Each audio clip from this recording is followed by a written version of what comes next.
Good morning, beautiful people.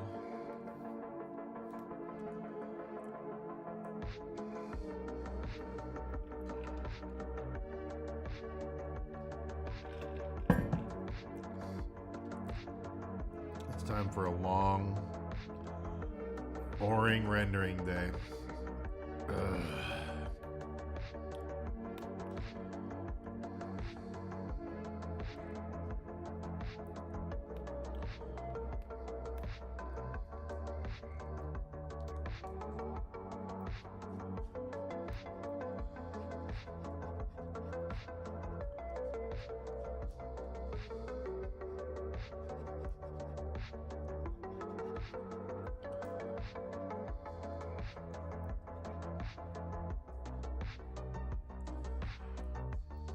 What's up, Maddie?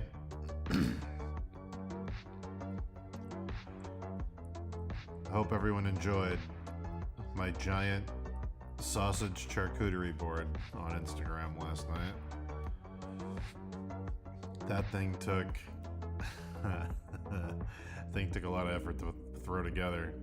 The cooking part was easy. Getting it all arranged was not so much. I put them all on a cutting board, then I picked it up and they all rolled off. So then I put it on a giant cast iron and it was way too heavy. So then I Goldilocks it. I found a tea tray on one of my ottomans. I washed it off and used the tea tray.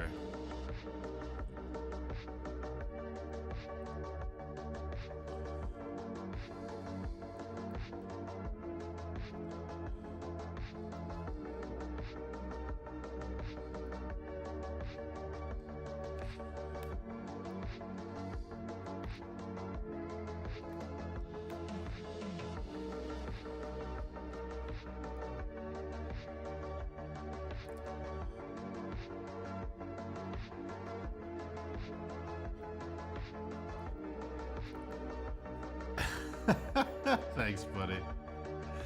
Yeah, that was fun.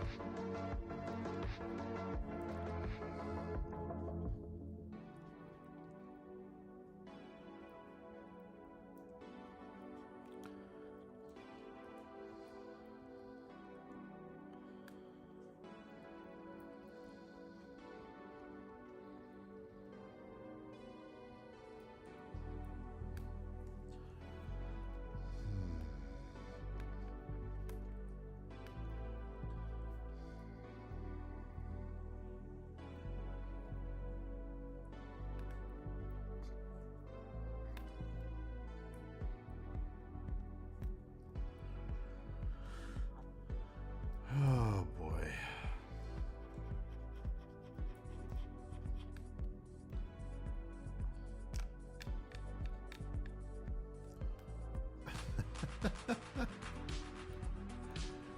Yeah.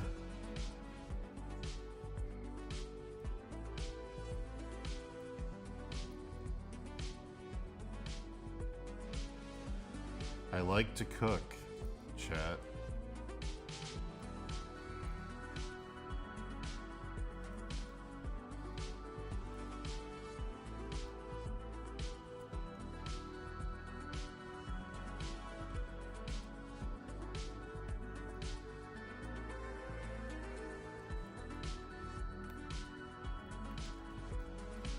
How many times am I going to click that shape tool?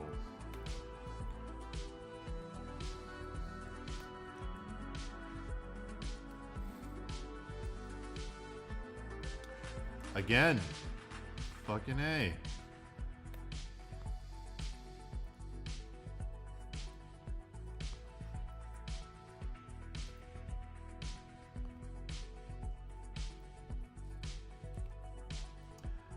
I got like 5 hours of Dragon's Dogma 2 in last night before bed.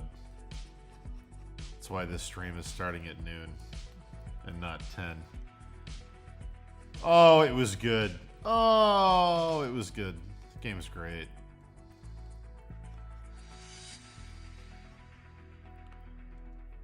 I found aught of interest.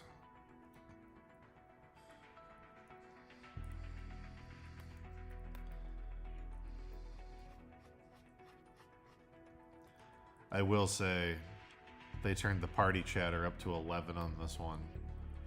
And it's very funny. Every time I walk into anything with plants, they go, "Might we could find aught of use here? I think valuable herbs grow in this area. Ha ha ha. Wouldn't hurt if we pick but a few." It's like, the jolly fake English is so funny to me. The like fake laughter, banter voice is like, especially when you see it come out of a cat person, like a human body with a cat face, and they're like, "Ha ha ha, it wouldn't hurt to pick a few." You're like, alright. Alright, Capcom. You got me.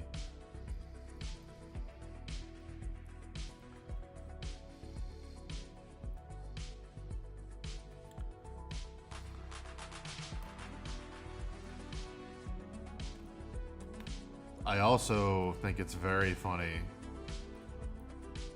that they threw in party chatter about other players. So like, if you get someone else's pawn in your game, they'll like make fun of their original owner to make you feel cooler.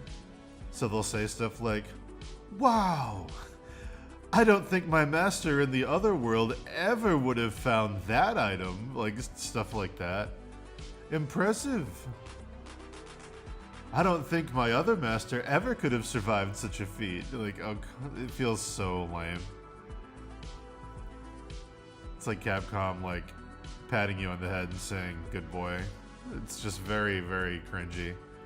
But it's the delivery of the lines is borderline sarcastic, so I love it.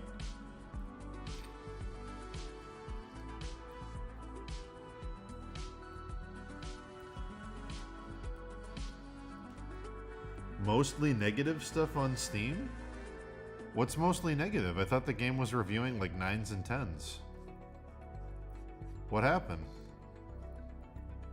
I'm not even aware of this discourse. Now I'm very curious.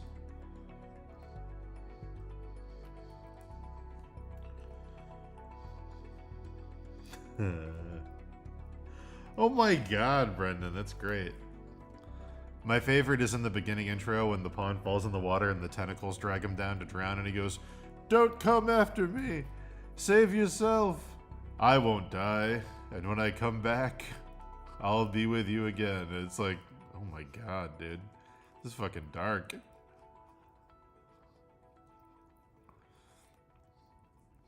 Yeah, I haven't seen any of the mostly negative stuff. That's very funny.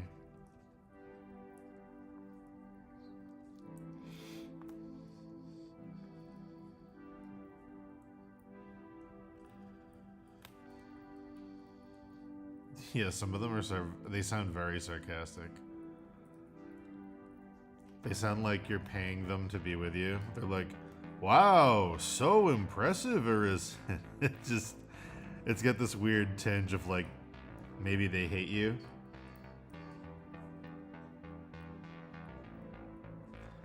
Microtransactions. I didn't even know there were microtransactions. I'm gonna be honest.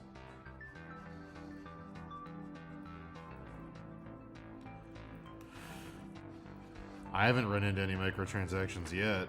Maybe there are, and I just haven't seen them.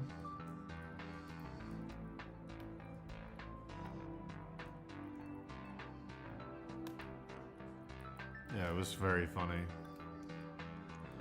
I loved one thing that made it feel like a comedy bit where they secretly hate you and they're gonna like kill you someday was they kept being like, "Wow, what an impressive feat, Arisen. I could never surely do that." And then one of them said, "Arisen, don't run so fast. I can't keep up with you." And then the other one said, "Not all can be as fleet of foot as the Arisen." It was like passive aggressive. And then one of them after that said, what was it? He was like, "I must tell you, I've heard concerning tales that pawns like me are starting to lose their minds and not take orders from their chosen Arisen. Dark tales indeed. Some say they may even attack their master." Like, it just sounded like they wanted to kill me. It was very funny.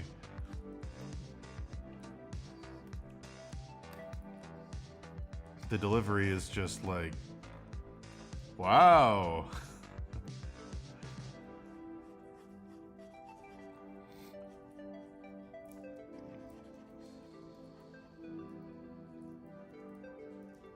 Oh.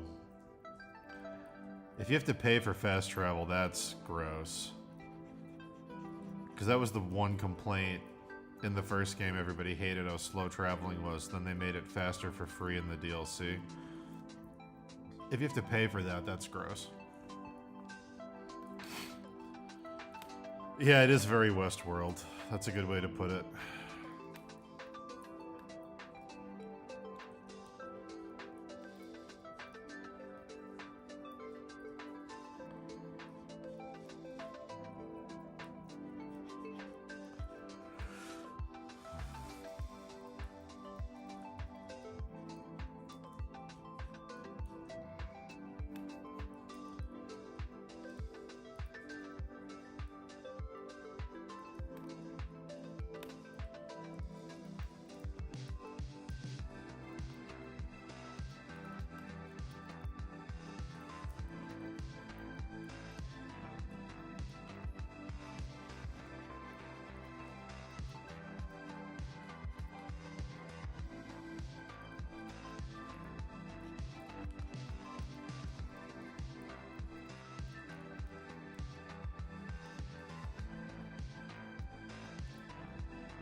Good morning, Eric.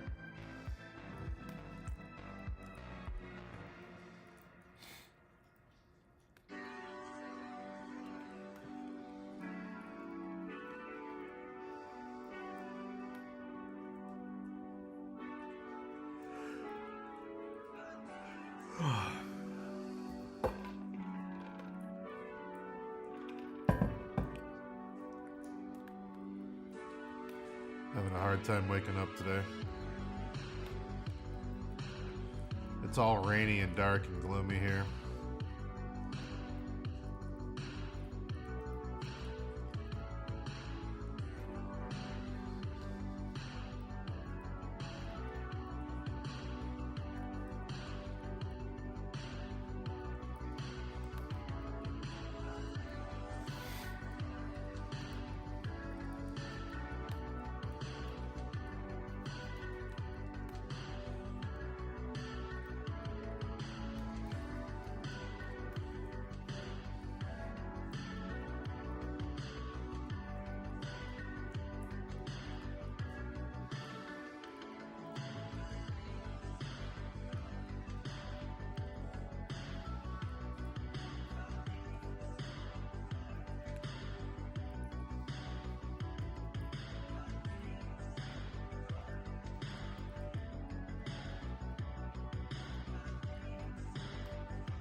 Oh.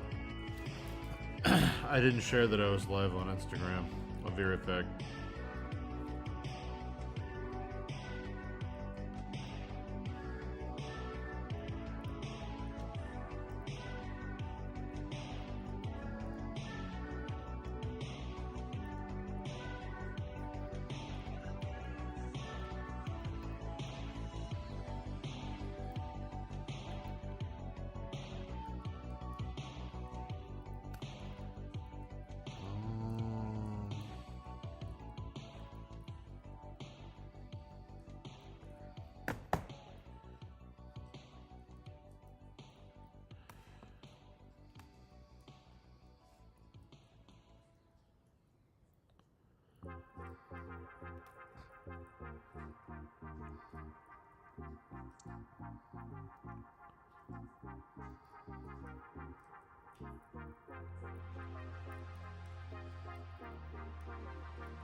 All right.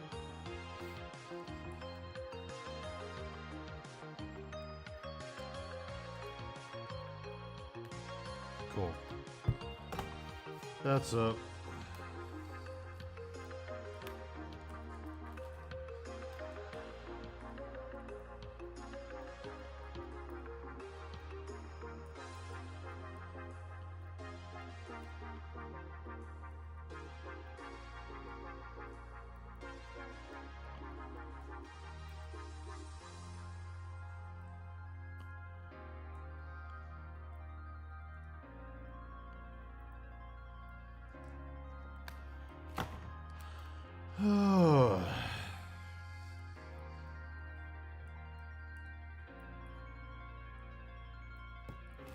Oh, let me look, Brennan. I'll check right now.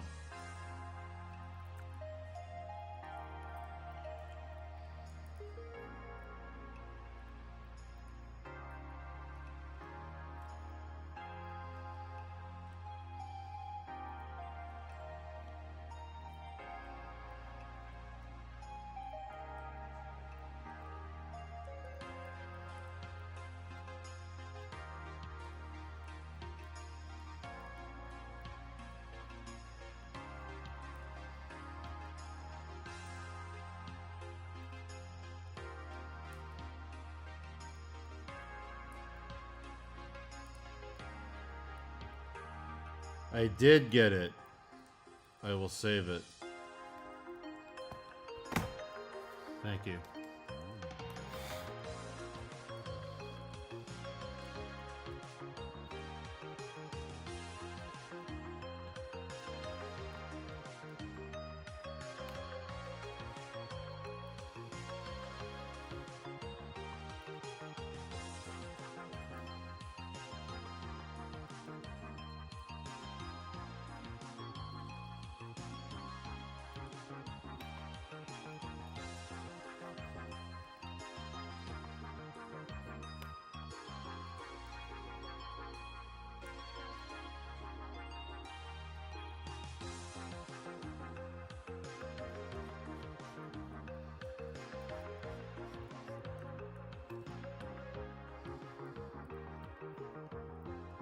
Soon I'll be sending you aught of import.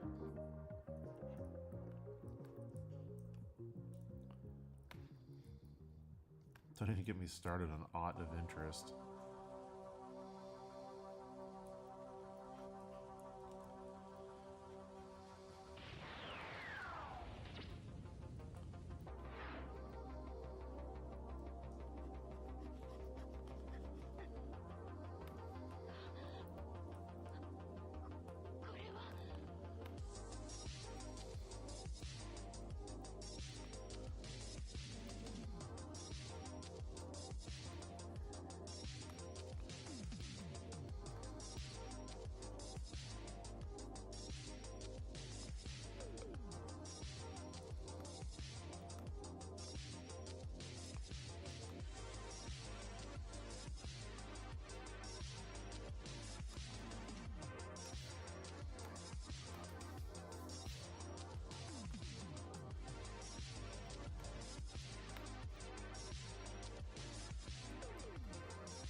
Is the game that bad on, what, on Steam?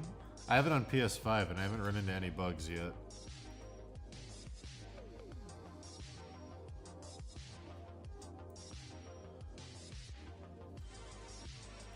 Which is actually kind of crazy. I haven't seen a single bug on PS5. Not even like a graphical pop in.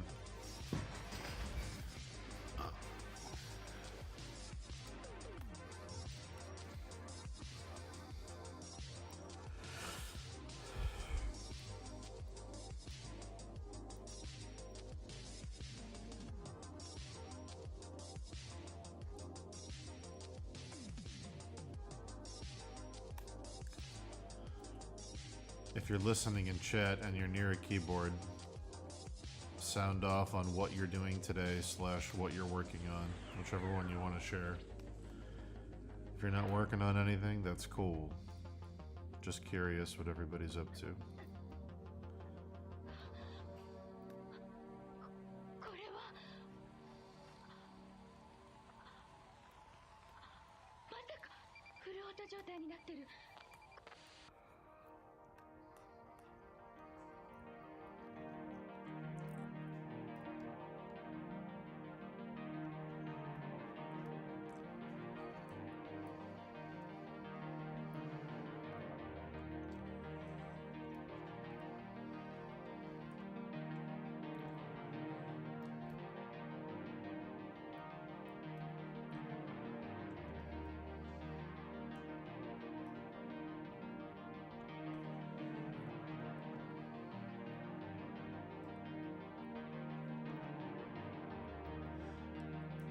Maddie says, I made it to Nibel last night on FF7. I feel like I'm close to the end, but I heard there is...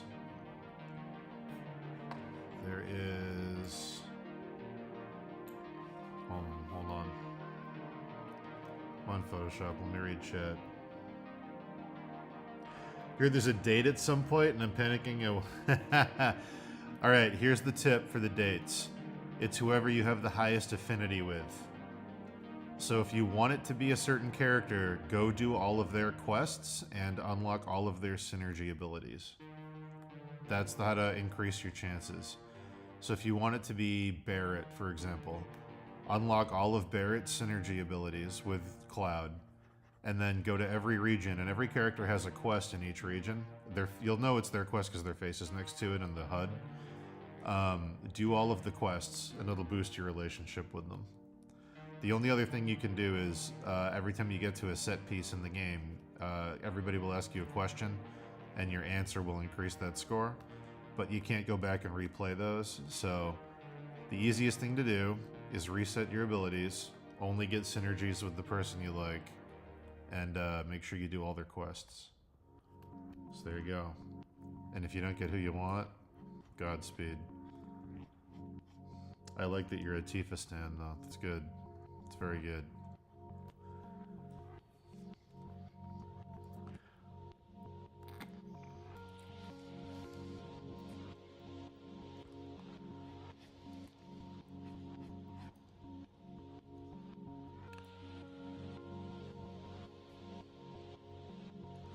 Learning 3D programs recently, so we'll be continuing with those. That's awesome. I'd love to learn 3D someday. Cleaning, maybe going grocery shopping today, perhaps. Ooh, Costco. I just joined Costco 2 weeks ago, and I fucking love it. My freezer is so full of every protein snack that is trending on fucking TikTok all the time. Love it.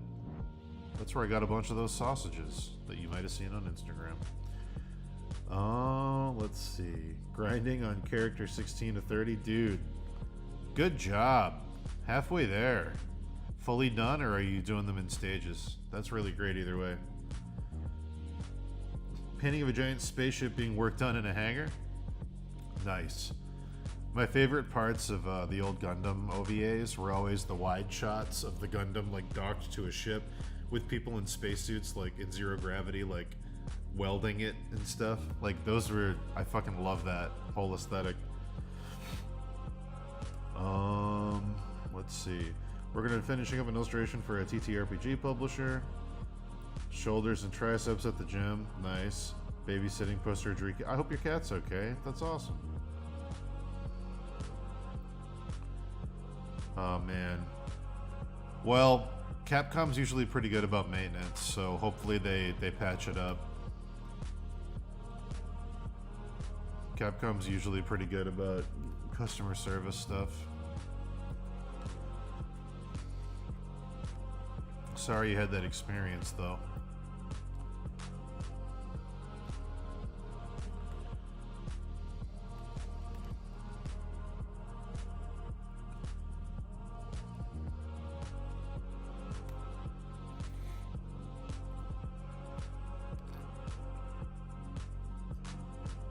Nice. Yeah, they get some good vegan cheese there I bought. I had a friend who wanted me to make a vegan charcuterie board for a party, and I remember they had a lot of good vegan cheese options.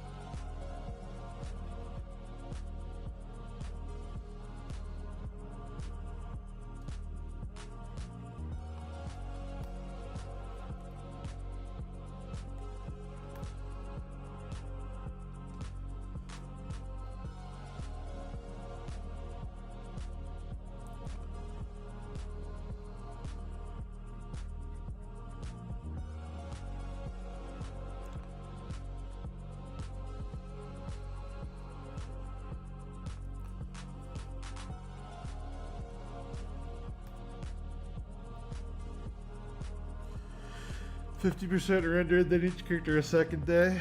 That's good, man. Good luck. That's really good.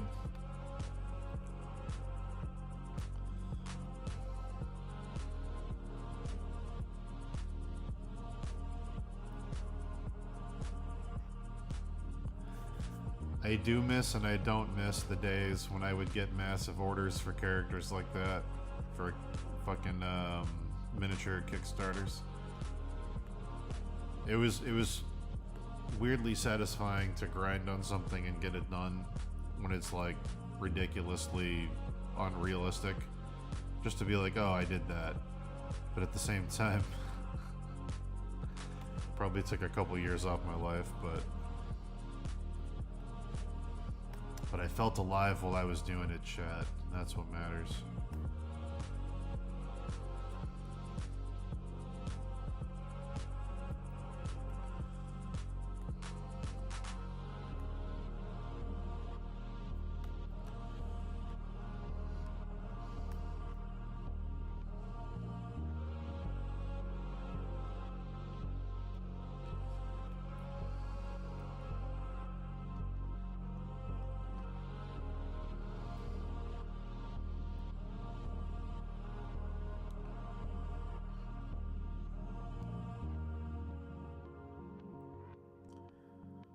Taking a life drawing painting class currently. We're in the middle of a long 8-week pose. Wow. Took my painting home, took a pic of the model, so my work on. Nice. That's awesome.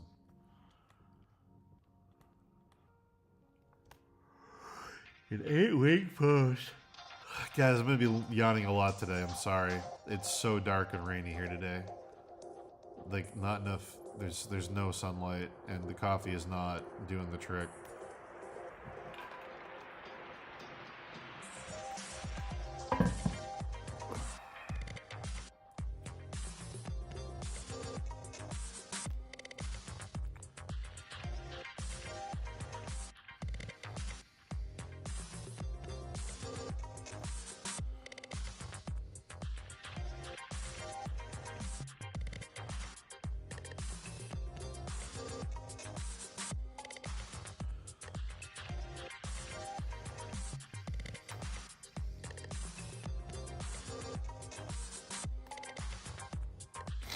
It adds to the ASMR. Nice. I hope me sniffing my fucking gross stuffy nose adds to it too. Let me know if there's anything you want me to say. for your audio-visual experience.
I might have to get those, Maddie.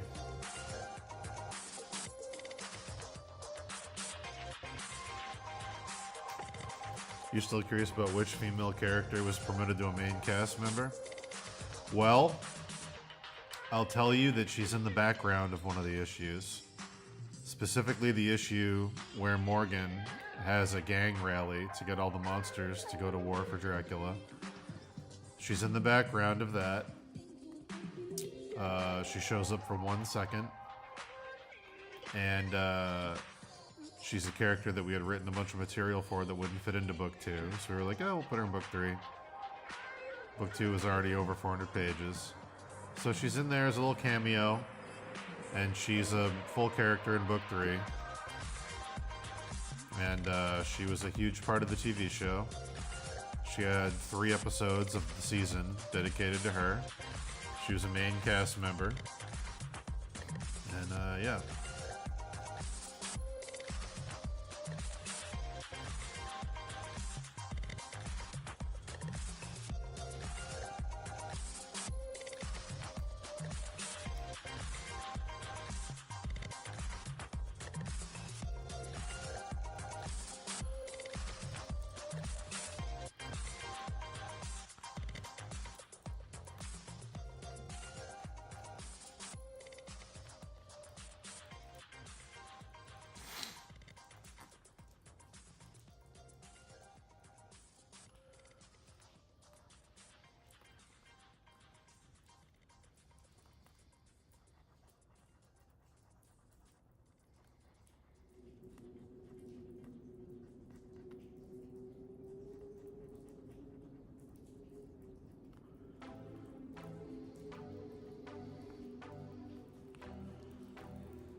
I think you found it.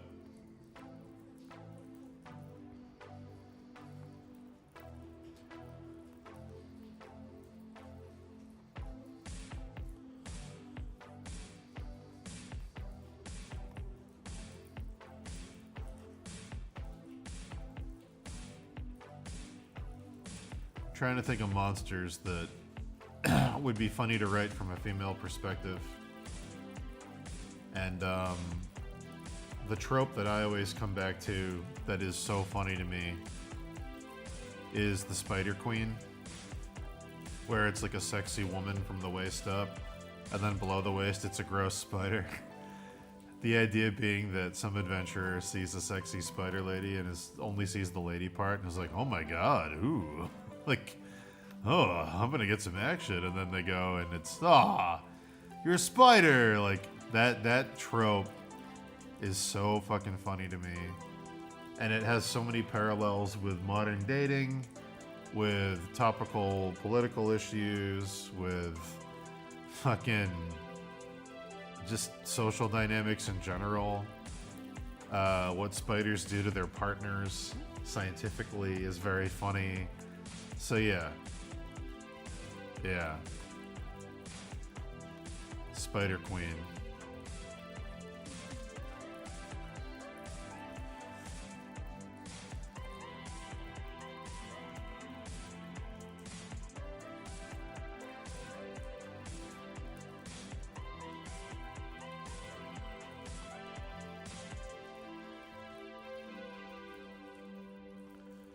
I just love the idea that some dumb warrior sees a sexy lady and it ends up being a spider. And he gets webbed up, and at some point in his mind, he's like, ah, I was so horny and now I'm dead. Like,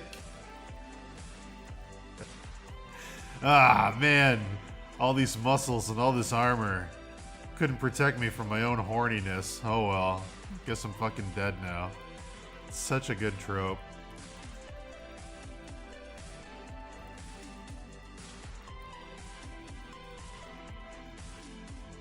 Yeah, exactly. Brendan, you get it. We literally have a whole issue about that in the third book. It's so fucking funny. It's like you're not a whole person, you're just the hot lady parts. Like, yeah, it's everything about that monster trope is very, very funny. So, yeah, she's a main character now that we hope you enjoy.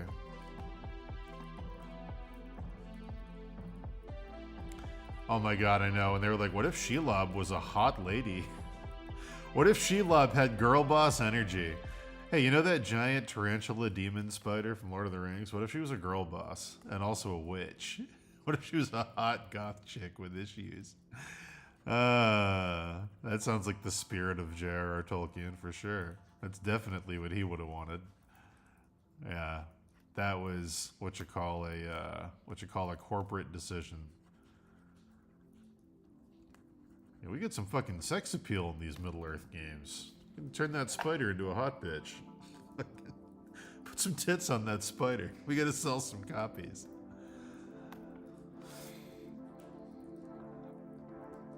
I like to picture all the dork nerd dudes in there making that like custom orc dialogue system where orcs remember who you are and their personalities change based on how many times you defeat them and encounter them.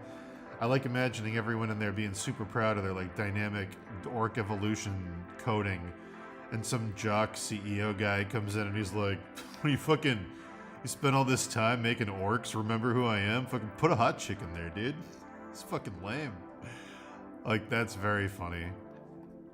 Those poor games. Oh, just imagine guys getting bullied. Oh, the orc remembers who I am, really? Cool, really fucking cool, dude. Where's the tits?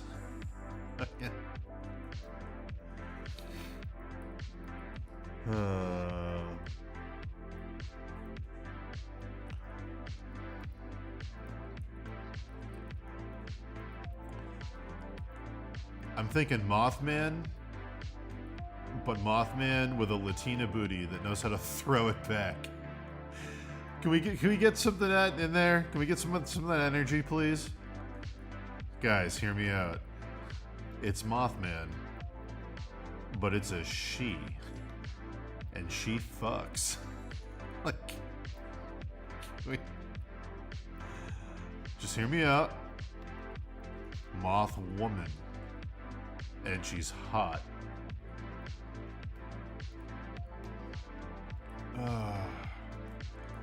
Yeah, I don't know. Corporate decisions are hilarious. Hilarious and sad. It's both comedy and tragedy. Yeah.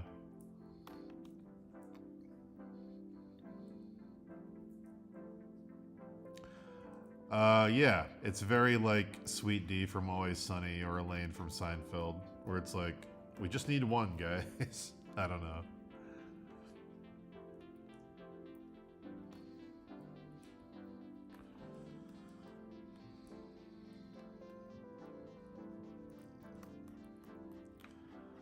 You guys have heard of WAP, right?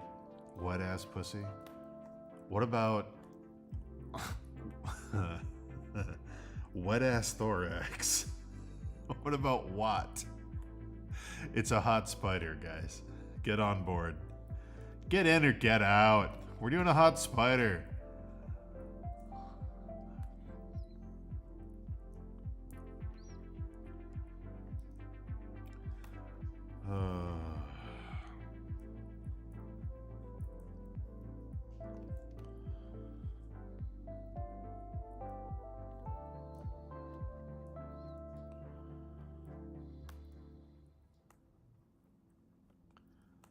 I will say, so far my favorite new monster design in Dragon's Dogma 2 is a little goblin. It's like the size of like a little kid.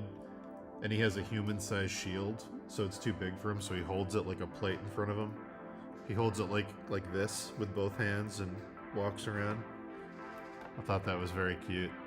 He's like peeking over the top like a Jim Henson creature.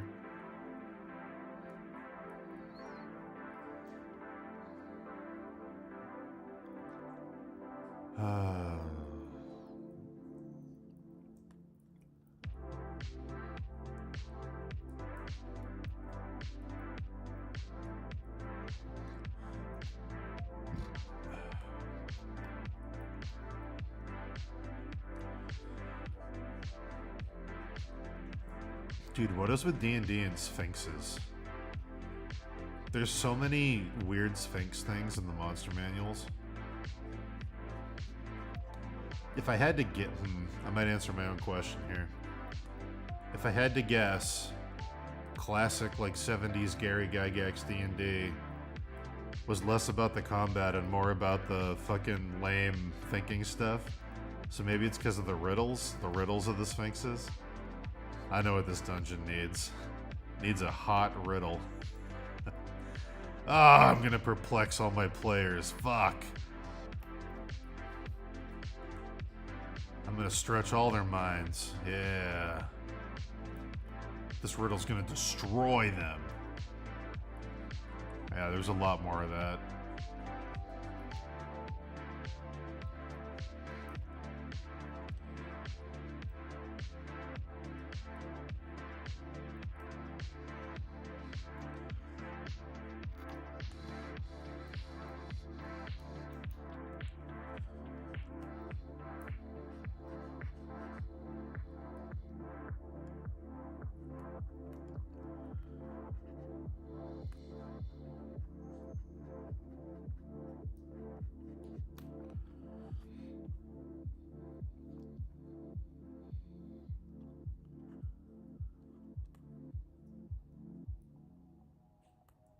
Yeah. It's a cool sword you got, bro. But you can't come in here unless you answer my questions 3. I'm sure you're very strong.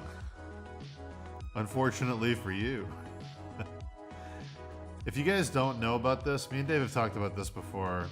There's a game that Capcom made in the late 90s called Quiz and Dragons. It's fucking... I gotta get a picture, you're not gonna believe me. Quiz and Dragons is one of the funniest games I've ever played. It's also one of the funniest drinking games you could ever encounter. Like, so you're walking through a fantasy map, moving through the spaces, then, oh, there's a random encounter. You fight a goblin.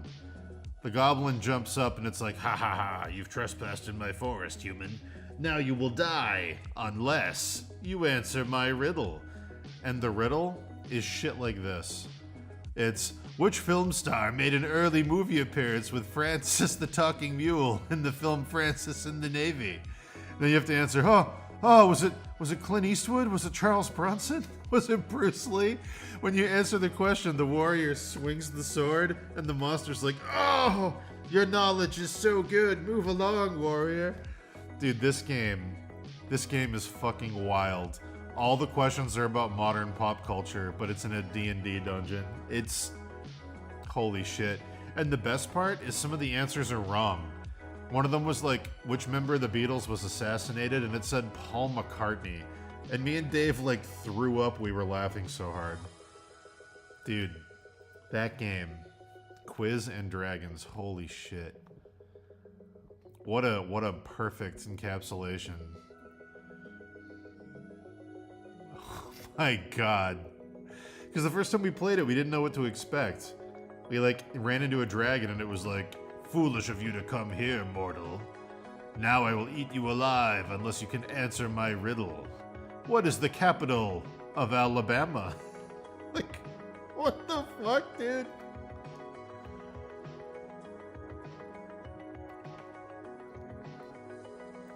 It was great.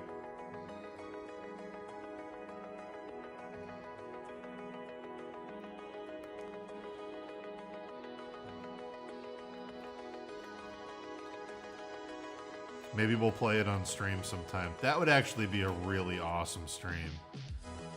Fuck, I wish there wasn't a... Is there a way to get rid of the delay for chat so you guys can help with the answers? Is there a way to do that, or are we just fucked on the chat delay?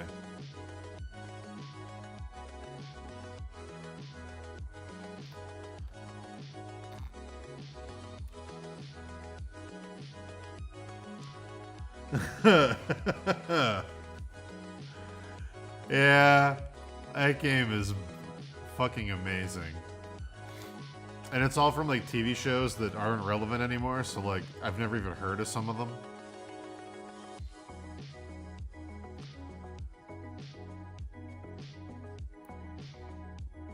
If there's a way to get rid of the chat delay, I would stream that.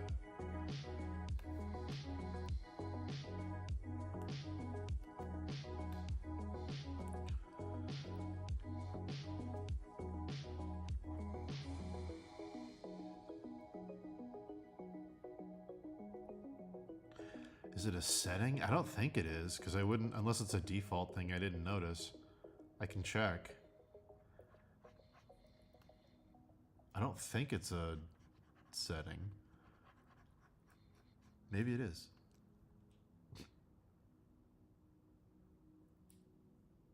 You're thinking of Gex, Maddie? Yeah, Donkey's great. I love Donkey. Super Mario Brothers 2. We did it again. You can't stop the king. We did it again. Super Mario.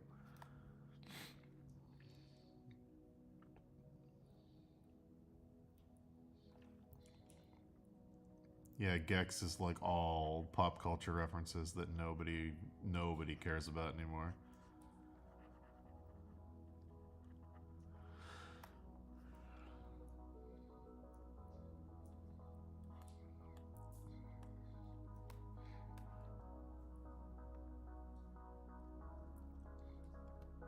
Gex's humor was dated the day the game came out.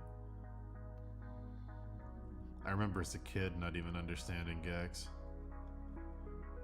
I was like, oh cool, a game where you play as a lizard and it's like 007, and then he starts talking and you're like, what? An enemy hits him and he's like, I tell ya, I don't get no respect. And I'm like, is he doing a Rodney Dangerfield joke? That comedian from 20 years ago? It's the 90s and it's still that old? Like, what?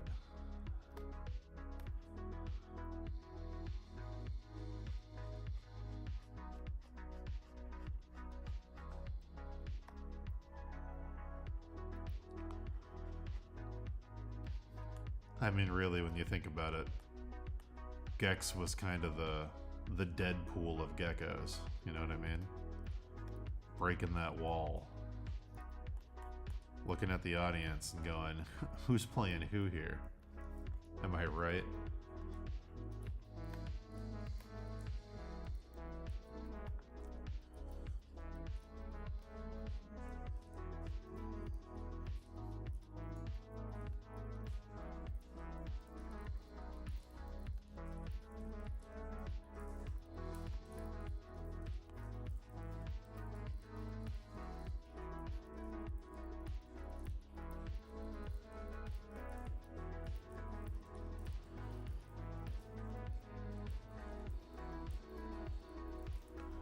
Hey, it worked in the 90s. Having any voice acting in the 90s was impressive. It didn't even have to be good.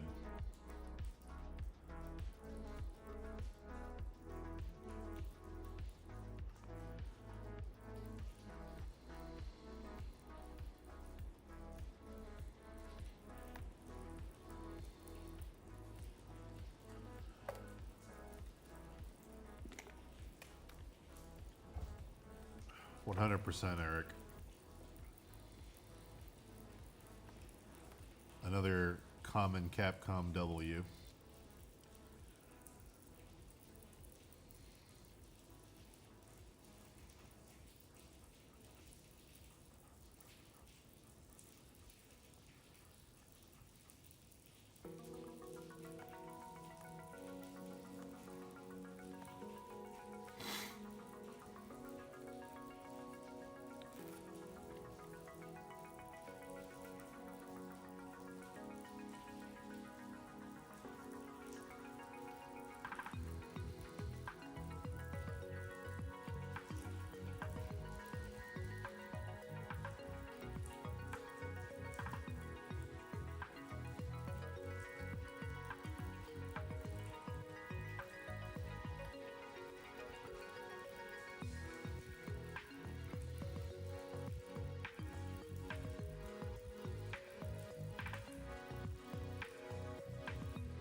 Oh, it is raining. I have my headphones on so I can't hear it. If it's distracting, I can shut the window. I opened the windows earlier when I was cleaning because it was nice to listen to. I didn't even think of that. Let me know if it's loud. I'll go shut the window.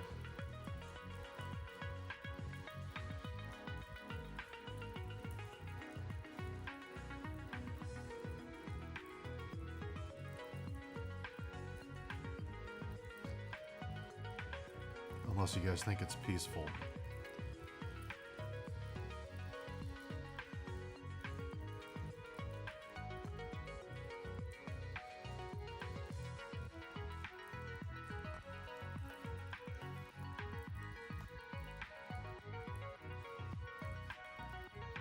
Okay.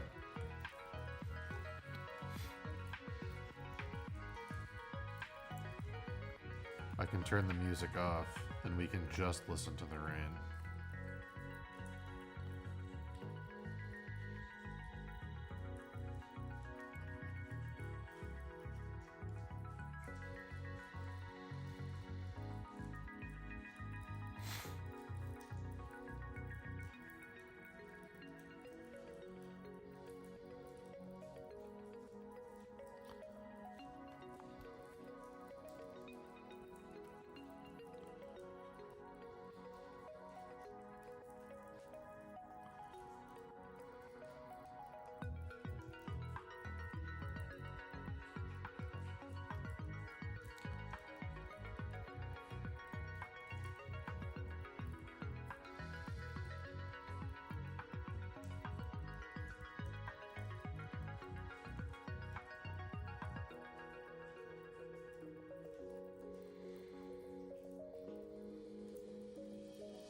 Yeah. I gave myself between 7 and 10 days to do this, and this would technically be the end of day 5, the start of day 6, because I had like a half day in there. So I just want to clean up the parts that aren't done. Like I gotta flip that wing, I gotta finish rendering some of the stuff up top, clean up the tank, and do some of the bottom. So today I'd like to get everything in this general area pretty much done today. If I can do that, I'll feel pretty good. Then I can do the next day on this area in the wing, and then I can wrap up down here, and it should be in a pretty good spot. A couple more days, and it'll be done. I just want to clean it up because all the hard work is done, and now it's just a matter of time.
Thank you. I appreciate it. I'll look at the levels real quick. These are going to be close to the final levels on it. Yeah.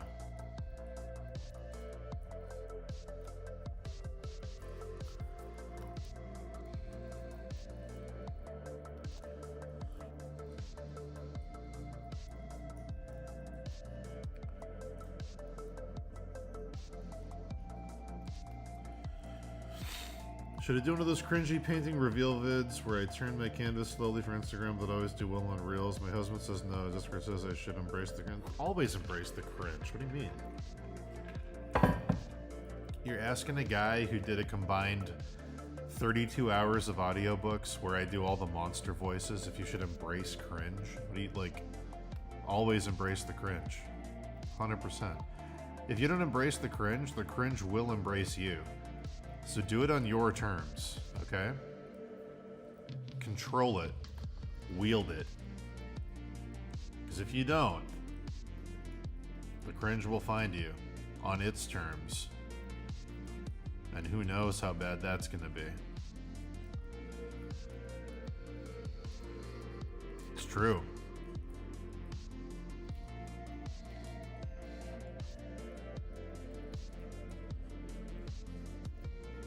If you control the cringe now, and then something cringe happens later, people go, oh, it's just Maddie being Maddie. She's cool. If you hide from the cringe and something cringe happens later, we all go, ha ha ha ha! You see what happened to Maddie? Oh, man. Cringe.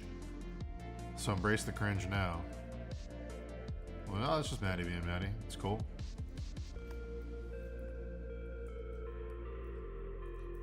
You only make fun of people. Well, I don't. It's true here. I don't know if it's true everywhere else. Where me and Dave grew up in the Boston area, you only make fun of people that are trying to be cool, because that's the lamest thing possible. If you're trying to be cool, then you're fucking.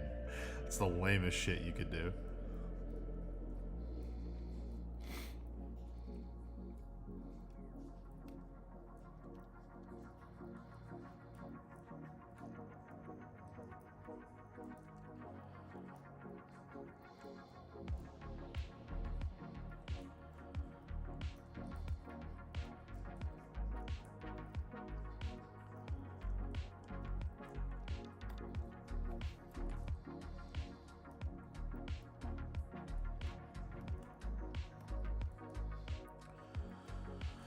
What's the last really cringe thing I did?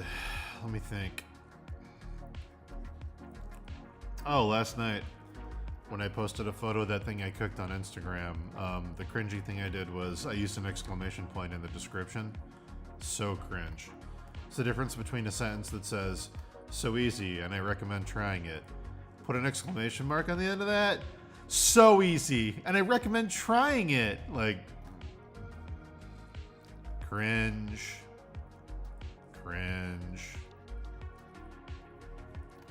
The problem is if I don't, I learned a long time ago in emails with clients and friends, if I don't add excited punctuation, people assume I hate what I'm doing or that I'm like depressed. So now as like a pre-defense against that, I just add exclamation marks to things. And sometimes it comes off like cringe or passive aggressive.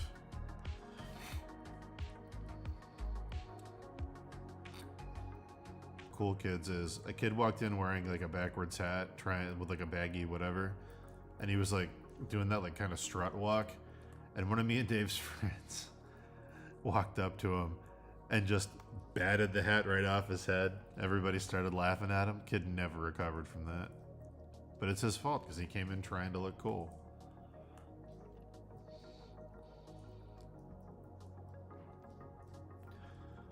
No, Maddie, see? The fact that you always do it, that's just Maddie being Maddie. When I see you at exclamation marks, I'm like, oh, it's Maddie. That's how she types. But when I do it, it's cringe, because I never do it. That's why you have to embrace the cringe. If I was in chat right now, and I was like,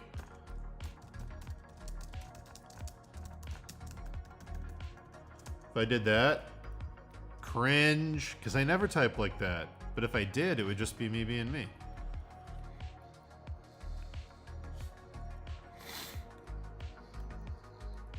The chat delay is going to make that really interesting in chat.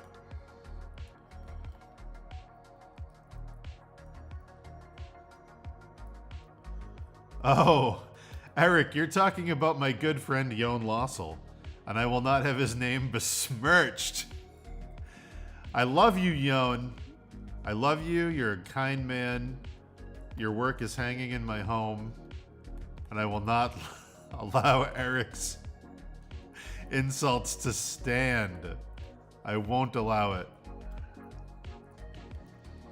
I understand, Eric.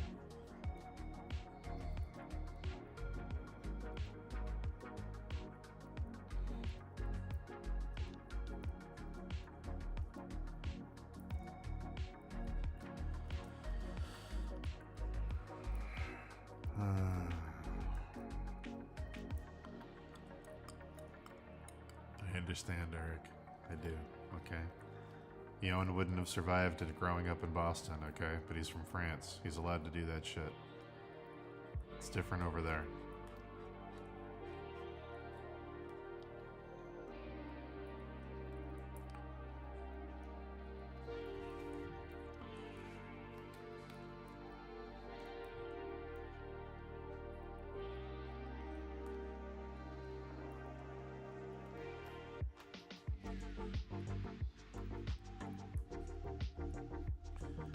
It's a good emoji. I have PTSD from that emoji for personal reasons. I'm just kidding. You can still use it. It's just there's a certain context people use that emoji sometimes that gives me flashbacks.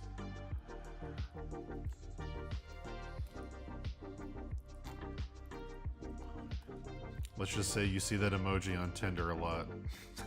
Okay. I'm a recovering dater. I don't do that shit anymore.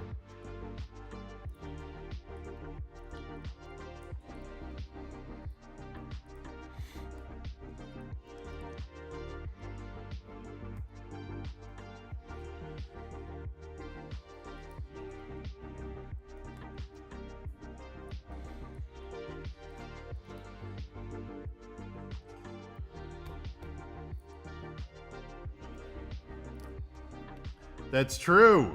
Captain Research, you got it. I didn't want to say it. That is exactly what it is.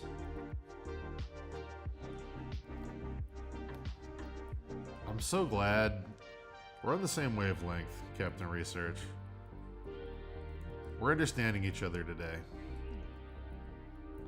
We're piercing the veil and finding truth together.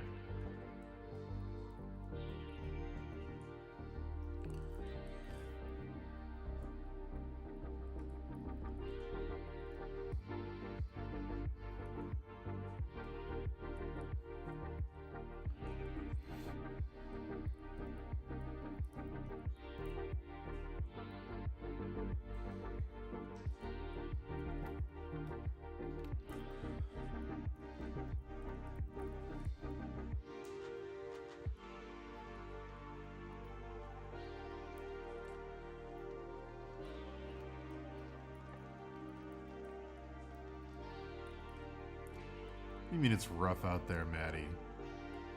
Aren't you, like, settled down, doing your thing? Come on, it's rough out there. Don't even talk to me about what I've seen.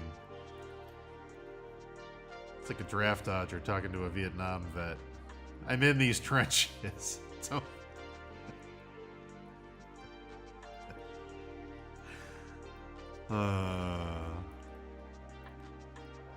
It's wild times.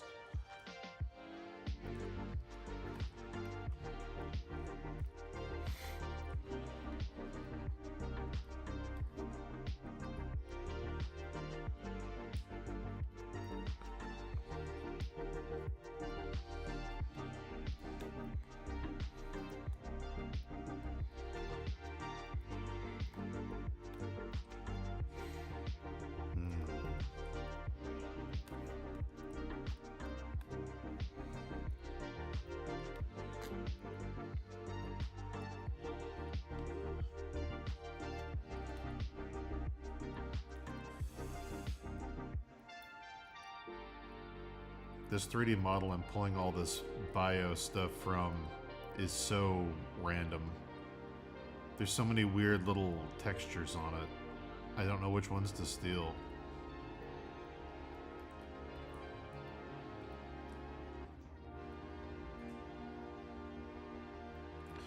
Whoa! That's a cool thing for a guy to say on a date. Very cool.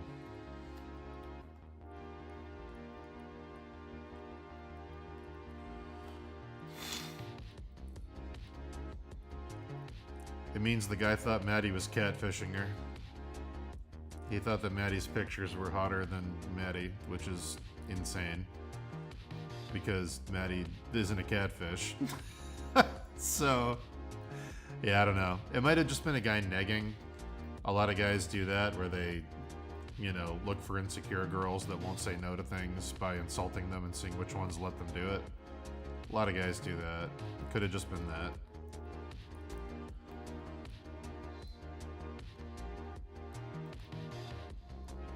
It's a fun psychological game.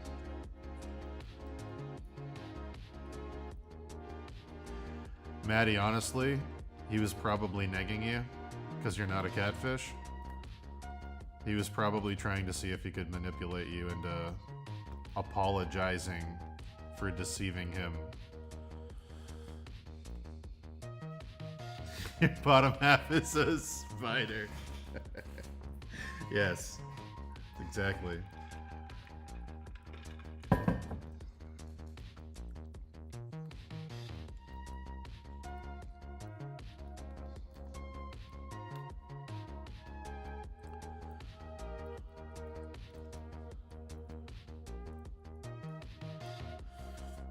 I can't even imagine Midwest Tinder or Southern Tinder.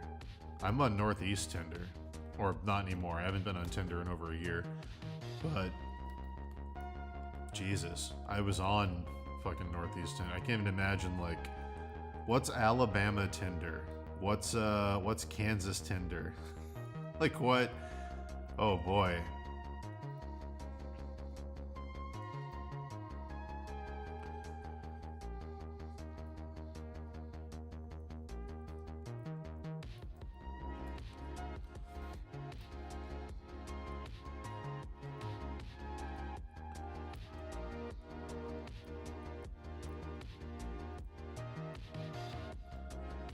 Really Ungoliant.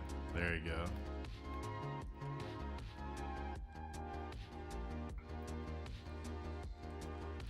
Is it true what they say about Ungoliant? That they'll swallow all the light of the world and hold it inside them until someone slays it to release it? It is true. It is true. That is what Ungoliant does. Damn girl, you want to swallow my Silmarils? Pretty... I got 2 trees for you. I don't even know what that means.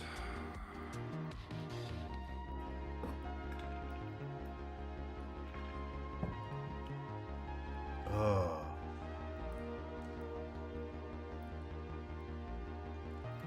That's the scariest thing you can hear when you're meeting somebody on Tinder is, wait a minute, do you know blank? You realize you either dated a mutual or you have mutual friends, then you're in trouble.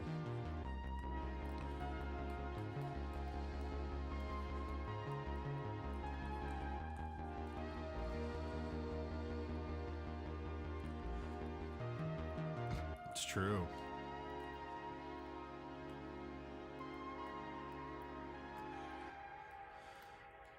It's too bad I'm not on dating apps anymore. That would have been a good line. Melkor seeking Ungoliant to suck and swallow the light out of the world.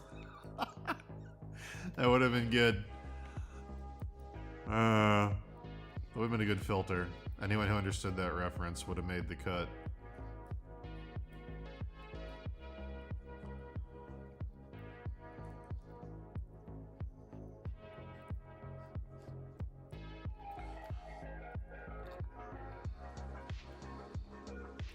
Fargo Tinder. That should be a season of Fargo. That'd be great.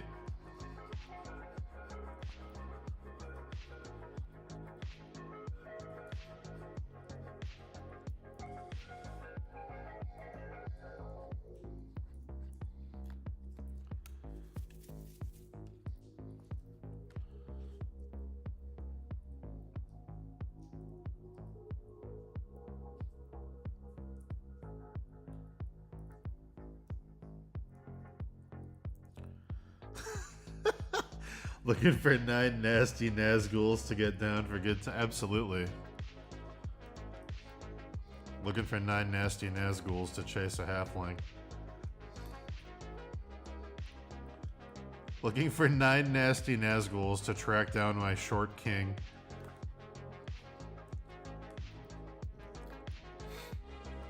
Dude, 9 nasty Nazguls should be a Dr. Seuss book. Someone in chat, please write it.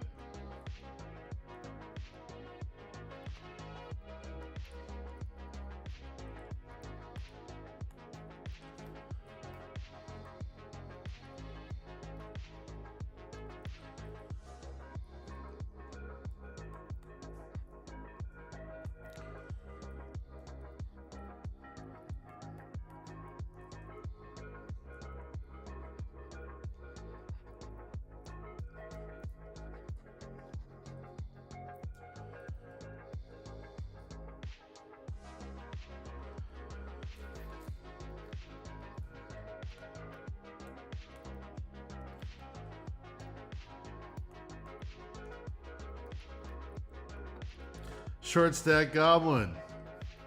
Up. Up.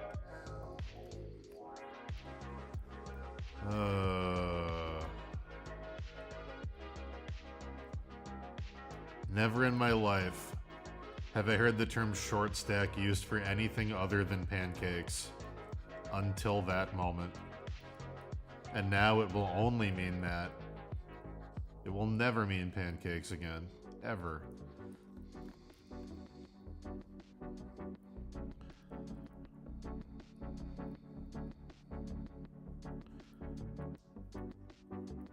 Dead Man's Pixels, that sounds pretty great, other than the racism.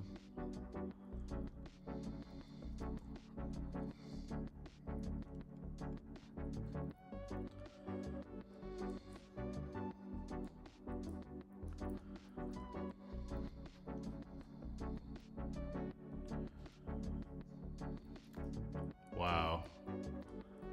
Wow.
Short stack, thick goblin.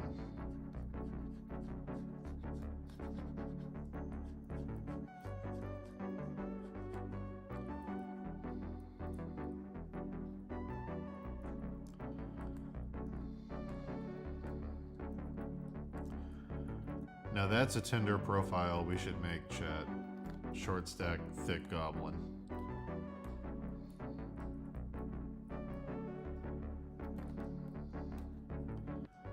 Hell yeah, Chadwick.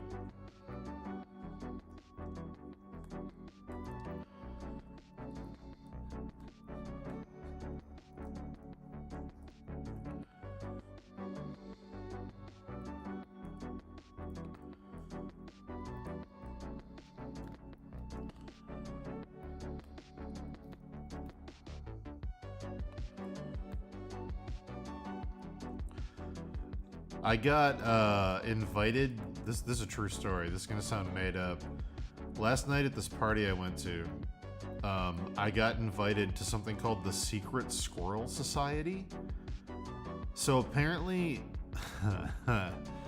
apparently in Rhode Island, if you find baby squirrels, and you turn them into like animal control, Rhode Island has a policy where they kill the squirrels, no questions asked, because of some like overpopulation nature control thing.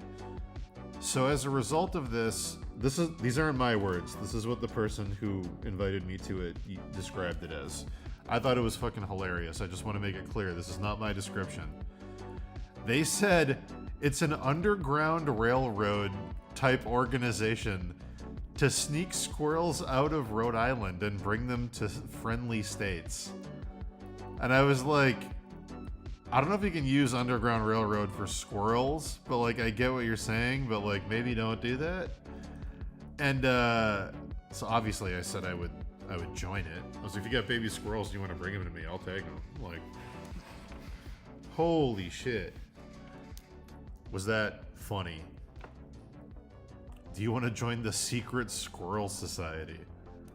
I was like, this is either some really fucked up furry shit you're about to say, or hey, dude, Secret Squirrel Society. Actually, hold on. I gotta check if they have a website. Do they have a website?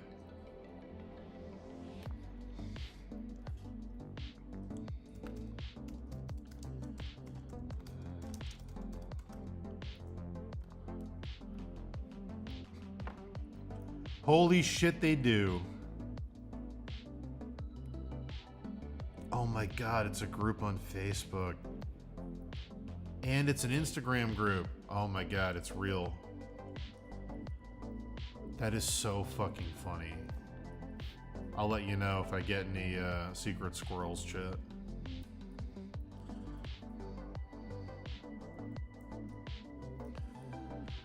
Yeah, I was like, maybe don't call it an underground railroad. Maybe don't do that. The rest of this, absolutely.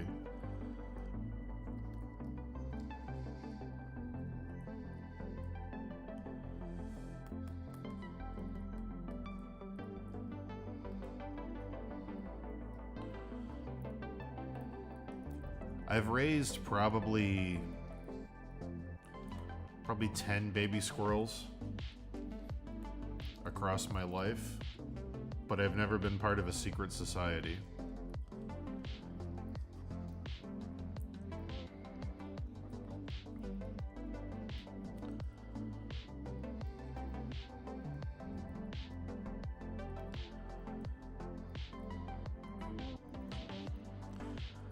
Dude, the way they invited me to it too was like a movie scene where like this lady who was at a party I had last summer, my friend had baby squirrels they found on the bog that they were keeping at my house.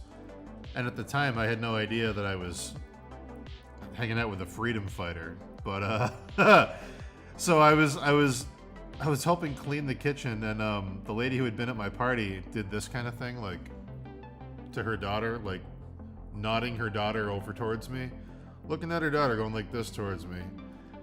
And her daughter looks at me and her mom goes, "He's the one I told you about." Like movie lines. These are movie lines. "He's the one I told you about. So, I heard you had baby squirrels at your house." So I was like, "Oh yeah, they weren't mine. I was taking care of them for a friend." And she goes, "So you believe that squirrels should be treated humanely?" And I was like, "Yeah, of course." And she said, "I think he's a good match. Should I tell him about it?" And I'm like, "Is this Terminator? Like, what are we, like, is this, why are you acting like movie characters? Like, this is the one I told you about. His name's Neo." He's gonna, like, why are you talking like Morpheus to me about squirrels? Like, the cops aren't outside trying to catch you. Yeah, technically you're breaking the law, maybe, but pretty sure you're down low on the priority list.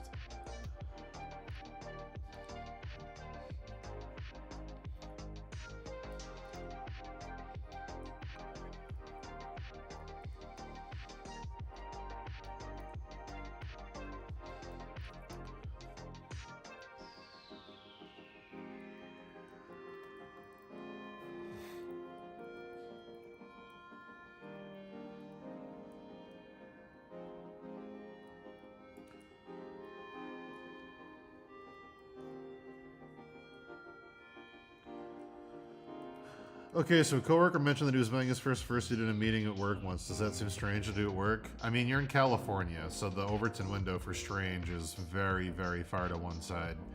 Is that strange for California? No. Would it be strange almost anywhere else? Yes.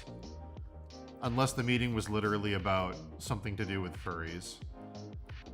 But I've been in enough California meetings to know that almost anything can come up, and you just have to kind of roll with it.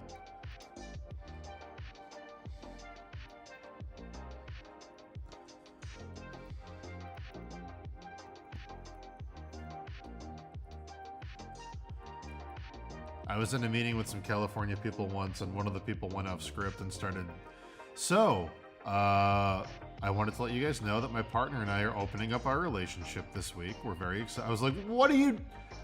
Unless you're inviting us into it, why are you bringing this up in a fucking pitch meeting? Like...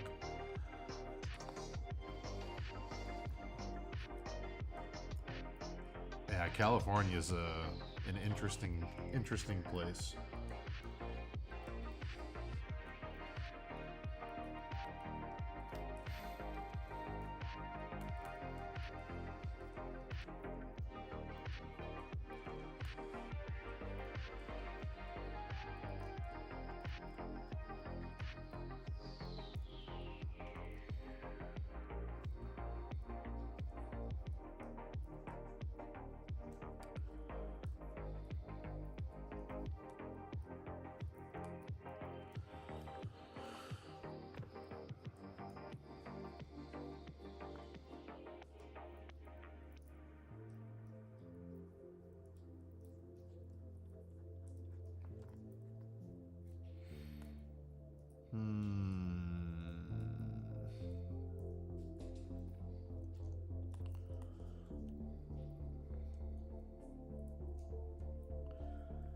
Yeah, California's a trip.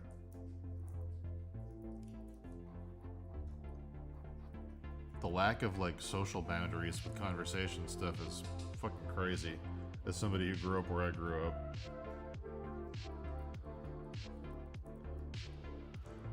Couple to thruple. I'll tell Kim to watch it with you. I'll say, Kim, I watched it. It was really good. You should totally watch it.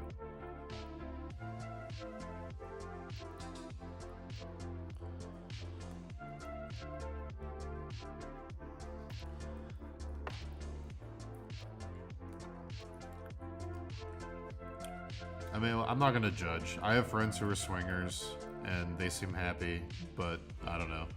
Don't bring it up in a business meeting.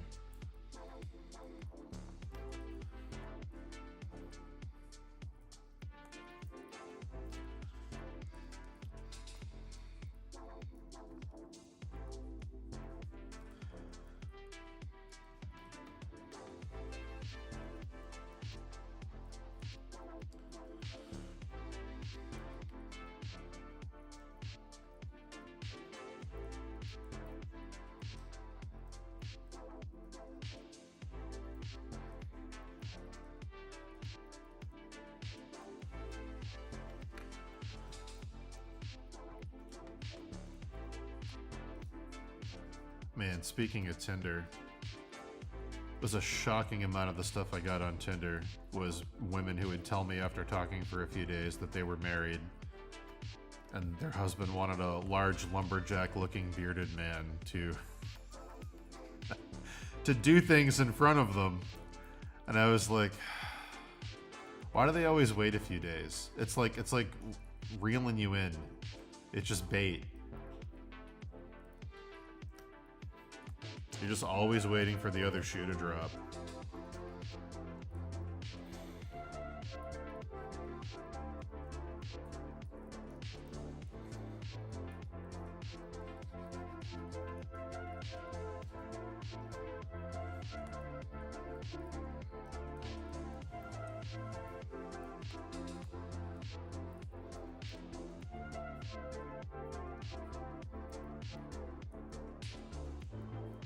Unironically, so much of that.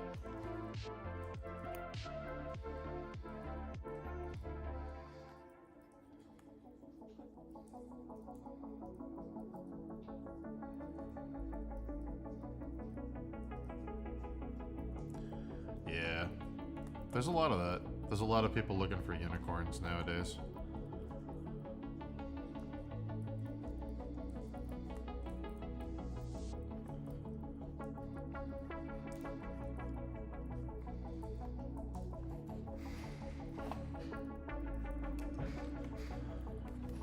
I had a friend explain it to me super casually once, and it was like the level of nonchalance they were was what was funniest to me.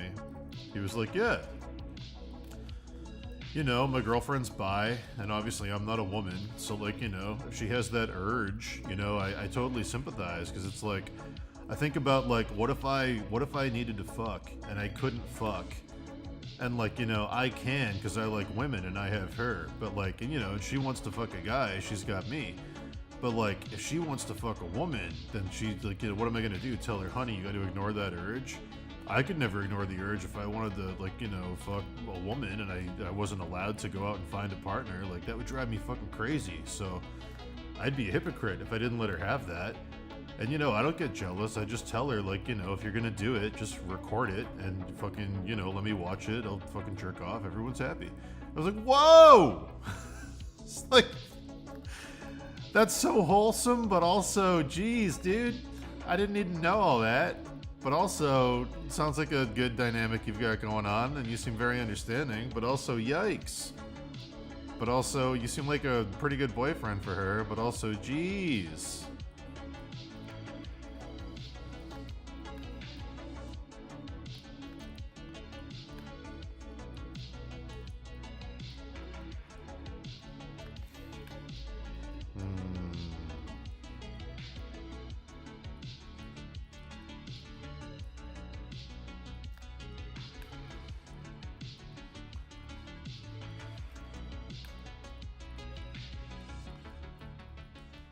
Yeah, I don't give a shit.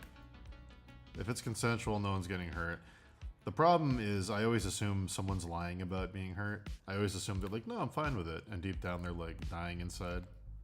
Because, like, I can't speak for everybody, but I'd say probably 80% of the time I see people engage in this that I know personally. Everything's fine for like a couple months. And then one of them accuses the other one of catching feelings for the third. And it all explodes. That's typically what I see happen, but, you know, I can't speak for everyone who does that shit.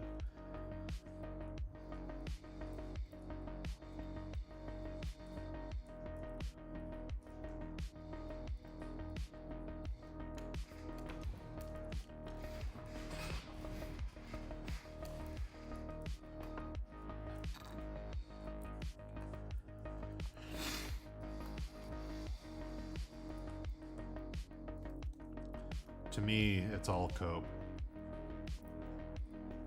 Unless it's an actual fetish, then you can't control it. But everything else to me is just cope.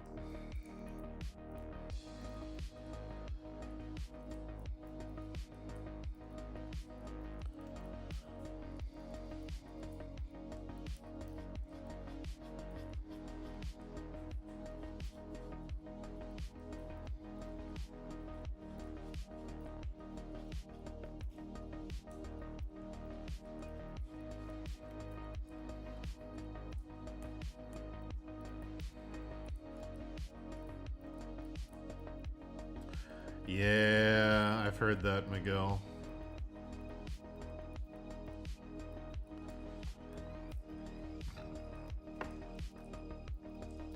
I think that's been a thing ever since AOL chat rooms were invented.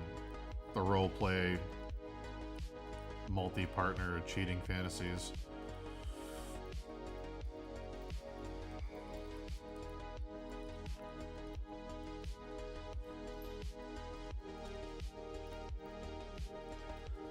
Yeah, I think what you're describing is more common, Maddie. It's like a soft escape route. It's like a way to be like, let's open up the relationship, but really what they're saying is, I want you to find another partner so I can leave you and cause less damage. I've heard a lot of people sort of describe it that way too. Like, I told my partner I wanted to open things up Not because I intended to stay with them, but because I wanted them to already have somewhere to land when I broke things off.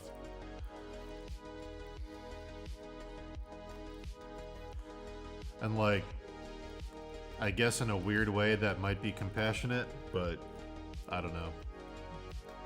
It's all very weird to me.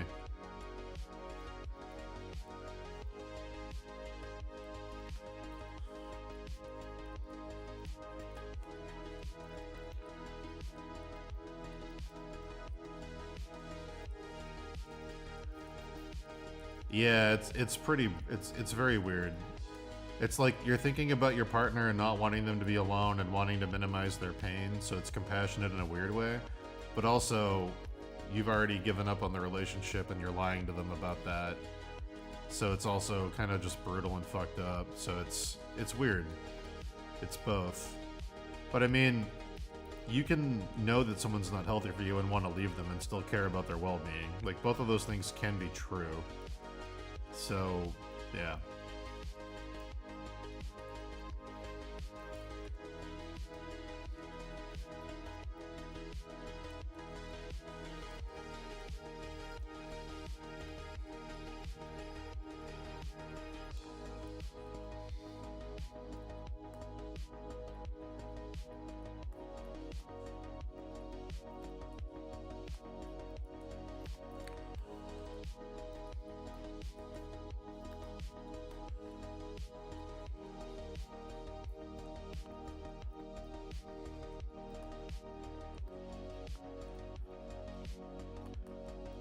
This whole stream is going to be me referencing the in-game models for little details, so I apologize if it looks like nothing's getting done.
That's sweet of you, Captain Research.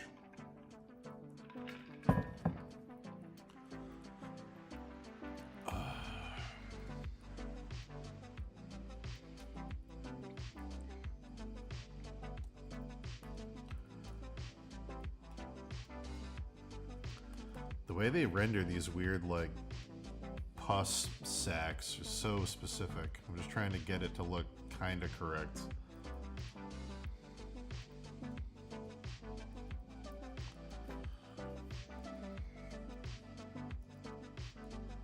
Close enough.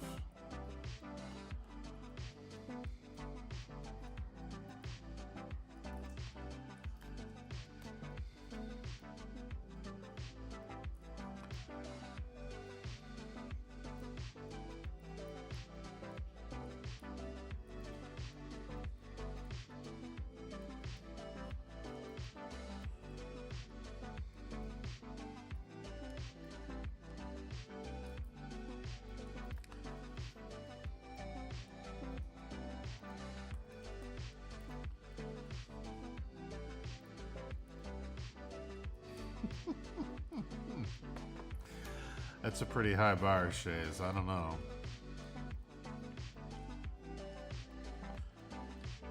Maybe when I start playing Quiz and Dragons, then I'll believe it.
Personally, I like the streams where me and Dave are on together for a long time. I think conversation's always more entertaining. Personally.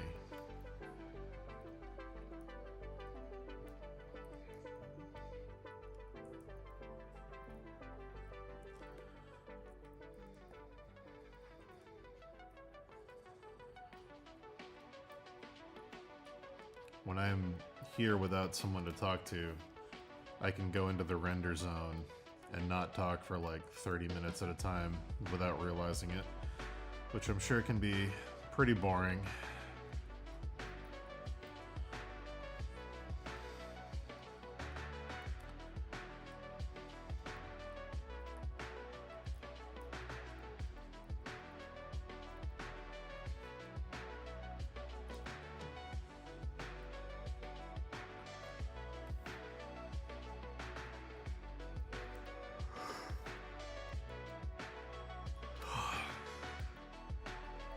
Coffee is not helping today.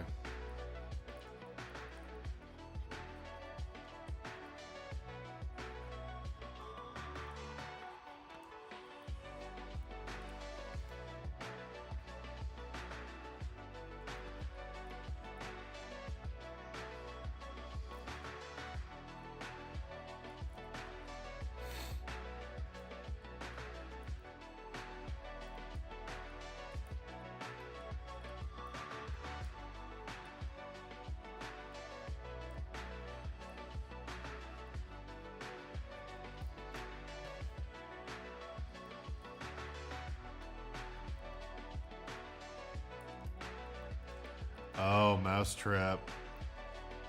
Yeah.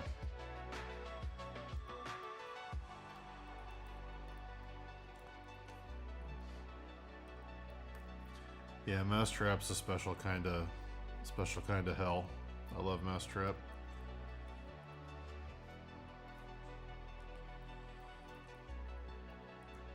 Alright, let's see. This shape is weird. I don't know what I was referencing for this.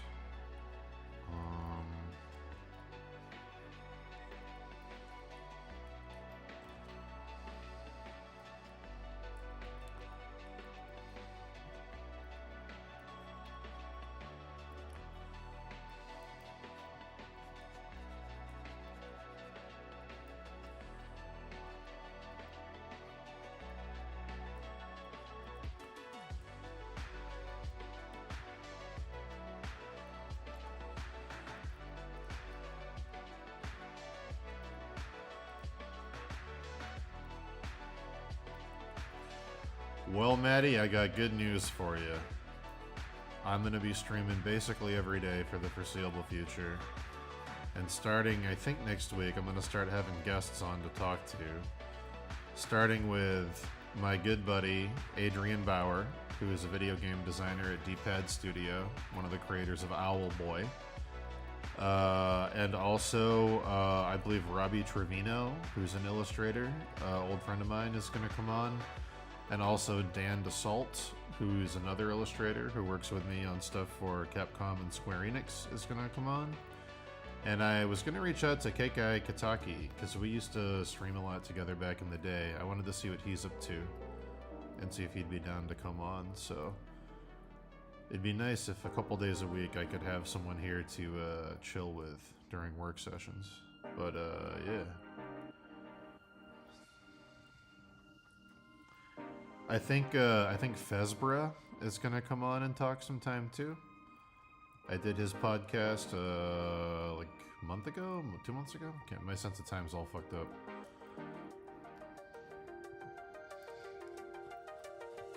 Daniel Taylor. Who else? Maybe I'll get Nick Wozniak from Yacht Club Games on, one of the creators of Shovel Knight. I don't know.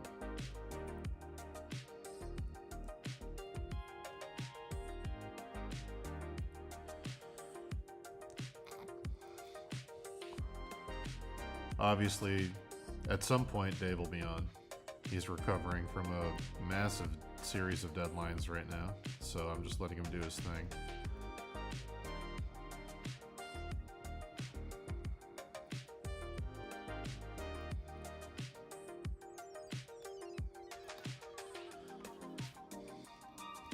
skin.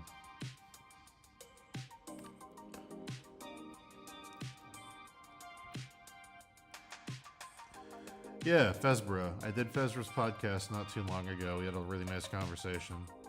He lives not too far from me. It's like a 4-hour drive, I think. I was gonna see if he wanted to come out and hang this summer, maybe. But yeah, I'm sure he'd be down to talk anytime on Discord while I'm streaming. I just haven't reached out yet.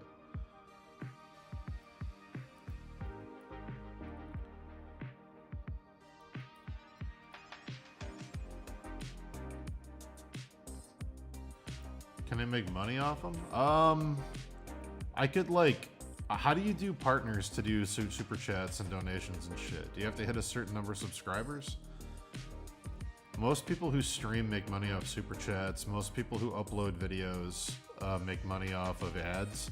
I could chop the streams up after I'm done streaming them and upload them with ads and potentially make money. But yeah. I'm not super worried about monetization at the moment. Maybe someday that'll be a problem. That's what killed the old Crimson Daggers streams, was me and Dave. There was no way to monetize it back then, and it got so big that we would have had to stop our actual jobs to keep running it. Because like for contests, we were getting upwards of like 300, 400 submissions. There was no way to give everybody a fair shake and review everything without it being a full-time job, so we had to shut it down, which sucked because we loved it. But yeah, unfortunately, one of the principles of Crimson Daggers was free education, free support. So ethically, we didn't want to charge for it, but also back then there really wasn't any way to do it. We were talking to people about starting a platform to subscribe to people that ended up basically being exactly what Patreon is. But we didn't have enough capital to start it up. So we were very, very surprised when Patreon showed up, because we were like, oh, this is like literally the thing we were trying to make.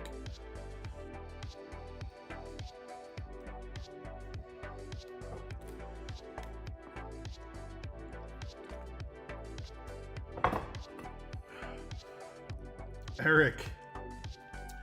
The problem with me starting a Patreon is, 1, I don't think my work is good enough yet. 2, my work takes too long to finish.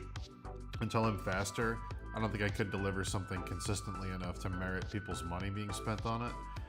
I just don't think I'm there yet professionally to feel comfortable charging for it. But I'm happy to keep streaming.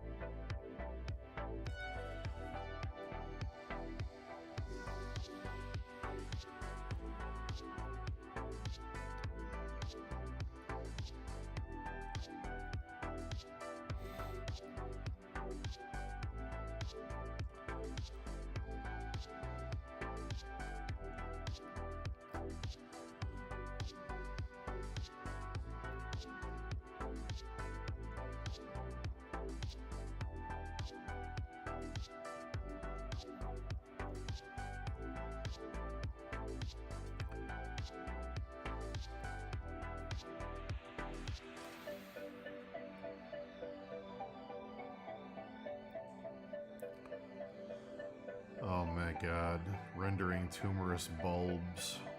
What could be better?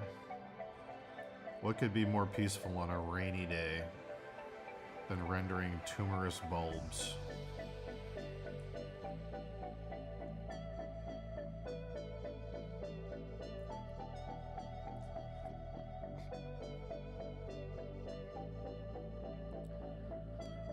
So these parts actually look like kind of like eyes.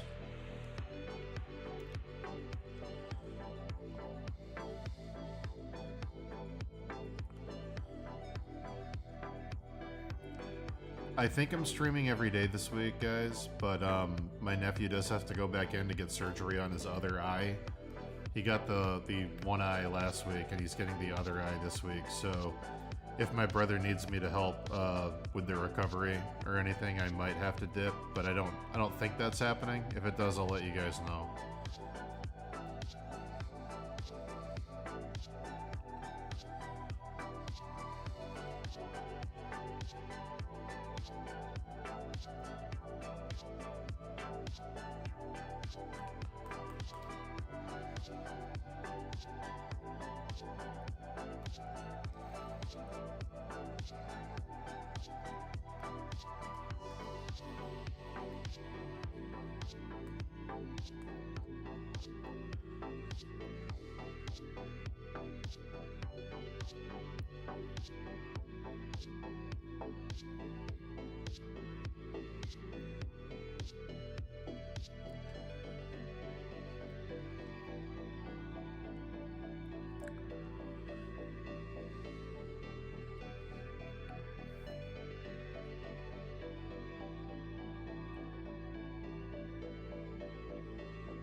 Captain Research, you can come on and talk anytime.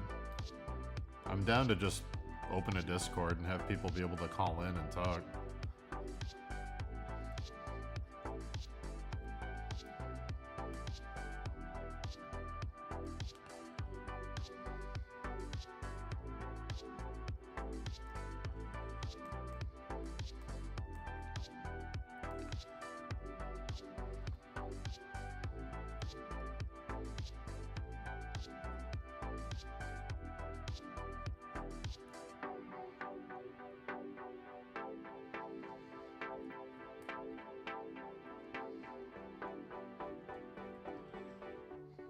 We could start that if that's something people are interested in. Just having a Discord room where you can call in and talk.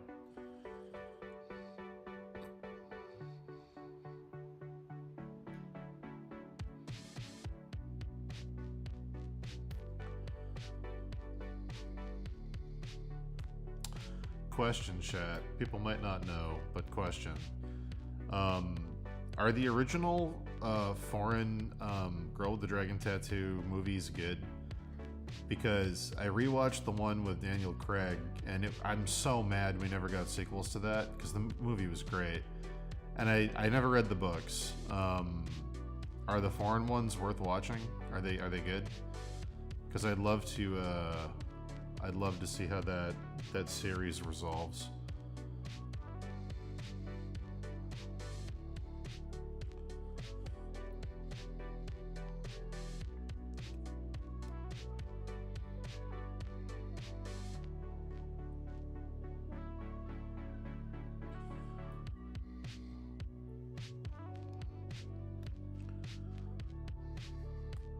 Is there a sequel with Daniel Craig?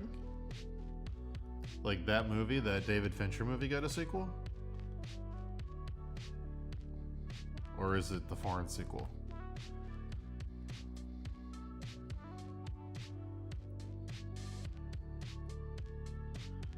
Yeah, man, I can start a Discord, and we can have people call in. How does that work? Do I need to give people like perms and stuff, or can anybody call in if they're in the group?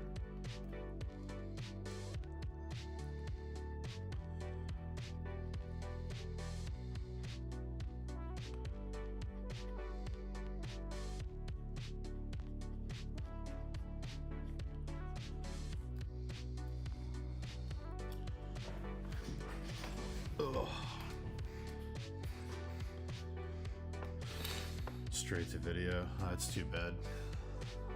The David Fincher one was really good.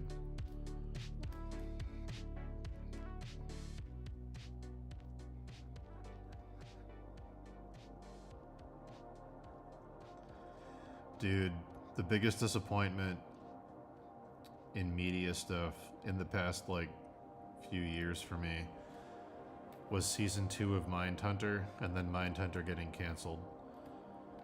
Ugh, season 1 of Mindhunter is so good. Season 1 of Mindhunter is so good. And then season 2 is like fine. It's like not, I wouldn't rewatch it. And then they canceled it. And I'm like, ugh. You have something so cool here. Like, you could save it.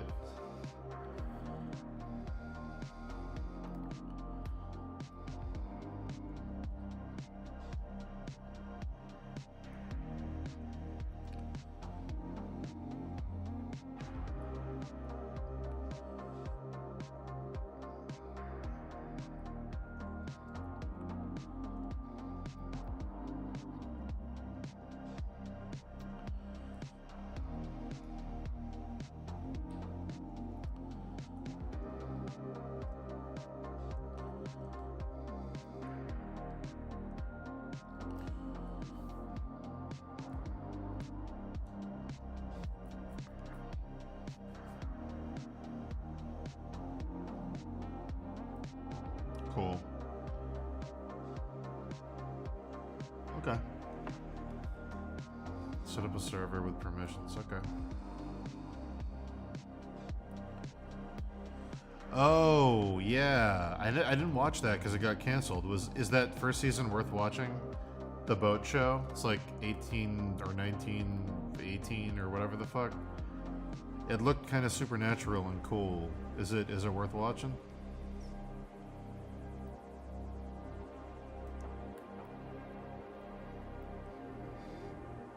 Hopefully it doesn't end on a massive cliffhanger like Archive 81. Archive 81 was pretty cool. And they were just like, big cliffhanger and canceled. And it's gone.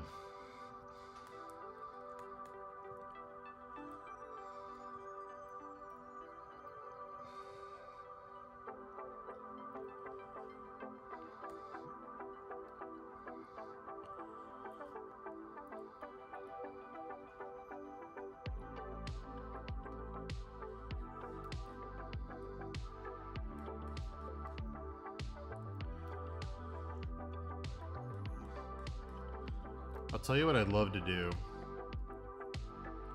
I'd love to do Let's Plays with the people that made the game. So like if I brought on like Heart Machine and played Hyper Light Drifter and like kind of interviewed them about the making of it while we play it live.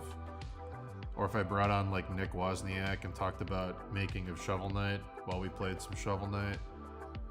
Ask questions about stuff that pop up in the game. I think that would be really fun.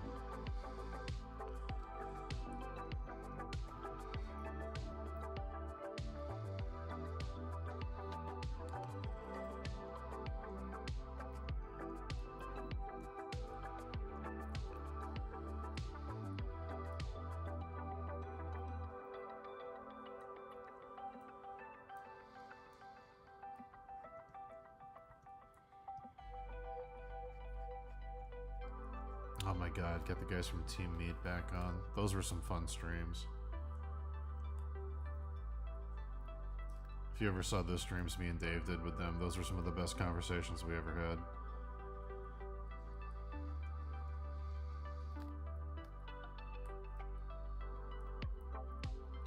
Would they love to play their own game though? They don't have to play. I can play and we can talk about the game while I'm playing it.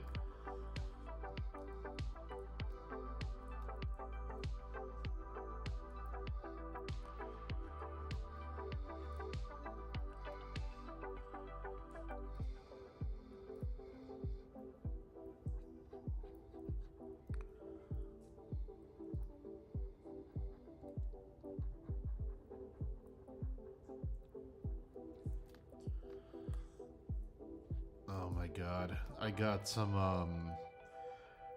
incredibly rare artwork that I paid a little too much money for, but I've wanted them for like 10 years and I finally found some. If anyone's familiar with a pen and ink artist named Aaron Horkey, he used to do stuff for Mondo all the time. I found 2 of his limited release Lord of the Rings posters. They're huge. They're like 3 feet tall. Some of the most beautiful prints I've ever seen. I got his Fellowship of the Ring and his Two Towers print, and they're all framed up, and I gotta go pick them up, I think tomorrow. I am so pumped to hang those up. Those were like an investment.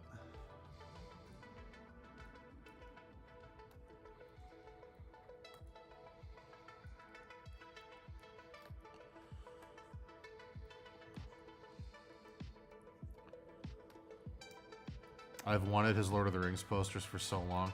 You can't get the Return of the King one he did for like under $3,000. It's like, it's just not available anywhere.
You know what? I'm friends with the creative director at Hasbro too. He's the art director who, like, when Dave did his G.I. Joe covers and shit for the toy boxes, he was the art director on those. He lives pretty close to me, actually. Him and his family come over for parties and shit in the summer with some other Hasbro friends. I could probably get him on too, talk about working on, like, super big IP. His name's Len. He's a super nice dude. I forgot, yeah, he'd probably be down to come on too, actually. I'm making a little list in my head of people I can reach out to spice the streams up a bit.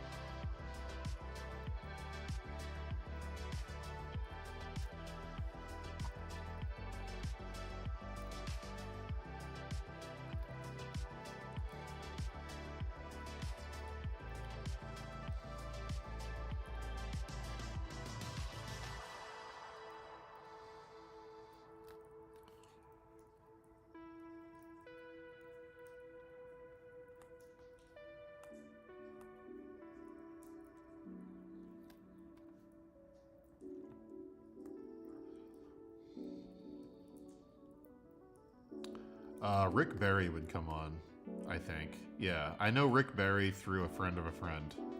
Rick Berry was the guy who taught me how to paint. So I was a student of one of Rick Berry's students. So I have a direct line to him. Have I ever talked to Rick? Rick used to do open studio things where you could go paint with Rick in Boston. I went to one of those, but I don't know if I really spent any one-on-one time with him. I could probably get Rick to come on, though. I could definitely get Brandon Jones and Michael Huber to come on. Maybe Kyle. Kyle's pretty busy with his own thing. I know Brandon and Huber would come on. I'm already got good relations with both of them.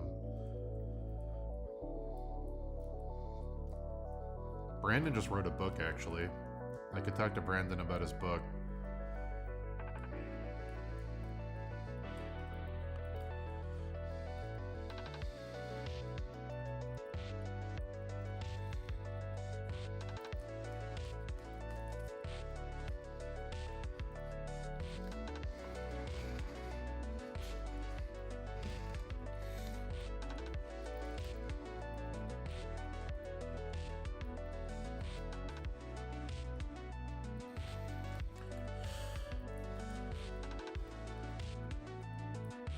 I could get Danica to come on. She used to be Comic Book Girl 19. She switched over to Danica 19. I could get her to come on. She's a good friend of mine. She's an awesome creator.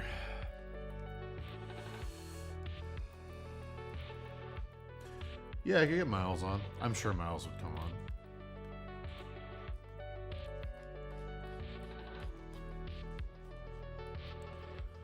I don't know how busy Miles is now with the twins, though. I gotta ask what his schedule's like.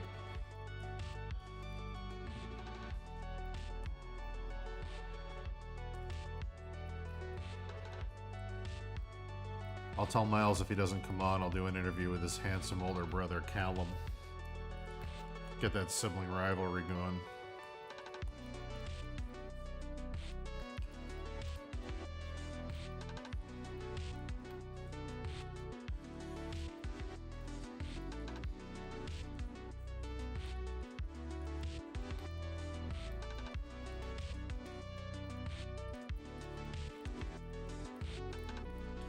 Danica's great. Danica's like... There's this Jodorowsky quote about how to keep your sanity as a creator, you have to surround yourself with what Jodorowsky called, like, spirit warriors. Like other like-minded people that are, like, part of your quest or whatever. Danica's a huge Jodorowsky fan. So every time I send Danica a letter or an email or anything, I always sign it with your spirit warrior.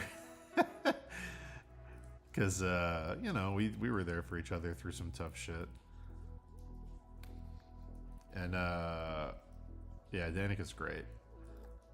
First time I met Danica, she had helped us out with the Steve Lichman stuff, which was fucking huge. Because no one knew who the fuck we were with the first book. She was willing to read it. She hooked us up with Game Grumps and other people that promoted it. She helped us out so much. It's so fucking nice. And I wanted to thank her in person because we were both going to be at New York Comic Con. And she was like, I'm super busy doing interviews and stuff all day, but we're going to a club after and I can get you a ticket to come in if you drop my name at the door. And I was like, sure. I was like, are you sure you want to do that? Like, you don't have to. And she was like, no, you should come with us. And I was like, okay. So I go to this club. Everyone's dressed crazy. I'm like, what is this? I get in, drop her name, go in. It's an underground rave the Chemical Brothers are playing at, and it's Blade themed. So they recreated the rave at the beginning of the Blade movie. So it's the Chemical Brothers playing the Blade soundtrack. And they had the sprinklers with fake blood coming down on it. It was my first time meeting Danica and fell in love immediately. So yeah, shout out to you.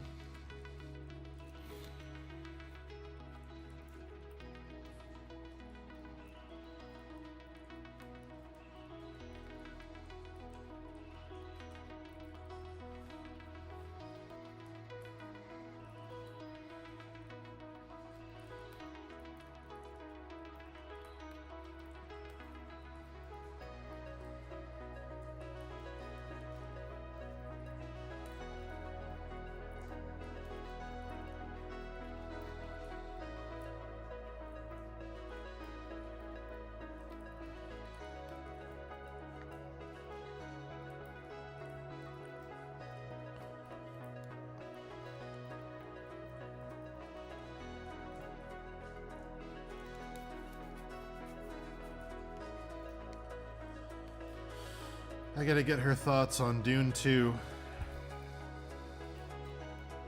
and X-Men 97. X-Men is Danica's one true love. More than anything else.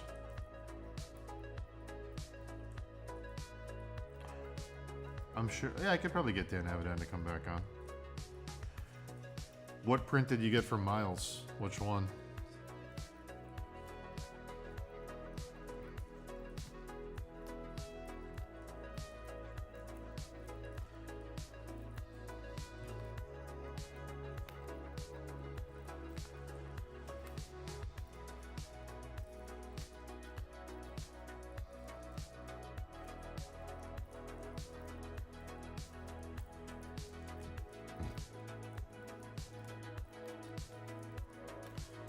Muad'Dib.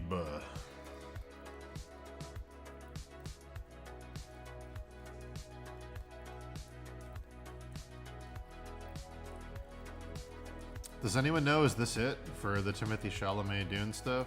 Are they going to do more Dune stuff, or is it just Dune 1, Dune 2? Are they going to go into, like, Children of Dune, or, like, any of that shit?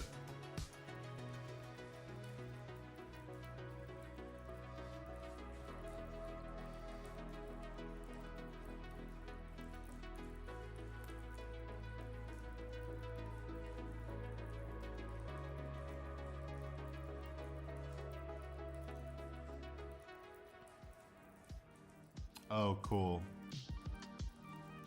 Nice, Maddie. I've got some of Miles's work hanging on the wall across from one of my toilets in one of my bathrooms. The guest bathroom, because I think it's really funny to make people sit down and stare at one of his, like, really thought-provoking pieces. I always love looking at people's faces when they come out of there. I'm like, made you think, didn't I? Didn't I?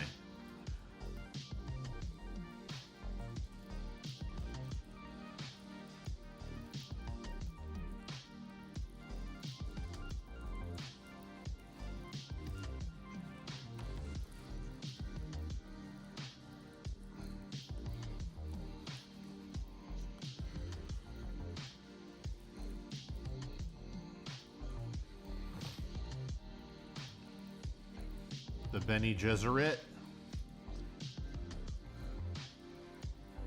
3 movies total. Alright. Well, we'll see. Hopefully he gets it made.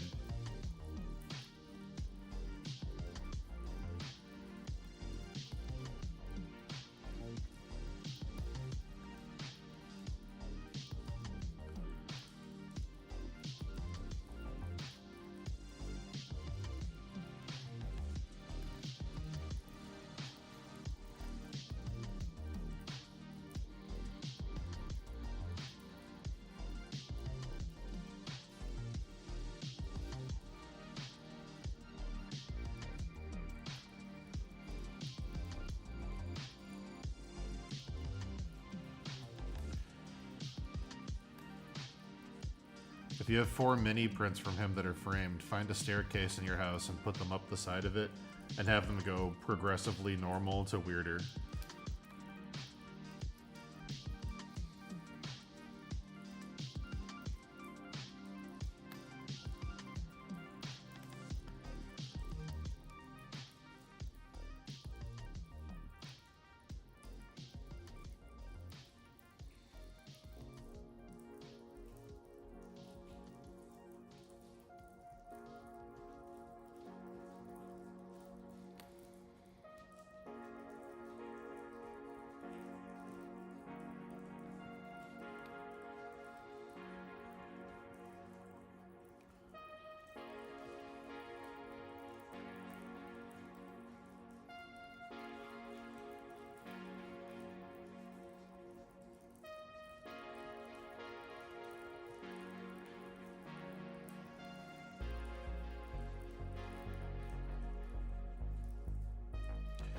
Yeah, I'm very excited to see what Sam does. I should get Sam on.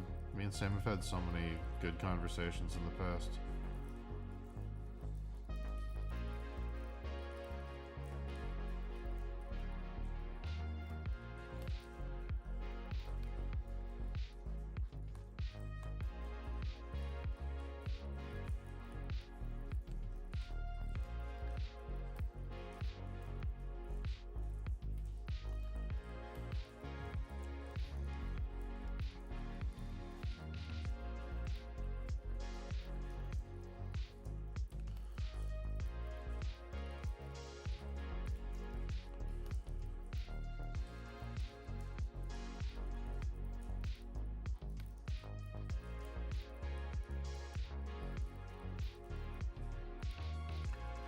I feel like IPs without a specific product generally peter out, though. I don't know. I'm trying to think of an example of one that doesn't. Well, the problem is if it doesn't have a product, it's hard to monetize, and if it's hard to monetize, it's hard to justify continuing to work on it. Because you have to do other shit to make your money. But, I don't know.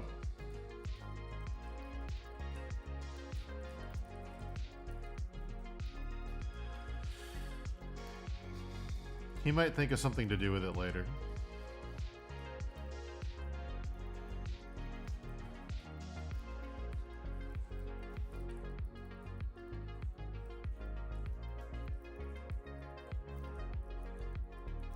Yeah, his Blender stuff is cool.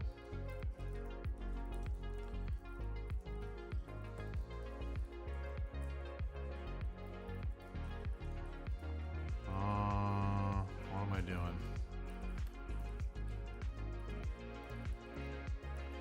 You know how dogs get the zoomies when they're too excited? I feel like I get a version of that when I'm too caffeinated, where I just zoom in and out on details in Photoshop, trying to figure out which one I want to finish, and I start doing this. That's me getting the zoomies.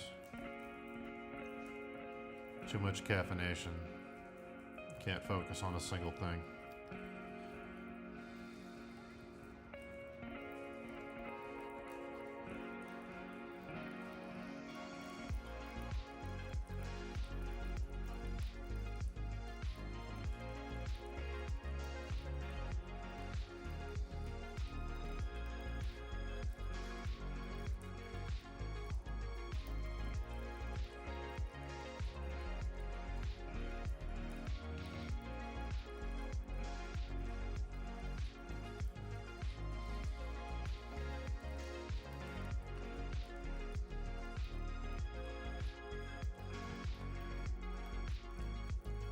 enjoying this painting, but all I can think about is finding aught of use and aught of interest in Dragon's Dogma. God damn it. Fuck. So much aught.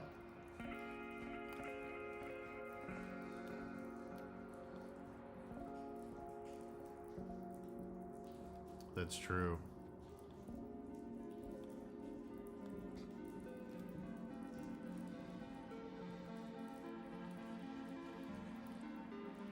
I think artist zoomies are a thing, guys. I really do.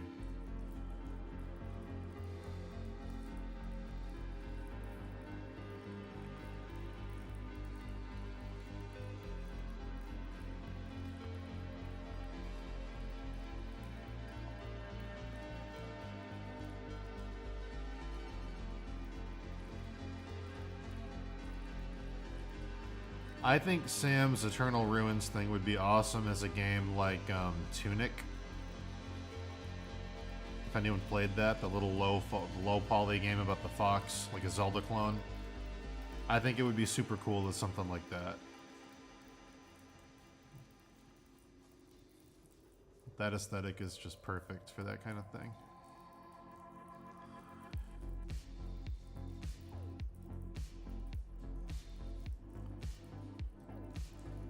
I mostly brought that up because this song reminds me of Tunic a lot. It's got the same sound pad on the synthesizer.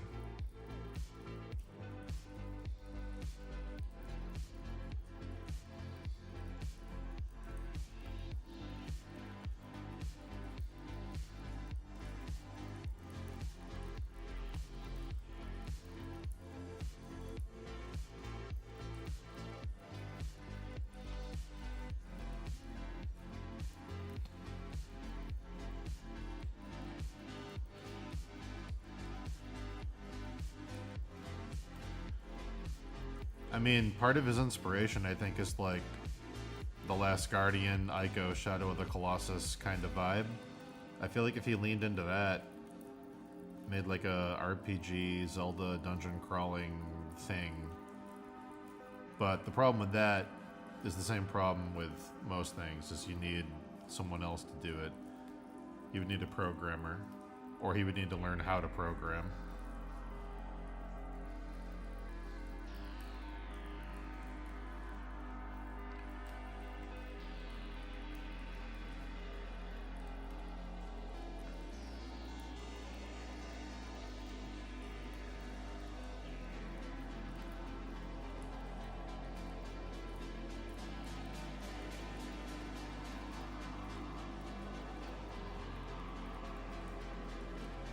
Tunic was a really cool game. I thought it was locked to Xbox, but it's on PlayStation now.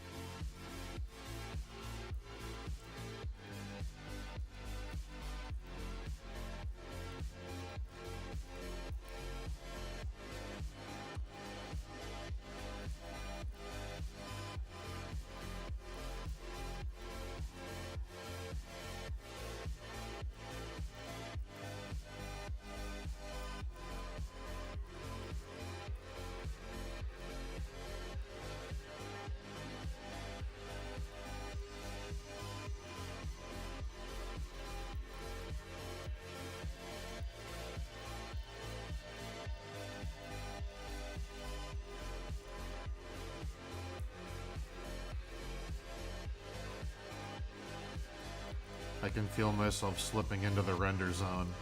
So if anybody has stuff they want to talk about, throw it in chat, or I'm going to start getting real quiet.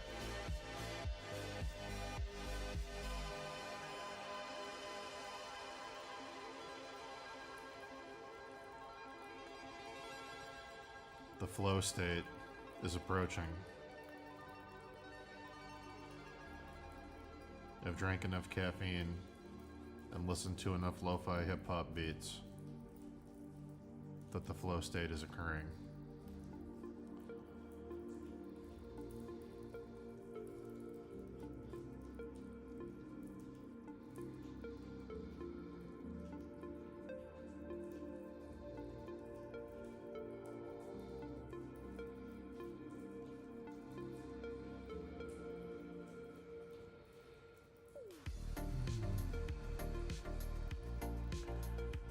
I think there's 10 pinball machines at my brother's barcade.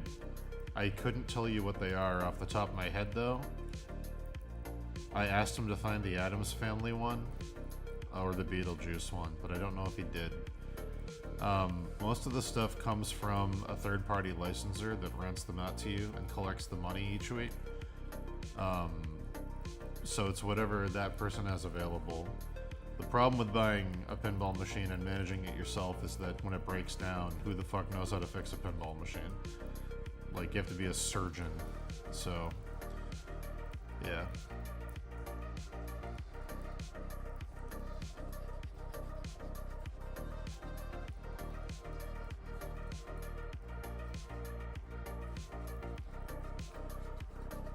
You will see plenty of pictures on my Instagram when the barcade is open, because I helped out a lot with that.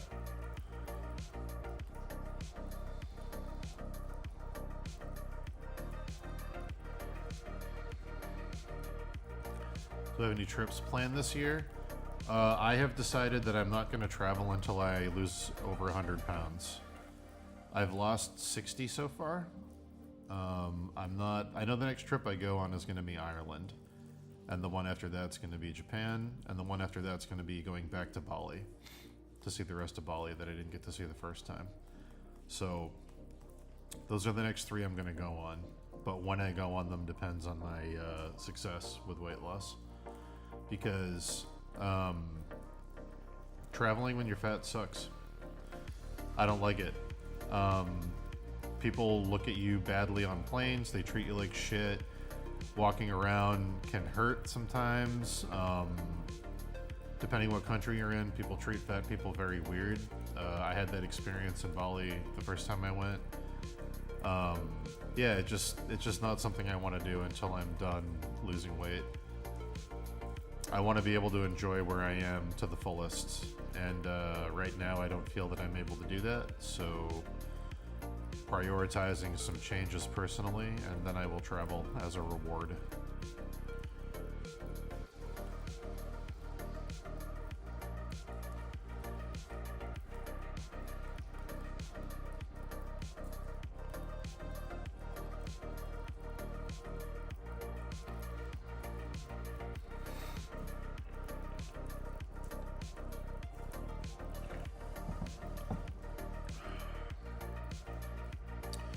Oh, that's cool. Kim had a ton of fun hanging out with you last time, so I'm glad you're going back out. Or she's going out to you, or whatever you guys are doing. Kim needs more of that. She deserves more of that. She's such a good friend, good wife to Dave, good mom to the kids. Like, she's just puts 100,000,000% into all of her relationships that she has in her life, and she deserves more relaxation and quality friendship, and I feel like she doesn't have enough of that, so I'm very glad you're hanging out with her again, because she really had fun last time, and she doesn't get to do that enough.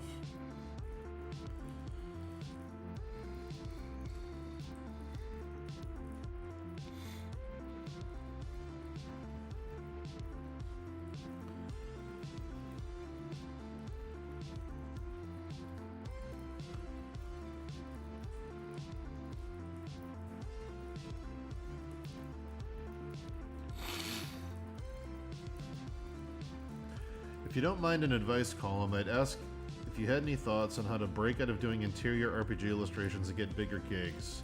I've had to port reviews with Magic ADs, and they just said close.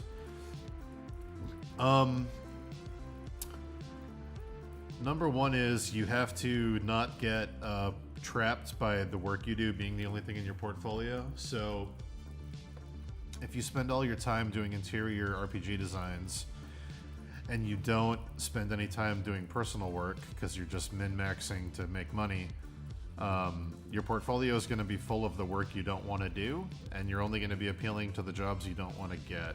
So your first advice is to carve out some time. Well, first advice, bare bones, is what do you want to do? If it's not interior RPG illustrations, step one is figuring out, okay, what kind of art do I want to do I want to be making, and why? What makes you happy to paint is the big question. Figure that out, and then go, okay, how far away from I in my portfolio? And then you have to start making the portfolio you want for the job you want to get. You have to kind of manifest it with the work. So if you want to be doing portraits and character designs, you got to force yourself to take some time out to do that. Typically 10 pieces is a okay portfolio. 20 is better. You can work with 10. 5 is usually too little. But you're gonna have to figure out some time to build the new portfolio. You're gonna have to figure out what the best possible case and worst possible case you're willing to accept would be. What's the lowest pay? What's the highest pay possible? Where would you want to land to be comfortable starting out? Magic the Gathering isn't the end-all be-all. There's other stuff, so start looking into other companies that would hire you. Maybe it's video game companies, maybe it's other card companies, maybe it's movie studios, maybe you start a Patreon and make your own thing. Like, what do you want to do? What would make you happiest? And then you have to literally just... This is going to be super boring, but I'll show you right now with a little grid. It's just like the spreadsheets me and Dave do to get our books done. Make a spreadsheet and go, okay, new job. Let's say it's a character artist, because you don't want to do interiors, you want to do characters. Okay, so let's say you need 10 characters. So that's 4. My god. Let's go with 8. 8's a good number. 1, 2, 3, 4, 5, 6, 7, 8. So okay, so right down the middle, here's my advice for everybody who wants to do character stuff. This is what I did. This is how I started getting character work. Okay, I'm gonna need good guys. I'm gonna need bad guys. Okay? And then figure out if you want to do fantasy or sci-fi. For me, it was fantasy. I've been talking so much on stream lately, my voice is fucking going. So you got good guys, you get bad guys. Okay, you want to min-max your portfolio. You want variety. So right off the bat with the good guys, you want a male, a female, an inhuman, and some kind of sub-race. Same thing for villains, male, female, inhuman, kind of sub-race. So then you want to show variety. So what are the classes for an RPG? Okay, I'm gonna need one who's, I'm gonna need a warrior, I'm gonna need some kind of sorcerer, I'm gonna need some kind of thief. Those are pretty basic. And then, some kind of wild card, whatever you want to do. Any other class, any other cool thing you want to show off. So then you want to show variety of, let's say you want to do Wizards of the Coast, you want to do Dungeons and Dragons, you want to do Magic the Gathering, you want to do video games, any of that stuff. You're going to want to show a wide variety of stuff. So typically there's dwarves, there's orcs, there's dragonkin, there's humans, there's elves. So you want to showcase all these in this portfolio. So you can do this randomly by throwing them all in a hat and pulling them out one at a time, or you can do whichever one sounds cool to you. So what I did was, okay, I did a human. So over here, we're going to break it into categories. This is your gender. This is your class. This is your race. Okay? So I did a human,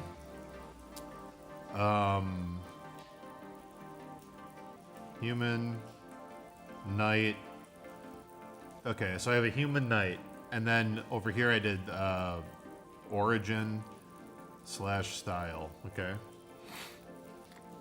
So for me, I did a human knight, and he was kind of European looking. Then I did a female sorceress. She was an elf, and she was more Middle Eastern. Okay? Themed. Then I did an inhuman. I did a weird, big, gangly looking weird monster dude. Not really sure what to call him. I'll just call him Monster. Monster guy. That's what he was. Oh, that wasn't his class. Sorry, that was his race. His race was like a monster dude. His class was, I made a Lancer. And then I did the origin was a wild card. I made it magical, just a weird, cool magical construct thing. Then for the subhuman, like which is a human-looking thing, but it's either like stretched out or shortened. I did a dwarf. Then sorry, I fucked this up again. I did a barbarian. I did a dwarf. And the origin was Chinese. Okay. Then for the villains, same fucking thing. You just roll through, take all the things you need to show and diversify, throw them all in here. So eventually when you do these 8 characters, you're covering all your bases. You've got 8 different, races. You've got 8 different regions you're showing armor designs from. You've got all that stuff. And you're covering all your bases. So I did a male warrior. He was human. He was Persian. And then I did a female, God, what was she? Oh, that's what she was. She was a monster. She was a, what would I call the class for that? I guess it was a Lancer. She was a Gorgon. She was a monster. And the origin was very, kind of like Greek. Then for the Inhuman, I did a big one and a small one, but I'll show you, this is really old work. This is really old work.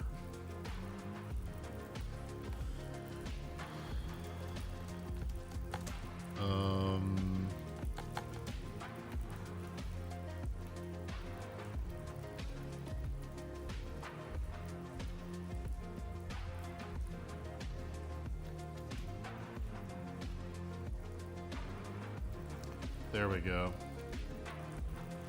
So this was my good guys. This is what got me character work finally for Pathfinder and stuff, and for our video game shit. There's my human, kind of European guy, my more Middle Eastern themed woman, my Inhuman Lancer dude, my Chinese armor themed dwarf. And then for the villains, this is super old work.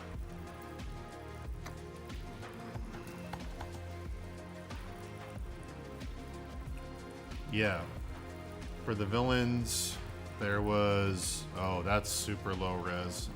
Hold on.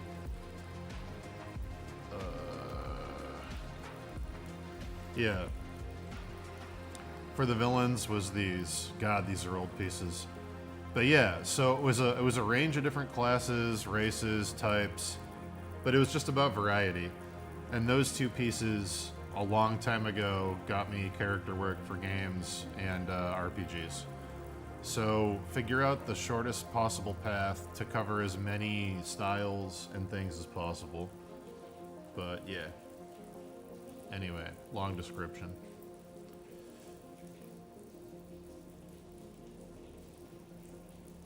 Do you feel like a grab bag portfolio is too unfocused? Well, here's the thing. Your personal website portfolio should be different than the portfolio you submit for a specific job. So if you've done a ton of work and it feels like a grab bag, that's perfectly fine to showcase on your personal website. To go here's my career, here's all the shit I've done. That's totally cool. But if you're submitting to Magic the Gathering or Wizards of the Coast or Blizzard or Naughty Dog, you want to show them the stuff that they're going to want to see. So you're going to make a sub portfolio, a specific smaller one that's focused on the shit they want to see. And then somewhere in there say for more of my work and other genres, feel free to visit my website. But yeah, you can make multiple portfolios for different types of jobs you want to get. I wouldn't send a grab bag portfolio to a specific company. I would curate a portfolio to maximize your results of getting that job, because if you have a grab bag portfolio, the work that would get you the job might be in there, but there's no guarantee that they're gonna see it first. And whatever they see first is gonna tint how they see the rest of your stuff. It's gonna color how they view the rest of your portfolio. So if they're a video game designer looking for a character artist and the first thing they open up is tour posters you did for a band or something, they're gonna think of you as the tour poster guy for the rest of your portfolio in some cases. So Yeah, I would absolutely make a portfolio for a job and submit it with intention rather than just hoping they see the right stuff.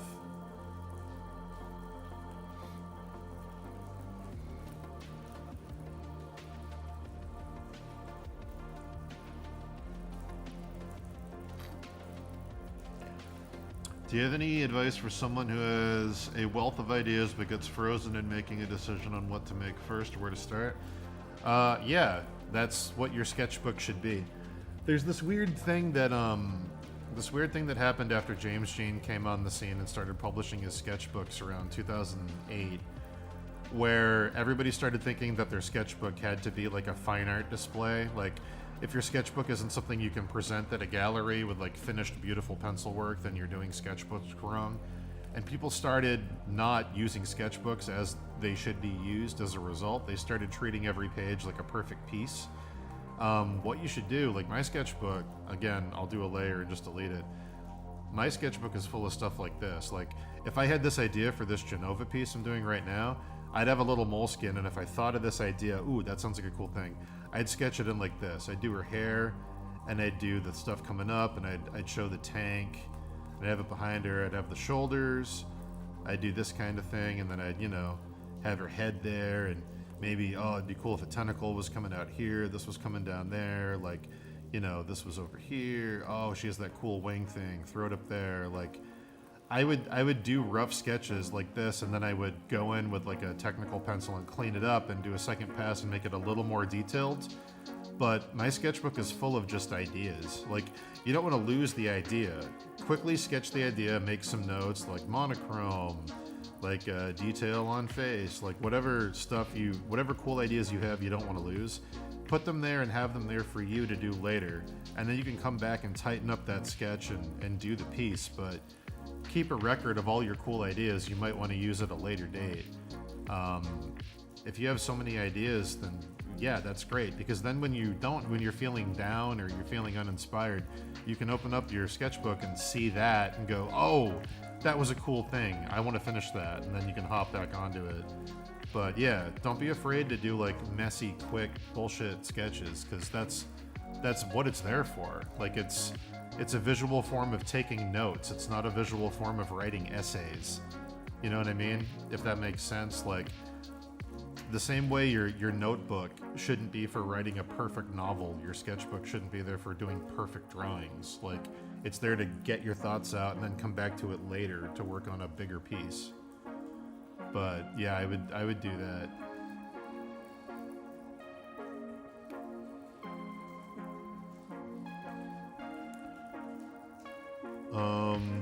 What if you want to do art but not sure what path you could take, or your art isn't good enough? What's a good support or job themed around it? What if you want to do art but not sure what path you could take? Your art isn't good enough. Well, if your art's not good enough, just do it more and you'll get better at it. Obviously, studying can help you get better at certain things faster, but in general, the more you do art, the better your art will get. And the more you do art, the more you're going to understand what you actually enjoy doing. Like, whatever you gravitate towards naturally in your free time, whatever gets you excited to draw, that should be what you should turn into your job, ideally. Jobs around it, in the meantime, till you get there, obviously there's lower paying art jobs, there's things like doing assets, there's things like, video game assets and, RPG stuff and card art, and there's also teaching. You could get a job teaching kids art. You could get a job, volunteering for classes or going to life drawing things in your town and curating them. Yeah, I mean, I'm trying to think of what other art specific jobs. I mean, I know someone who's super talented who doesn't think her work is good even though she's been published. And she's probably listening to this right now. You know who the fuck you are, and you're an idiot for not thinking your work is good. She's published and she thinks her work sucks, and she wants to get a summer internship at a museum just because it's art adjacent, and she wants to stay in that area even though she thinks her work isn't good enough, but it is. Yeah, I don't know, stuff like that. But in general, my advice would be to focus on your work and make your work better and get the job you actually want to get, rather than, you know, taking a half measure and grabbing a job that's like art adjacent.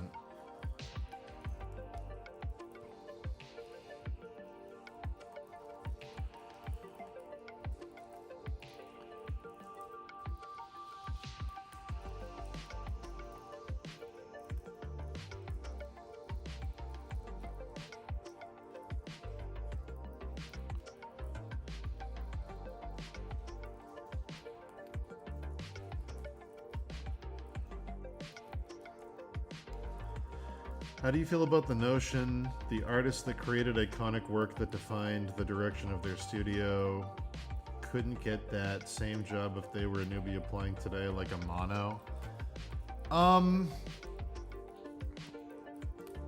I think the industry has changed. I think the Amano example specifically is a byproduct of the fact of where the technology is for the kind of games that Square is making. Like, to create the 3D models with the polygon count that Square needs right now, you need incredibly sophisticated, technically accurate artwork to do that.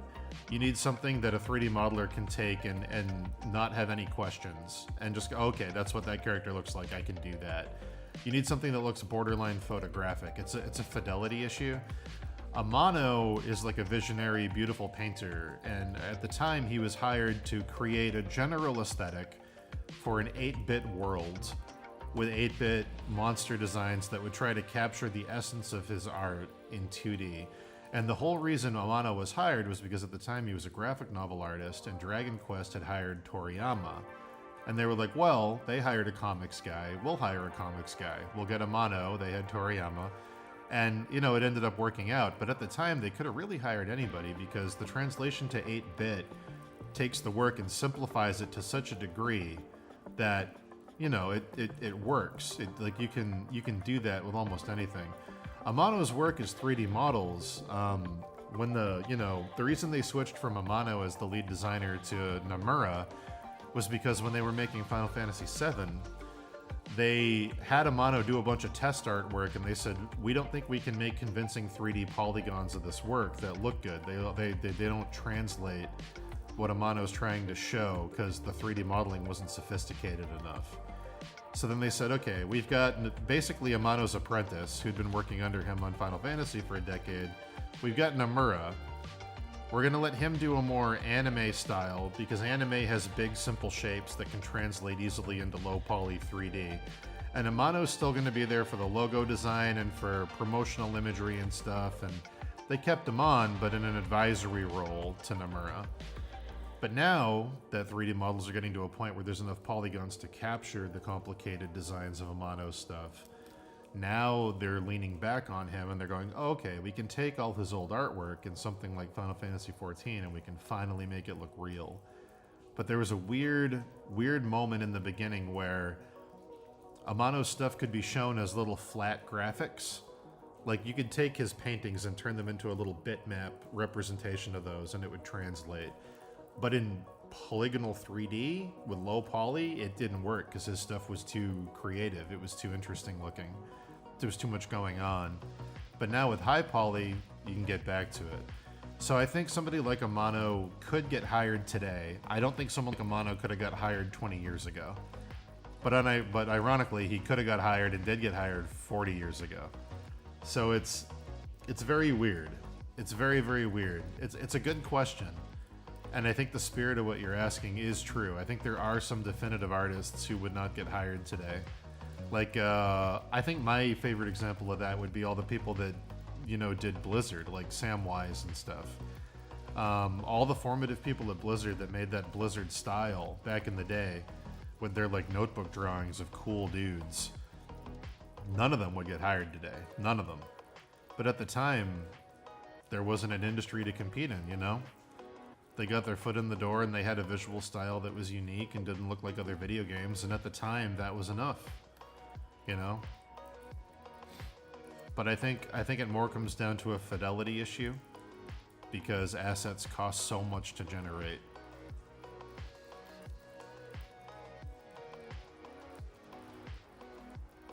Sorry for that long answer.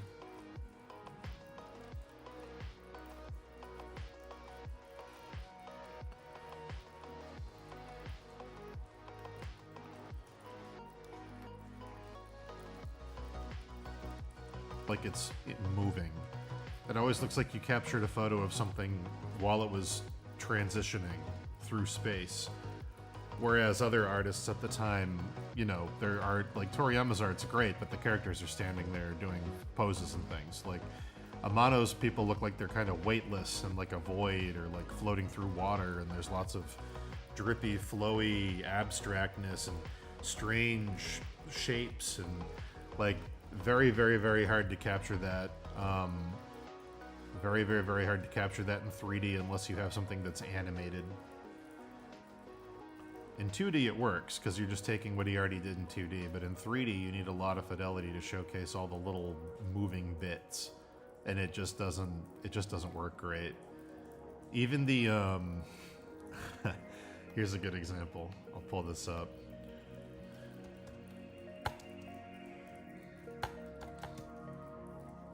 The first time they ever tried to capture Amano in low poly, it didn't work at all. So what they had to do was turn it into chibi. They had Amano do chibi versions of all the characters. So they took all Amano's designs for FF4 when they remade it for the 3DS, and they were like, we're going to do it. We're going to use the Final Fantasy VII engine. We're going to make this game. It's going to look like Amano. They did it. It looked really bad. The faces were too small. You couldn't understand what was going on. There wasn't enough pixel in the models to map the drawings on them and show them in human proportion. It just didn't work. So they were like, okay, we're going to do what we did with FF7 and just do chibi versions. So they just did this. But it still got Amano's style. It still got the flowy, you know, hair, the flowy fabric, the cool patterns, but they had to simplify it way down to make it even kind of work. And that was with a hybrid PS1, PS2 engine, and they still could barely do it. It wasn't until the PS4 that they were able to, like, really kind of give it the fidelity it needed, but...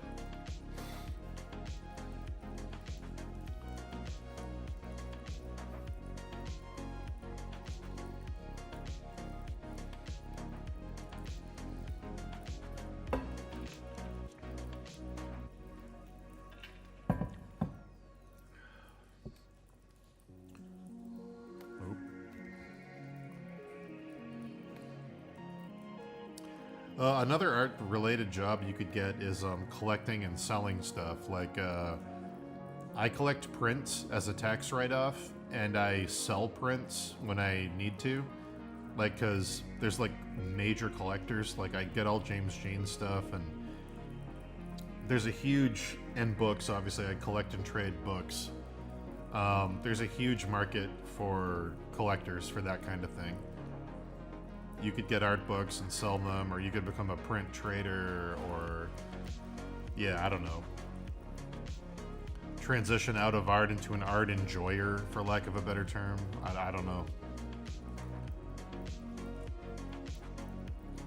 Or you could be a streamer who talks about art. You could do long-form YouTube videos breaking down iconic art and why you like it. You'd probably have a pretty successful channel doing that. It just comes down to how much work you want to put into getting something off the ground, really.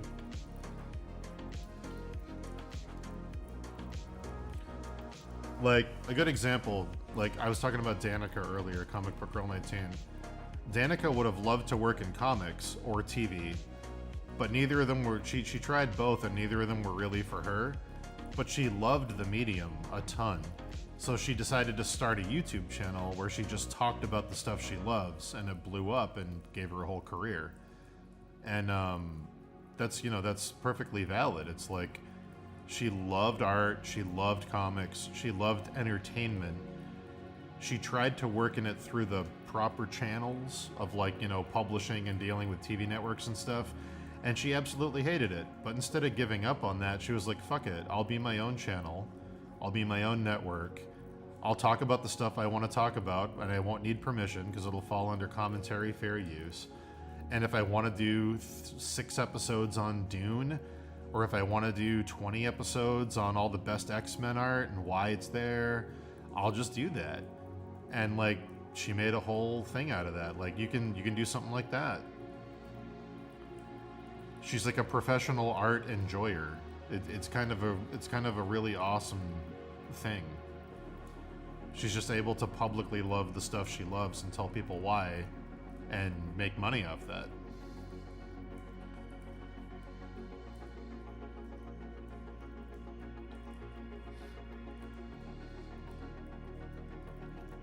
I would say another great example of that is Red Letter Media. Red Letter Media, Mike and Jay both wanted to be filmmakers, and they made some films that didn't do well, and then they realized that, like, you know, they had more fun when the movies were bad because they had come up laughing at bad movies. So they started making intentionally bad movies, and then they started putting those on YouTube. And then Mike was like, well, I really love Mike was like, I really love pointing out why things don't work, and I love criticizing things as a method of learning. So I'm going to make these documentaries about Star Trek and Star Wars and point out all the things I would have done differently. And Jay was like, I really enjoy being analytical as a filmmaker and breaking down the shots and all the very technical stuff. So then they combine those things, and now they're making films about making films, and they're just reviewing art and giving their opinion on it as two guys who tried to be filmmakers. And they have like one of the biggest channels on YouTube. And all they do is watch movies and talk about what they liked and they didn't like. And they watch old stuff that isn't even topical anymore, and they do reviews on it. And they do documentaries like Mike's Star Wars videos and stuff about like, here's this thing I love and here's this thing I don't love, and we're gonna talk about it for 3 hours. And they're like multimillionaires.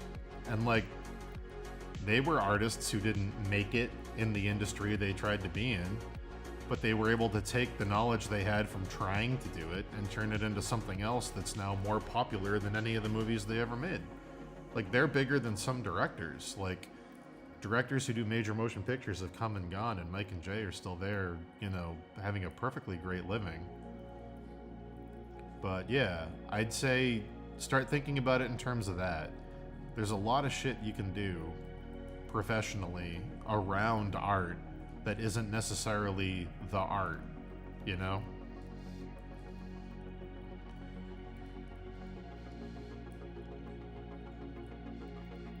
You just got to figure out what you can bring to it that makes it transformative so people will watch you. For Mike and Jay, it was analysis and humor. They're very good at analyzing things, finding flaws that resonate. People go, oh, that's why that didn't work. Okay, I feel that too. And making it funny. Danica is all about the passion and the production. She's able to make a really snappy, well-edited video with really well-written video essays with really, really high, you can tell she loves what she's talking about. You just got to figure out what your thing is. But, yeah.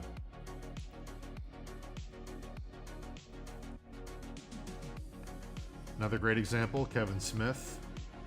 All of Kevin Smith's films have bombed. He's a multi-millionaire podcaster who just talks about comics and movies that he loves. He hasn't had a hit in his whole career, but he's like a household name.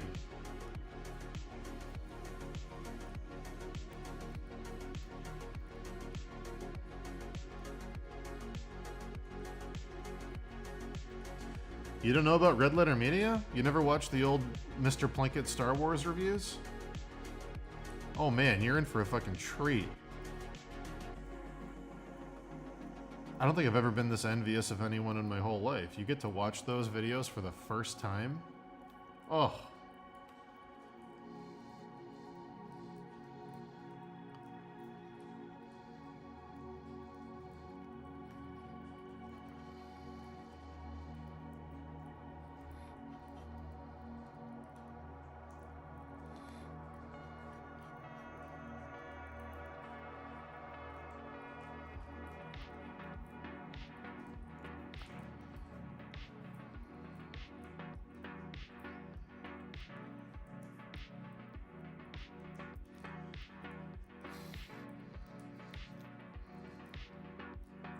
Hey man,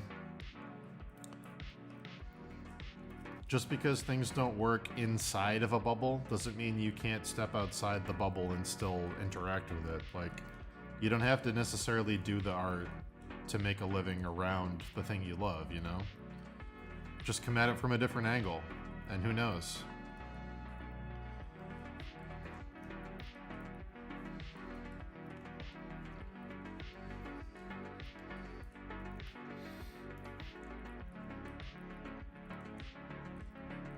Listen, Maddie, you were too busy living a happy, productive life with a cool job and a marriage, while the rest of us were watching a fully grown man talk about lightsaber inconsistencies in a 3-hour video. It's okay. It's good. You're winning. It's all good. No joke, though. I think you'd love Red Letter Media. They do a show on YouTube called Half in the Bag, and they review like movies that come out in real time and talk about why they're good or why they flopped. And it's probably the best, I don't know, in my opinion, it's the best movie review show on YouTube. Probably in the world. I can't think of anything better than Half in the Bag.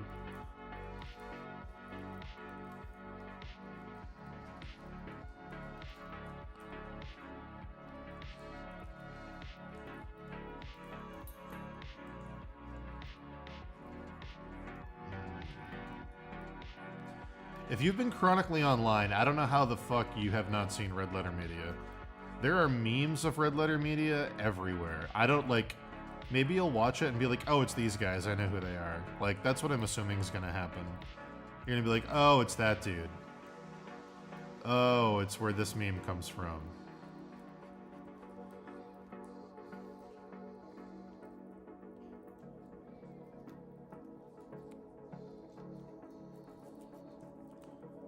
Rich Evans is like a living meme. Like, I don't know how the fuck...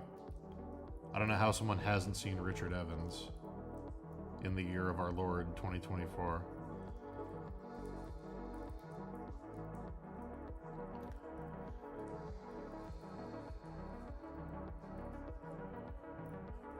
Oh yeah, the Marilyn Manson. Yeah, that's a very good one.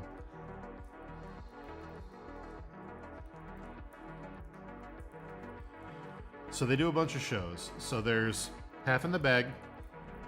Half in the Bag reviews movies that come out in real time, like what's in theaters right now. There's Review, where they take a classic older movie that they both love and they talk about it and break it down. There's the Plinkett Reviews, which are 1 to 4 hour reviews of classic films, usually Star Trek, Star Wars, sometimes Indiana Jones and other things. There's Best of the Worst, where they pick 4 or 5 really bad movies and they watch all of them and try to figure out which one of them is the best one, and you get to watch along with them with clips and stuff. There's the quiz shows that we talked about. There's oh god, what other ones? I know they have other shows, I'm just drawing a blank, but they're all really good.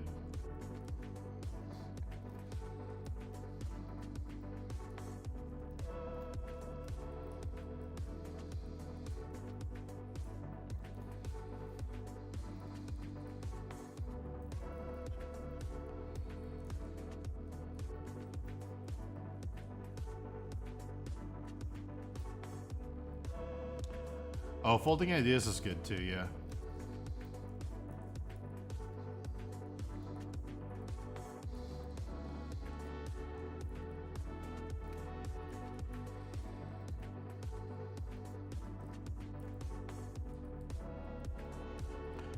Folding Ideas' Suicide Squad video was amazing. About all the editing problems.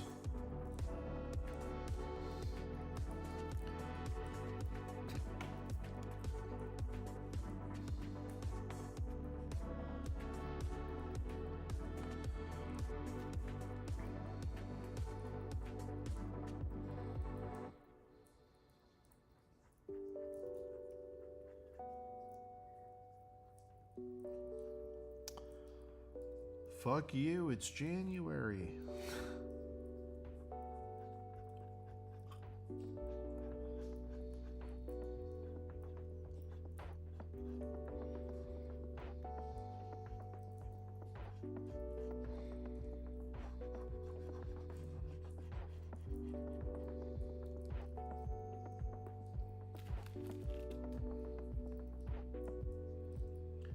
I'd talk with Captain Christian. That'd be dope.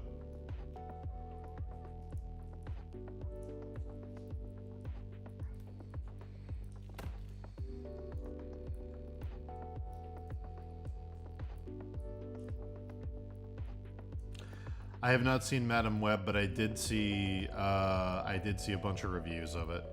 Supposedly in Madam Web, there's a scene where Uncle Ben of Spider-Man fame, Peter Parker's Uncle Ben, who dies and says great power comes great responsibility, that Uncle Ben, supposedly, because Madam Web is a prequel, she meets Uncle Ben and she goes, "Oh, you're an uncle?" And the kids are playing, Peter Parker's playing in the background. And supposedly, he says, "Yes, I love being an uncle. You have all of the power and none of the responsibility." And then Madam Web looks at the camera and says, "That's what he thinks now." Supposedly, this is a real thing that happens. Which is unbelievable to me. And I want to see it desperately.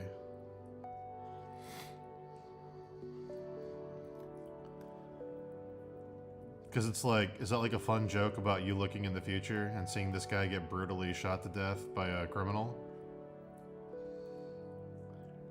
Yeah, I want to know.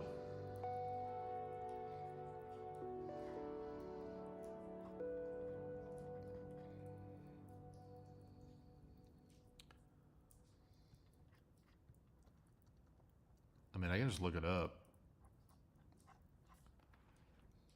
Just look it up right now, chat.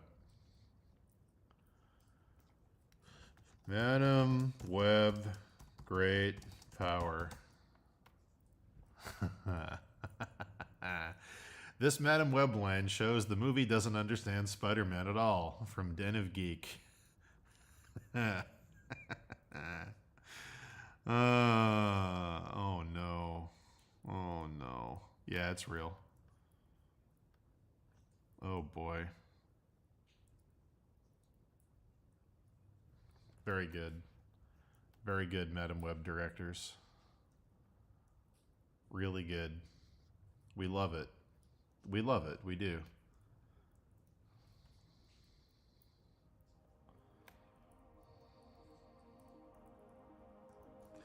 Yeah, what is it, Dakota Johnson? Is that her name? The 50 Shades of Grey girl? Supposedly she thought that she was joining an MCU movie, and when she found out she wasn't, she fired her agent. When she found that it was a Sony thing. Which is very funny.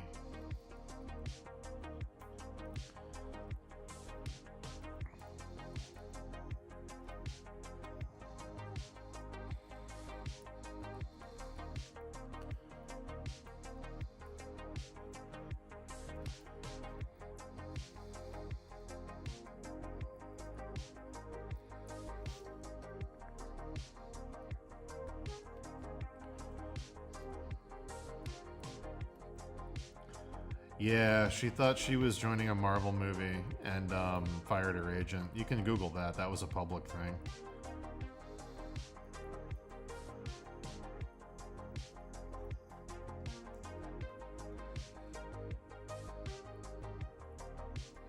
You think you found the scene? Is it online? Please send it to me. Please send it to me.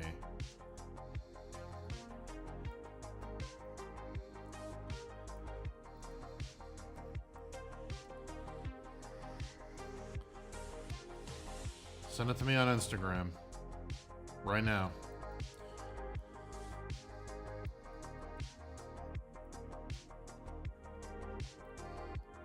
Yep, Instagram. We're going on this journey together.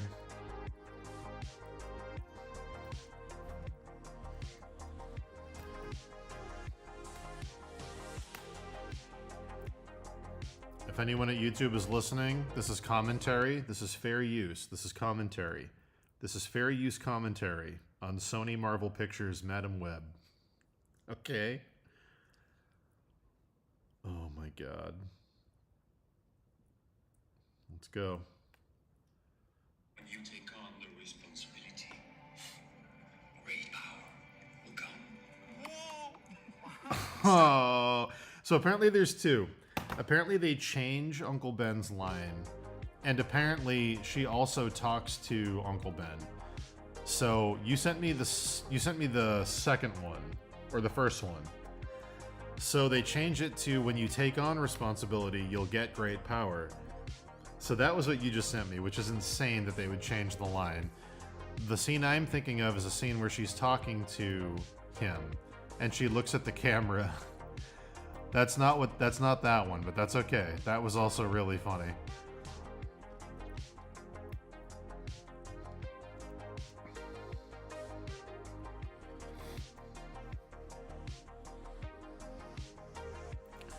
That feels like a dumb like empowerment inclusion thing that someone at the studio must have told them, like, we don't want to exclude the viewer because they don't have superpowers. So we want to change the line to be, if you take on responsibility, then you do have power will come with, so now anybody can be a hero. Like, I don't know, that it just feels like one of those dumb notes that someone put in there, like, with great power comes great responsibility. Oh, so if you don't have power, you don't have to be responsible? Let's change that. Like that, I don't know. Very dumb, very bad idea.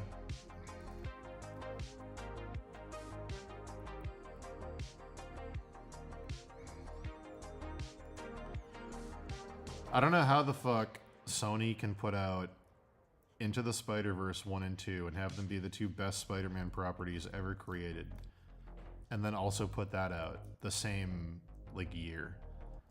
Like, what is going on? Like, how do you have one team of people that completely understand the IP and can make something incredible, and then another team of people that are like, I don't know, Morbius, Madam Web? Eh?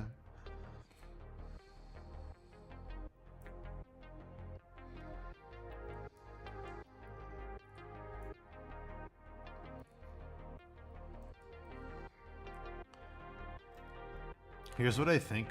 This is just my guess, okay? I don't know anything about this. This is my guess. I think when they were making Into the Spider-Verse, Sony was like, it's a cartoon. It's not going to make a ton of money, whatever. And they just didn't put their finger on the scale or pay close attention to what was going on. So I think Lord and Miller had a ton of creative freedom. That's my guess. And then it just blew up because nobody was, like, micromanaging them, because they assumed it wasn't good. They just assumed it was going to flop.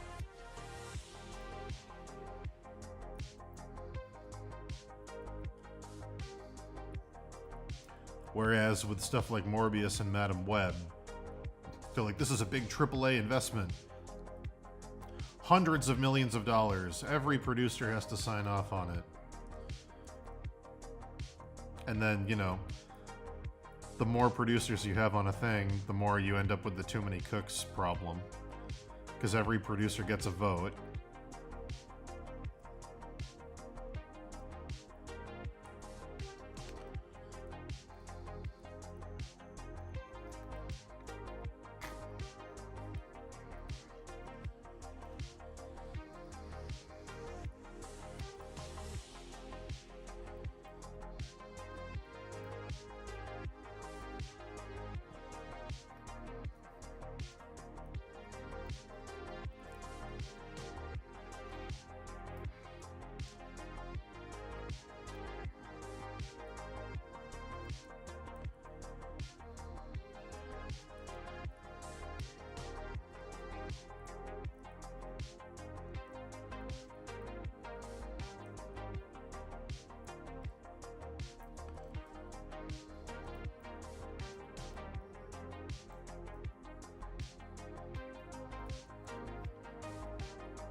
Yo, Johnny.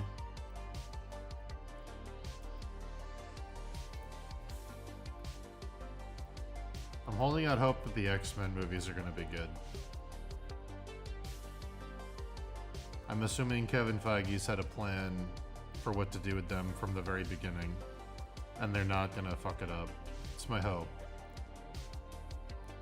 They're too precious to the studio to fuck up, but we'll see.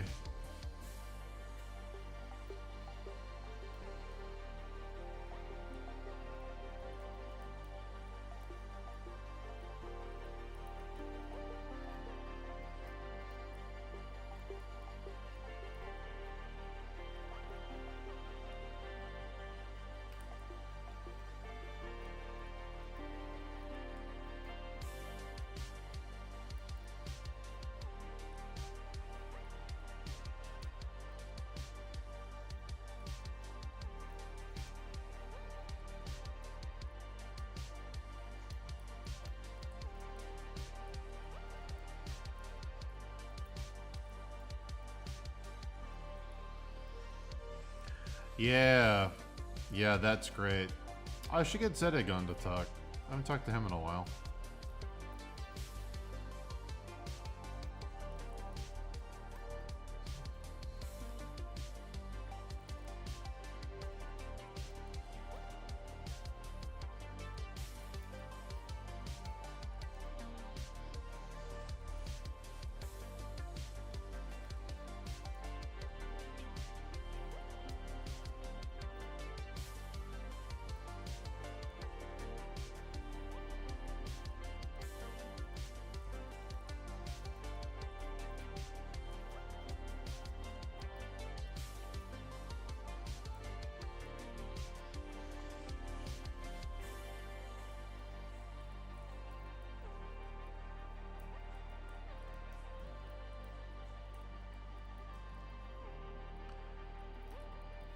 The other funny thing that happened at the party last night, besides the Secret Squirrel Society, was everybody got up to go play Cards Against Humanity, except me, because I do not play that game. And one other guy stayed in the room. And after a moment of silence, he said, "Damn, I need a fucking cigarette." And I was like, I can already tell this guy is going to be awesome. Not because I like smoking, but because of the attitude. So we start talking. And I'm like, "What do you do?" And he's like, "I'm a detective." Immediately I'm like, I knew it. I knew this was going to be great. I had a vibe. This guy was going to be awesome. And I go, "Oh, what do you do?" And he goes, I investigate drug-related murders and homicides." And I'm like, yes, I stayed in the room with the best possible person. So then I talked to this guy about gruesome crime scenes he's worked and all this crazy shit for like 45 minutes. And then he's like, "I hear you live over on that lake." And I'm like, "Yeah." And he goes, "I got a dog who likes the water. Maybe come by sometime, bring the dog by." I'm like, anytime, my friend. Anytime, my new crime scene drug investigating friend. Oh my god. He was like, "Yeah, you remember that case in Duxbury last year where the woman hung all of her kids?" I was like, "I do. That was really awful." And he was like, "My partner was the first one on scene. Walking in and seeing that's something I'm never gonna unsee. Damn, I need a cigarette." I was like, here we go. Here we go. I'm in another movie. People are talking in movie lines again.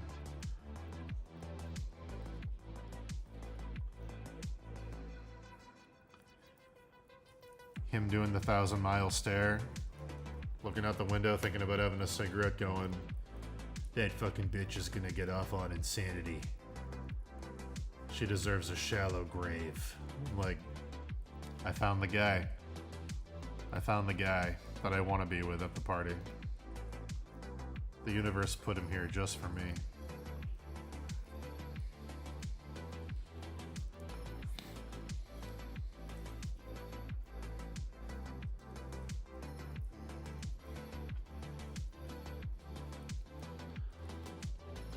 What other things did you say that were very funny? Oh, he said, when he said he was a narcotics detective for homicides and stuff, I was like, oh, like, I was like, oh, like, well, like heroin and shit? And he was like, you don't see heroin anymore. You see fentanyl. You see meth.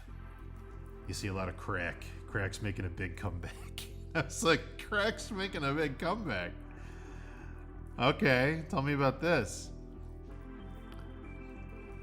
Yeah, it was a long, I don't know how I find these people, or if they find me. I have no idea.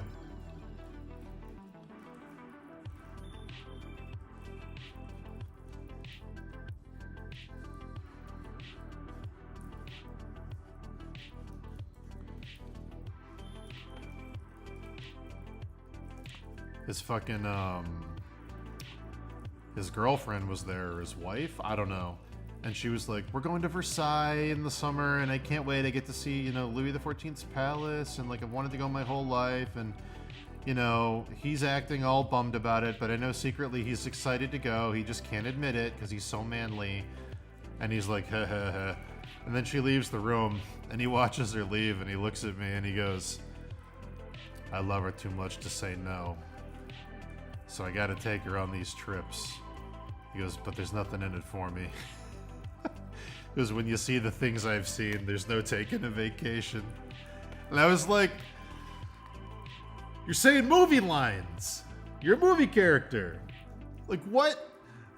You don't say that. You don't say when you've seen the things I've seen, there's no vacations. I was like, what? Am I in a film noir right now? Does me being colorblind mean I'm in a film noir? Like, oh, God. Oh. Anyway, so I'm going to be hanging out with that guy more. Just to mine the content.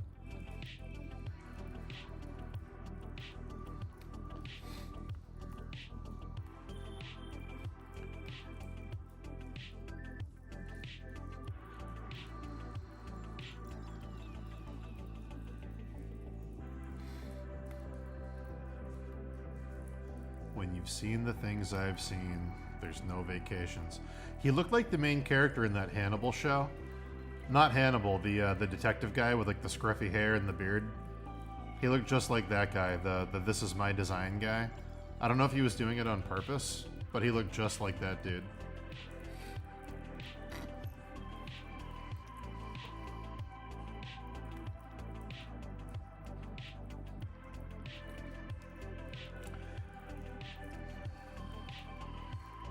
Oh, I'm going to take everything he says and put it in lines for Sergeant O'Malley in our Steve books. 100% Sergeant O'Malley's going to say, when you've seen the things I've seen, there's no vacations. That will be in the third book. So, I'll tell you my dream. This is my dream. My dream is that he left the party, got in his car with his girlfriend, and started laughing his ass off because he's actually just a regular dude that works at like Panera Bread. And he's just a really good liar. That's my, I hope that's true. Like, that makes me want to go to parties and just lie to everybody. Ugh. Because otherwise, I don't know how you say shit like that in a real way, unless it's like a joke.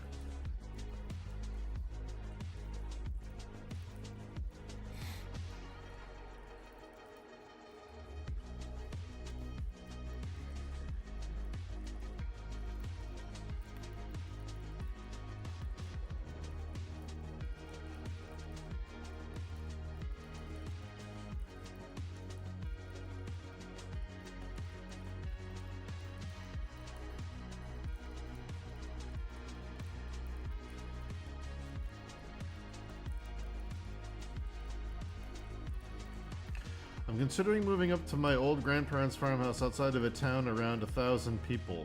Dirt cheap, cost of living, but everyone I know will be 40 minutes away. Will I turn into a madman? Well, how often do you hang out with your friends is question number 1. Do you have a significant other is question number 2. Do you have a pet is question number 3. And do you live online already is question number 4. Those are all going to affect the outcome. If you spend most of your time online, drawing or being in, you know, working or whatever, Probably not. You're probably used to some isolation. If you have a significant other, you're not going to be super alone. If you have a pet, you're not going to be super alone. If you already don't spend a ton of time with your friends, you should be fine. Like, isolation is something that, I don't know, I'm probably, unfortunately, extremely used to after working the way I've been working for as long as I have. But, like, you can acclimate to it. Acclimating to it isn't necessarily a good thing.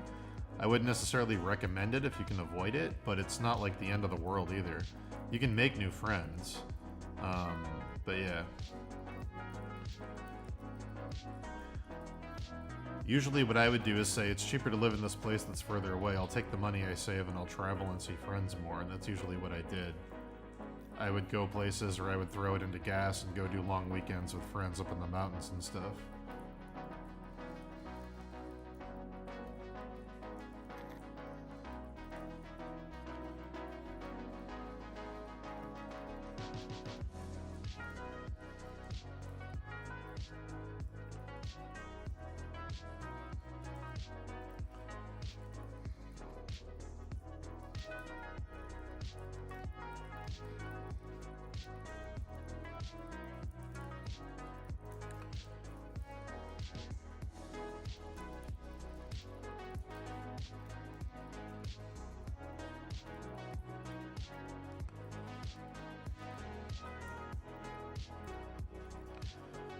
Here's the thing that I will say to you about being a single guy moving to a small town.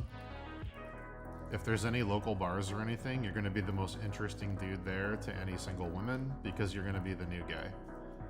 So if you do want to meet somebody, it would probably be easier to meet somebody. You'll be big fish, small pond. You'll be the guy that they don't already know for their whole life. So might work out better for you socially in the end.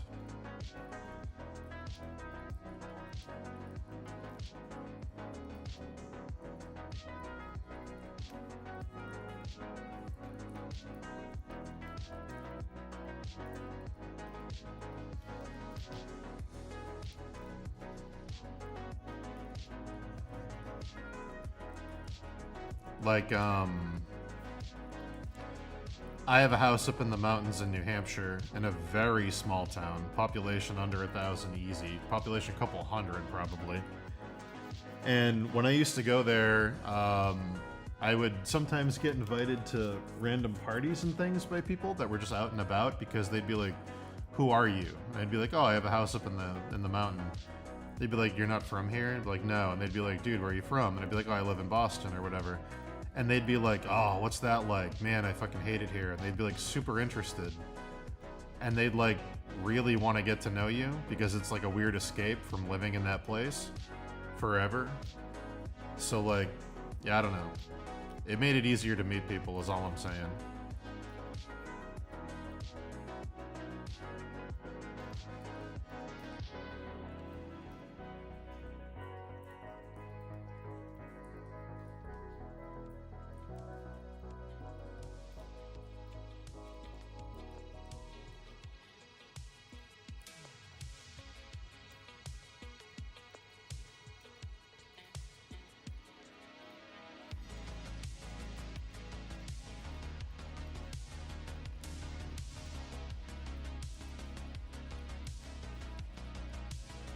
Here's my tip to you, Eric. Are you looking for a relationship or are you looking to get laid? I need the answer to that. I need to know, are you more lonely or more horny?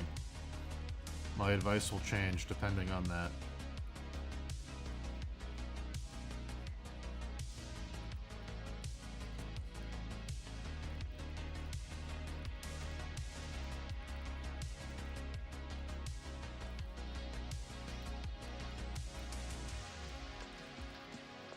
You're not looking for anything? All right. If you are, here's a simple two-step plan. When you move to that town, go to a bar, wait to be approached or approach someone you're interested in. That's step one. And step two is say, Yeah, I was really close with my grandparents. They passed away, and I moved into their house out here. That's what brings me to town. It's just I love the idea of living there, but I think it might be haunted. I don't know. Some crazy stuff happens at night, and then they're gonna want to come over and see for themselves. And then the rest is on you, my friend. Godspeed.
Alright, chat. If I don't use the restroom, I'm gonna literally explode. So I'll be back in a minute. Alright? If you're listening out there and you haven't had a drink of water or stood up and stretched your legs in a minute, now's a good time. This is your reminder to drink water and not get deep vein thrombosis. Alright? Looking out for you, because I love you.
Ayo.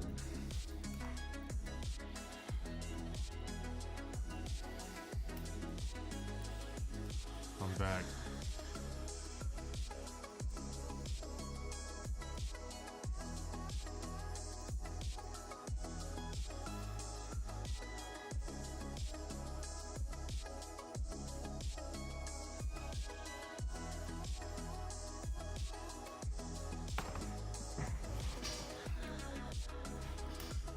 Alright. I need to shave my beard. Look at this fucking thing. Holy shit. Yikes. Massive yikes.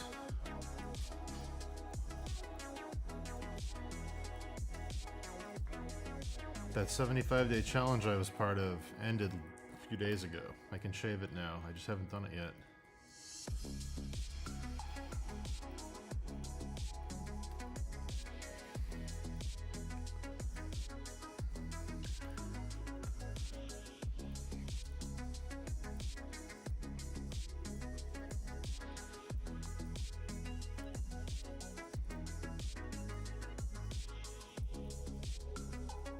Braid it?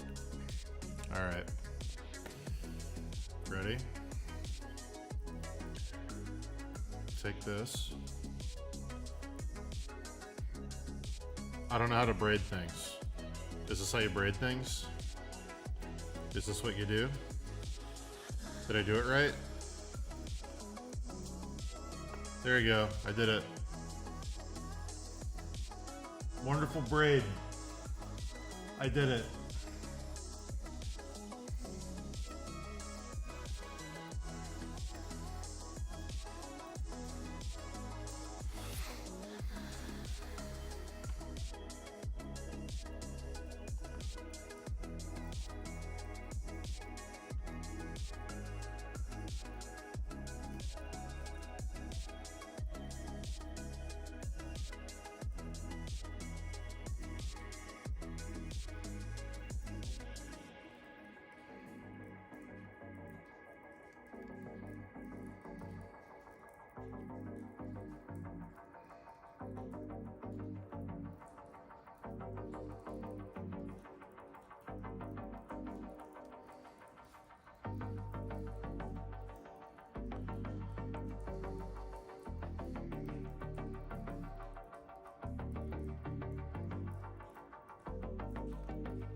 Chad, I want to thank everybody here for being my Dragon's Dogma 2 support group, helping me focus on painting instead of saving the world.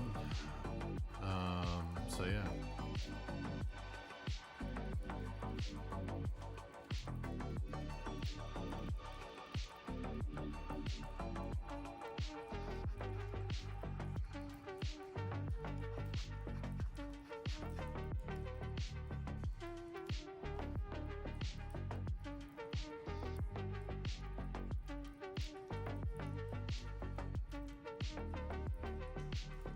Oh, shit. I forgot to check something. Hold on.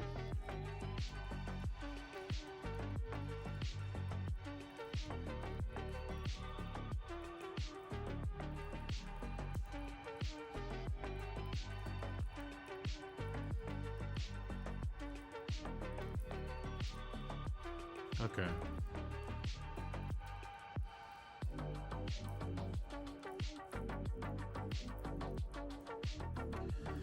It's Anime Boston this weekend, which is a big convention, and there's an antique theater in Boston that usually shows really good comic-themed movies or anime-themed movies this weekend for midnight shows.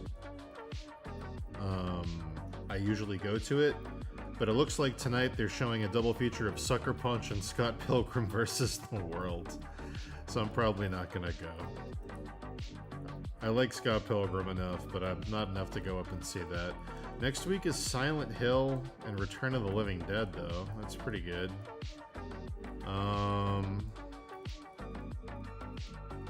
What else we got? Dawn of the Dead, Day of the Dead, and Land of the Dead triple feature. Maybe.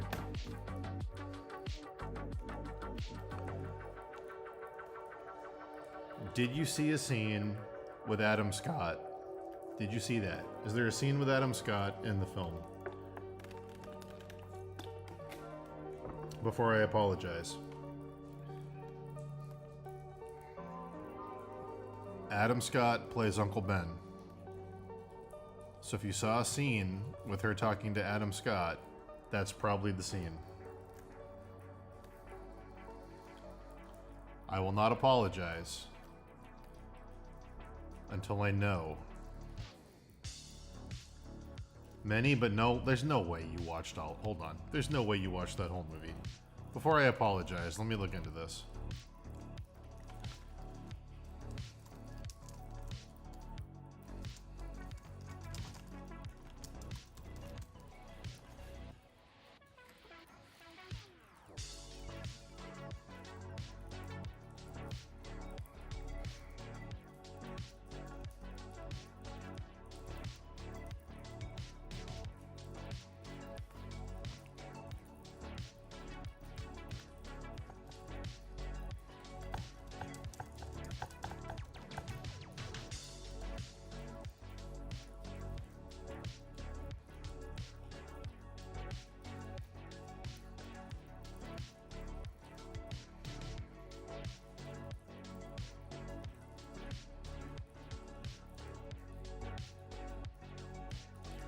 I think we need to watch the whole movie together.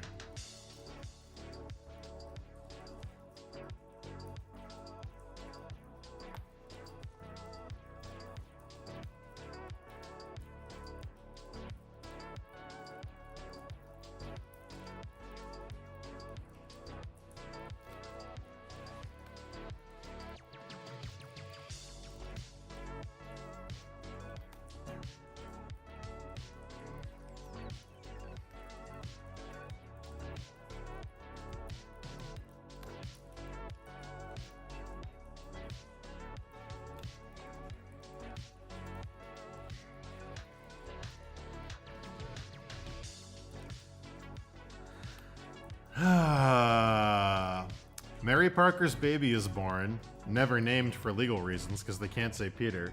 Cassie Webb says, Ben gets to be an uncle now, all of the fun and none of the responsibility. Then Madam Webb turns to the camera and says, that's what he thinks now. So I guess he doesn't say it, Cassie says it about him while he's in the room. Ben gets to be an uncle now, all of the fun and none of the responsibility. That's what he thinks.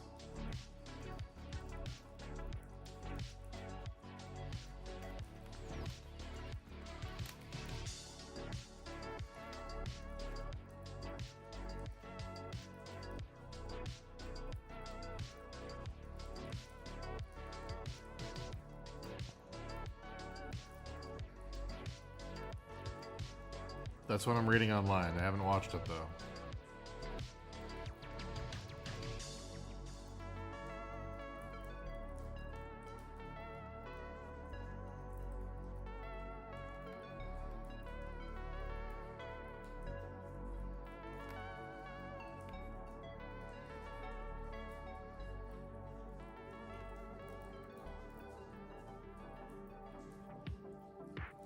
But hey, if that's not in there, I apologize. I'm only going off reviews.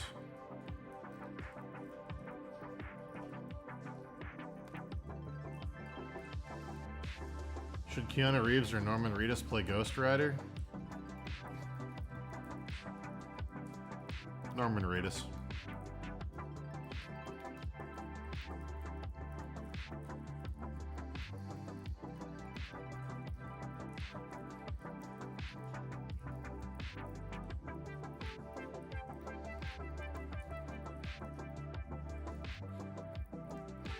Unironically, I would have liked to see Keanu Reeves be Doctor Strange.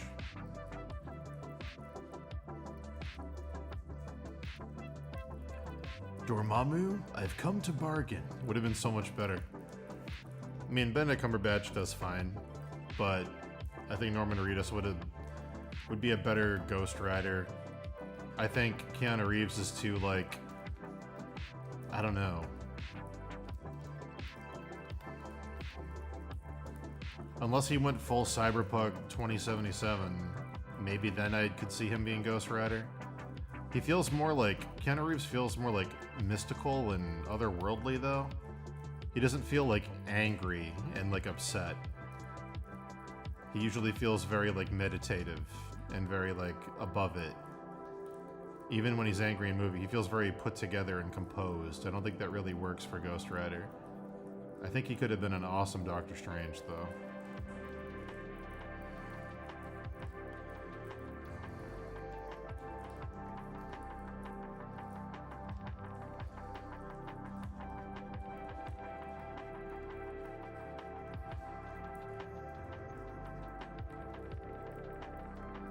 What Marvel character would Keanu Reeves be best as? That's an interesting thought experiment.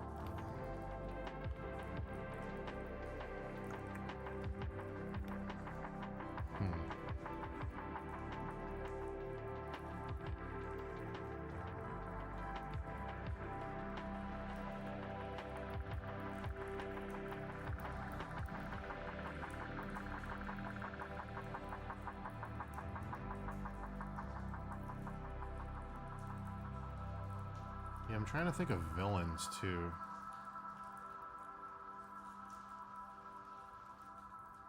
Oh man, I wish. I love James Gunn's Guardians movies. The only thing I really hated was who he cast as Adam Warlock.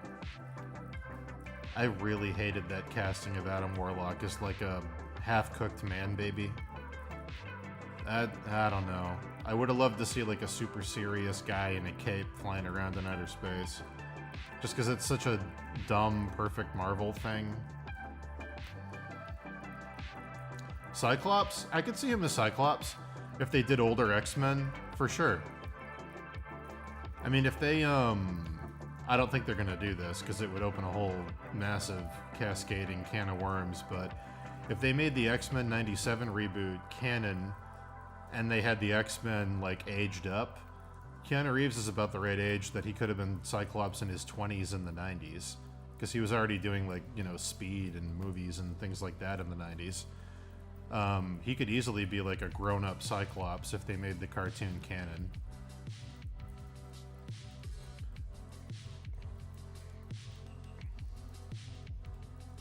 He's not, like, jockey enough. I could see him being Cyclops. I don't think it's a perfect casting, but I could definitely see it working. He's not enough of like a, I don't know, like a frat looking guy. He's like, Cyclops needs to be like kind of, I don't know what the term would be. Like a good Boy Scouty looking dude.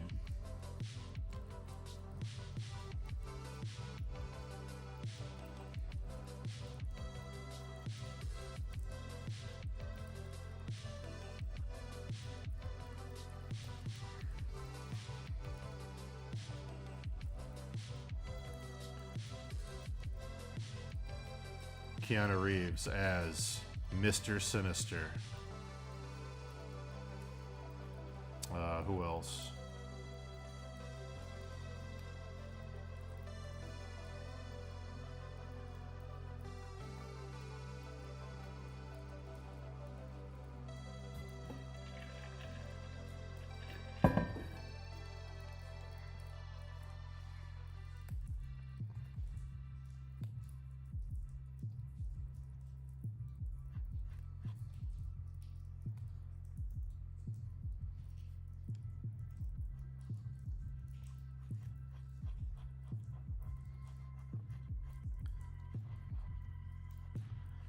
Oh. This might be an unpopular take.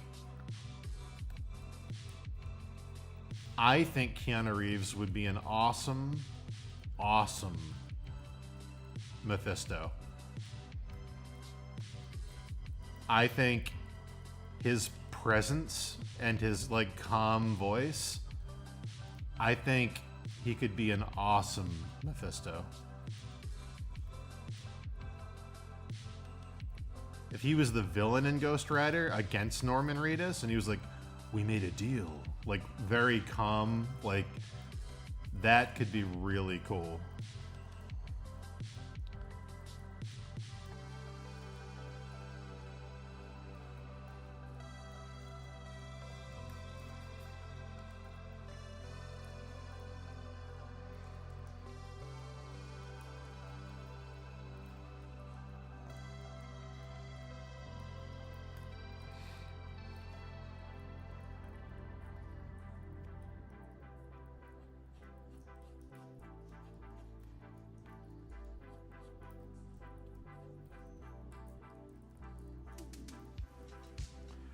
Plus, it would be a cool kind of in joke for Hollywood because he was John Constantine and he was the Antichrist and the Devil's Advocate. Like, he's done a bunch of movies about hell where he's the good guy. Having him be the devil would be really funny, I think.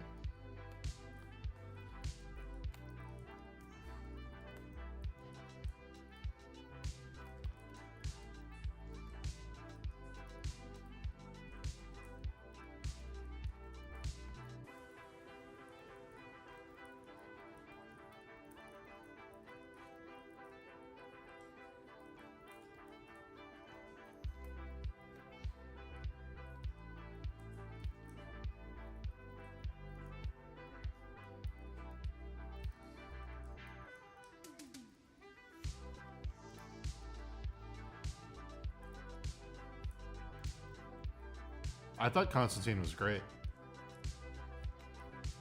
Very underappreciated film.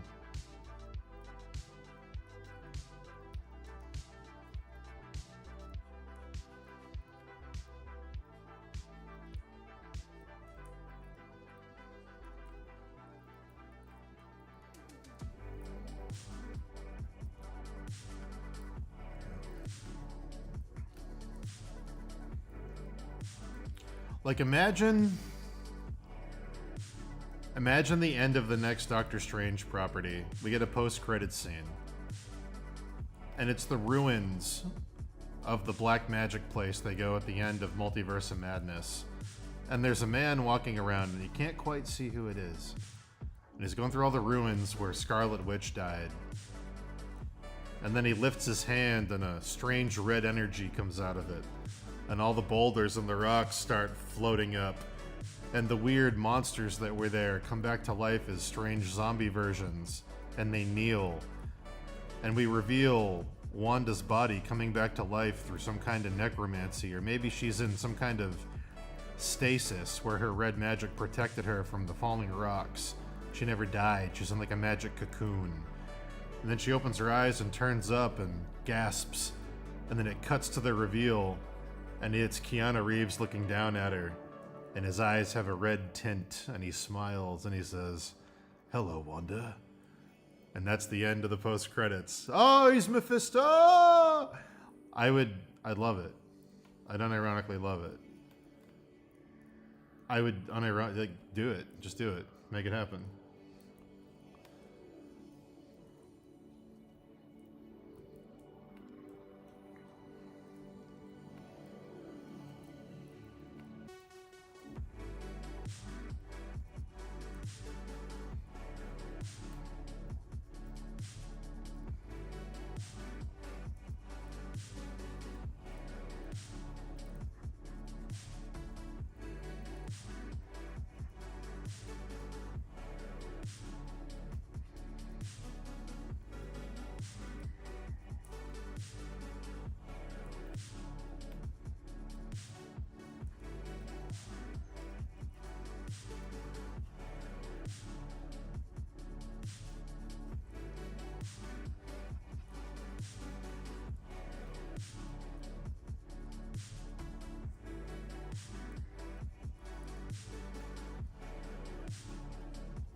Nice, dude. I love vanilla ice cream, but go get some sunlight.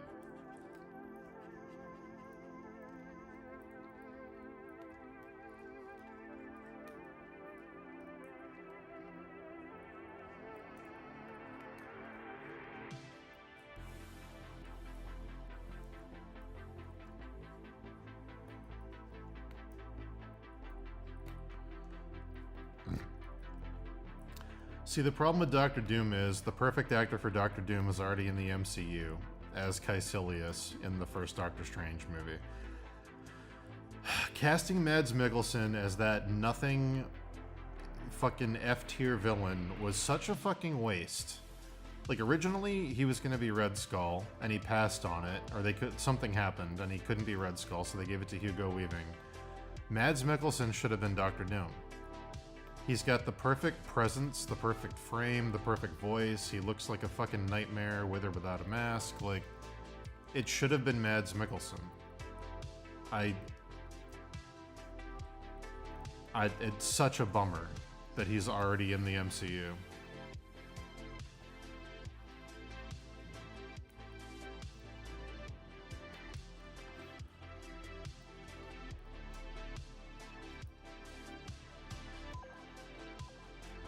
His voice is perfect for Doctor Doom.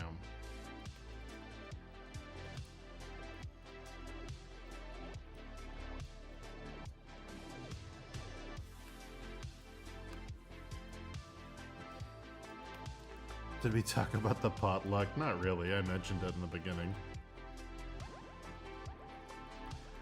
They could have done a whole phase of the MCU with Mads Mikkelsen as fucking Doctor Doom. And it would, the whole thing. He has the presence to do what fucking Brolin did with, like, absolutely. Oh, dude, Christian Bale in that Thor movie is hard to watch. That movie was not my favorite. Christian Bale does the best with what he's got, but I don't know. That movie's a tough watch. Cate Blanchett wasn't wasted, she just died too soon. If they kept Hela around, like, she crushed that role. She loved chewing the scenery and being evil. Like, I don't know, maybe she can come back. Maybe there's some dumb lore reason, I don't know, multiverse, whatever, but I agree with you, Tilda Swinton, I think, was wasted. I think, yeah. I think they could have found something better for Tilda.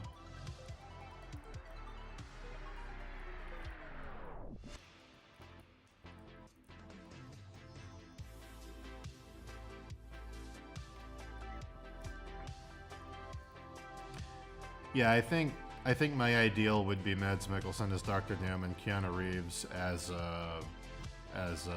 Mephisto.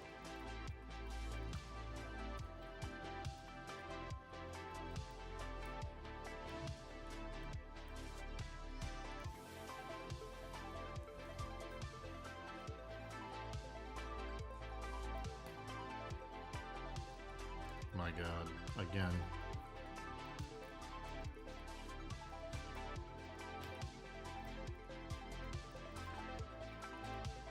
Tilda Swinton is an incredible actress. At the end, when she, the acting she does, when she gets in the devil's face and she's like, literally like quivering and she's like, "Son of perdition, little horn," like, oh man, she gets so into it. Everyone's good in Constantine. The guy who plays Lucifer was great too. They're all super good. That movie is super underrated.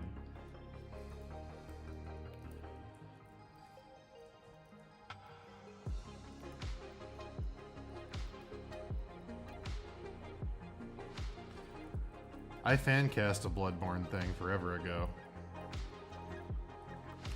I think you could make a Bloodborne. I said this on Twitter forever ago and people got mad. I think you could make a Bloodborne show if it was a prequel. If it was about Byrgenwerth and them digging in the crypt and finding the fucking great old ones and the healing church and the hunters going out and killing citizens in secret and everyone slowly losing their minds, and like the final season would be the game Bloodborne. Like, you wouldn't touch any of that till the very end. You recorded the Madam Web scene. Holy shit.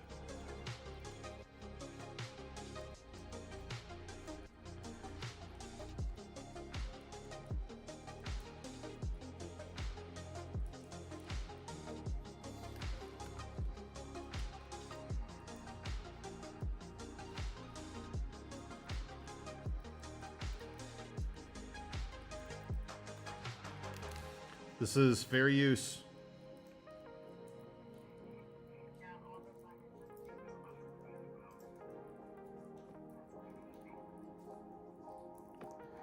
That's what he thinks. So it is real. Oh my god. It's real. You found it. Thank you so much.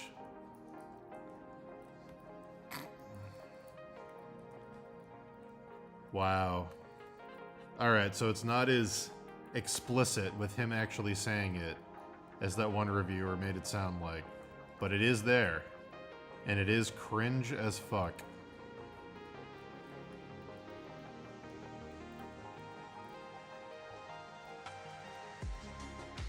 There's a Madam Web scene we were joking about earlier that Dead Man's Pixels was trying to find where it shows Uncle Ben in the movie and it shows Peter Parker being born, but they can't legally say the name Peter Parker or Spider-Man because of the Sony deal. But they can say Uncle Ben, and they can say that Uncle Ben's sister is having a kid, and he gets to be an uncle now. And someone says, it's so great.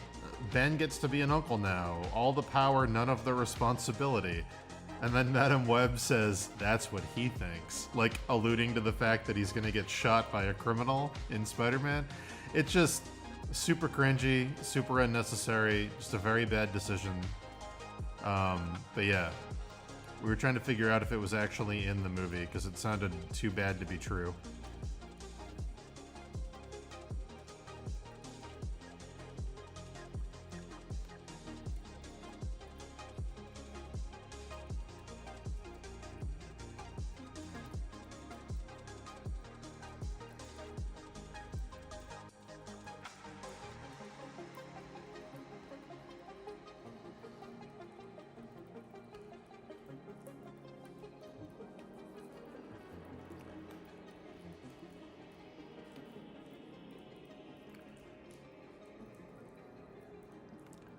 Also, who the fuck talks like that? Yeah, man, I get to be an uncle now. So much power. Like, what? What are you doing to your fucking nephew, dude? Jesus.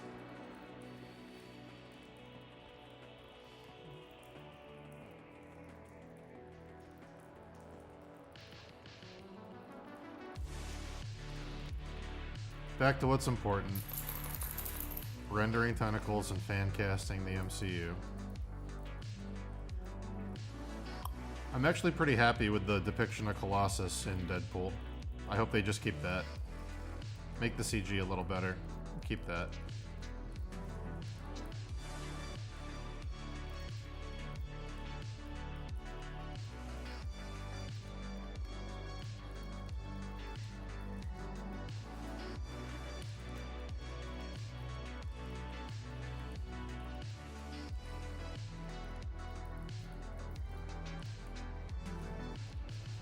Uncle Rico. Perfect.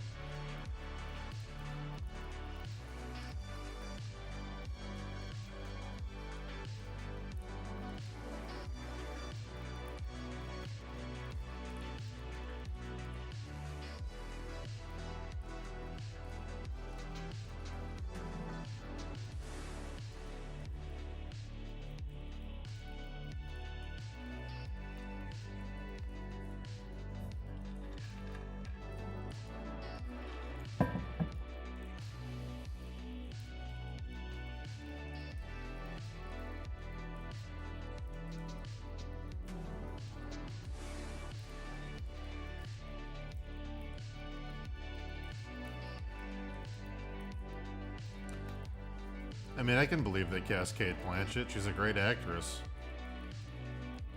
sure the age thing might be weird for the character, but I mean, it's Cate Blanchett.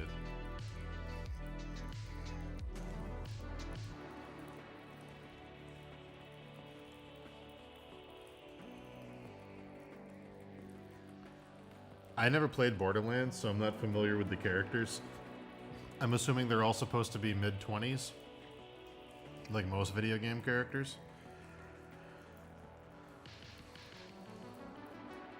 The only character I know is Claptrap, and they seem like they cast him pretty well.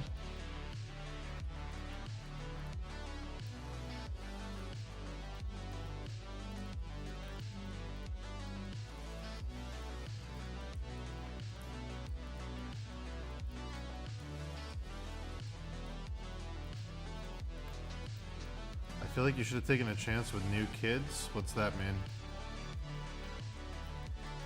Like unknown actors in the role? Is that what you're saying?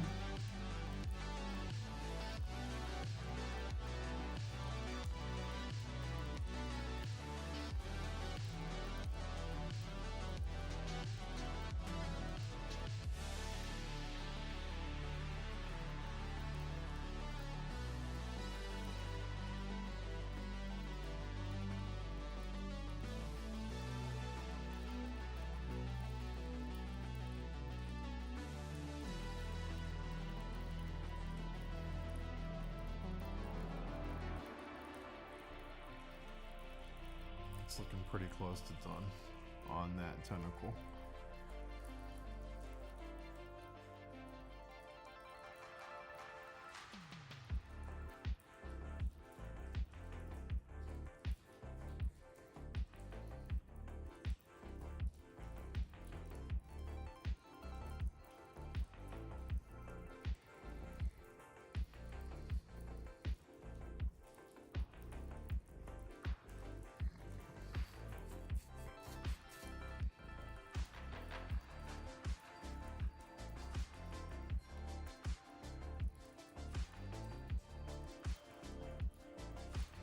True. Yeah, giving unknowns a chance is always good. I think for Borderlands to get picked up, because so many video game properties fail, I think they had to attach celebrities or it never would have gotten made. I think the studio probably forced them to do that.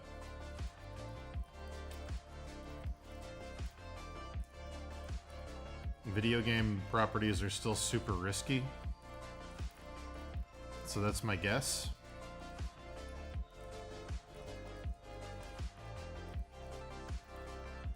As MODOK.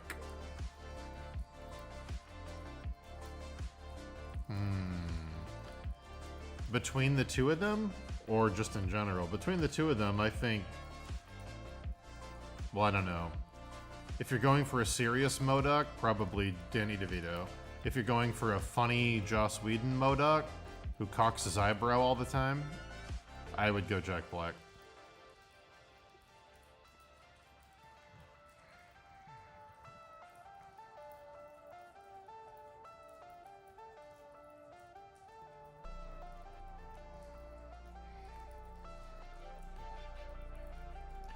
I hated what they did to MODOK in fucking Ant-Man and the Wasp, but I think everybody did. Or Quantumania. How did I feel about the Mario movie? Not enough Mario stuff. It felt like it was going for general audience, which is probably what it should have done. Like, I feel like obviously it achieved its goal, which was to make a, multi-billion-dollar franchise about Mario. It's hard to criticize it when it succeeded so hard. But I feel like there wasn't enough Mario stuff. Like, I don't think we needed to bring Donkey Kong and, like, Donkey Kong Country into it. I don't think, like, any of that really needed to be there. I think, like, more stuff from the Mario games would have been cool to see. I think all the voice acting was super good, except... I mean, Chris Pratt did fine, but it didn't... I don't know. Something about the way the character was written felt too, like, everyman-ish. Like, the humor and the jokes were very Marvel-y. Very broad. But I mean, that was all by design to get a big, broad audience. So they did what they needed to do. I think it was fine. You know, it wasn't bad. It just wasn't like what I would have liked to see as a fan of the property. But that's not what they were trying to make. They were trying to make something that appeals to everybody. So, yeah.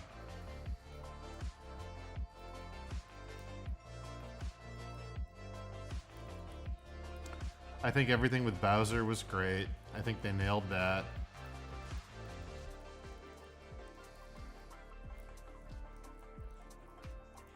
I think everything with Luigi was pretty good. Yeah.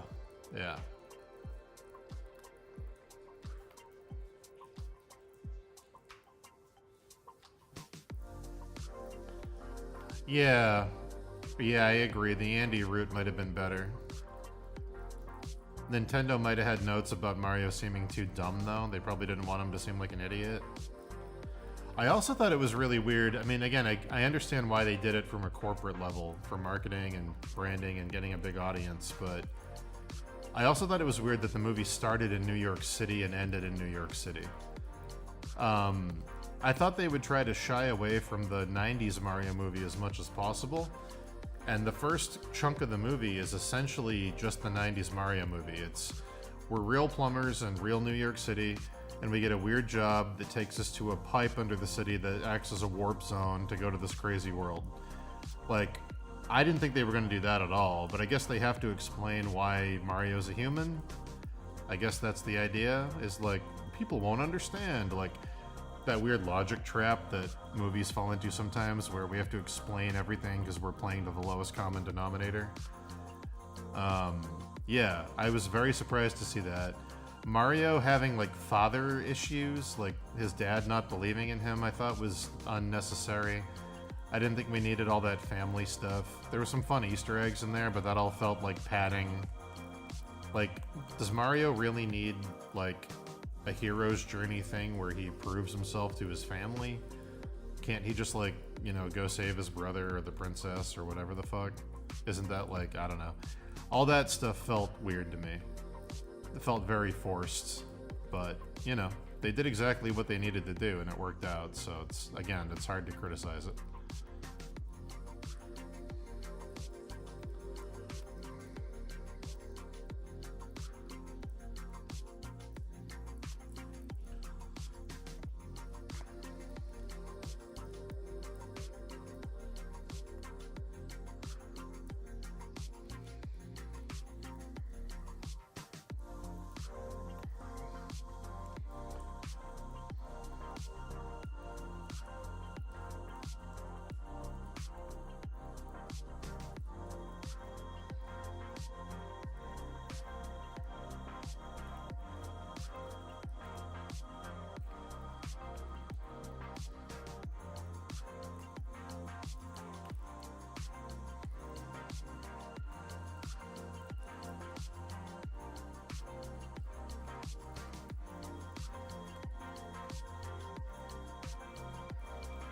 I just want a Luigi's Mansion movie. I want a spooky Halloween movie with that same quality of animation with Charlie Day as the lead. I think that would be the perfect Halloween movie. I think it would be incredible. I really hope they make it. I want it badly.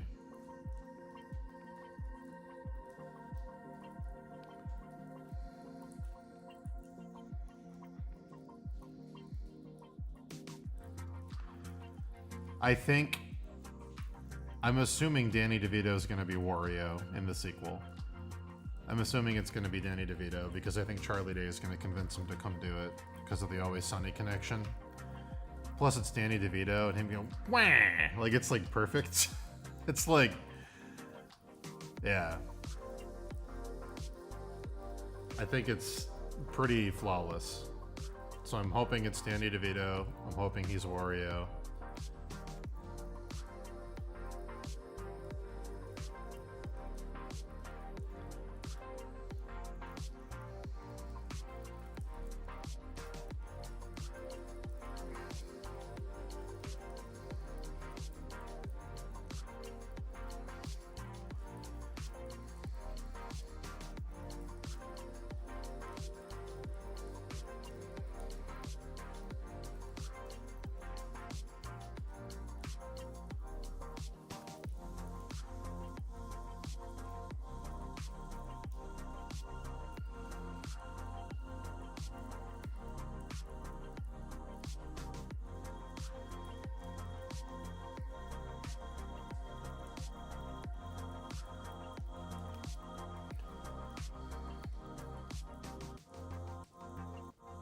Kristen Wiig would be a great choice.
It's weird how most of the beloved actors are kind of old now.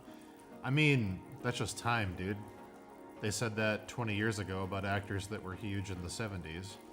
And they said that 20 years before that about all the Golden Age actors that were huge in the 50s. You know? The beloved actors of Gen Z are not going to be the beloved actors of Gen X.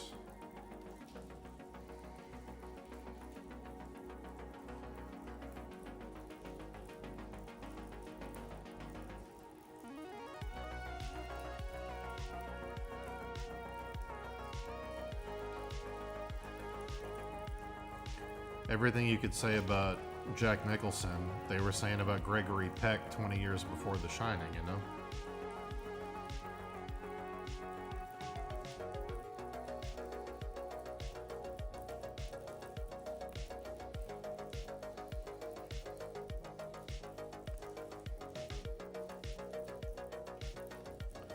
I don't think that's true. I think some actors that continue to, you know, be relevant as they age and not go off the rails like insane people.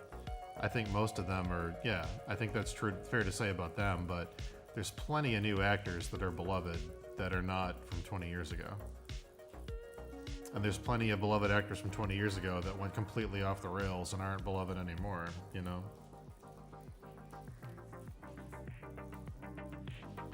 Like fucking, what's his name? The guy from The Seventh Seal? Who am I thinking of? That guy's been a beloved actor for like 60 years or some shit.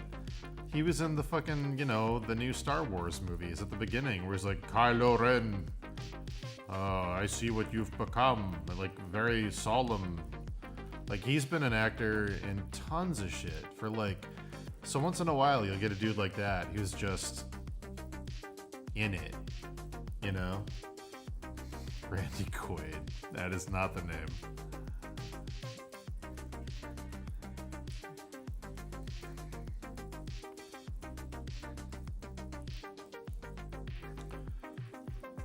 But yeah, and then you'll get, you know, occasionally you'll get icons who were like in a movie that was so iconic they could ride it for the rest of their life. Like Clint Eastwood, the Man with No Name movies, like he rode those forever. And then he became a director. And then he kind of went off the rails. And, you know, he's not super beloved anymore, but he's still an icon. But like, that's all from spaghetti westerns he did in the 60s, you know?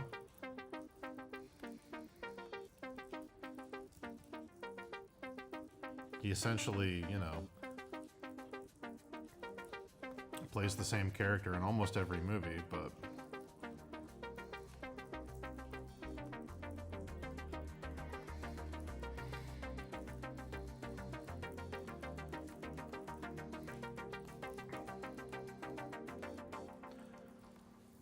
Like, look at what happened to you know, what's his name? Tiger Energy, winning. What the fuck is that guy's name?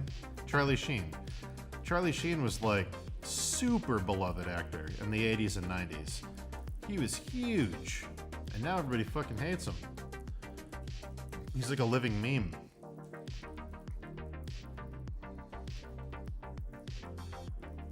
But then meanwhile, Martin Sheen, you know, his dad, somehow is still getting work. He's still beloved, for the most part.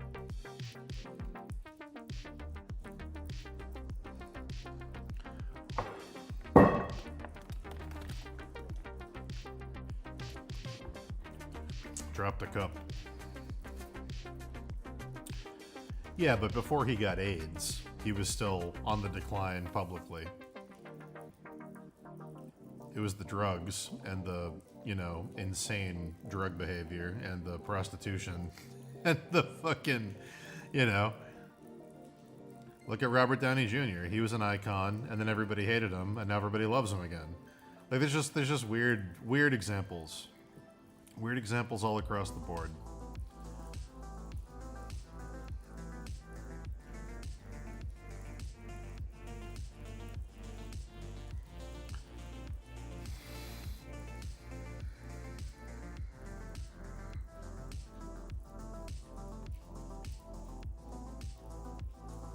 Here's my take on what you said. Here's my version of it. Here's how I would phrase it.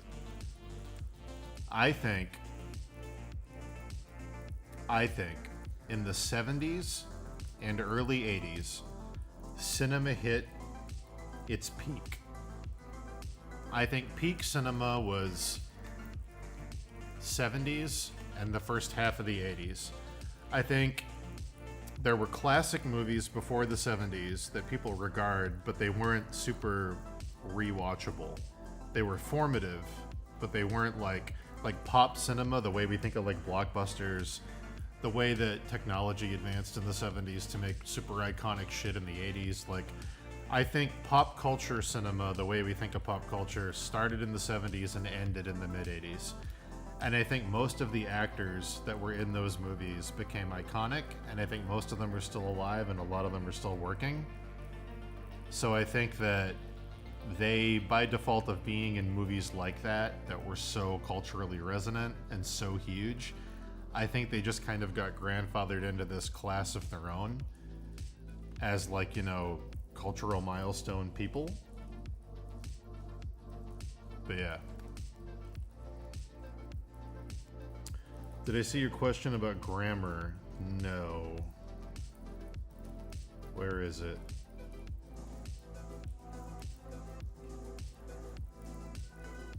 Have you ever written something other than SVO for effect? I'm sorry, what's SVO?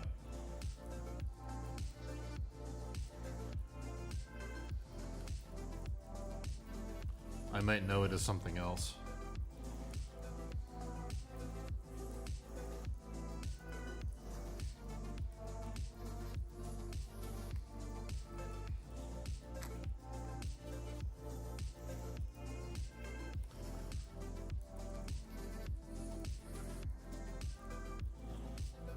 Subject, verb, object. Can you give me an example? I'm not quite sure what you're asking.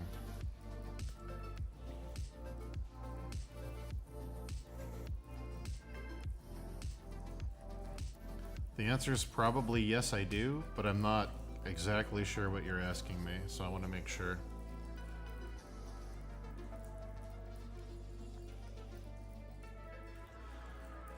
If we're being honest, it probably peaked with Titanic, and then after Titanic, it started going downhill. The whole movie renaissance that started in the 70s probably ended with Titanic. Because after Titanic, you started getting the Star Wars prequels, and you started getting, like, movies that became super bloated with special effects, and it stopped being about the cinematic, like, storytelling, and it just became, like, effects-driven.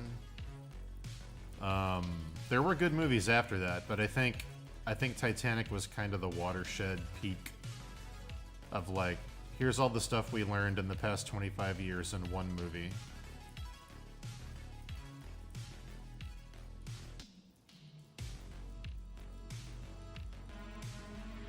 Yeah, there's good examples after Titanic. There's good examples today. I'm just saying that if I had to pick an ending, here's the thing.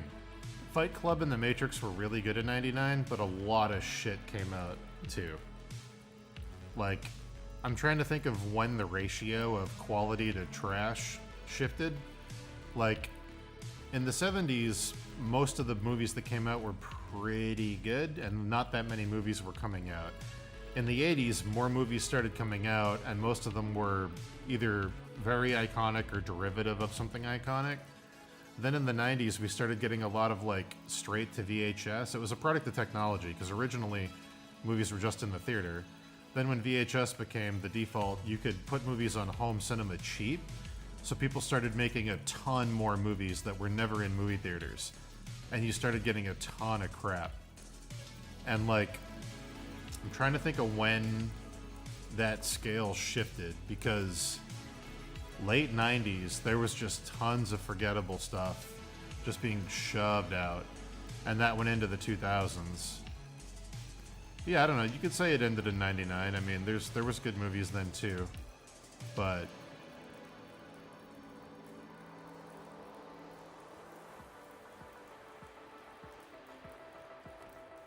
like the whole concept of like an epic flop, like a movie so bad it closed a studio, I feel like that didn't start becoming a thing until like the late 90s. Because movies didn't cost that much to make until then. Oh, don't get me wrong, I love a lot of that trash too. That's why I like Red Letter Media. I was recommending it earlier to Maddie. I love Red Letter Media, and I love a lot of the pulp. I can love something and think it's trash at the same time.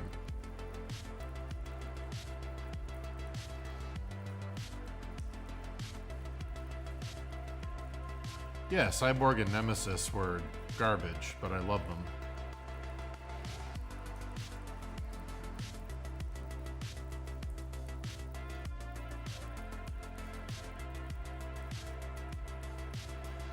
I think I nailed it. I think I know how to phrase it. All right, here's how I would phrase it.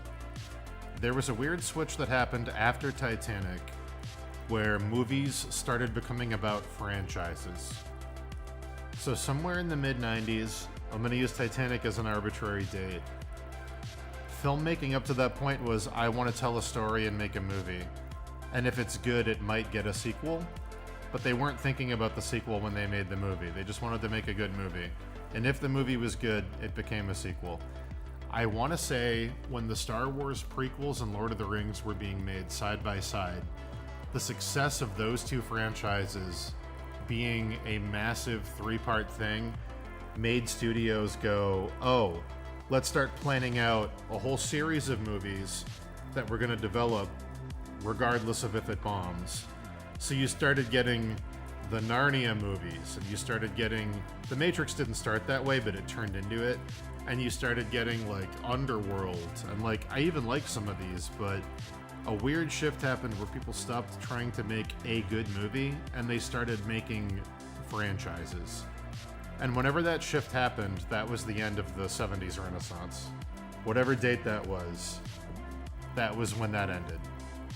I don't know what year I would pinpoint it down to, but whenever the shift went from we're going to make a good movie to we're going to make endless good movies about this thing and they're all garbage. When it became about, you know, when it became about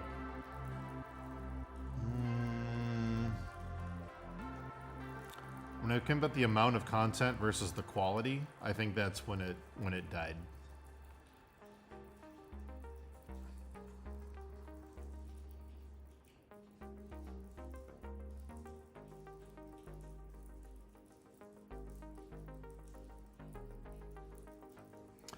Oh yeah, I've done that.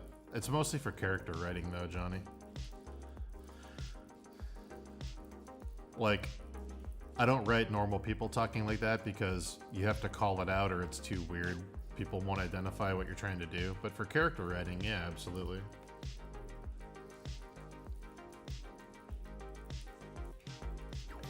I think there's some of that in the Steve books actually with Dracula and some of the people that talk in a more archaic way.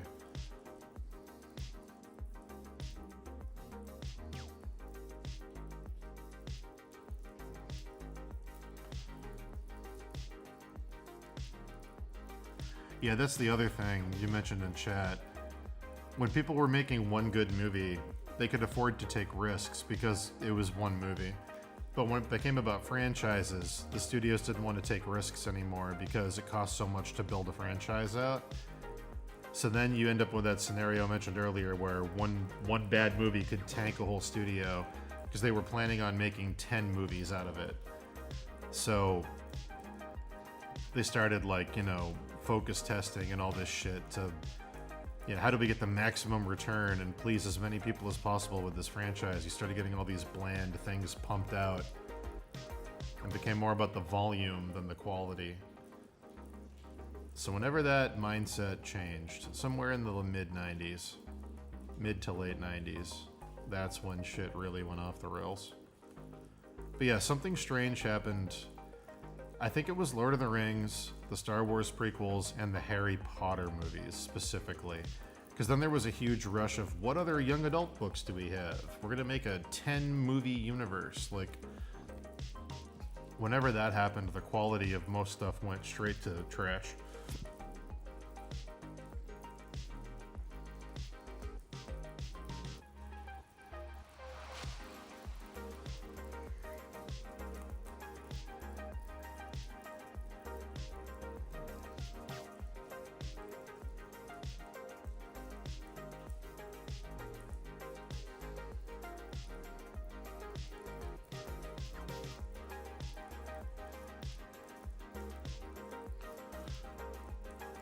That's why, in the beginning,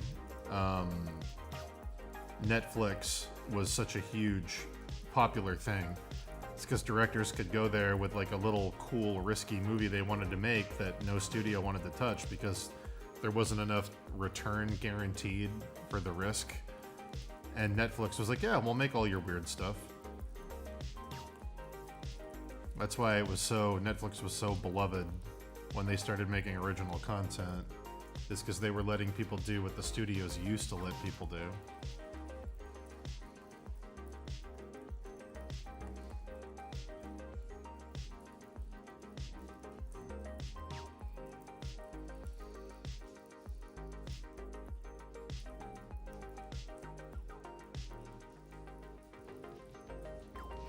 Yeah, the manga thing in chat is true, for sure. And with video games, the reason video games are the same way is because of the cost. It's all about cost. The cost of making a cinematic universe is hundreds of millions of dollars. After advertising, probably billions of dollars.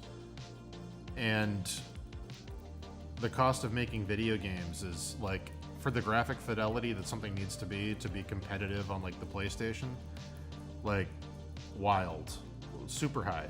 So what they do is they go, okay, we can't take risks because if this game bombs, it could close our whole studio. It's going to cost so much to make it. So how do we get the most return on our investment? Oh, we do NFTs. We do microtransactions. We monetize everything. We make it trendy and we follow all these things that are popular. That's why the financial people take over. It's because the cost of making the thing is so high that it gatekeeps all the risk-taking people out of it. Because even if you need a ton of capital to take a risk. If you want to make an indie game or something with a low ceiling, that could be low risk, high reward because you're targeting a niche of people that care about the thing you're making. But if you're going for a mass appeal video game, if you're walking into Sony and you're trying to pitch something that's going to be cutting edge, huge risk.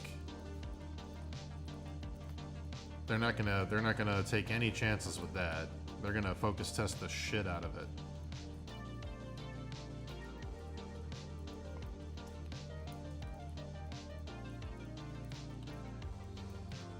That's why even something I love, I love the new God of War games. I think they're fantastic. I really love them. But even they are super derivative because they were chasing trends to guarantee success. They're following The Last of Us, and they still have QuickTime events. And they're they're following that cinematic game trend. They're following a lot of things that have been done that are popular recently and combining them into a new, mix. But there's no way Sony was going to dump the money they needed into God of War to do something totally experimental and off the wall. It would have been way too much risk. So they, you know, very intentionally copied a bunch of stuff that was very successful. And it worked out great. Like, it's not always a bad thing.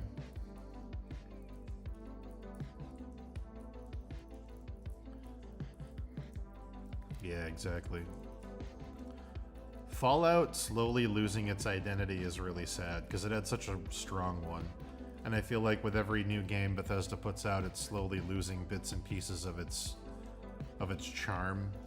It's starting to become just like, it's a post-apocalypse theme park, and there's, you know, it's colorful and there's music and there's all these things you can do, and like it's losing a lot of what made it Fallout over time.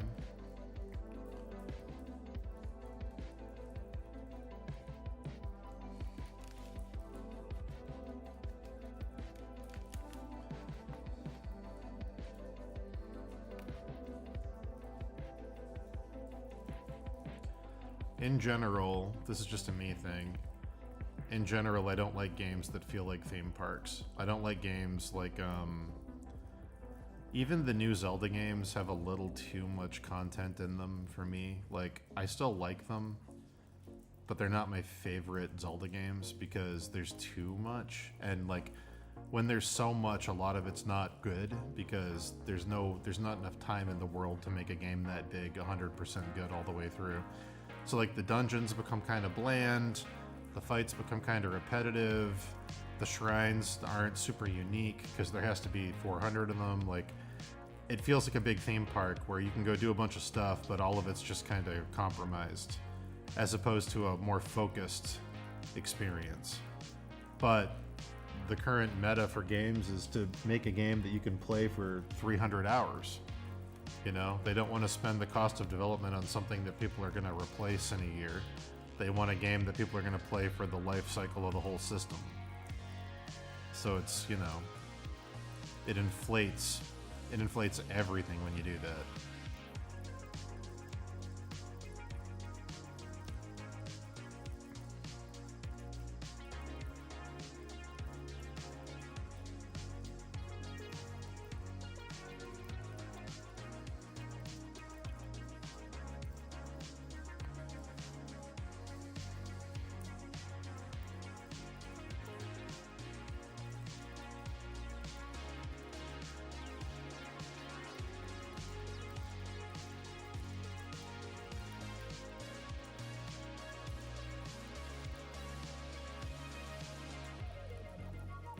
In retrospect, I think Fallout 3 was not very good. When it came out, it was crazy, because no one had ever seen something that expansive, but it's one of those things where, in retrospect, you know, it was a mile long and an inch deep.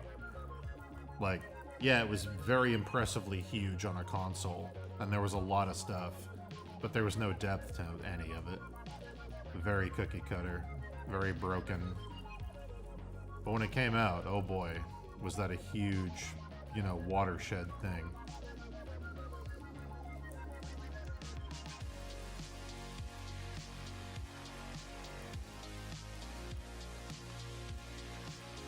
I've never been able to enjoy a Bethesda game. I've tried playing them a lot. I want to like them. I wanna love them as much as other people do. And I've tried to. I've gone back with an open mind a few times. But, I don't think there's any Bethesda well, you know what I mean. I'm not counting, like, Doom and stuff that Bethesda bought. When I say Bethesda game, I mean, like, Elder Scrolls, Fallout.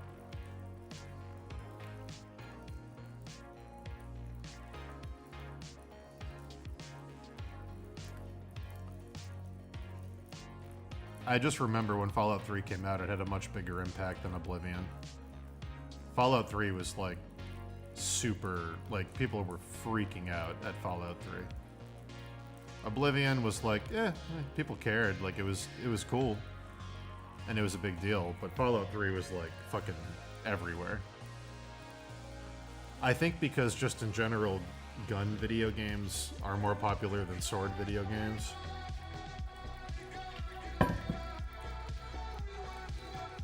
I think that's really all it boils down to. It was popular because guns.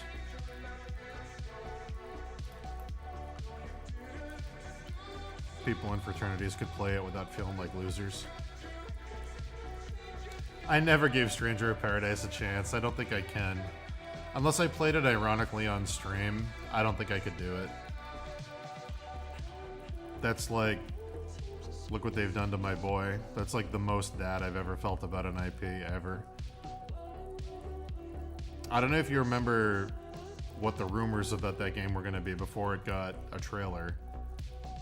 The rumor was they were remaking Final Fantasy I as an open world game with a Yoshitaka Amano art style. And I was so hyped. And then that trailer came out and it felt like the biggest gut punch of all time. That was catfishing. That's what that was. That was my my woman Spider Queen moment.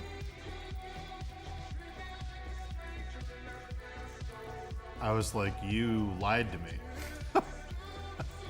I was so excited and you lied to me.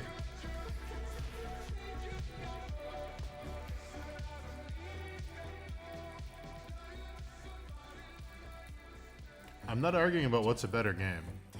I'm just saying that Fallout 3, by far, Skyrim was the biggest watershed game that they've ever released. But when Fallout 3 came out, it was bigger than Oblivion was. And I think it's just because it had guns in it. I'm not talking about the quality of the games, I'm just talking about the popularity.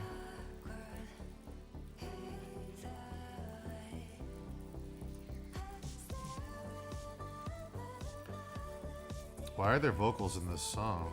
I thought I was listening to chill Dreamwave synth mix. Excuse me. Cringe. No thank you. Don't want to hear it. There we go. Give me that one.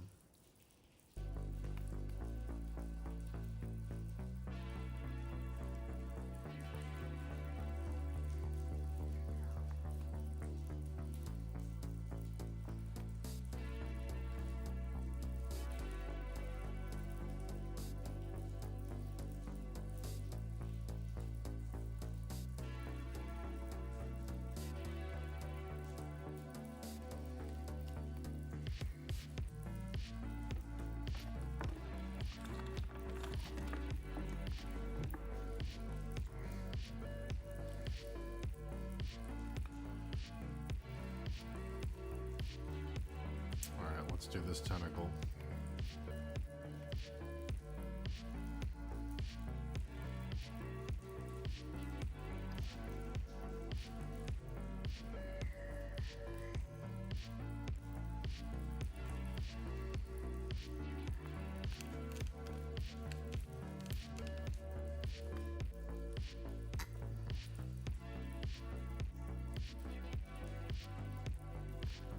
You think I'm an SNL character? Why is that?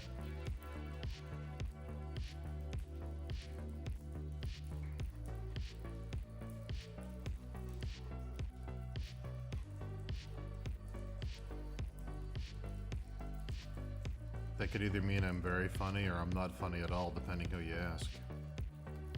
It's the most loved and hated comedy thing of all time.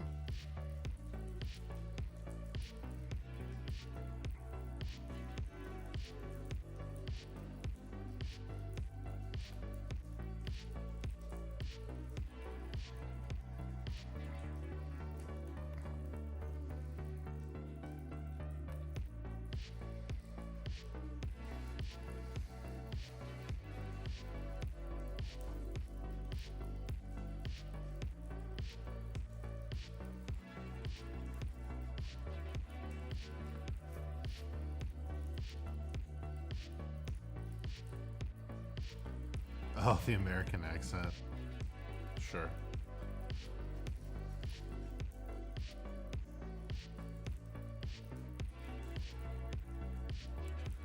I can say things from other countries if you want. I can say Grim Bagora. I can even roll the R. I can go Grim Bagora. You want me to say that? Do you feel more comfortable now? Tell me what you want me to be. and I'll be it, okay? I'm here for you. I'm not here for anyone else.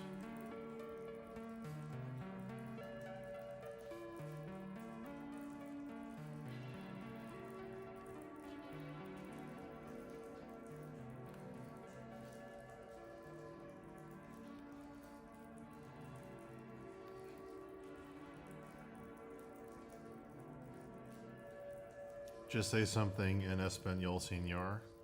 I think I just did.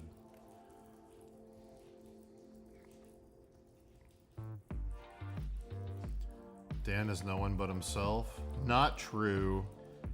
I am over 100 monsters, and you can hear them all in Steve Lichman, Volume 1 and 2, the audiobook, now available at acceptablecomics.com.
Oh, yeah, I hate that too.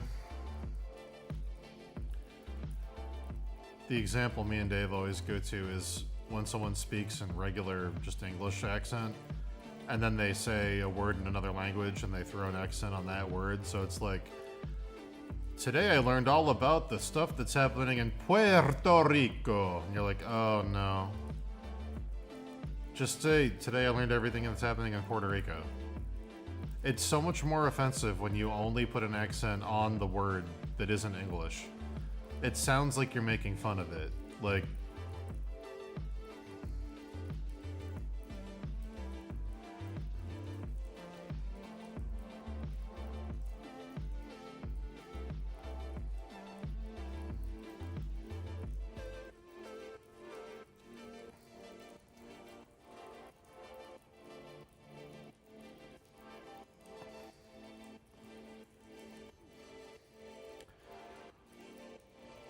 it's the same reaction I have to when people are like, today is a seminal day where we mark the passing of beloved creator Akira Toriyama-san. Like, just don't put the san on the end, dude. You're a white guy from Brooklyn. It just sounds so cringe. Anyway, everybody mourns in their own way. Your pain is no less than my pain. I just cringe when I hear people do that.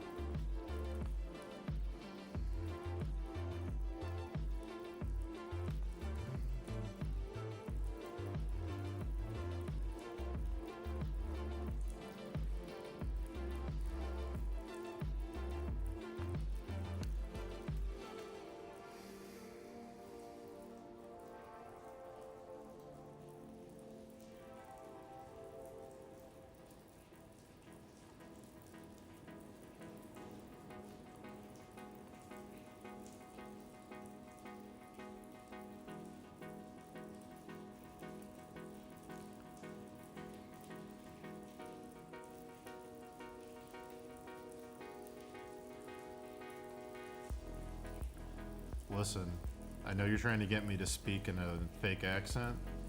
I'm not gonna do it. I know your game. You're trying to get me canceled for being a racist. It's not gonna happen. I'm not gonna sit here and pretend I'm speaking in a Spanish accent. Nice try.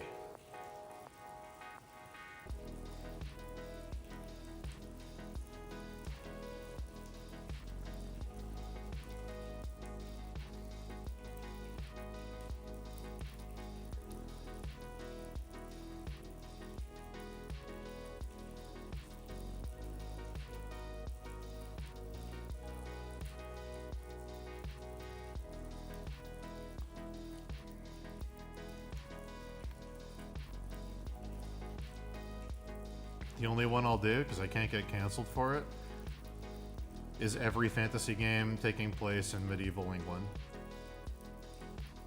Oh my lord, surely you came here. It's just always that.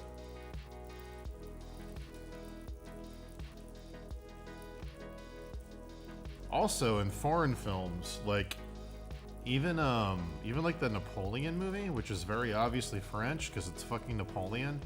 Why do they always speak in English accents? What is that? Is England just Europe?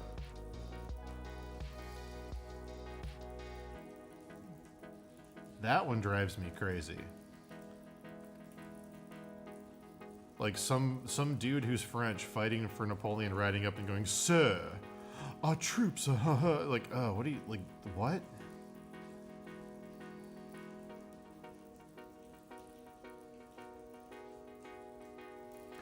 What's with every dollar store having goth girl cashiers? No comment. Shout out to you if you're watching, dollar store goth girl cashier.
Hey, that's not everything I have to say about goth girl cashiers. I'll have you know that I know a few goth girl dollar store cashiers, okay?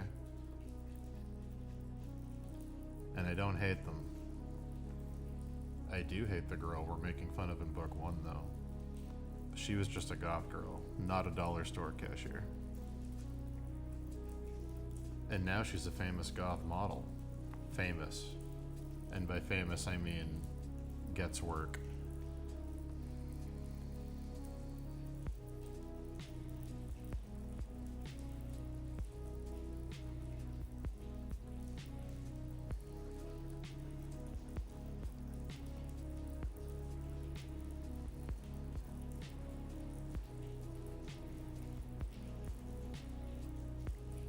That girl in book 1 is 100% based on a real person we grew up with.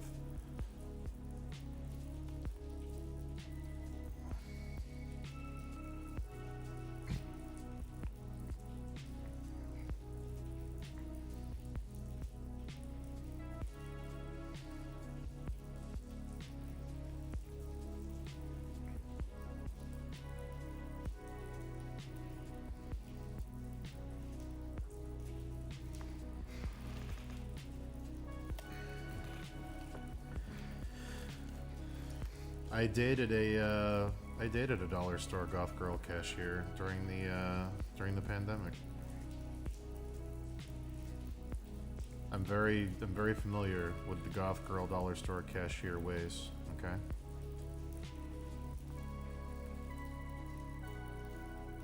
Again, if you're listening to this, shout out.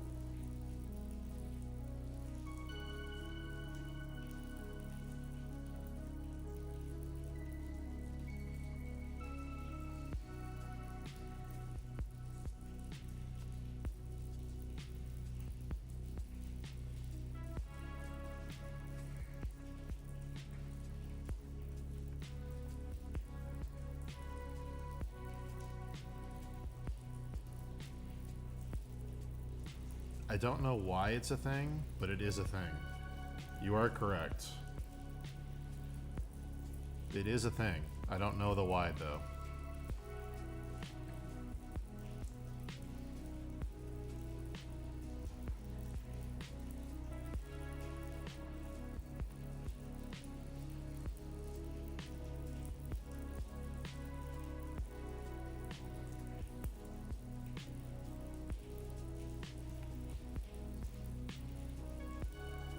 I'm sorry you got ghosted, man. That sucks. Been there. It's happened to me too. Hopefully you don't get haunted. That's when, I get a lot of this. I don't know what this is. When someone ghosts you, but then they still follow you on Instagram and like all your posts. And it's like, what is this? Like, it's very weird. Like, they won't respond to a message and they just ghost, but then they just follow you and haunt you. And it's like, what? My only theory is that, like, they ghosted you for something that has nothing to do with you. It's just like some personal thing that they don't know how to speak about or something, and they're like, it's either that or they're treating you like a safety school. Like, I'm gonna go fuck around and maybe I'll reach out to this person in the future. Like, I don't know. Dan, sorry if this was asked, but you are given the reins to make the next Hollywood movie. Can't be yours. What do you make?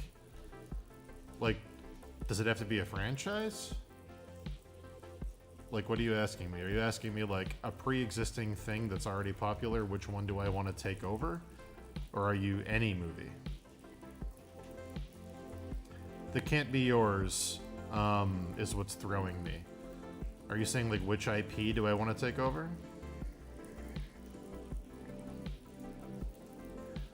I want to make a live-action Vampire Hunter D movie. I've wanted that to exist for so long. I want to make the most beautiful, dark academia, fucking gothic Vampire Hunter D movie ever. I'd actually rather make it a Netflix show or something like that, or an HBO show where you can really live in the world for like 8 episodes or something. That's what I want to do.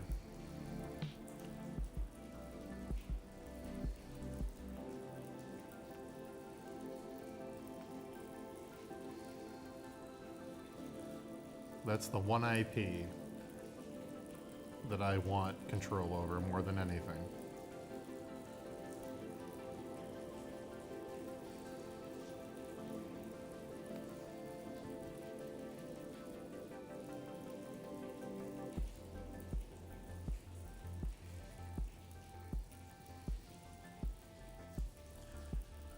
Yeah, I'm sorry you got ghosted, man. That sucks. Hopefully you don't get the, in 2 months they reach out and go, hey, sorry, you're a great guy, I was in a terrible place text. Like, hopefully they just clean ghost and there's no mindfuckery. But, yeah, good luck.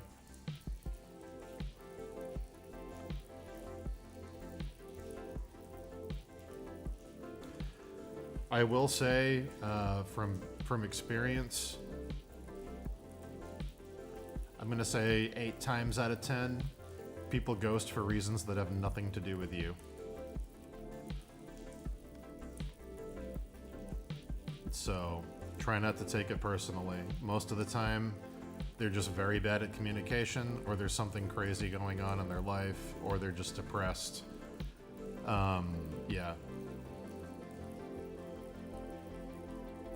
Having been a person who has been ghosted, and having been a person who has ghosted, it's usually nothing to do with the other person.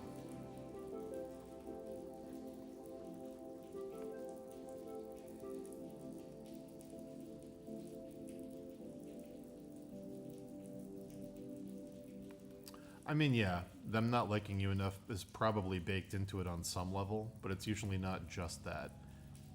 It's usually not like, oh, I have this other great option, I'm just gonna ghost this guy. Usually people are courteous enough to send like a, hey, you know, it's not working out thing. But yeah.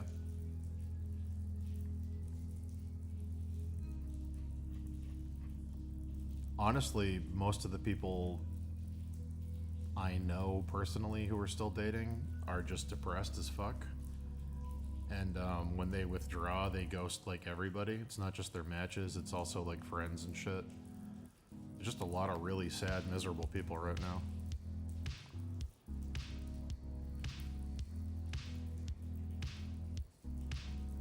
A lot of the time, them not liking a partner enough is also because they don't like themselves at all. It's feeling like they don't deserve anything, and it feeds into, you know, pulling away from everyone. There's a lot of that too.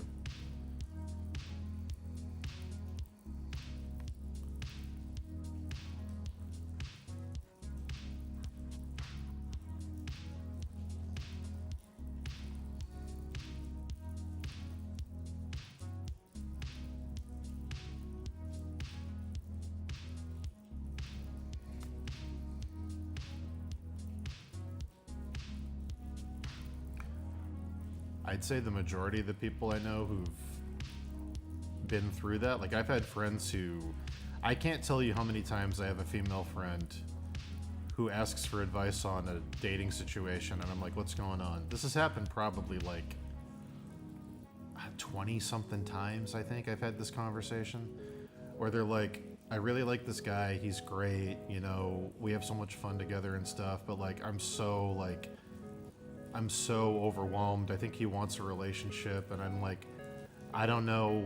I'm so sad all the time, and I'm like, there's days I don't even want to get out of bed, and like, I feel weird talking to him about it because I don't want him to take it personally, and like, so I always tell him, I'm like, well, if you want a relationship, then the bad times are going to be as necessary as the good times. So like, let the person in, and they're like, well, I don't want to be that vulnerable and get judged for it, and like, what if I let them in and then they leave anyway, like this other person, and then they get this weird analysis paralysis where they talk to, instead of talking to the guy they're interested in, they talk to me about the guy they're interested in for like 4 hours, and then they have all these options that they're thinking of doing, and they get analysis paralysis, and they don't want to choose any of them, and then they freeze and they just don't say anything, and then they ghost.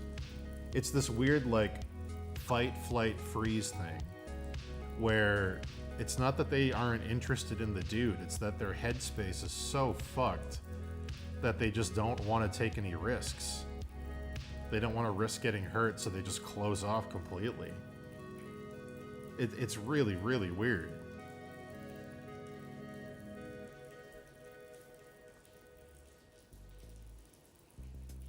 They're like, I think he wants a relationship. And I'm like, well, don't you want a relationship? And they're like, yeah, but what if he gets hurt? Or what if we have a relationship and he doesn't like me as much when we're dating? And I'm like, yeah, you're in the casino. Like, you're going to lose sometimes. The goal is to win in the long run. Like, you know, you have to kind of play to win. And then they just start thinking about all the things that could go wrong. And then they shut down, and then they just push people away.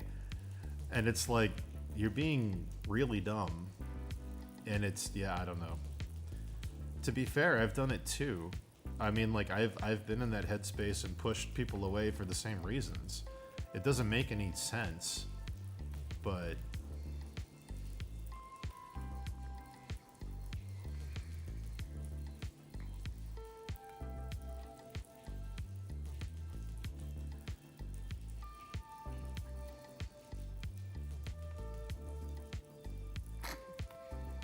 yeah. I know it's a popular meme to just be like, bro, there's 10 other dudes in her DMs and she's ghosting you because she's fucking him. And it's like, that might be the case for some people, but in general, at least the female friends I have a lot of friends who, I was in art school. It was mostly female friends. Like, you know, there wasn't a ton of dudes doing what I was doing in school. And anytime they had problems with a dude or a girl, it was almost always, with rare exception, it was just a fear thing. It was just a I don't want to get hurt thing. They go right up to the point of like, they're enjoying dating, they're enjoying, you know, sleeping together, getting to know a person, having some company. But as soon as the commitment thing shows up, as soon as this could be a thing, as soon as there's stakes, they get reminded of every failed relationship they've ever been in, and they wonder if this is going to be the same as those, and then they freeze. Every single time. And then they repeat the cycle. And they're not happy about it, but they keep fucking doing it.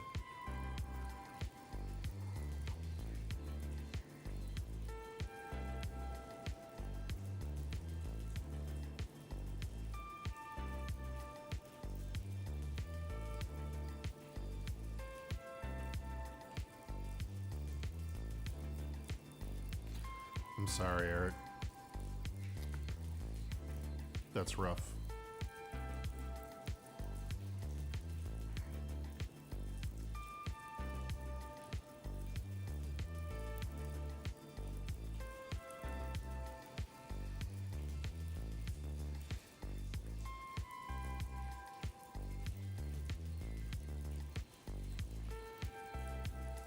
For what it's worth,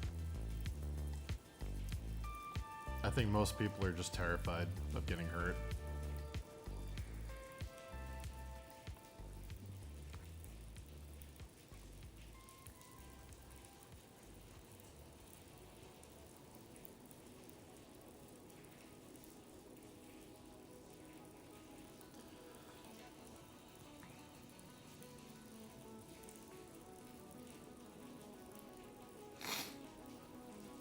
It's sort of like the youth is wasted on the young idiom, or it's like the people that are ready to hear good advice have to have already been through enough bad shit that they understand it's good advice.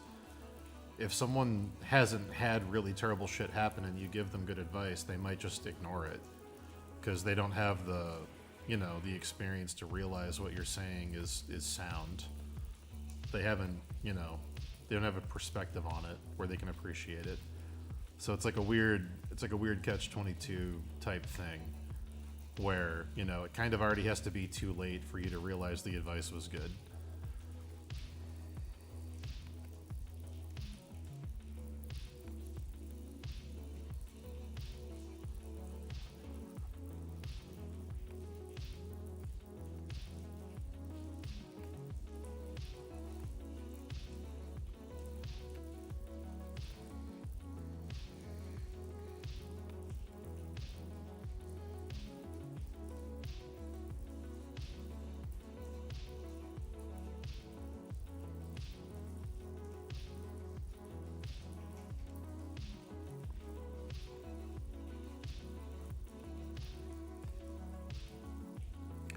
It's like the end of every H.P. Lovecraft story where it's like, man, I really shouldn't have done that thing I knew I shouldn't have done.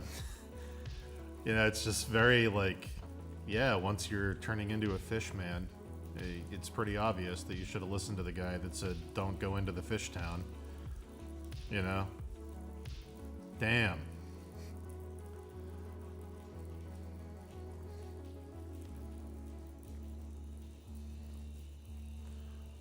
I never thought it could happen to me. But now I'm squirming around, covered in jelly, worshipping Cthulhu. I should have listened to that old man.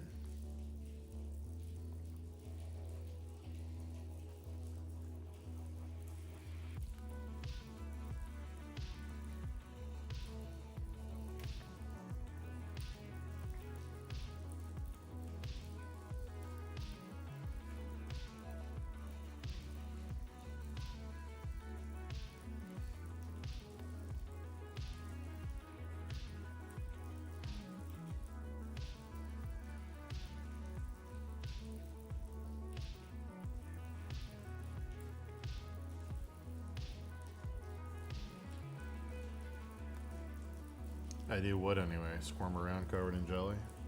Hell yeah. Very true. Based and fish pilled.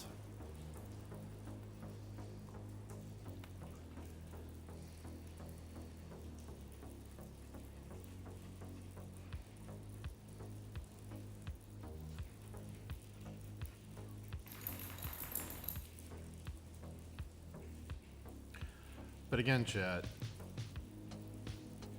I'm just here to talk to you. Don't take my advice on anything, okay?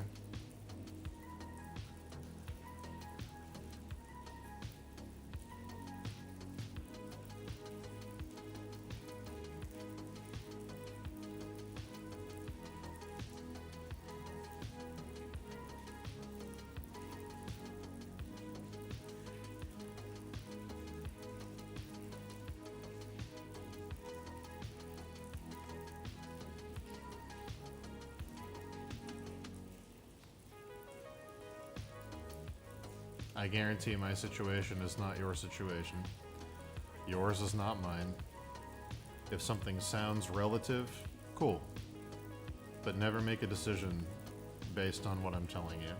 It's not like I'm some super happy dude where everything worked out great, you know? Everyone's struggling. I'm struggling too. I can empathize, but I'm not going to tell you I have the answers.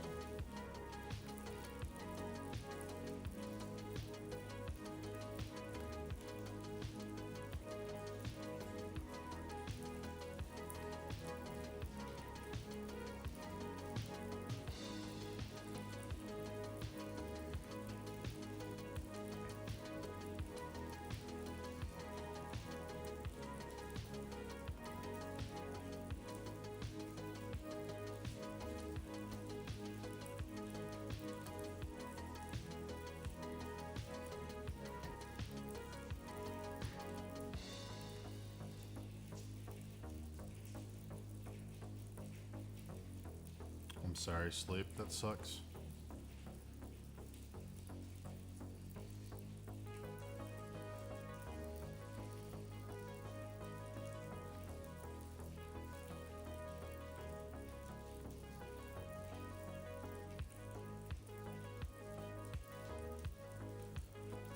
I think the worst one recently, I say recent, that's in the past several years. I had a really strong connection with somebody and we vibed really well. There was huge mutual attraction and it was really, really good. And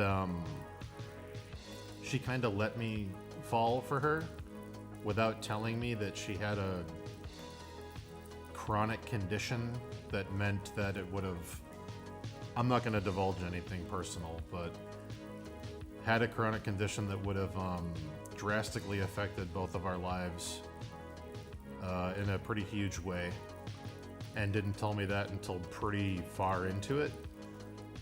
And that sucked. That really sucked. Because then it was like,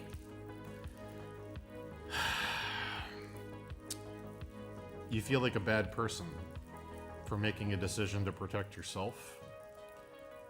And it's not selfish, but it feels incredibly selfish in the moment. It feels like you're judging a person and walking away from them, and it fucking sucks, and it hurts, and it reinforces everyone who's ever done that to you. And then you start to feel like that.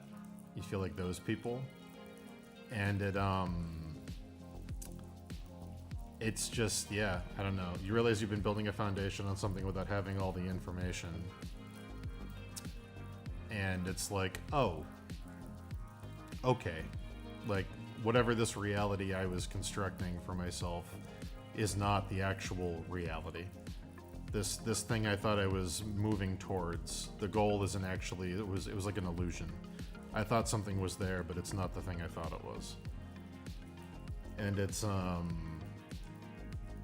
it hurts. Because it feels like you're abandoning somebody, but it's just very, yeah, that one sucked. That one sucked a lot.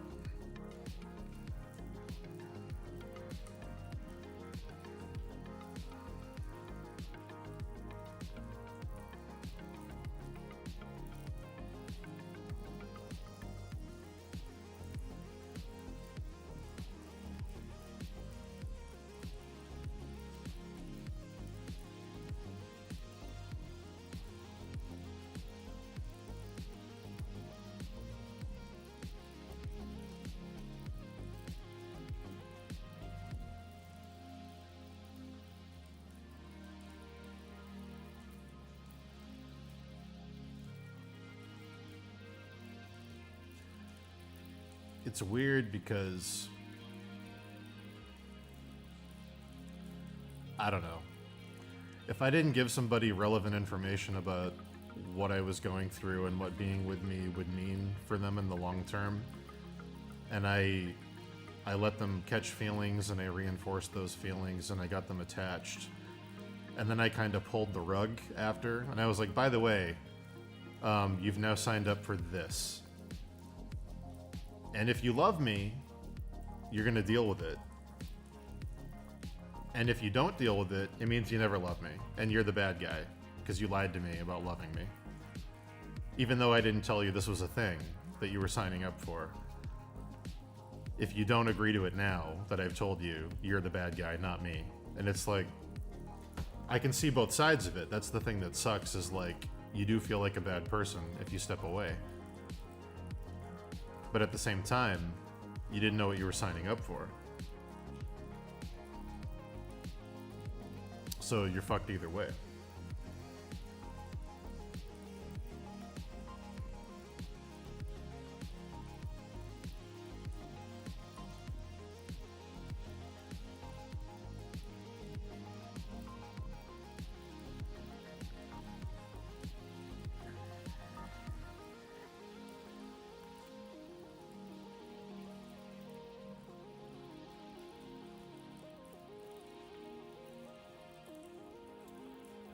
Well, it's weird because it's weird to be in a headspace where you're angry at someone for not telling you the truth, but you also understand why they didn't tell you the truth.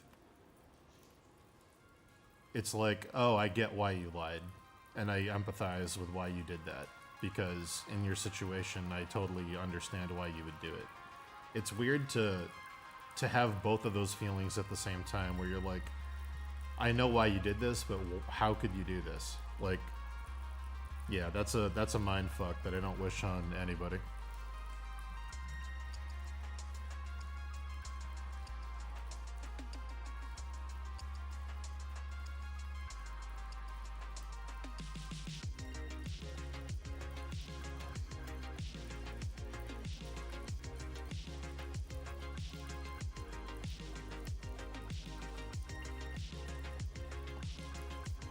There's some things you can't fix.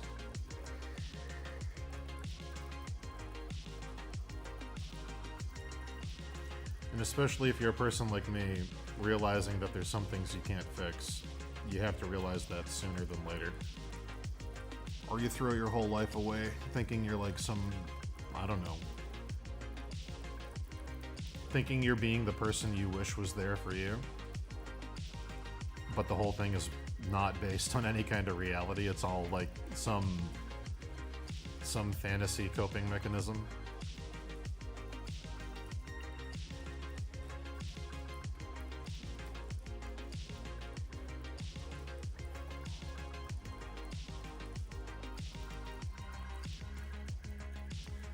Should always watch out for that fine line where you're doing something because you want to do it versus doing something because you wish someone did it for you.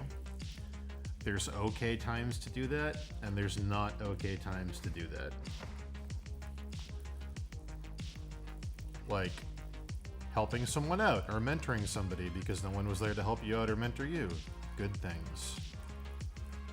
Sticking around and basically being a parent to somebody, not great.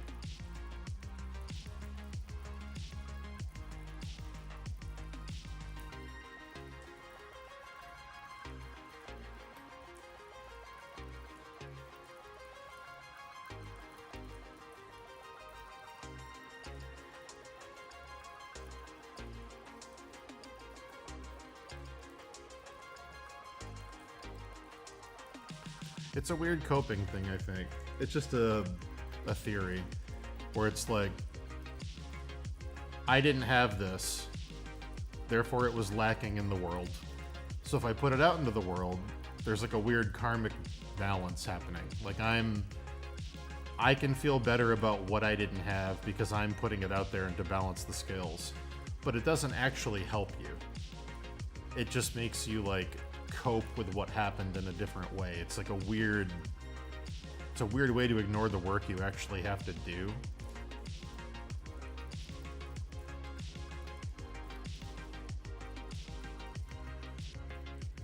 But yeah,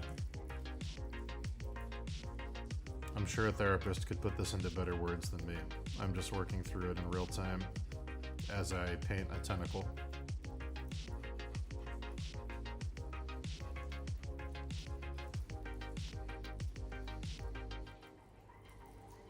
I don't know, chat. Some kind of joke about going deep while painting a tentacle? I don't know. You guys can figure it out.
Well, there's usually not a villain. Like, unless somebody's outwardly lying, you know. Unless somebody's actually maliciously manipulating you for personal gain or to hurt you on purpose, there's usually not a villain. Things usually aren't that simple. It's usually some kind of murky gray area about feelings and pain and fear. But yeah.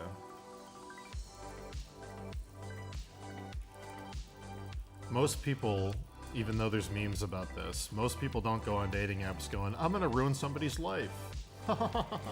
Like, that's not the case. Like, there's not that many sociopaths in the universe. It just, shit doesn't work out.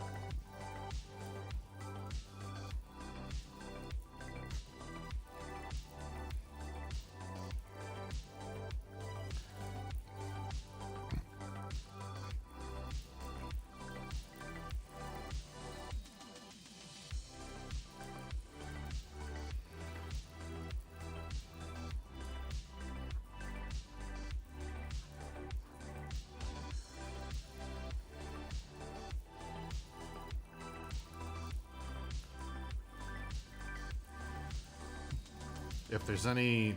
Actually, I shouldn't give this advice. Never mind. Dropping that one. Not continuing that sentence. Moving on. Sorry, chat.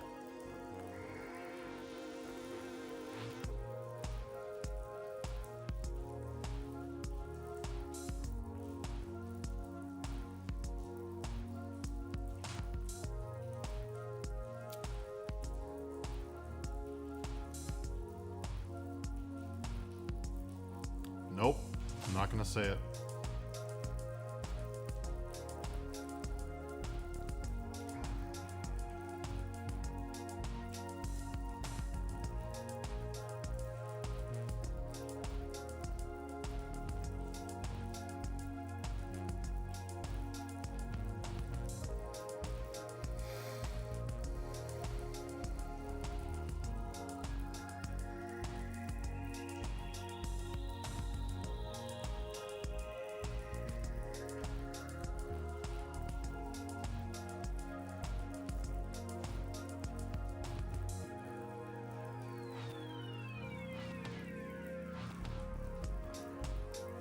I'll say this.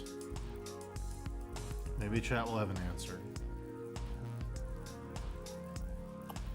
If you hook up with somebody and you date them for a while and it's not going to work out for whatever reason,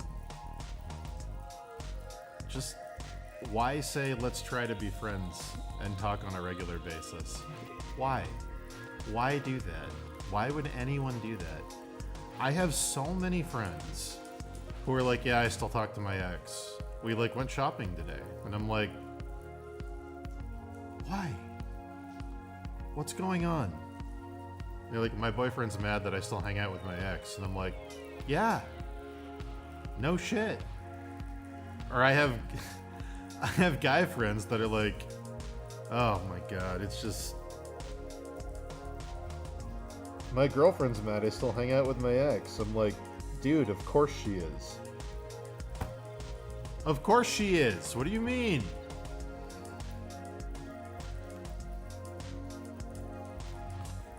Even if nothing's happening. What do you mean?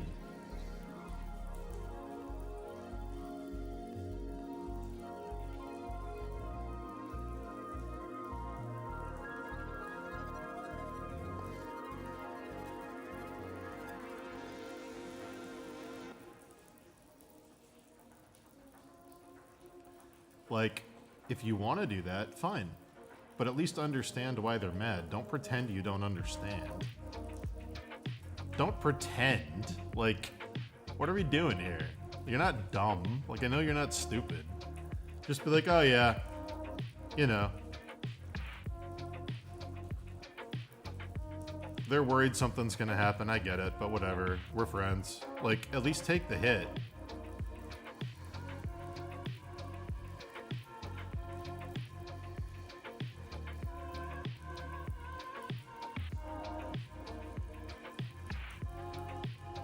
Hell yeah. Thanks, Johnny.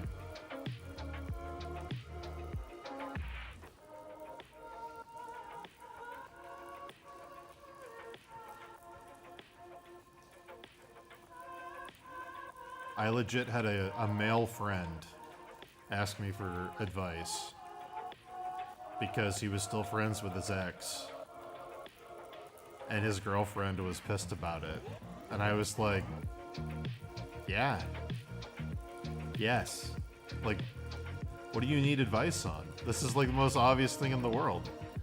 Either tell her that that's a deal breaker for you and you're going to maintain your friendship and she has to learn to trust you more. Or respect her feelings and say, okay, I value making you happy more than holding on to this friendship, and cut the ex out of your life. It's a simple binary. You choose to do the thing you want to do. What's more important to you, maintaining the friendship or maintaining the relationship? If it's a deal breaker, if you've talked about it and there's no middle ground, then you have to make a decision.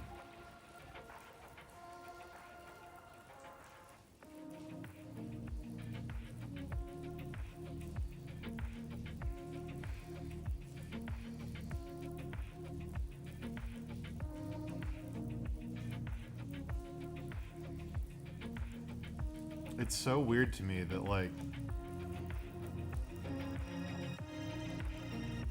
when you've exhausted the options and it's like, okay, you do this or you do that. They've gone to the couples therapy. They've done this. It's a deal breaker. You choose one or you choose the other. Sometimes there's no perfect scenario. It's like, if it's an insecurity issue, that's valid, but some people can't get rid of their insecurities. Some of them are baked into people forever. And even if they know they're being insecure, they're being irrational, it doesn't change the fact that it's killing them inside. And it's like, okay, do you want that in your life or not? Is what you're getting out of the relationship worth it for you to put up with that?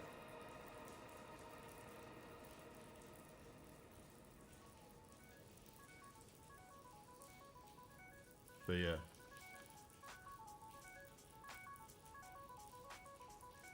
It's weird to me when people can acknowledge something as a result of insecurity, but not acknowledge that you can't turn insecurities off like a light switch.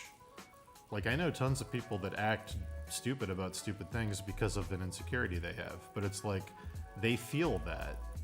That's their reality. And even if they acknowledge that it's an insecurity, the feeling doesn't go away. So what do you do?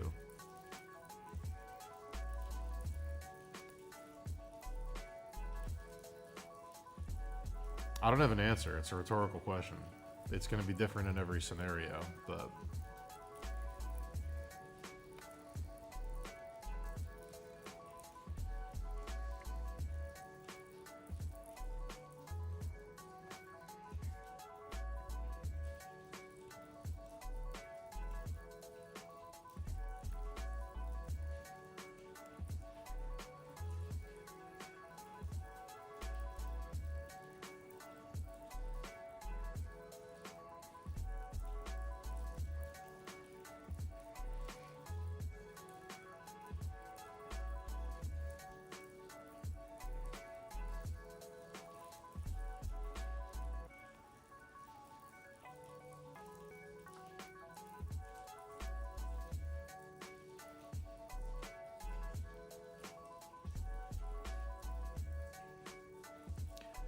this is mostly me venting about somebody who asked for advice, but I spent 2 hours giving advice, who then said, I think I'm going to keep doing what I'm doing.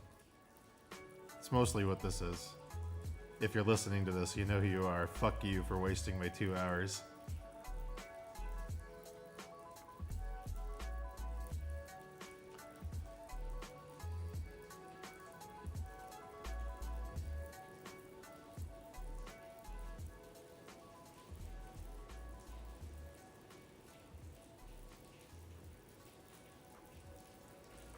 Yes, sir, I agree. It's basically what I told them. I was like, okay, you've talked it out, you've done the therapy, there's no fixing the insecurity. Decision time.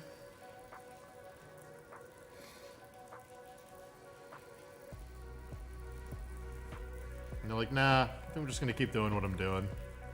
Like, dude.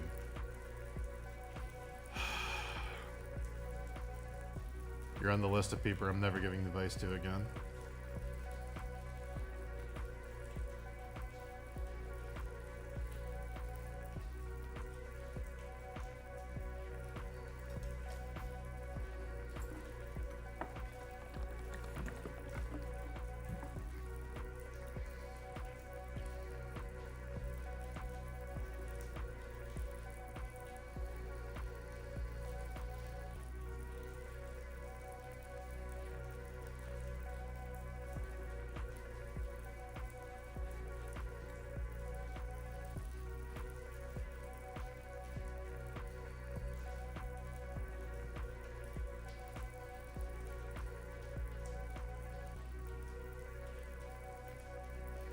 That's awesome that you could get past that, Sarah. That's huge.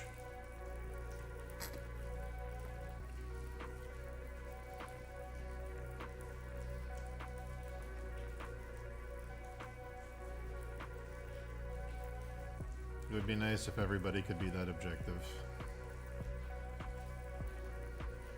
Maybe they can. Maybe I'm making excuses for the partner of my friend. I don't know. I don't know these things.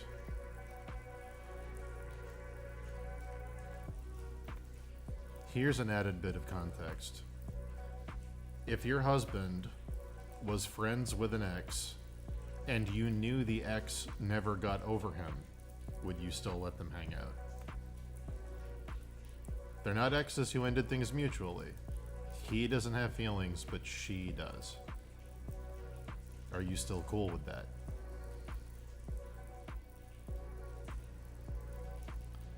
If he was like, no, I'm like coaching her through the breakup still. It's been 3 years and like, you know, I'm trying to help her find a guy. Like, does that change anything? I'm curious.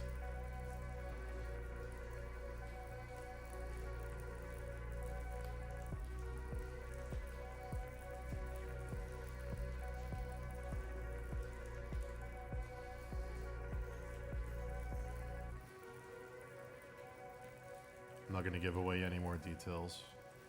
This is not my drama to spill.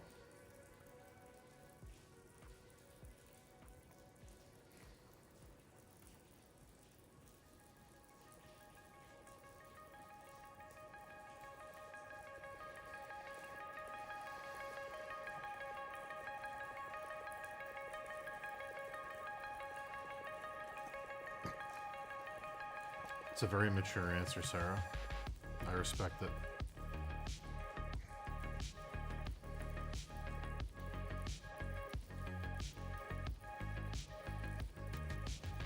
I respect it, Sarah.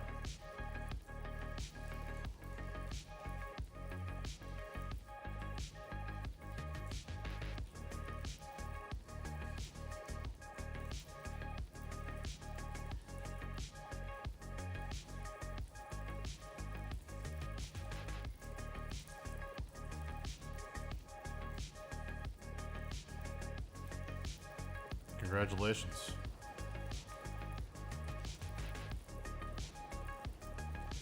Wait, Sarah, do I know your husband? I do, right? I haven't seen you in so long.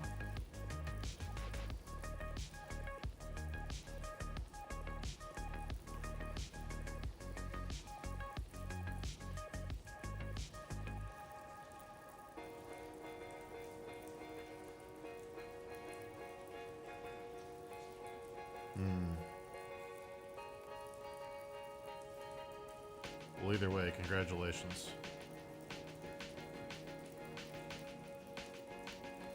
Gotcha.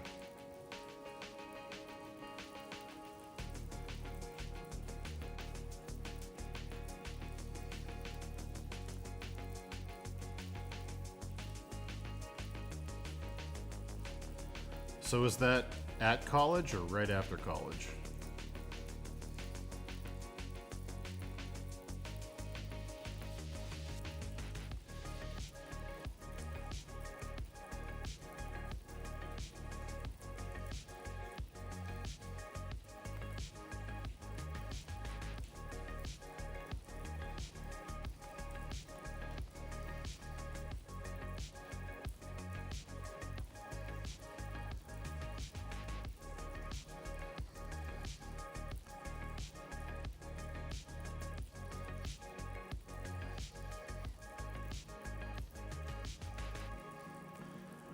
I will say that I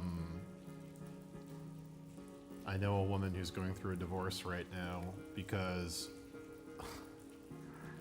I have a group of friends who all live in the neighborhood I live in, and especially in the summer, in the winter too, but more in the summer, every couple weeks we have like a cookout or a dinner party or a fire, and everybody brings their dogs. Some of them have kids running around lighting off fireworks. It's a good time.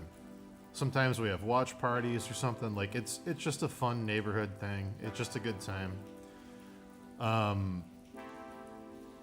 Her now ex-husband showed up to one of these events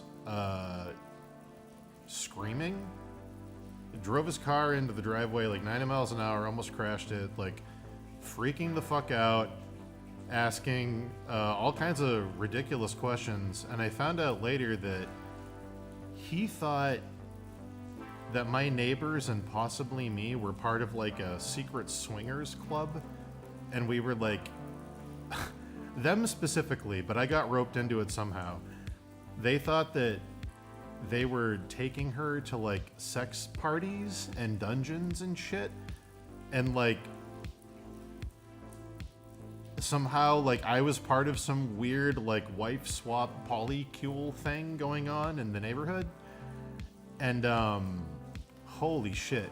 So now I'm wondering if any of that is true about my other neighbors, because now I'm like looking for like clues.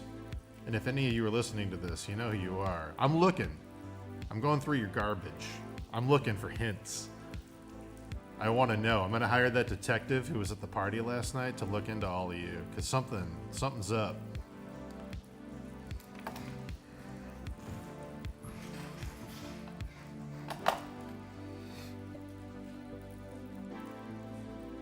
But yeah, I think it's just like straight delusion. That situation just feels like a psychotic break or something. I don't know. It's like, bro, we're eating baby back ribs at a fire. Like, what do you mean sex dungeon? Like, you just pulled up trying to catch us in the act. The only act you caught me in was wiping my mouth on my sleeve. Like what the fuck, dude?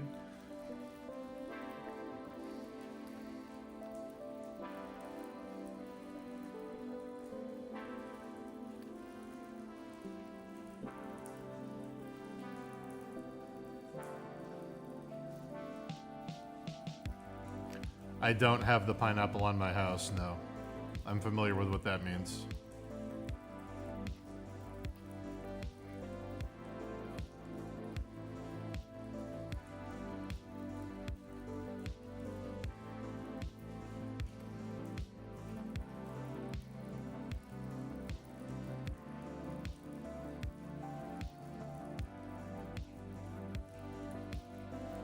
That's true, that house...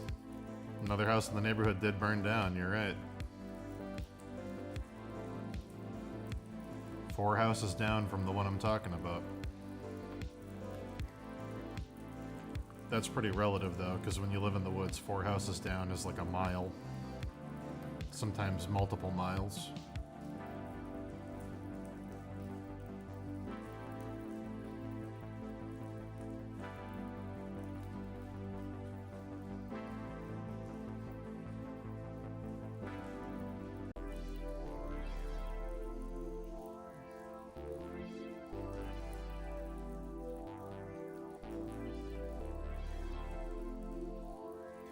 Okay, I need a name for a creepy summer camp, not Crystal Lake, but something like it.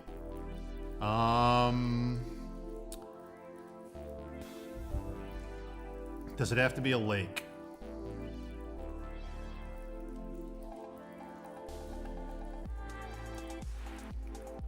Camp Clarion, like Clarion Call. Diamond Falls.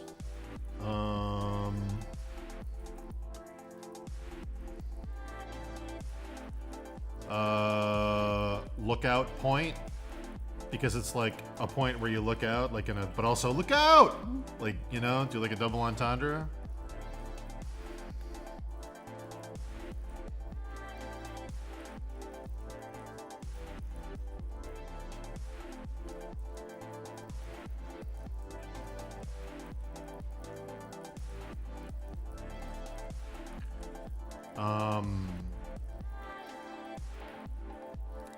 create a guy called Benjamin Stabbin and have it be Stabbin' Scabbins?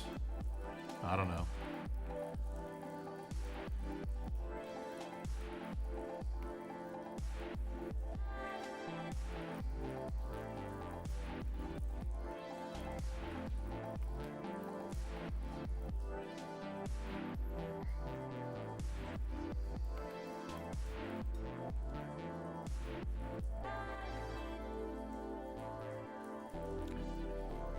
Oh my god, you could do, oh my god, I gotta draw it.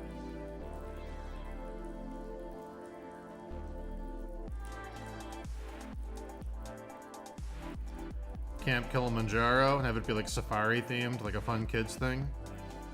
And then have this part of the sign fall off. Camp Kill 'em.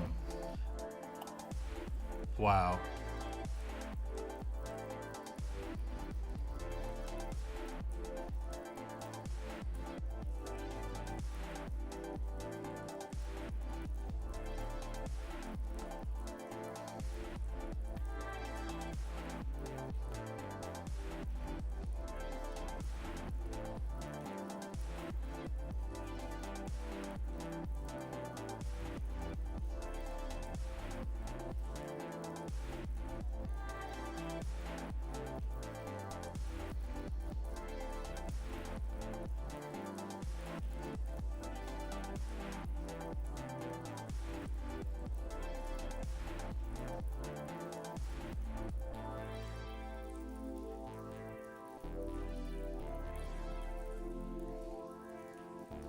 Camp Murder? Yeah, there you go.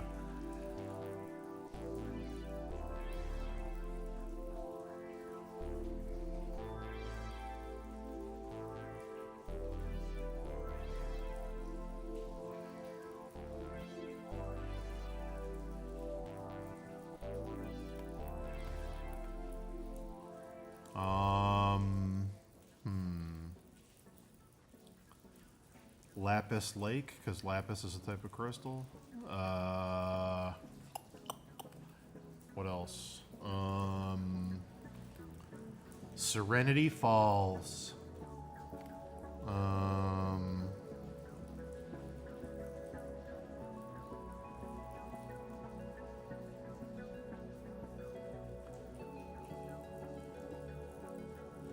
Cut Through Cove.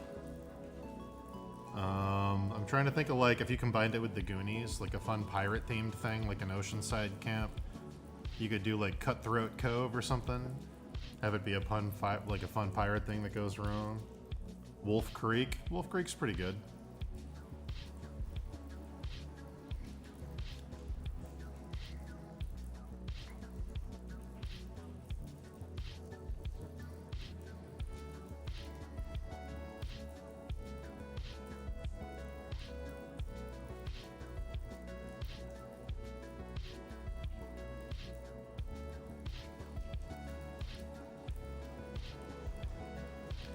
Angel Grove, hell yeah. Balkan Skull.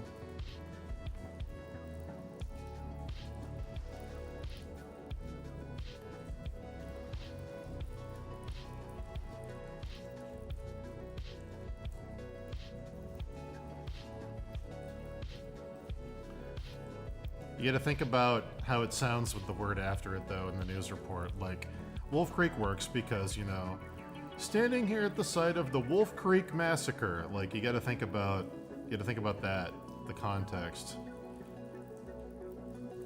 Does it sound good when a news reporter says it?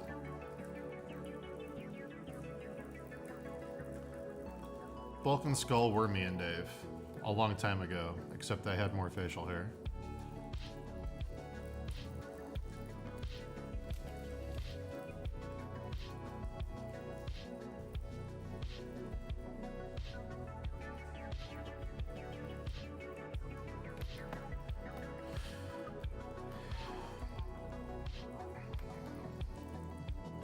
Don't get saucy with me, Bernays.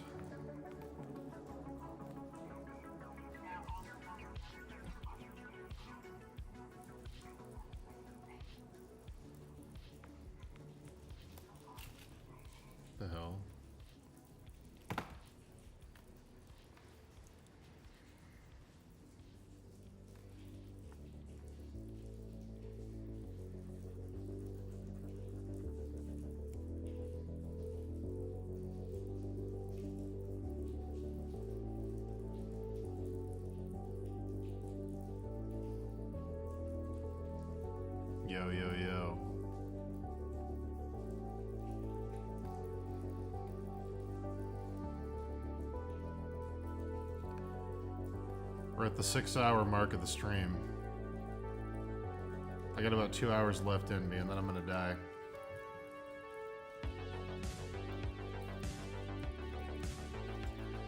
And by die, I mean play Dragon's Dogma. Let's be real.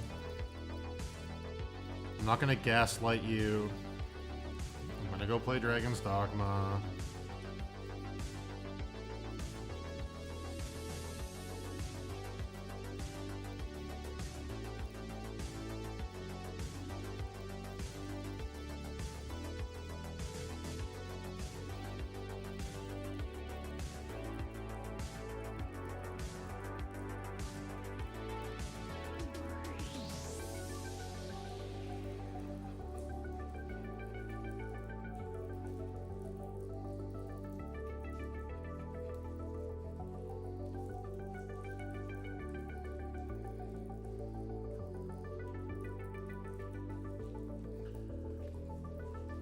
Hey, Maddie. How was Costco?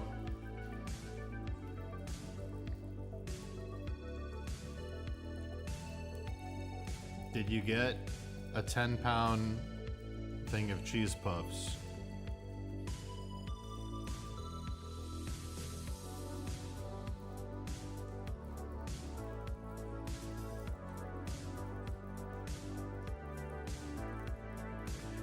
What's Dragon's Dogma? Dragon's Dogma is a Capcom game that is like a very old school take on Dungeons and Dragons. It's like a big open fantasy world where you can like switch your classes and multi-class and customize characters and go through dungeons and fight big monsters and climb on them and cut off their body parts and use their body parts to make new weapons and all kinds of shit. Look it up. If you like D&D, you'll probably like it. It's got really good art direction. It's got a really awesome, like, classic fantasy aesthetic where it's not trying to be funny. It's not doing that, like, likable D&D modern thing where everybody tells jokes all the time. It's like being at a Renaissance fair with people that are 100% dedicated. It's very, very, very dry in, like, a good way. Yeah.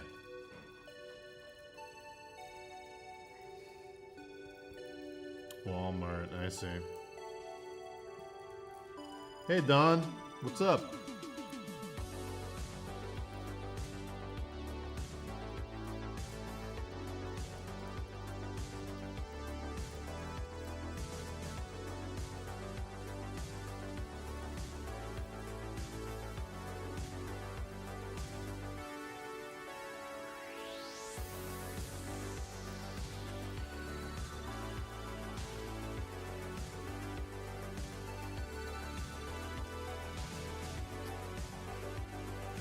I'm not playing as a cat person, but my sidekick, the pawn, is a cat person.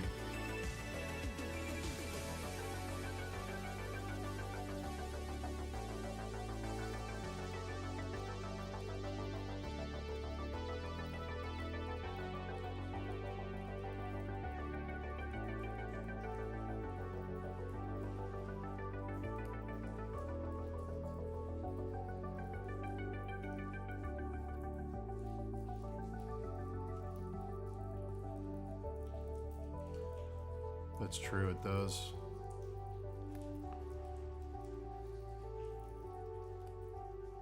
And it should be. Is anybody excited about the Harry Potter reboot at HBO? I'm kind of excited to see the art direction, because HBO usually does a pretty good job with that. I want to see the costumes and the sets and shit, but I never read the books, so is anyone excited from a storytelling perspective?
It's Maddie, the HBO show is just the books.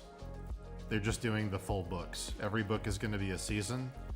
There's going to be, I believe, 7 seasons, and then if it's successful, they're going to do a spin-off about Harry's dad and Sirius and stuff when they were younger. But yeah, it's just going to be the books 1 through 7 as HBO series is. Is it worth it to get into the Dark Tower? That is a hard question to answer.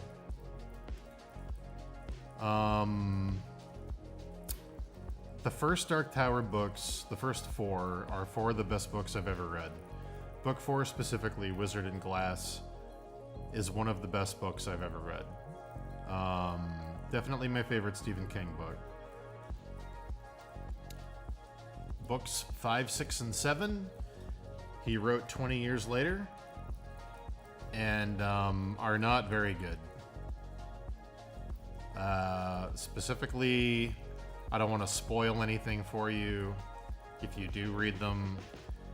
He makes a decision in book 5 that is so unbelievably cringe that it kind of broke the whole universe for me. I don't know. I would read up to Wizard and Glass and then I would stop and just make up your own ending.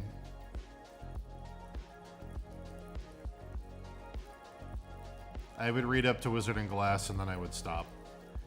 And then maybe watch the show that Mike Flanagan's making for Amazon, the Dark Tower series that Stephen King is writing with Mike Flanagan.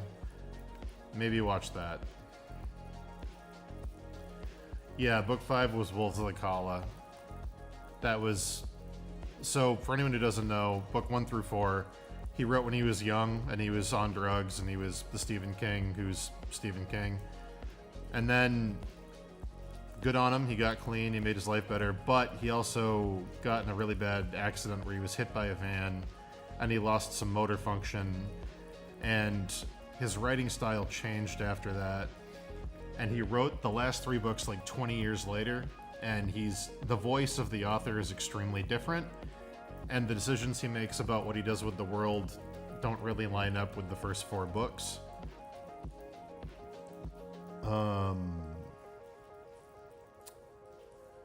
Yeah. He takes the meme of self-insert to a degree that is... I'll just put a blanket spoiler alert up. If chat, you guys can vote and I'll talk about it. But for anyone watching this as a replay or on YouTube after the fact, not live, this would be where you'd want to fast forward like 10 minutes. Chat, if you guys want me to talk about it, I'll talk about it. But if you're thinking of reading the books, I'll stay away from it. So I'll let you guys decide, and then I'll go from there.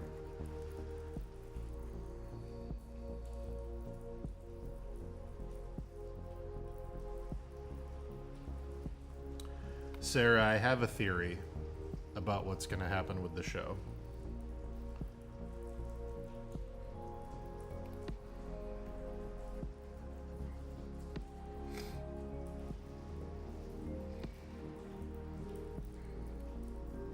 Go for it. Spoil it. Cool with you? Okay. Alright, so in Book 5, Dark Tower, they meet a character from another Stephen King book who knows he's a character from a book. And then they meet the ghost of Jacob Marley from A Christmas Carol. And then the characters, all the main characters you've come to love and grow with over the course of books 1 through 4 realize that they are characters in a novel and not real people. And they are written in a novel by an author named Stephen King. So, to change their fate and make sure that they win the battle against evil, the only guaranteed way to do it is for them to come to our world and tell Stephen King to write a happy ending. So they find a way to come to our world using a black orb. The black orb is considered to be the most dangerous of 7 orbs that are colored after the colors of the rainbow, plus black. They use this orb to traverse the realms to our world. And they find out that on this day, Stephen King is going to be hit by a van and in this reality, it's going to kill him. So the characters say, if Stephen King gets hit by that van and he dies, our story will never be finished and he'll be put in limbo. So they save in Stephen King, he doesn't know how the van didn't kill him in real life. He writes this into it that at the last minute, the character Roland pushes him out of the way of the van and saves his life. And then they bring him back to his house in Maine, and they sit down with him, and they say, why haven't you written Dark Tower Book 5 yet? It's been 20 years. And he says, I can't write it because of the spider. And they go, what does that mean? And then one of the characters says, can we hypnotize you and find out what's going on in your subconscious? And he says, sure. So they hypnotize Stephen King, and you find out that the villain of the series, the Crimson King, has realized that he was also a character in a novel. And he has hypnotized Stephen King to be afraid of spiders, so he can't write the last 3 Dark Tower books because of the Spider King. And he just won't, there's a mental block, he won't do it. So they convince him that he has to finish the books, and then they come back to their world, and Stephen King's like, okay, and they're like, by the way, magic, abracadabra, alakazam, you're not going to remember any of this happened, Stephen King. We're going to erase your memory, and you're just going to finish the Dark Tower story. And he goes, okay, great. So they come back to their world, and then you find out that a ghost that raped the main character in the first book, there's an awesome scene in the first book, it's very pulp, where there's like a succubus thing, and it's like, you know, it wants to fuck the main character and take his life essence and kill him. And he's like, I'm actually so awesome that to save this person I'm with, I'm going to distract the ghost by fucking it, but I'm not going to give in to the ghost temptation, and at the last minute I'm going to pull away and kill the ghost. So he does that, and he pulls away, but he comes first. And it's revealed in book 6 that the ghost carried the main character's cum inside of its ghost form all the way to the evil Dark Tower, and they take his cum and they put it inside the main female character, who's a schizophrenic's body, to force her to give birth to the main character's bastard son, who is half ghost, half human, and as a result comes out as a half spider. Okay? So then, the main female character, who you've grown to love, essentially gets raped by scientists by forcing the main character's semen to be inside of her, and then she's forced to give birth to a half-ghost, half-human baby named Mordred, who is a little baby with spider legs, who exists in both worlds at the same time because he's half-ghost. Then, to figure out where the Dark Tower is, they have to go to talk to 3 wise men, and they go to talk to the 3 wise men, and all 3 of them come out in red cloaks, and they take their cloaks off, and it's 3 Stephen Kings.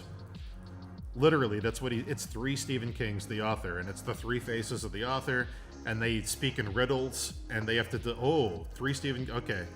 So then they get chased by the Wolves of the Kala, who are, this is his description in the book, I'm not making this up. They are Doctor Doom characters. He says they look like Doctor Doom, the comic book character, and they have lightsabers, because one of the characters who's with Roland is named Eddie. He's from our world. So he goes, those guys look like Doctor Doom, and they have lightsabers.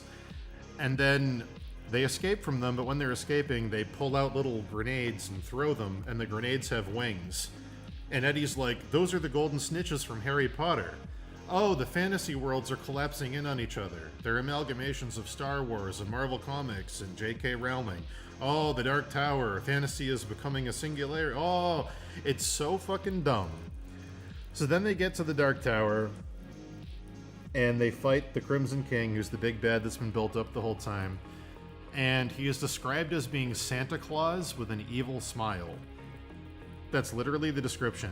And Roland can't beat him, and there's no way to beat him. So he says, wait a minute, we're characters in a book. So by that logic, we're all illustrations. So I'm going to go find a psychic artist from another Stephen King book. I think it's the guy from The Mist who's a painter.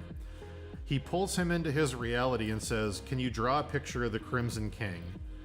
And he says, "Yeah, I'll do that." So he does it. Then he goes, "Now I need you to erase it." And he goes, "Why?" And he says, "Because if we're illustrations and you're a psychic, you can draw him and then psychically erase him, and it'll erase him from this reality." And he goes, "Okay." So he does that and he erases him, but he has a really hard time erasing the wicked smile. To get the smile right, he spent a lot of time on it, so he has a hard time erasing it. So as a result, the Crimson King dies, but his smile is still floating in midair forever. You can walk up and walk around it and look at it, that the smile is still locked in place, but the rest of him's gone. So then Roland goes into the Dark Tower, and the big mystery that you've been working towards over 7 books and 10,000 pages, it's revealed that the Dark Tower is infinity. So when he gets to the top of the Dark Tower, he descends back to the bottom, and the book ends with the first sentence. The book ends, the whole series ends with the first sentence from the first book. Suddenly he wakes up in a desert, and, the man in black fled across the desert, and the gunslinger followed. So you realize the Dark Tower is just the infinity loop of the creative process. There's no resolution, there's no answer, there's nothing. Then there's an epilogue, where the characters that came back to our worlds bring the Black Orb to our world, and they have to figure out a way to get rid of it because it's the crux of all evil. This is the part that's the cringiest, by the way. They have to get rid of this orb in a way that it'll never be found again. So Stephen King, the author, tells them that 9/11 is going... He doesn't tell them what's going to happen. He says, "Go to the World Trade Center on September 10th. Rent a storage locker in the basement and put the Black Orb in the storage locker." And they say, "Why the World Trade Center?" And he says, "I can't tell you, but trust me, go there on the 10th. Don't go there any other day. Go there on September 10th and put the orb in the locker." So they do that.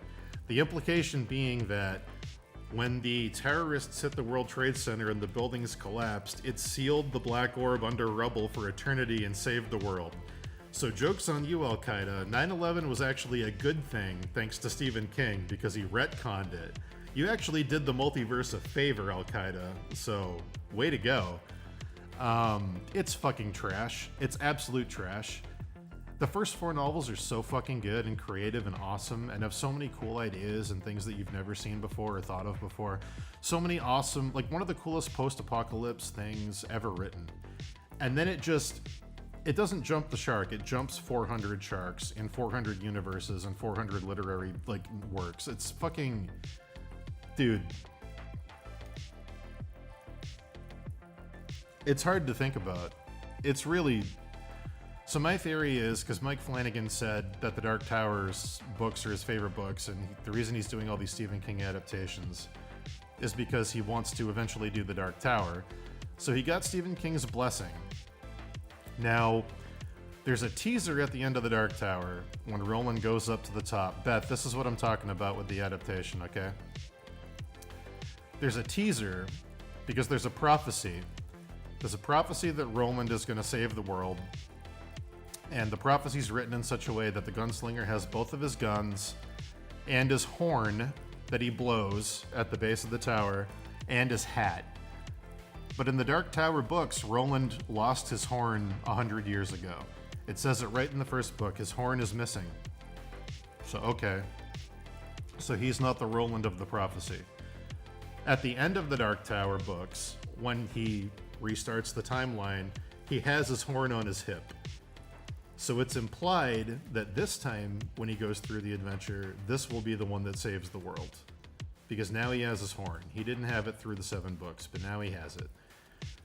I'm assuming the Dark Tower show is going to be that version of Roland after the books. It's going to go through mostly the same stuff and change all the stuff that sucked, because technically it's a new timeline. I think they're going to keep books 1 through 4. I think they're going to rewrite books 5 through 7.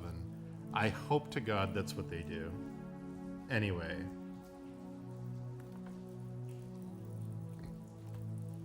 The Dark Tower. Oh boy. And when I was reading The Dark Tower, I was like, Dave, because Dave told me to read them. And I was like, Dave, my mom told me that these last 3 books are really awful, because she's a huge Stephen King fan. And he was like, nah, dude, trust me, the last 3 books are amazing. He was trolling me. Dave was trolling me on purpose. And I was like, are you sure? And he was like, yeah, dude, trust me. He's like, you're going to think they suck, but get to the end. The end is worth it. And I'm like, all right, man. So I read through all of them. The ending fucking sucked. And I was like, why did you make me read all that? And he started laughing, and he was like, because I read it, and I had to have somebody to talk about it with. So now you've read it. And I was like, dude, what the fuck? So then when he was playing Red Dead Redemption as Revenge, I was like, dude, you have to get to the end. I was like, you're going to think you're at the end? You're not. Keep going. The end is so fucking cool. And he's like, well, I heard the end sucked, but I didn't get a spoiler. And I was like, no, dude. The end is great. So then you get to the end where the main character dies, and you start playing as his son, who sucks. And I was like, this is my revenge, Dave. I took your favorite video game away from you. Congratulations. We've both lost. So there you go.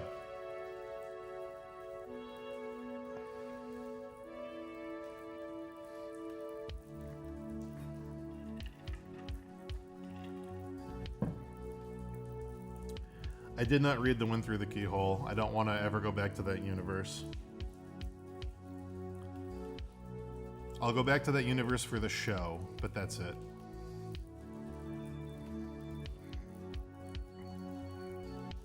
But that's more because I have faith in Mike Flanagan. I didn't see the Idris Elba movie, but Mike Flanagan is like a really good horror director and a really good Stephen King adapter. So I trust Mike Flanagan, but I don't trust Stephen King.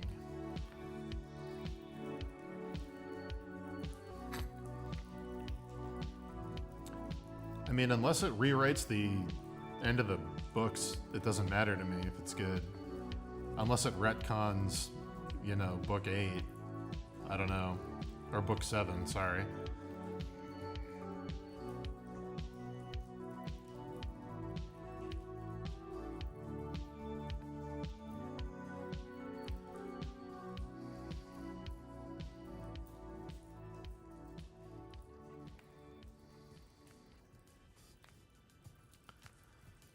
Out of curiosity, Sarah, when I was describing that, I've just had a few people ask me to recount the books before. People who've read them, because they forget a lot of the stuff. Did you remember the stuff about the ghost taking Roland's semen and them basically like psychically raping Detta to give birth to a spider baby? Did you remember that, or did I remind you of that? Because that's the thing everybody forgets. Everyone I talk to about these books always forgets that happens. They're like, oh yeah, that stupid ghost from the first book becomes like a major plot point. What the fuck?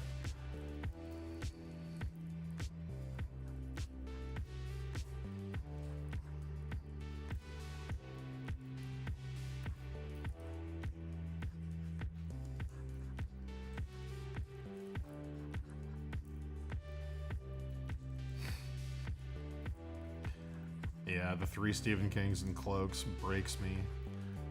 That's like, what if I self-insert 4 times? What if I retcon 9/11 to be a good thing?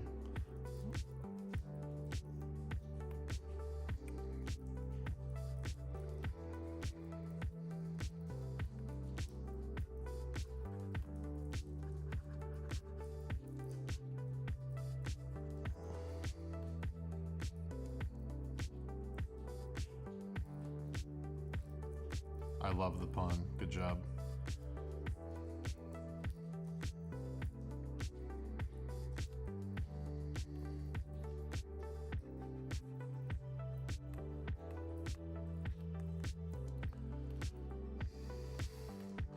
Chat, I will be right back. I gotta go get some water. I'll be back in a moment. Maybe something to eat too, but I'll be back.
What up? Sorry, I took my dog out.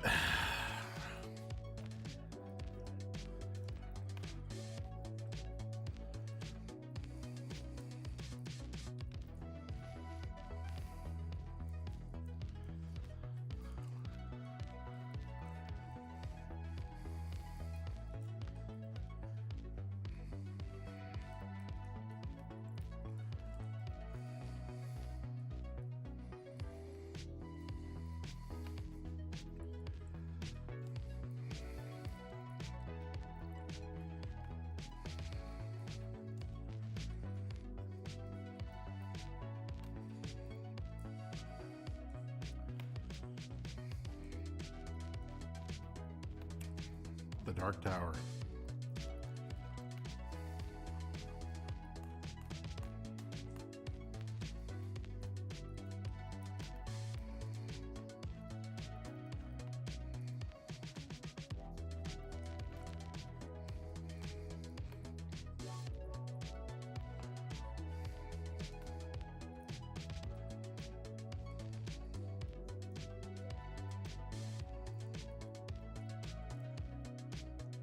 Dan, I heard about this book by Stephen King that was about some place, but in separate dimensions, some kind of village.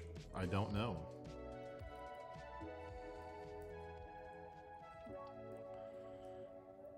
A village in a different dimension. I mean, that's a few locations in the Dark Tower. I don't know if that's... It's probably its own book, though.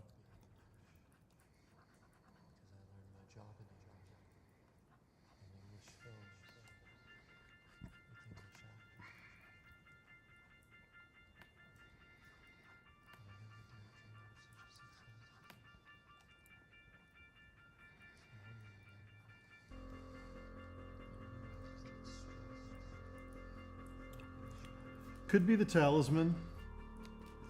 The Talisman's like a coming-of-age, alternate reality adventure.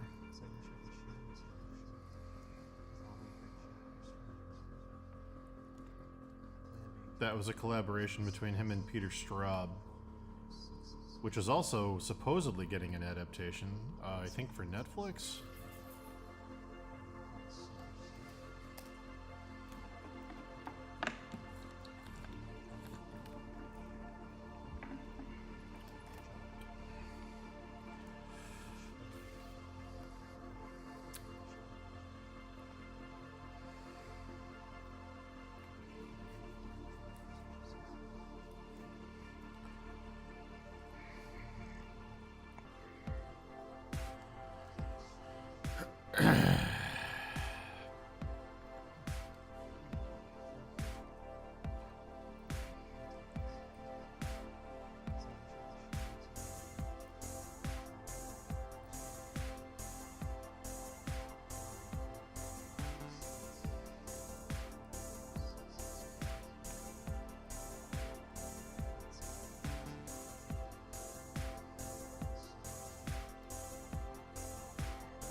Sarah, are you still local-ish? Or did you get the hell out of here?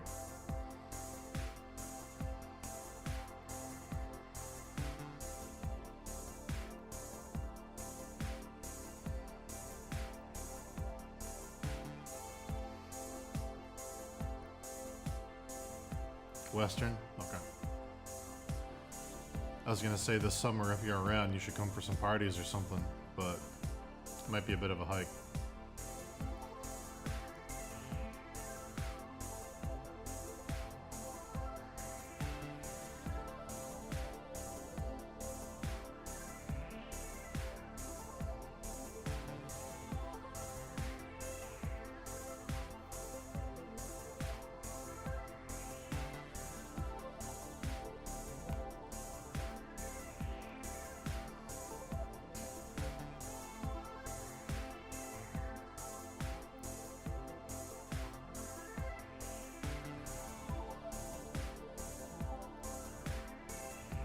Oh, nice. I'm only about half an hour from Rhode Island, so 40 minutes tops.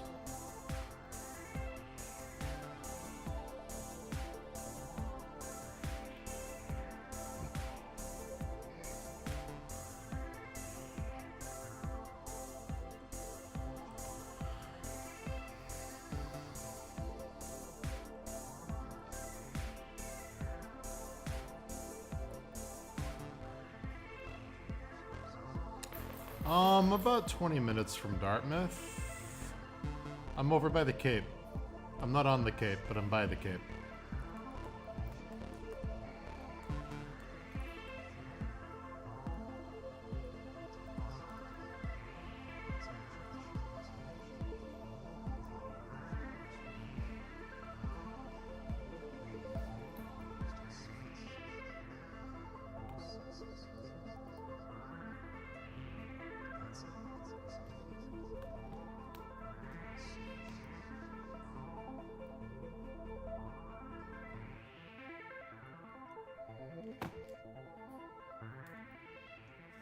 Yeah. I'm near Plymouth. Near Plymouth.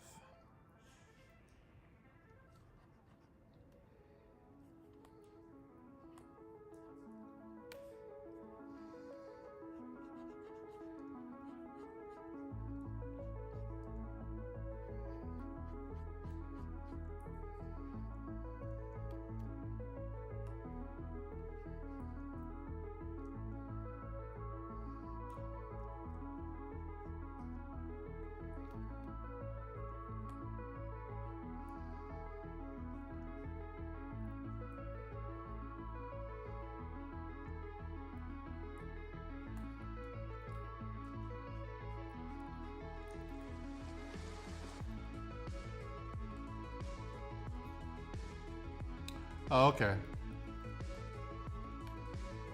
That's barely Western Mass. I thought you meant you were out in fucking Pittsfield or something. Worcester's not too bad. That's a doable drive.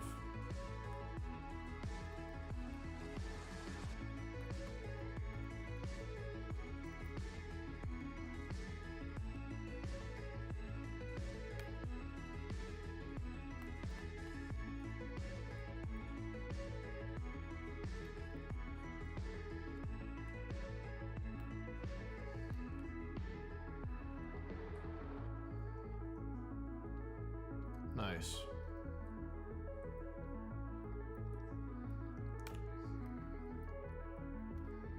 Pittsfield's a drive.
Well, reach out to me around Memorial Day.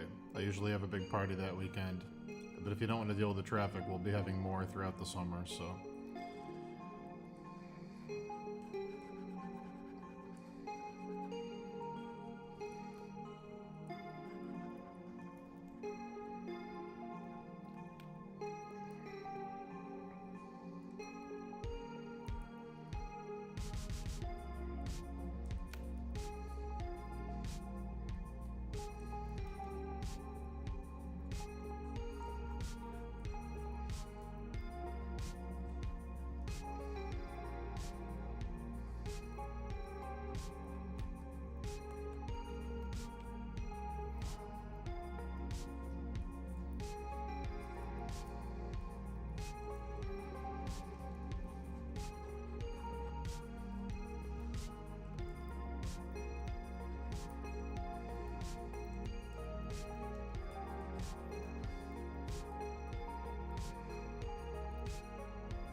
I'm gonna be honest, I didn't even know that that new Ghostbusters movie was out, and I just saw the YouTube notification that Red Letter Media put their review up.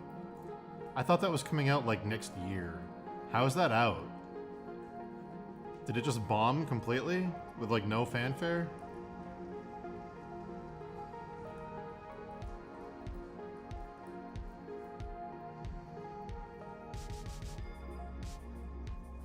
Hey, thanks, Jen. I am 100% ripping Offline Decker. Love me some JC.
My eyes are starting to glaze over, chat.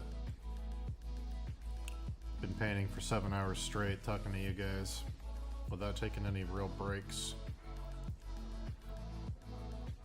Starting to get a little hazy.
Yeah, I'm trying to stream every day again when I can.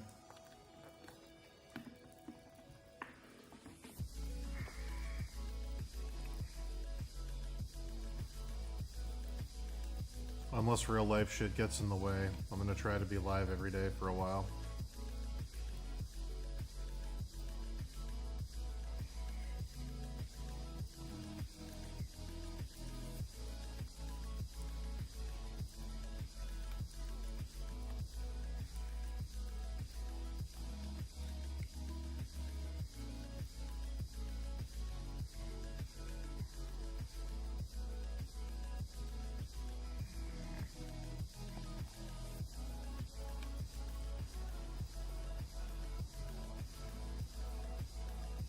Hey, Combreak, thank you. Good to have you here. I should be live again tomorrow. I'm not sure what time though. I gotta babysit in the morning for my nephew.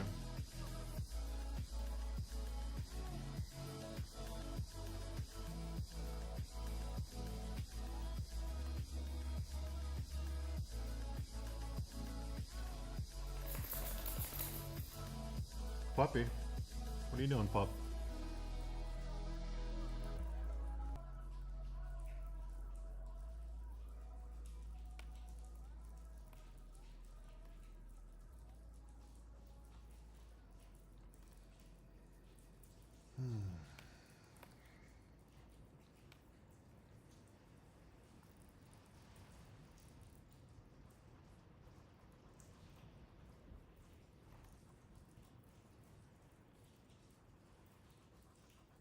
Puppy, what are you doing?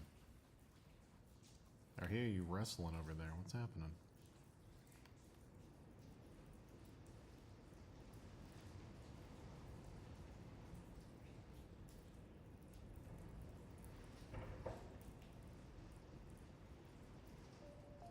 Oh, it's the wind. Sorry if my service gets weird, guys.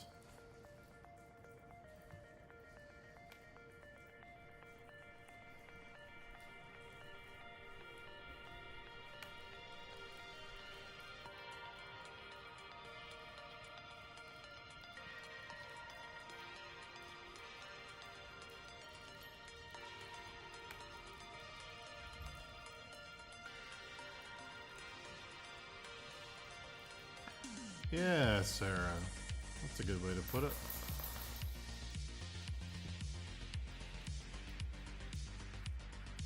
Wind is shaking my whole third floor.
I think from now on, whenever people ask me if I've seen Dune 2, I'm gonna go, is that the one with the breedable savior? Is that the one with the twinkish breedable savior? Nah, I haven't seen it yet. Looks good though.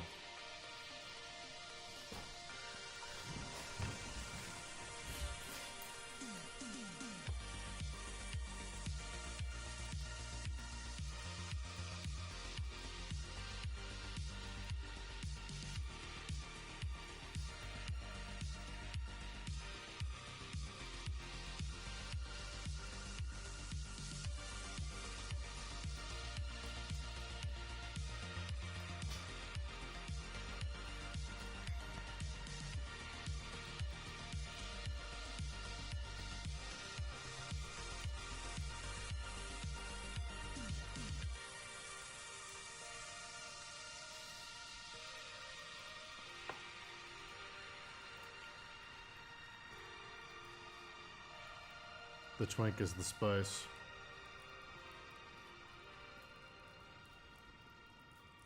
The twink must awaken.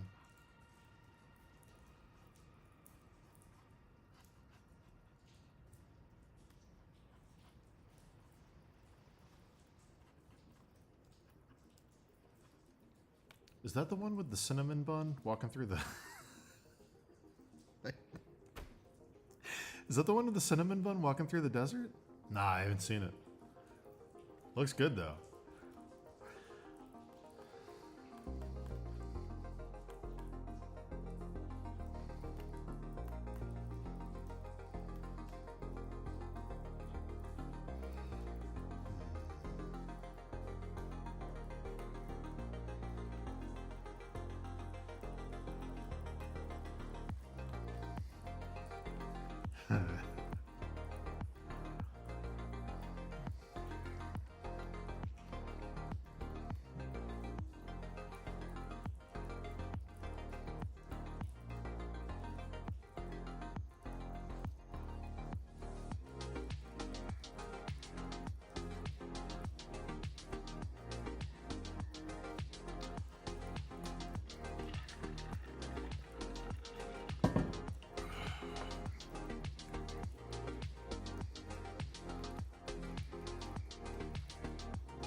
Let's call them graboids.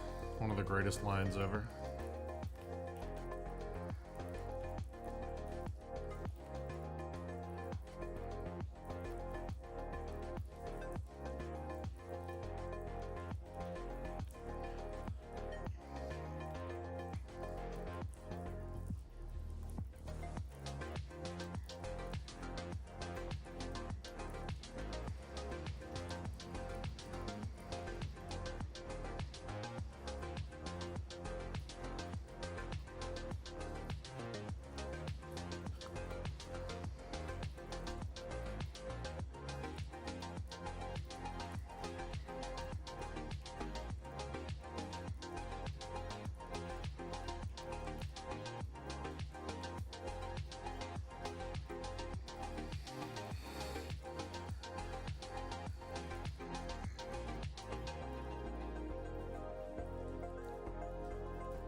Hey man, if you twerk without rhythm, you won't attract the worm.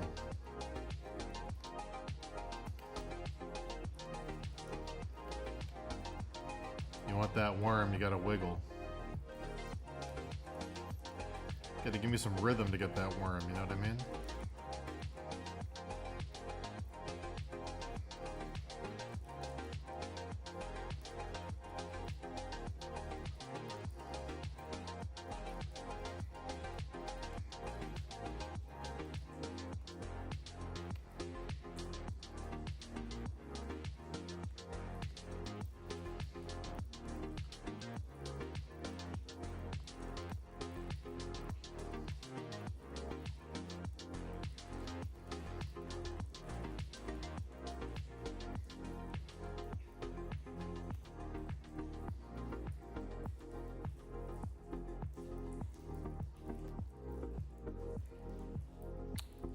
Weapon of Choice is such a good song and music video.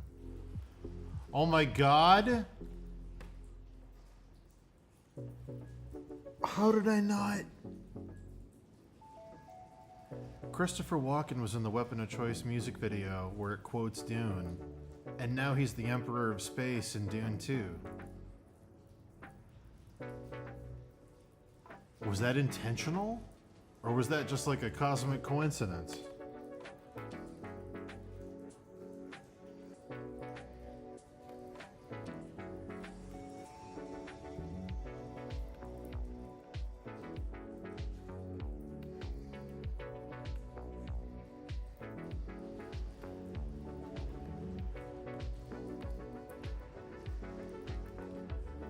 Man.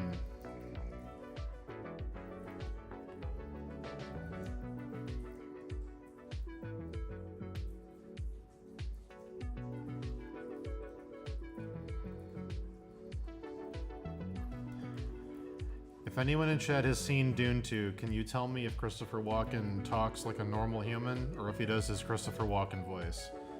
Because my aversion will be shattered into a million pieces if he comes on going, "The stone planet, the worm." Like, I'm not doing it.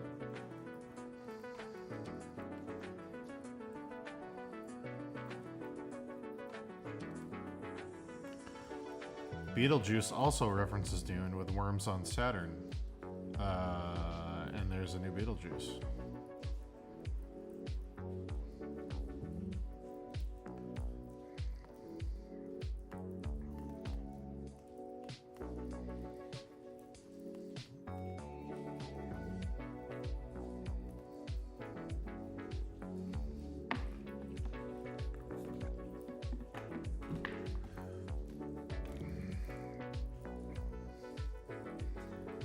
I got a fever. The only thing that'll cure it is more spice.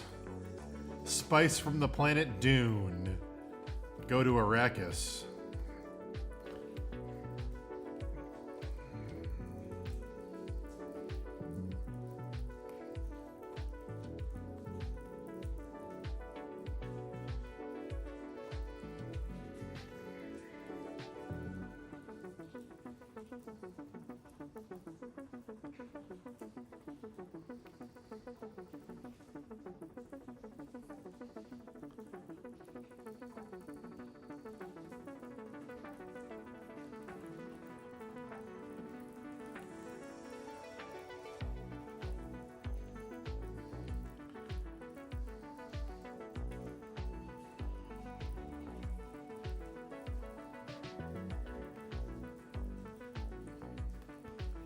Will Ferrell is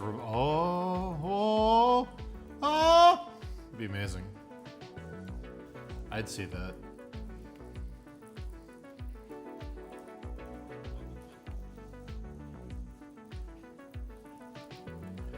Raban the Beast is such a fucking berserk name. I bet Miura read that and he was like, that was probably the inspiration for Nosferatu Zod. He was reading Dune and he was like, Raban the Beast? Stealing that shit. That is such a name for some dude in Berserk. 100%.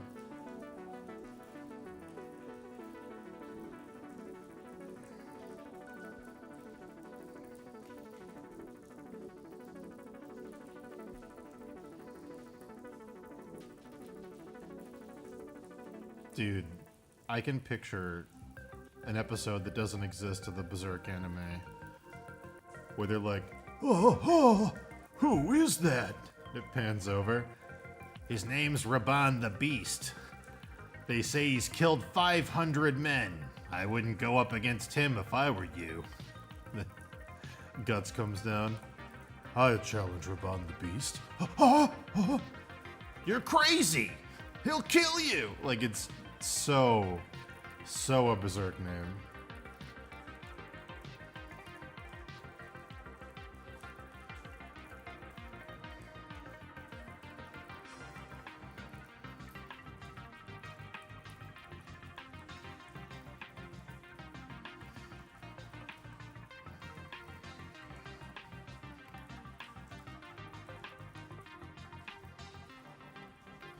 Yeah, there was a definite vibe in the 80s in the 80s Dune. There's a definite vibe that the Baron was fucking all of the, like, guys that were in his group. Like, his whole entourage, like Sting and all them. There was definitely this vibe that he was having sex with all of them. Was that a thing from the books? Or did they just make that up for the David Lynch movie? Because I don't think they're really, like, erotic in the new one, right? The Emperor, the Harkonnens are just kind of, like, gross. They're not, like, sexual, though. Was that a David Lynch invention? Or was that a thing from the books?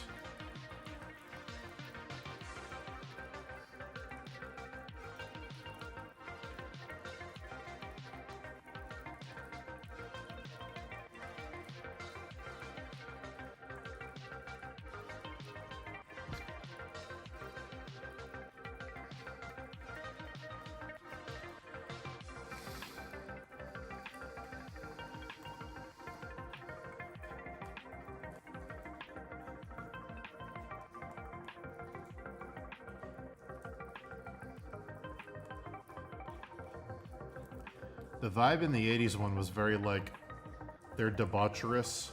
Like, they all had, like, gout, and they were all, like, fucking everybody, and, like, they all had STDs, and, like, it seemed like they were just all about, like, just, like, gluttony and pleasure and hedonism, and, like, in the new one, they just seem kind of sick. Like, it seems like they're all, like, on, like, some radioactive planet, and they're, like, constantly, like, bathing and stuff to heal themselves, and, like, they just feel kind of, like, gross, but not, like, hedonistic. It doesn't feel like they're indulging in anything other than the fact that the Baron's, like, fat, you know?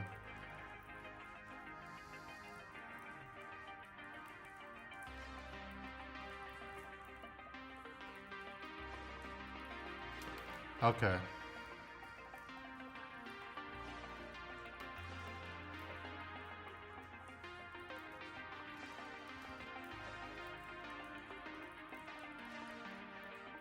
Okay.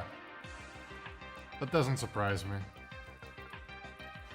They're pretty obviously based on, like, medieval dynasty kings. Baron Harkonnen seems very, very, very much based on, like, Henry VIII.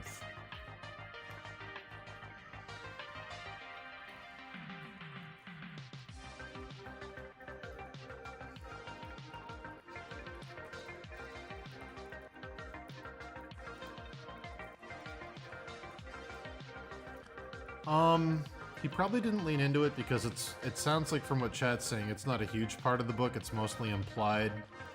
And also it would be probably not great to make the gross, disgusting, evil villains the only gay characters. Like, I don't know. I'm assuming they probably didn't want to shine a light on that in that particular regard.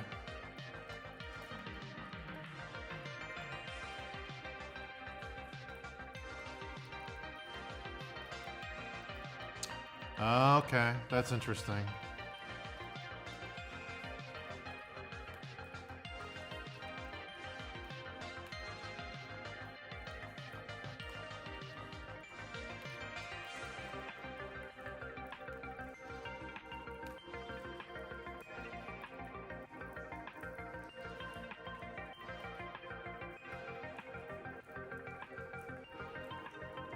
That's actually interesting. I never considered the fact that the David Lynch Dune came out around the time of AIDS, and, like, there was very gay undertones with the villains who were, like, their bodies were falling apart and they were covered in sores and shit. I wonder if that was, like, was that intentional? What was that? That's very weird. I never made that connection till right now.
Sarah, ask your husband.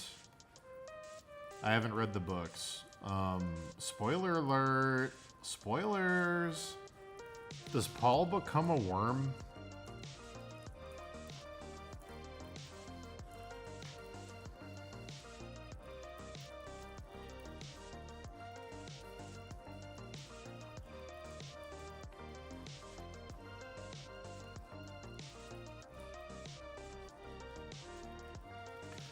Yeah, I'm very excited for the new Mad Max. Fury Road is the best movie I've seen in the past, like, decade. Fury Road is so stupidly good. I'm like, there's no way this one's gonna be better. I just hope it's good. His son becomes a worm? Oh god, I need Denis Villeneuve to make that movie, please. Please! Does he become a worm or is he born as a worm? Does he, like, come out of his mom as a worm? Or does he, like, transform into a worm later?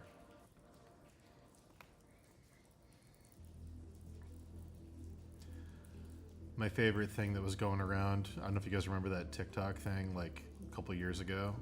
Or when the fuck was it? COVID? I can't even remember. Where it was like, would you still love me if I was a worm? And all the girls were asking their boyfriends. And there was that meme of, would you still love me if I was a worm trend? Then it said Dune fans at the bottom, and it was the illustration of the worm guy. The Leto the Second.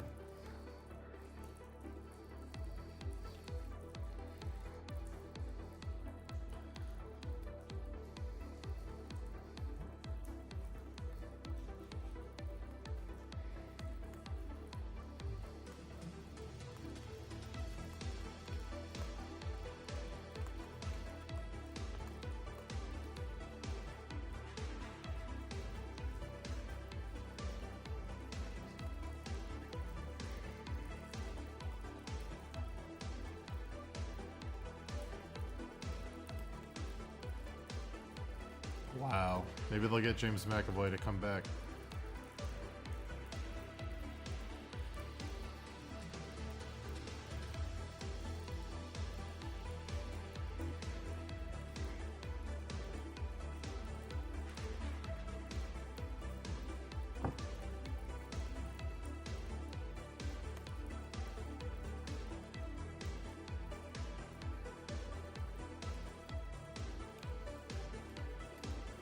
So here's the thing about Dune. You've got Arrakis, you've got the Harkonnen, you've got the Bene Gesserit, you've got the Muad'Dib, you've got all these awesome names, and then you got Duncan, Idaho. Why is Idaho a word in this universe? Does anyone in this universe remember Earth? Is Earth even a thing?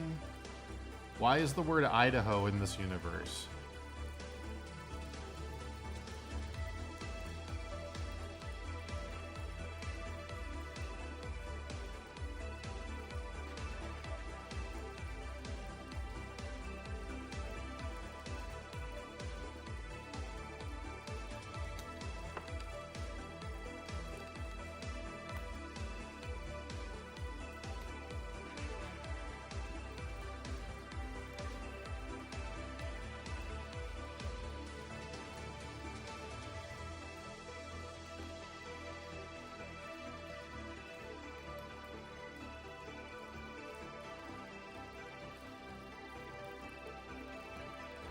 There's not an acoustic guitar in Dune 2. No, there's not. Maybe like an oud, like a Middle Eastern fucking thing, but there's no way. There's no way there's a straight ass rock and roll acoustic guitar. No way.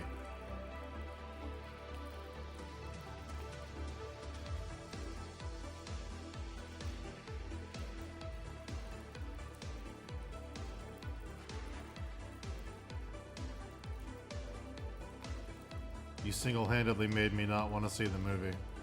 If Jason Momoa plays the guitar, I'm not seeing the movie. Is it Jason Momoa? Does he come up and he's like, let's all sit around the campfire and shred like demons? Like, please tell me. Let's pick like demons. I will not see the movie.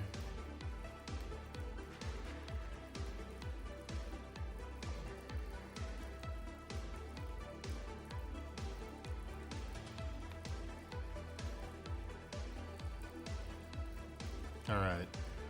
As long as it's not Jason Momoa, I'll give it a pass. That would be too much.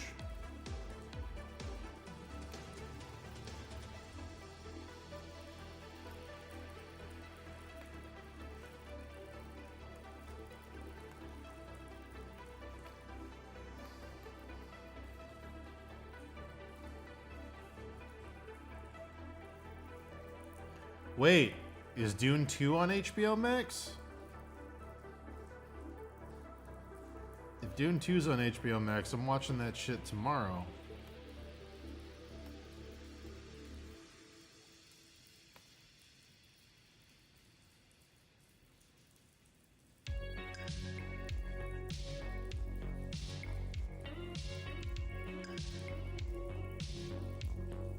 Oh my god! I'm watching it. Holy shit. I didn't know that.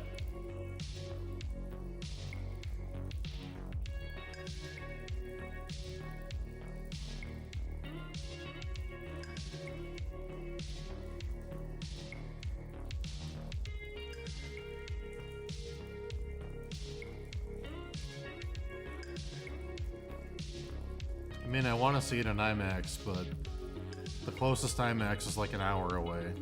I don't know. Sorry, Denis Villeneuve.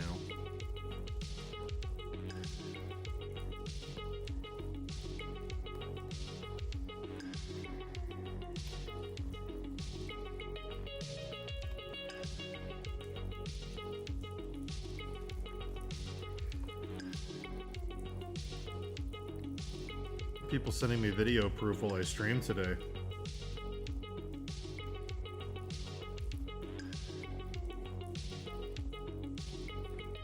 Unreal.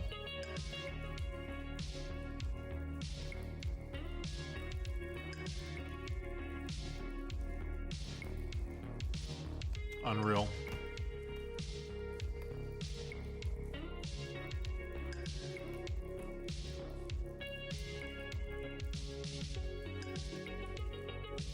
Bye, Jen.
I can't wait to see Paul use the voice. That was the only, like, part I thought they nailed pretty well in the fucking, original movie. The 80s one. 70s one? I can't even remember.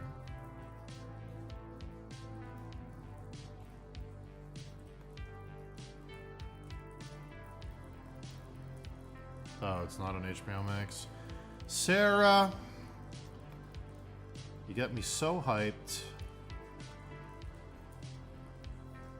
I gotta drive all the way to Providence to go to an IMAX.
My opinion on the new still suits is that I can't even remember what they look like.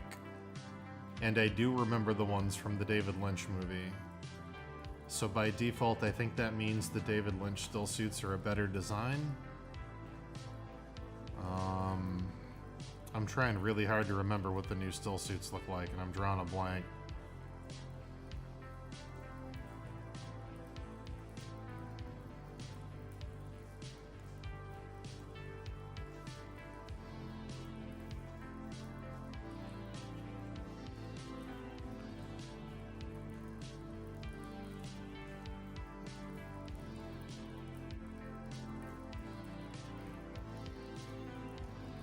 Dude, that Barnes & Noble leather-bound Dune sells for so much more than it used to now. The spine on that book is so cool. It sells for so much. Unless it went down. I haven't checked in a couple months. I assume with Dune 2, it only went up. There was a while where that thing was going for like 400 something bucks.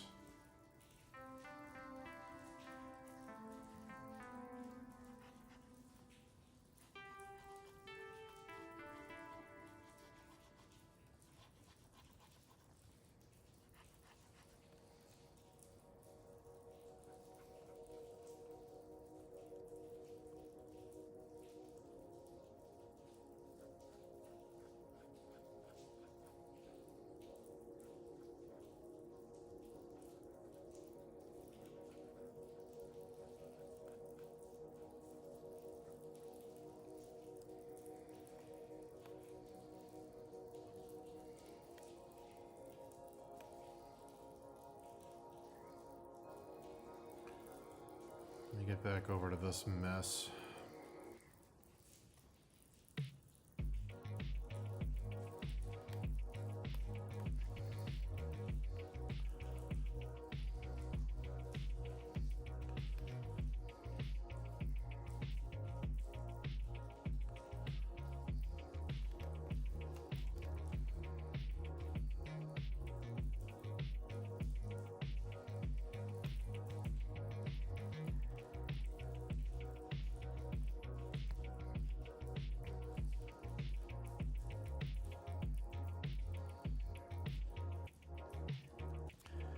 In the 80s one, I think it was Harkonnen, and in the new one, it's the Harkonnens. Baron Harkonnen. Where it used to be, I think it was Harkonnen. Like, they went really hard on the vowels.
Oh, that's a question. Does the weird little girl show up in this one? Is it? I can't remember. Does Paul's mom have a baby that grows like super fast or something? Or did they do a time skip? And she's like, He is the Benny Gesserit. He is mighty. she has like a weird snake voice in the 80s one. What the fuck is her deal?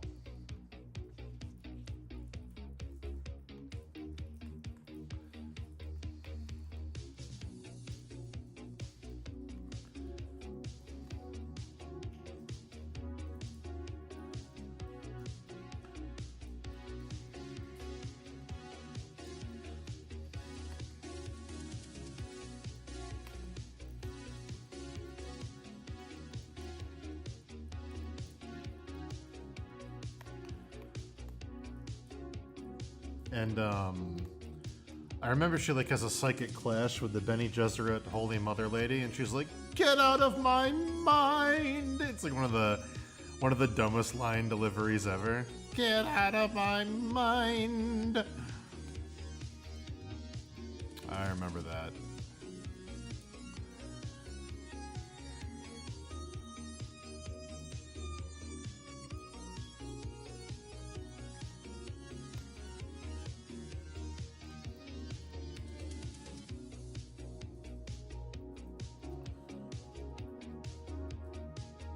Damn.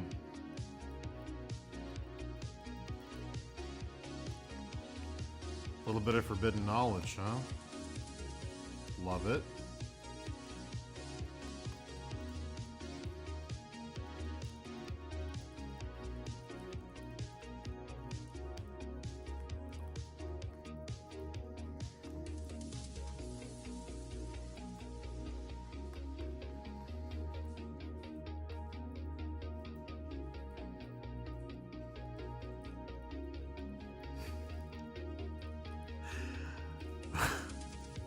I disavow, Shays. I disavow.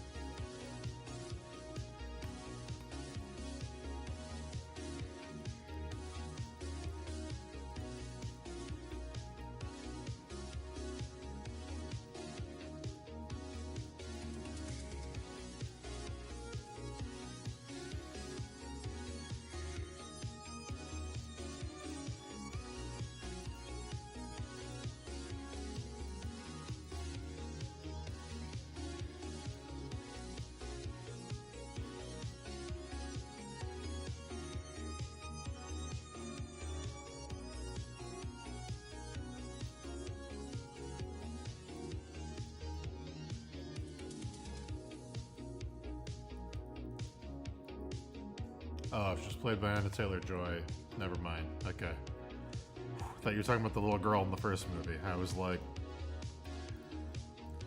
up.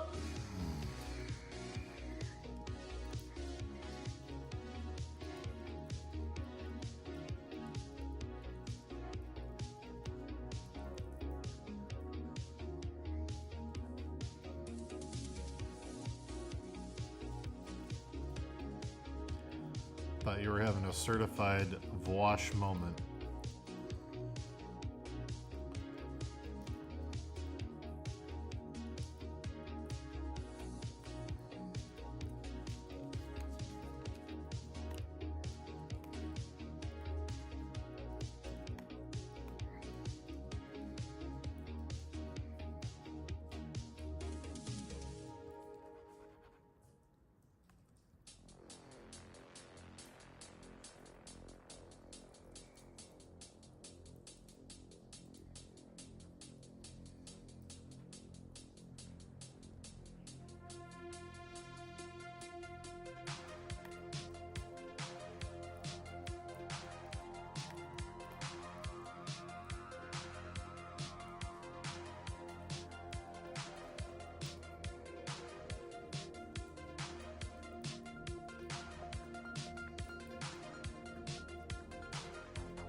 Thank you, Sarah.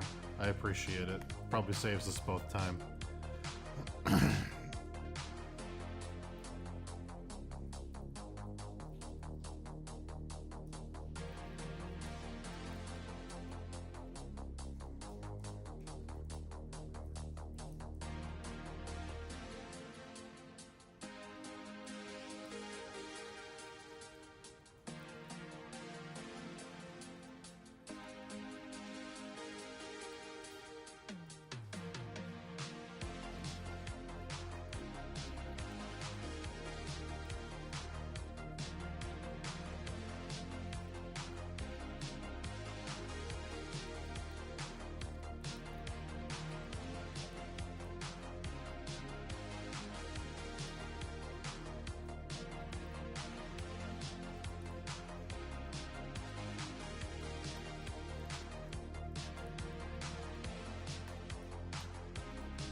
She probably knew you weren't gonna love her if she turned into a worm.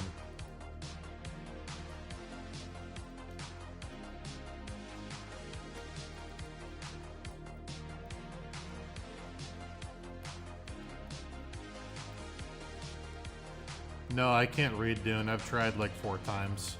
They're too dry. It feels like doing homework in a poli-sci class or something. It's like, I don't know. It's just not for me. I know they're classics, and I respect what they did for the genre, but they're too boring for me.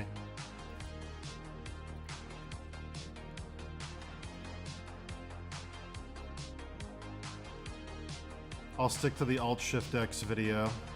That'll be fine.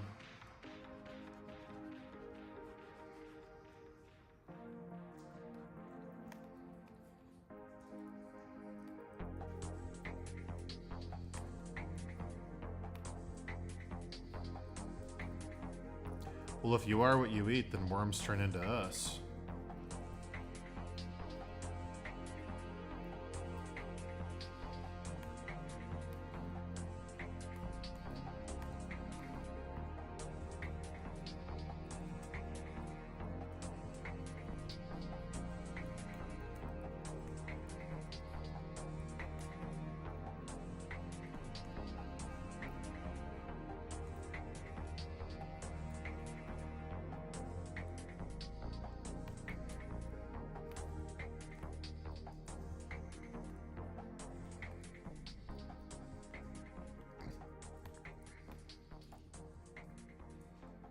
I'm fine with stuff feeling like a history class as long as it's written in an entertaining way. Like, there was a lot of names and intrigue and espionage and behind-the-scenes bullshit in the Game of Thrones books, and I remember all of it because I was super engaged with how he wrote the characters from, you know, I don't know. Something about the Dune books. I don't know what it was. I know I've tried 4 times to read them, and every single time I was like, I'm so bored.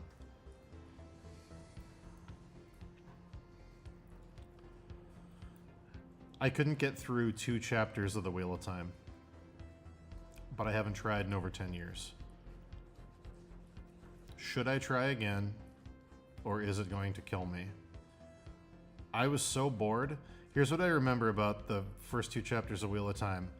I think it was like 20 pages of the author describing someone casting a spell. For some reason, that's what's popping into my head when I think of it. It was like this ridiculously long description of like how magic worked or something. Am I correct?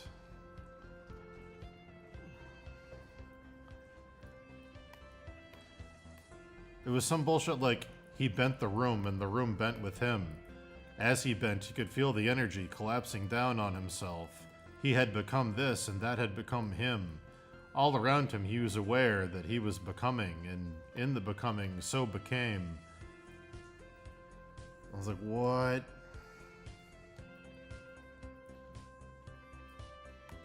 It's another classic. I mean, you might love it. Like, just because it's not for me doesn't mean it's, you know, not something you're gonna love.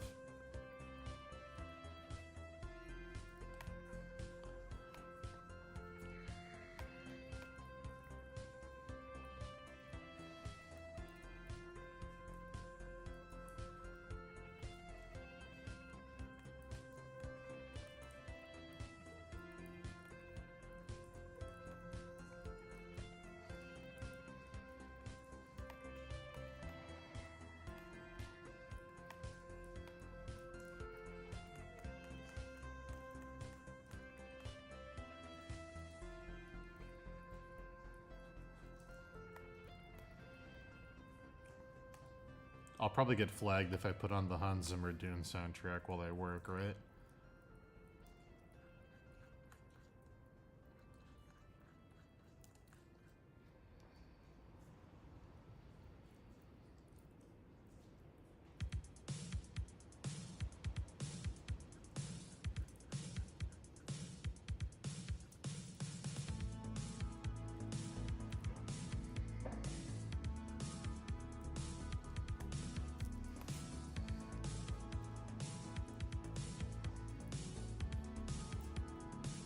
Yeah, Johnny, that's what I remember. Whether or not I'm remembering it correctly, I could not tell you.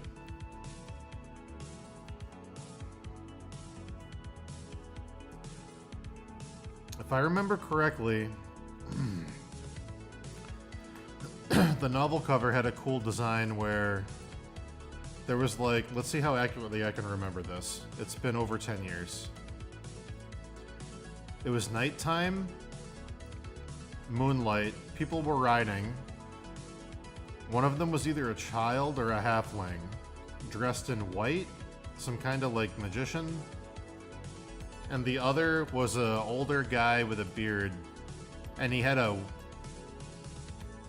mix of like European mixed with samurai armor that I thought was cool at the time. I was like, oh, that's unique. They put like the samurai style helmet with the horns on like a European knight. Let's see if I remember that correctly. They're both riding, the guy's riding a horse, and I think the child or halfling is riding a pony.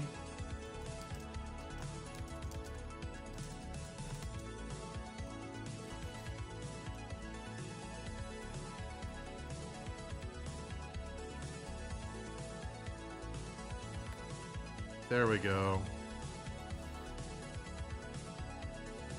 Found it.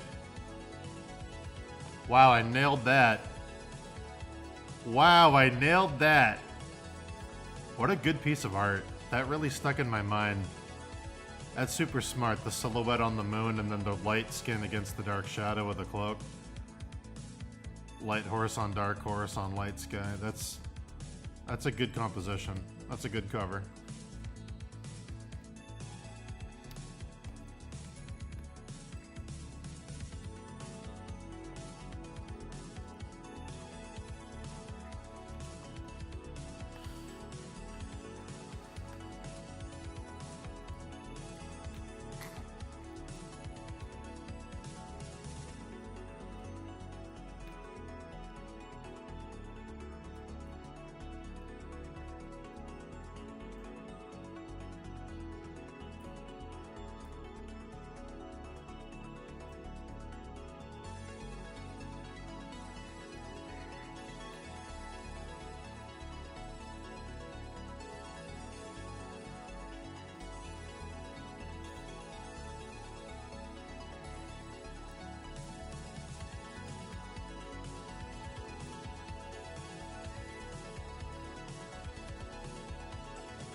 If you can tell me what you're stuck on, I can possibly help you.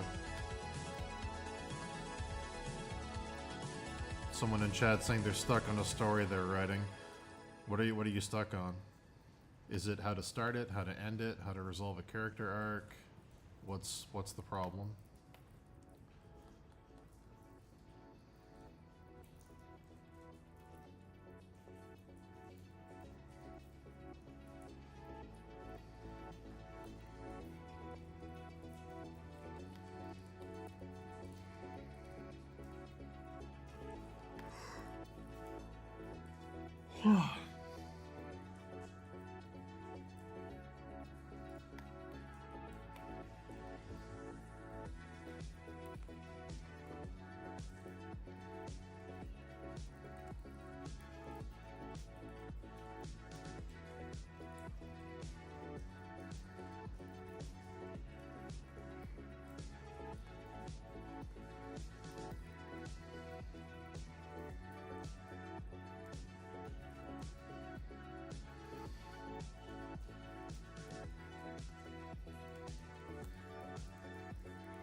Puppy.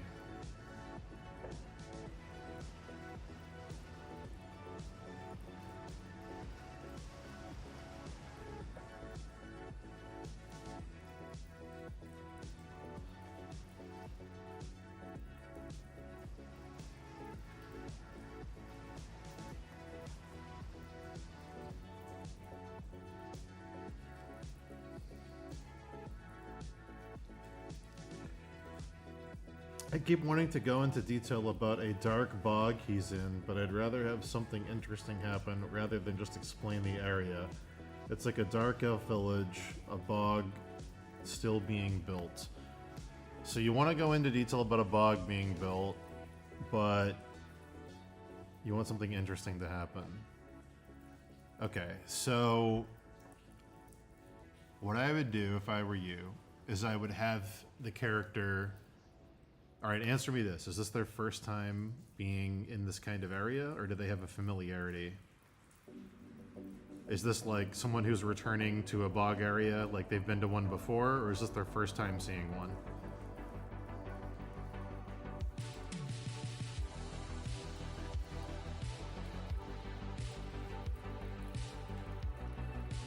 The answer will depend on that.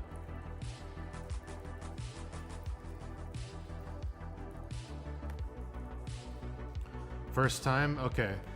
So instead of describing what he's seeing, I would tell a story inside a story. So, for example, he remembered the stories he was told as a child about the elf bogs of Mirmarch, whatever the fuck fantasy words. He remembered the dread he felt in his heart as his father recalled the tales of how they would steal children away to the dark nooks and crannies beneath the soil and stow them for feeding. Surely wives' tales, you know, but seeing them now, he was not so sure. You know, the dim lights hanging above matched his father's tales well enough, and the sodden trotting below, you know, felt as if a memory he had lived before, yet though he had never seen one. Like, instead of describing it, he saw this, then he saw this, then he saw this, tie it into a story he can recall based on how people feel about those things in the world. Like, if people hate the elves, make it kind of like a scary thing they would tell kids. Or if they like the elves, like a Lothlorien thing, be like, he had heard the legends of the magical bogs of blah blah blah, their golden trees and the honey so blah blah. Like, do that. Build the world out while describing the area by implying that people tell stories inside the world of the place he's at. It's simple and yeah, that's what I would do. It gives them more flavor. It makes it feel like it's not just a guy seeing something, it's a guy relating to something other people have experienced. Maybe he's been warned about them. Maybe he's been warned, maybe he's always wanted to see one if they're a positive place. It's kind of like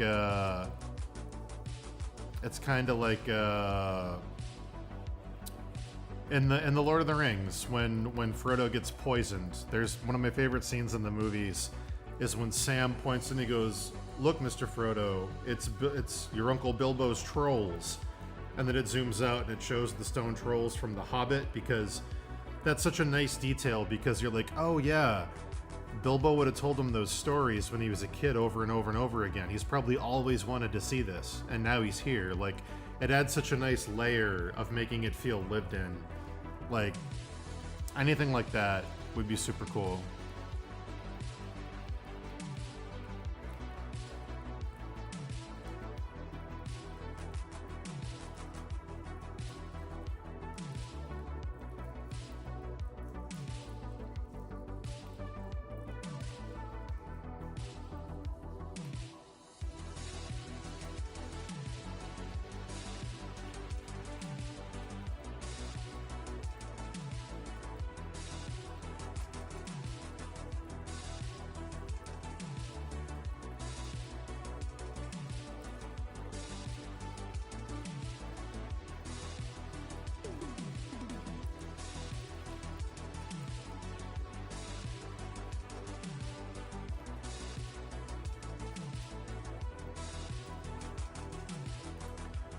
Just don't use this one sentence because it's overused.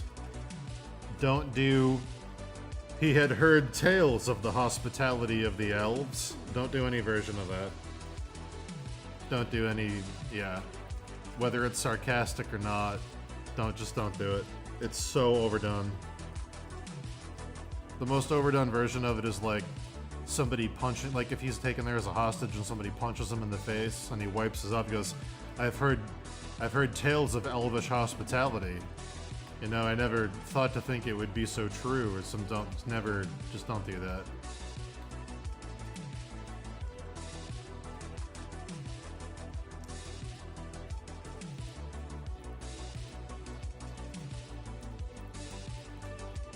Photoshop's doing this dumb thing again. Hold on.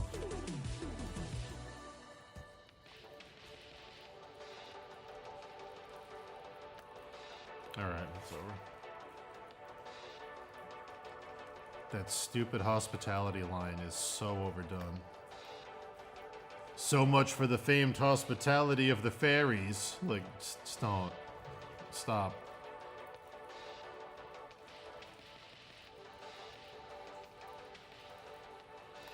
Is this the legendary hospitality of the dwarves? I've seen more mirth than a charnel house. Like, just don't. None of those. I should make a list. I should make a list of don't use this unless you want your story to be a joke phrases.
I don't know what's so triggering to me about witty puns or like retorts and fantasy stuff. I hate it so much, and they all do it now.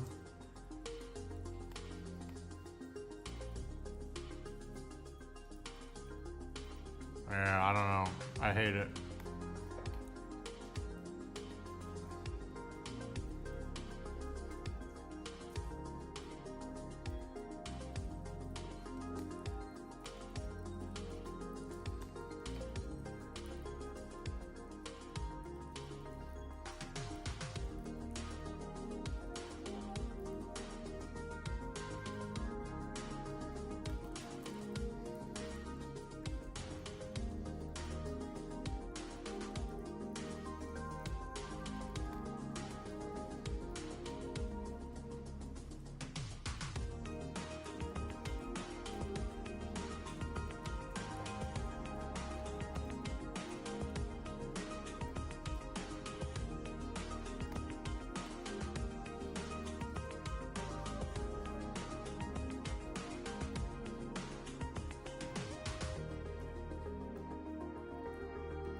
Hey, man.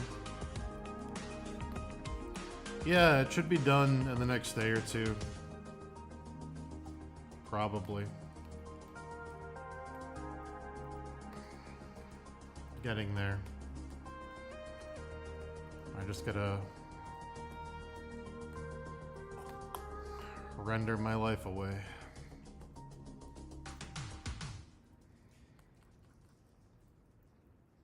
Yeah, we're coming up on 8 hours of streaming.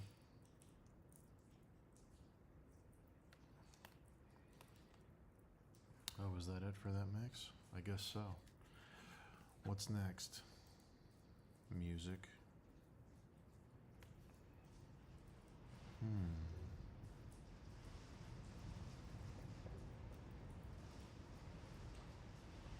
Chat, can you hear the wind?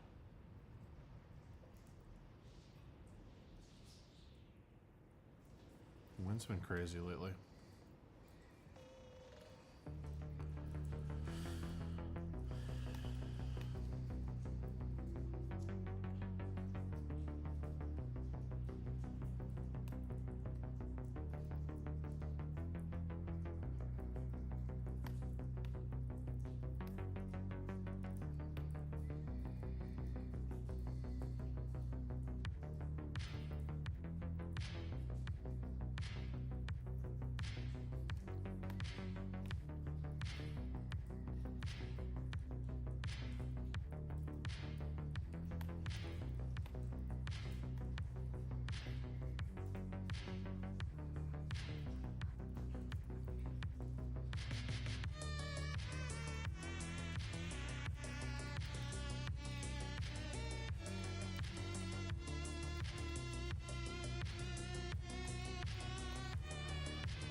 We talked about a lot of shit on today's stream. I think this was, of the recent streams, I think this is the one where we talked about the most stuff. We talked about dating and relationships. We talked about a party I went to, fucking hilarious people I met. We talked about small town drama. We talked about art. We talked about writing. We talked about Dune. We talked about the Dark Tower. Yeah.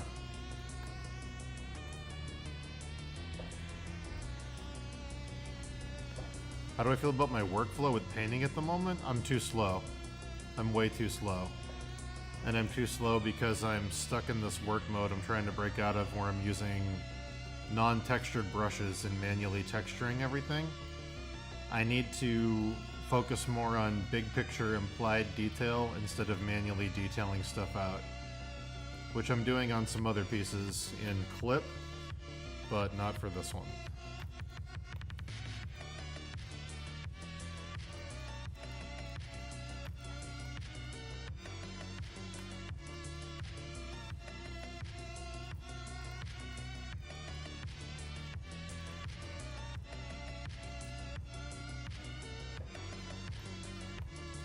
The only other big thing I want to work on right now is drawing instead of painting. I'm doing a lot of painting, and I feel like a lot of these problems could be solved with a really tight drawing.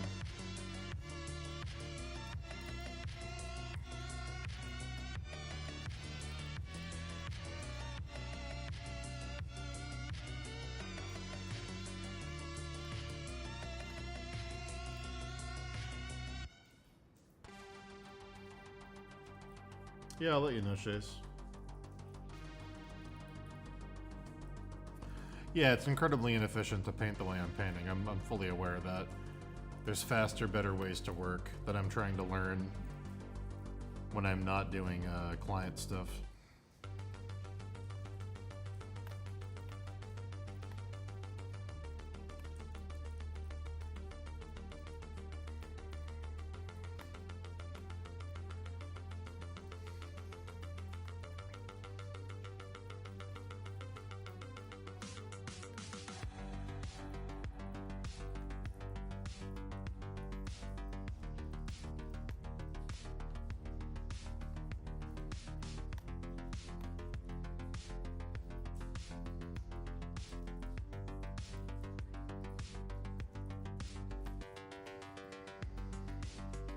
That's why I'm trying to keep this one under 10 days.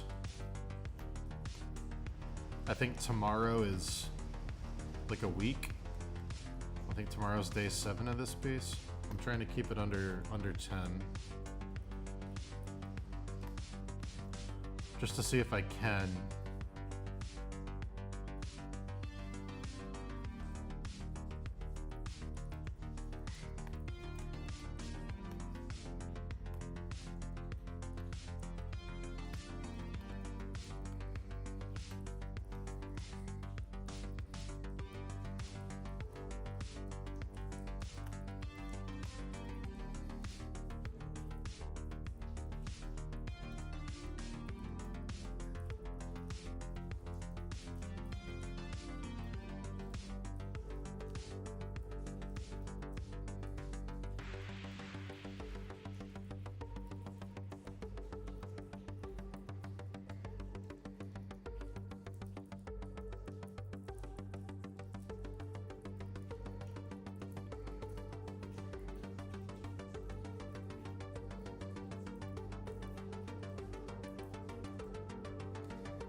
Electronic music and arpeggios. The most dynamic duo.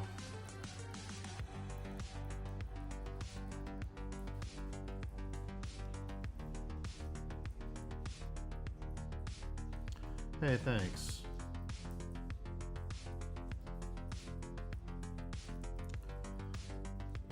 I'm glad you like the results. I'm sure your stuff's looking great too. Keep it up.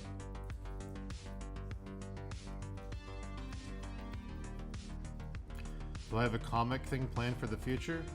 I have a personal comic I'd like to do, but my drawing ability is not where I want it to be, so I have to decide if I want to dive in and have it look bad, which is probably what I'm going to do, because the alternative is never starting it.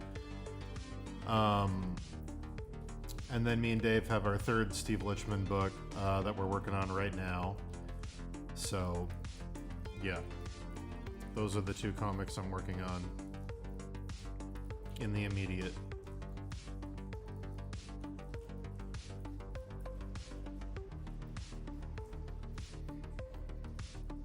I can't do a comic like this, like in this style I'm doing right now, or it would never, it would be like 1 page a year. Like, it's not even feasible. So I might have to use doing a comic as a way to learn a new rendering style, which is exciting in the sense that it's new and risky, but also scary in the sense that it's probably going to look like shit for a while.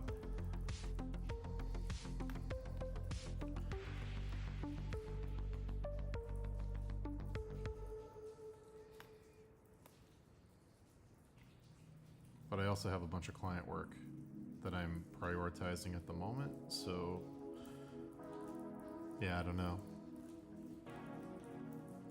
For the next couple months, probably, it's just gonna be paintings. Maybe over the summer I'll start doing a comic. I don't know.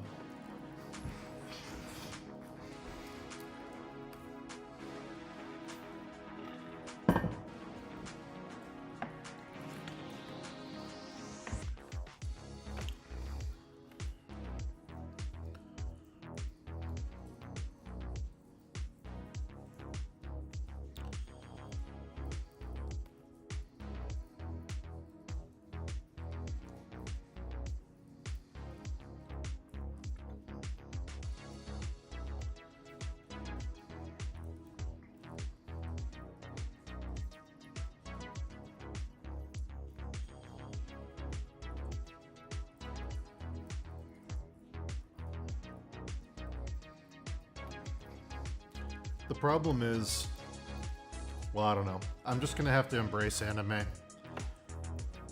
The problem is the main character in the comic I want to do is a kid, and kids are incredibly hard to draw. So I'm probably just gonna have to embrace anime and just do that.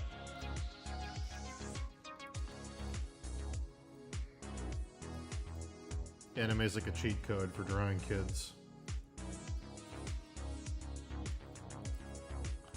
Nice, Miguel.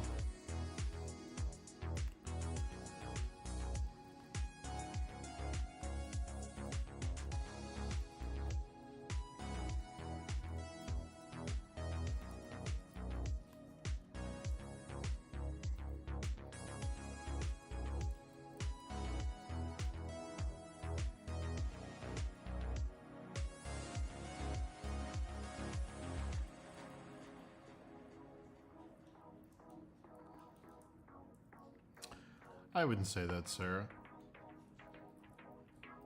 Skill for comics is relative, because you can do a comedy comic and draw it with stick figures and it will travel. Like, you'll find an audience. Like, you know,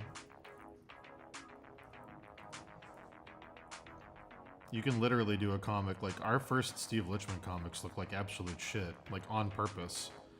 Where like part of the joke is going to be high concept, funny, relatable stuff with the worst drawings ever, and like that juxtaposition works. Like, you've got enough skill to do a comic, I guarantee it. It's just a question of, do you want to do a funny comic or do you want to do a really serious comic? Because the more serious the subject matter is, the more serious the art has to look, or people assume you're joking. Because the juxtaposition of styles automatically becomes humorous if you do something really simple, but you're explaining something really deep.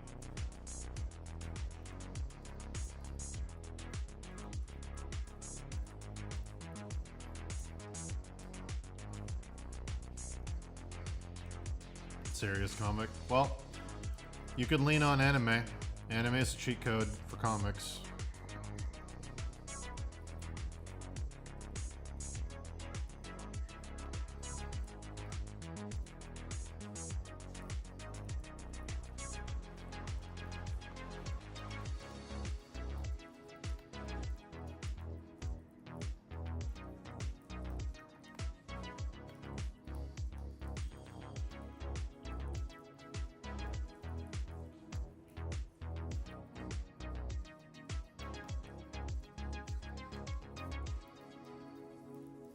Yeah, Calvin and Hobbes did that. It's a very good example.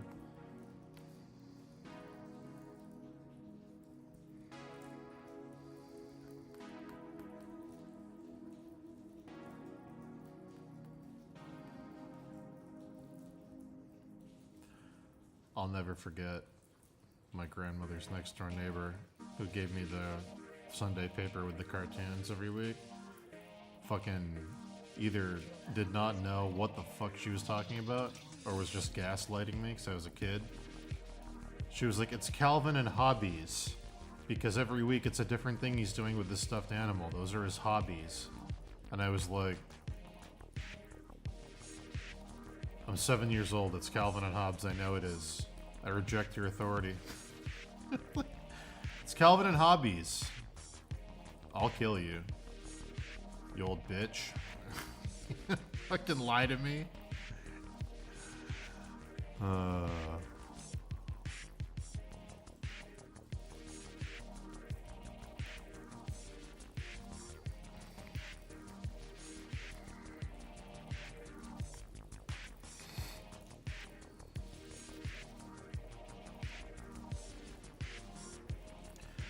I mean, the obvious one is Berserk. Berserk is super serious in a fantasy setting. There's also Witch Hat Atelier. There's also, what else, chat? What else is fantasy? Fantasy manga. Berserk is the obvious one.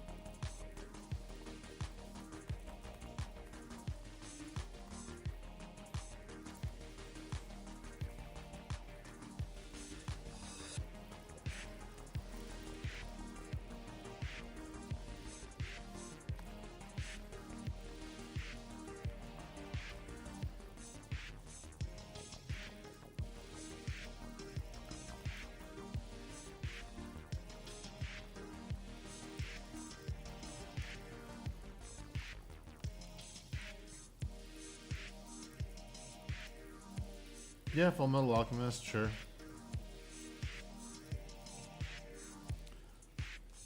It's okay if you hate Berserk's art style. I'm not offended. But in terms of layouts, like the scenery and stuff, and like the action poses, it's probably the best you're gonna find. If there's any kind of fighting in your stuff or armor, he's like the one to look at. Witch Hat Atelier might be more your style. Full Metal Alchemist, like somebody said. I think there's a Vampire Hunter D manga. I've never read it. That might be a good place to look.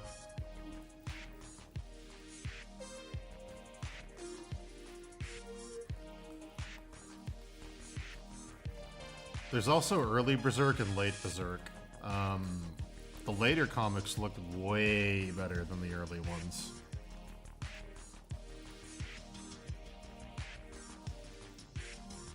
Yeah, if you look at later Berserk, it's like a whole different thing. But either way, you don't have to look at it at all. There's plenty of other shit.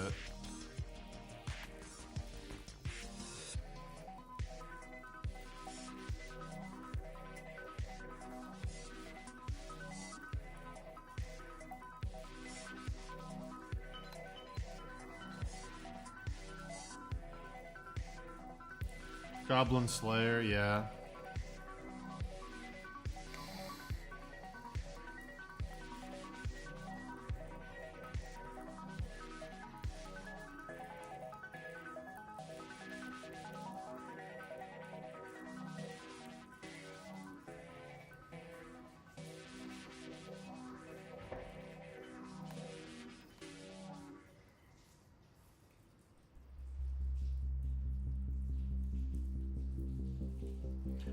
Yeah, the later Berserk stuff is way better.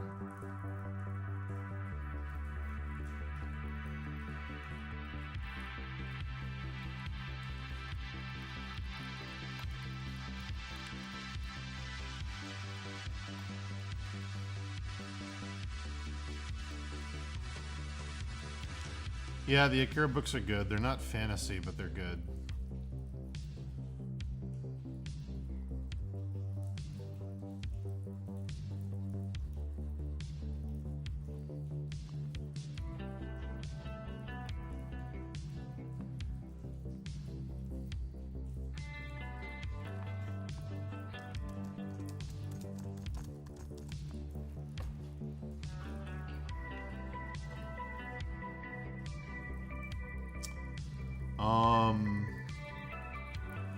Witchhead Atelier is kind of like this. Really, really awesome, like, scenes. Really awesome scenes. Some really cool costumes with, like, cool patterns. Let's see.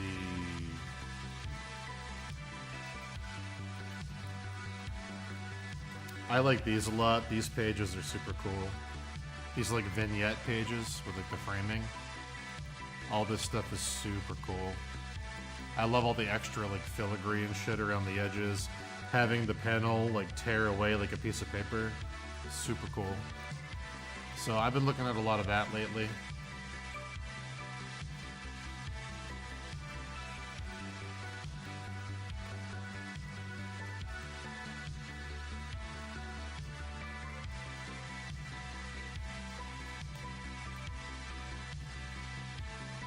I love the way that that artist does their panel layouts.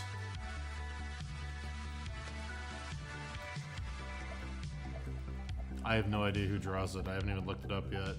Someone just told me to look at it to learn how to draw like the kind of style I'm trying to do. Like drawing kids realistically is so difficult.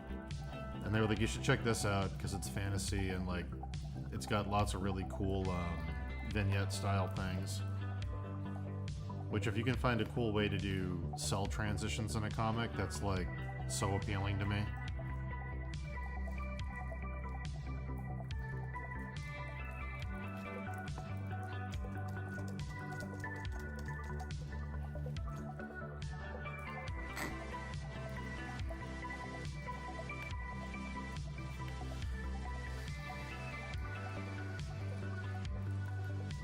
I threw it in chat for you, sir.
Oh, also, Sarah, do you know who Jake Wyatt is?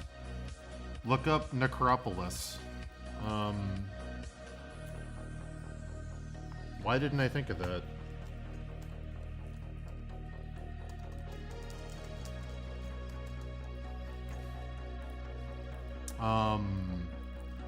Necropolis is awesome. Here you go. This is a very serious comic that takes place in a fantasy setting. And it's fucking rad. I love Necropolis. These are his character sheets. Really cool style, not anime. One of my favorite. Man, Jake's stuff is so cool. Like, this is great. I love this. But yeah.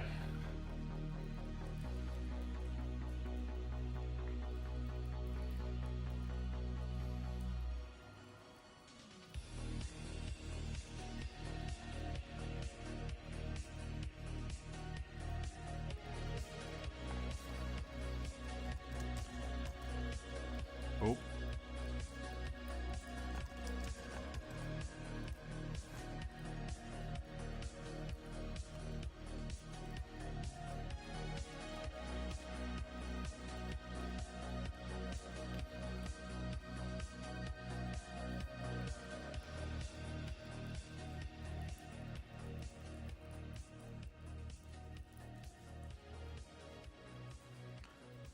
Yeah, it was great. Jake Wyatt stuff's dope. The comic's called, I'll put it in chat.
What did Terada Katsuya do for Zelda? He did illustrations for Famitsu and for Nintendo Power. So he wasn't involved in the concept art for the game, but when the game came out and they were advertising it in magazines, he would do illustrations to accompany the, like, guides.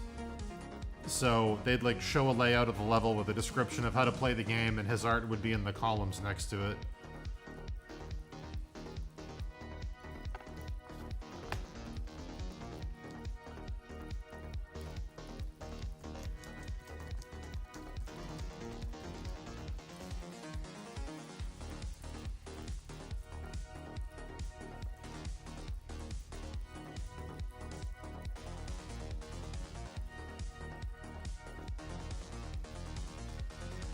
So he'd do a lot of stuff like this. You'd open up your Nintendo Power and it would be like Magic Sword, the new game. And he'd do like art before you opened up to the next page. They'd show like little pieces of the game down here. And every page would have an illustration by Terada with a bunch of screenshots of the game on how to play it. It was super cool. He did a ton of these.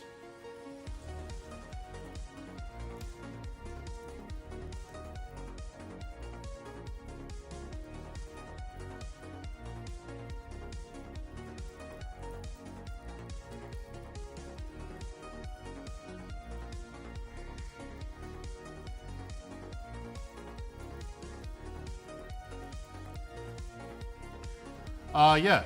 Some people did art for the cartridge stickers, but those were different in every region The art usually wasn't the same in every country. So it's usually multiple artists for multiple games.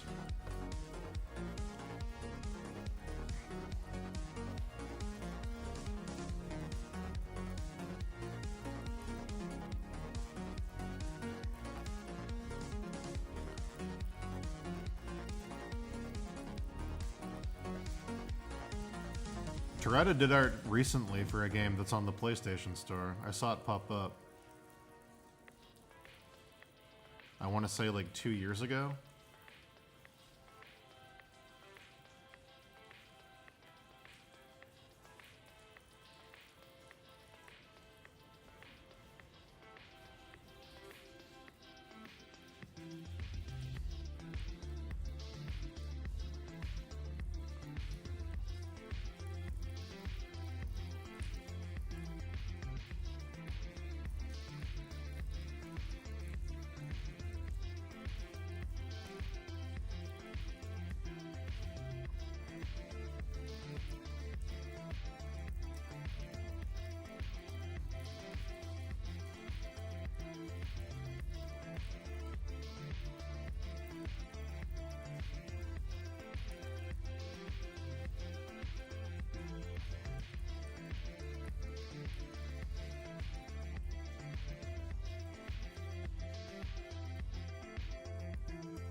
My favorite Terada piece ever, which was a Nintendo Power poster. I love this piece so much.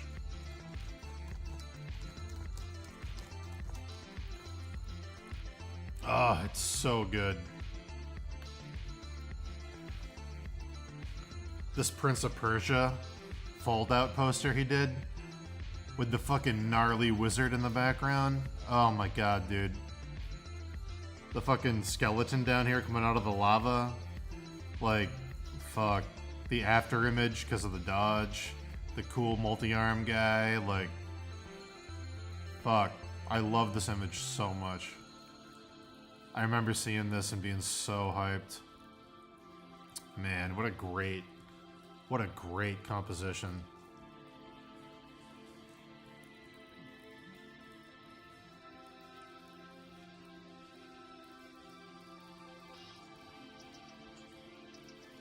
It's ink and watercolor.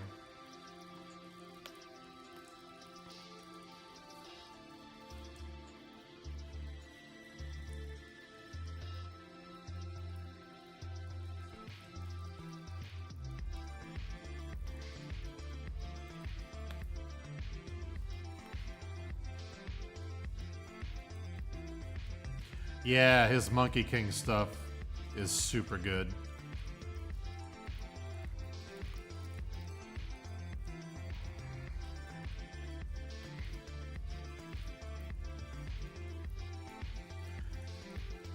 I low-key kind of wish that the Black Myth Wukong game looked like Terada's stuff. It still looks amazing, but...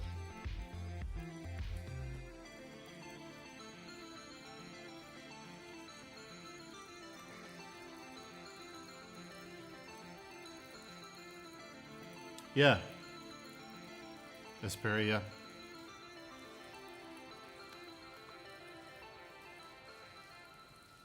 Yes, I have heard, and yes, the work is lovely.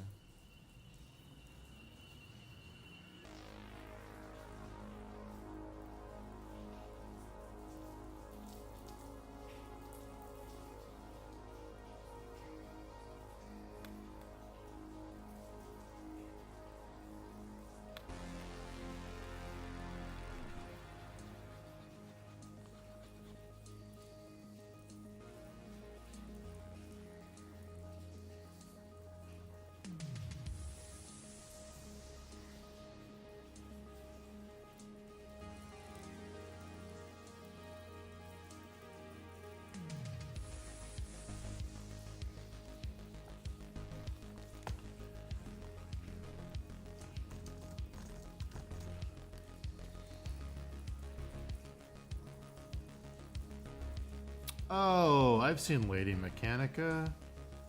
Yeah. Yeah, this art's dope. super technically skilled.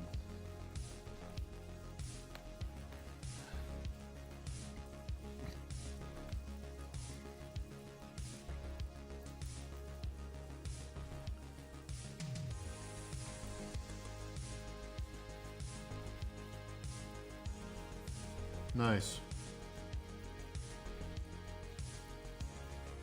The American frontier has some crazy stories.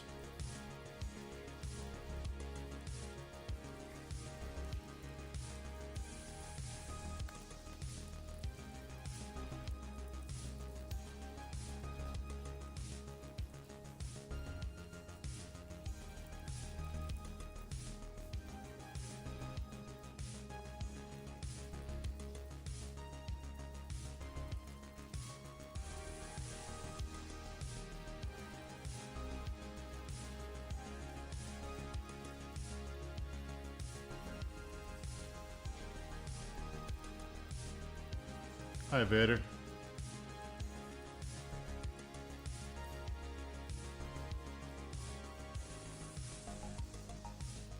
We are entering the 9th hour of this painting stream.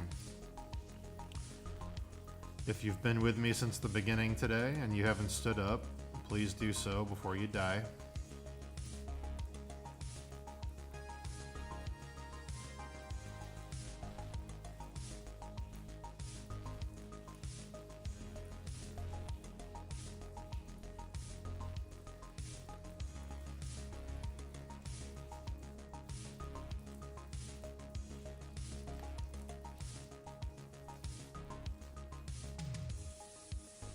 Adios, Johnny.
Shit. Did my headphones just break? I think they did. Ah, shit. That's no good. That's no good, chat. God damn it. Alright, good enough.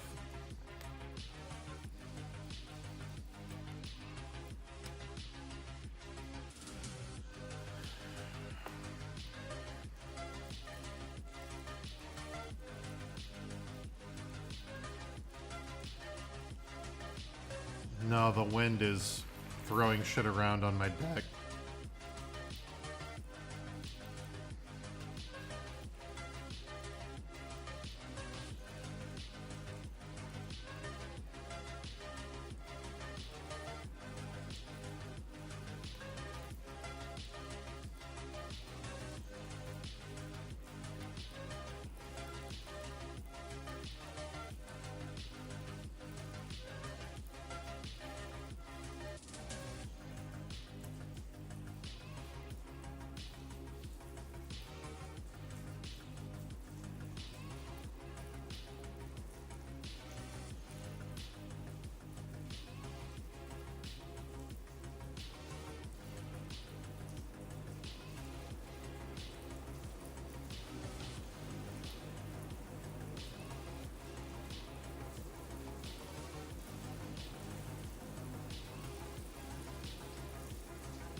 Adios, Chase.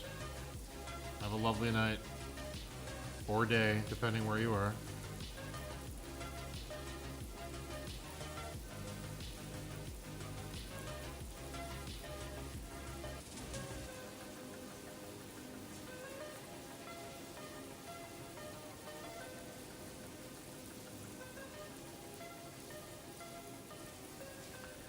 In a half hour, I will be off of the stream.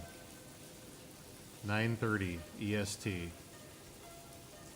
That will be the longer, but I have to eat. I have not had any food in 9 hours, so I gotta go do that.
Hey Dan, do you have any tips for dealing with burnout?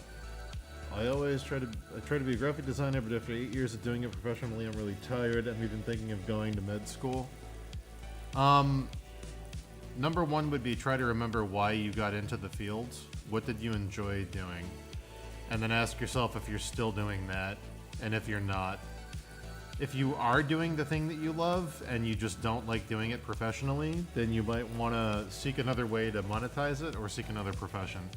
However, if you're in the trap that most people fall into where you liked doing art, and just as an example, this isn't your situation, purely for example, let's say you liked drawing characters in your notebook and video game stuff, and then, you know, you got a design job and you became a graphic designer, and it wasn't quite character art, but it was something similar enough to it. You felt lucky to have a job in the arts, you kept doing it, and now you're feeling burnt out. I'd say, well, you're not being true to yourself, and you're not doing the thing you actually enjoy, so maybe try to slowly segue out of that into something you enjoy doing more. But yeah, I'd say typically when burnout is a thing, you got to figure out what's burning you out. Is it that you don't love the job anymore? Is it that you do love the job but you're working too many hours? Is it that, you know, you're working the hours and you love the job, but socially or romantically you're not feeling fulfilled in your life and you're kind of overstressing at work as a result? Burnout can come from all different kinds of places, and it can be amplified by all different kinds of things, even down to like sleep and diet. Like, are you exercising? Are you doing anything physical? Are you eating good food? Like, all these things can contribute to a state where you feel like you're burned out. It might have nothing to do with the work. It might have everything to do with lifestyle. So the unfortunate, boring answer is you have to kind of do an itemized audit of your whole life.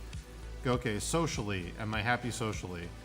Diet and exercise wise, am I happy diet and exercise wise? Am I getting enough sleep? Do I like what I'm doing for work? Do I enjoy what's going in my portfolio? Do I want to be doing this job in 5 years? If I don't want to do this job in 5 years, what would I rather be doing? Start listing all that stuff out and find the areas where you're either not satisfied or you would like to change things, or areas where you just need to change things for health reasons, and then just go from there. Because I'll say 9 times out of 10, if not 10 times out of 10, burnout that I've seen my friends go through and that I've gone through personally isn't because of the work, it's because of the lifestyle around the work. It's not that I hate painting, and it's not that I'm painting too much, it's that I'm ignoring my gym routine, or I'm ignoring my social life and throwing all my energy into painting. And then you start to you're unhappy and you don't realize why, and you're like, well, the only thing I do is paint, so therefore the painting must be making me unhappy because I don't do anything else. And it's like, no, it's because you're not doing anything else that you're starting to hate the painting, because your subconscious is telling you, hey, you have other needs besides creative needs, and you're ignoring all of those needs and throwing all your time into work. For me personally, that's what burned me out the first time I ever experienced that, was I was like maximizing for art and ignoring everything else. And then I was like super unhappy. So I was like, oh, it must be the art making me unhappy. It wasn't. It was the fact that I was ignoring everything else for the art. But yeah, so you got to do a really deep introspection on where your life's at versus where you want your life to be, and all of your habits.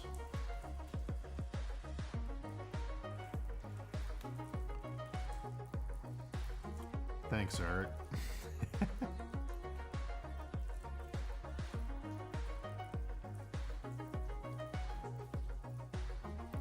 People do this a lot with the gym, too, I've noticed. I have friends who are like, they go through a bad breakup and they go to the gym, and all they do is go to the gym constantly. All their free time is at the gym. And then like a month or two into it, they're like, bro, I'm fucking miserable. I think I hate the gym culture. And it's like, no, dude, the gym's great. That's a very healthy thing you're doing. You're ignoring your social life. You're not dating people because you got hurt. You're like, you're blaming the gym because that's the only thing you've surrounded yourself with, but you have these other needs as a human social creature. You know, you have romantic needs, you have sexual needs, you have hunger needs, you have fitness needs, you have creative outlet needs, you have, you know, like personal goal needs, you have like all these things, medical needs in a lot of cases, sleep needs, stress relief needs. And if you're ignoring all those things and focusing in one specific area, of course you're going to end up hating that area or feeling like you hate that area. Because the only thing your body is feeling is an increased level of stress, and it's going, what's around me? This thing I'm doing. Stress equals that. Get away. Like, very simple thing. When did I start? I started 9 hours ago. I'm coming up on 9 hours and 10 minutes.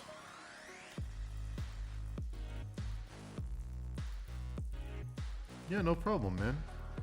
I've been through it too. I've been burnt out like that.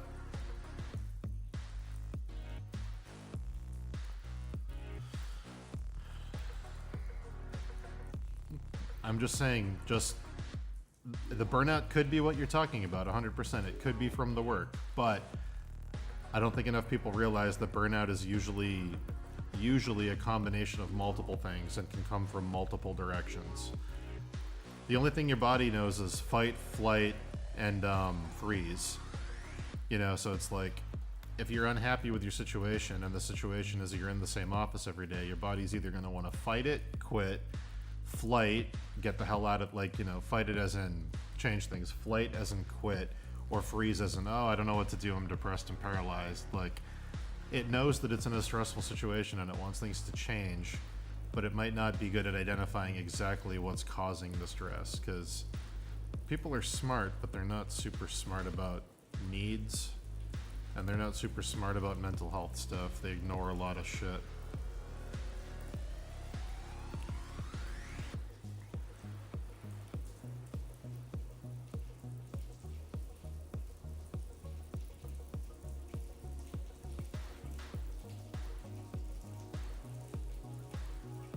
Yeah.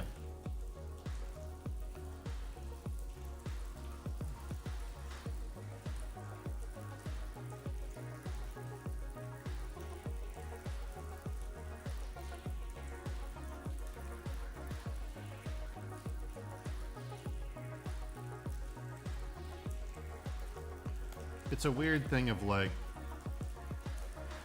this isn't me complaining. I'm just talking to you guys as a human to other humans, okay? This is just me sharing a state of mind thing. This is not a complaint. This is not intended to be a complaint. I'm very lucky. I love my job. I love that I get to work with my best friend. I love that I get to paint. I love that I got to build my own house. I love that I publish books.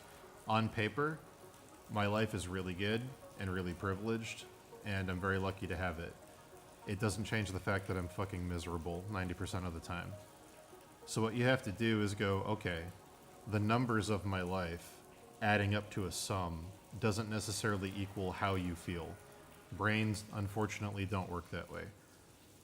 Your subconscious and other things that are going on, creative outlets, physical outlets, health outlets, social outlets, there's a whole bunch of things people need besides the obvious shit in order to feel fulfilled.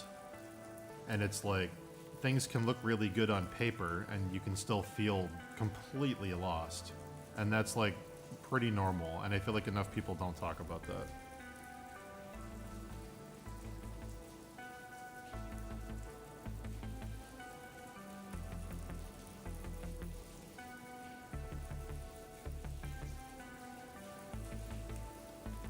And a lot of people don't want to talk about it, I think, because of what I was just talking about, where like, on paper things are good, so you're worried other people are going to judge you and be like, dude, shut the fuck up. Like, you're doing great.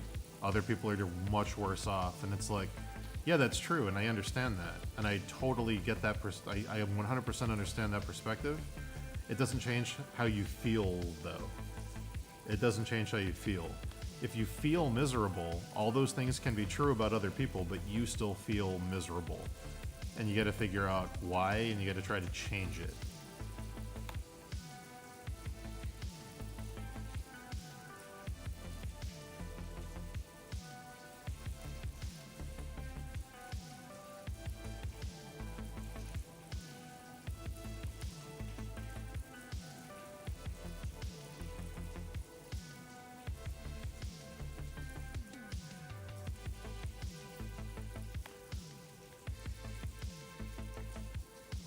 Yeah.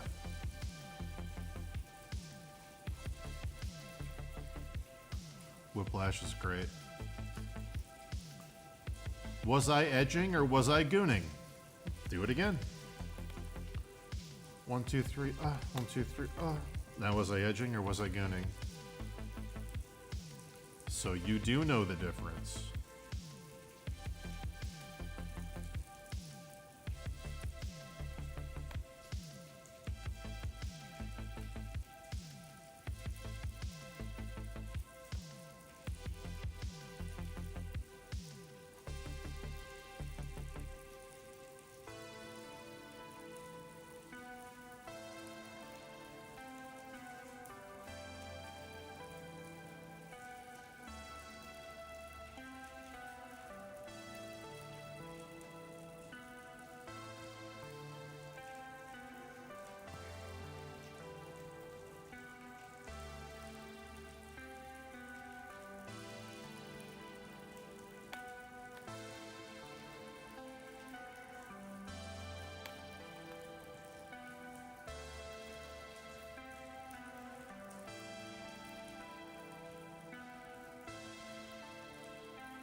Yeah, introspection's the right word.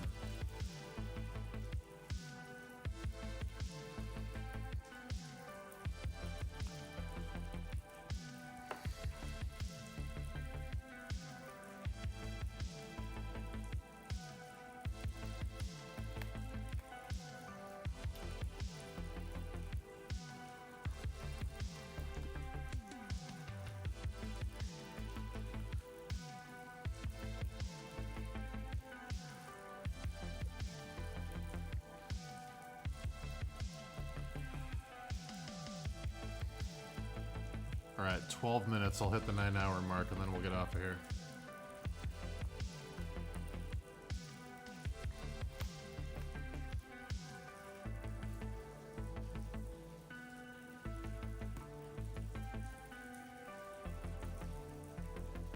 If you get any other questions, comments, complaints, concerns,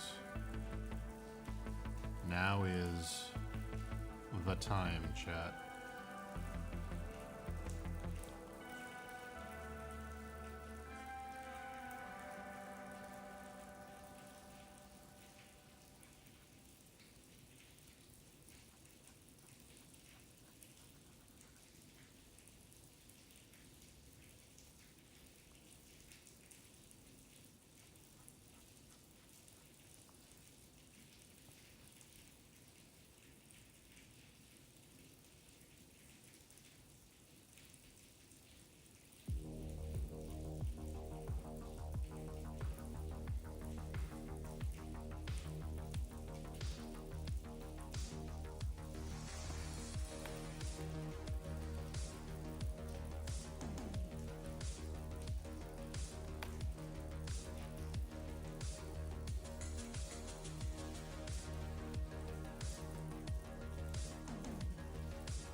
No, I'm just painting flat on multiple layers that are stacked up. I'll run through the layers right now. I gotta merge some of these anyway. It's been a minute.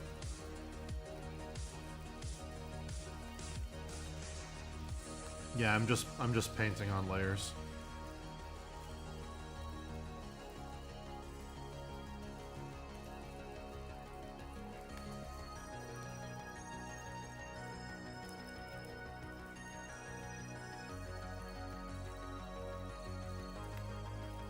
Not using any tricks, just bootstrapping this painting.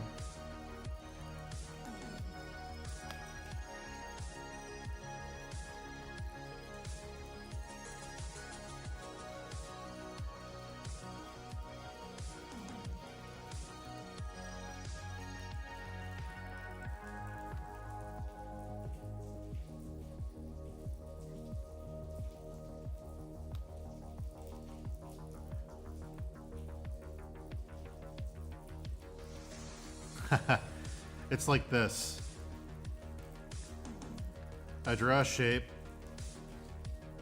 and then if I want to shade it in, I color select it with the eyedropper, and then I do this, and then if I want to merge it into the line more, I select it again, and I do that, and then I do it again, and then I go in and I do all those, and I do this, and I go, okay, I want some little pockets that pick up the light. I grab this, and I do some little nicks, little areas, some little veins and bulbousy things, and I do that. I drop a cast shadow underneath them to show that they're raised, and then I blend out the cast shadow into the color it's dropped into. That's about it. This is how I'm painting. There you go. It's not smart and it's not fast. I'm glad you like it.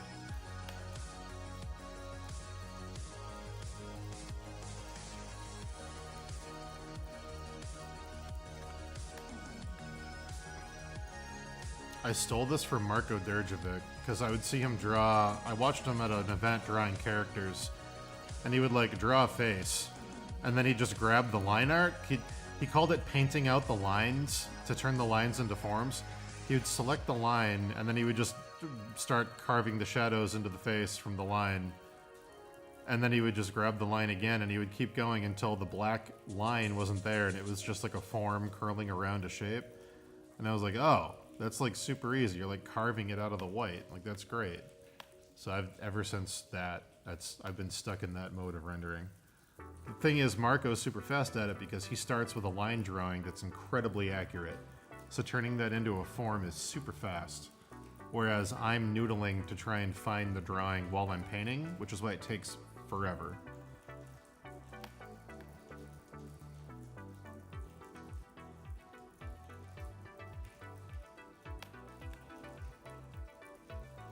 That's honestly a discipline issue, if I'm being honest. That's just a me not having the discipline to sit down and do a tight, boring drawing and wanting to jump right into the fun part of painting.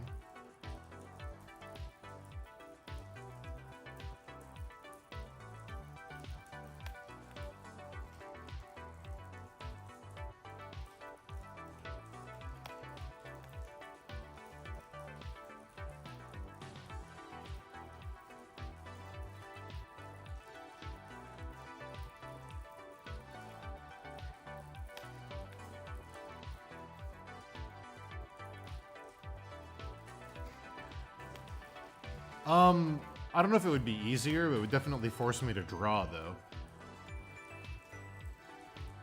It would definitely force me to draw.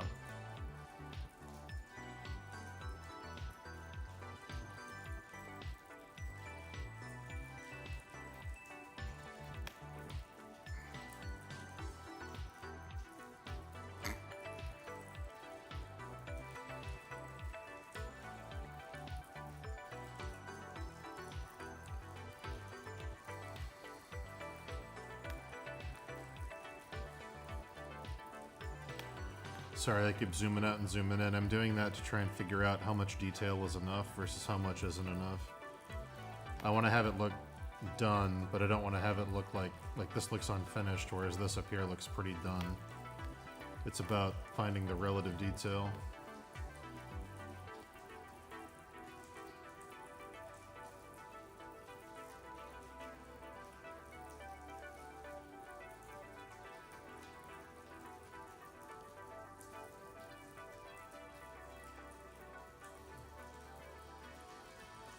When you guys are watching on stream, does the HUD stuff in Photoshop appear, like the color picker and stuff?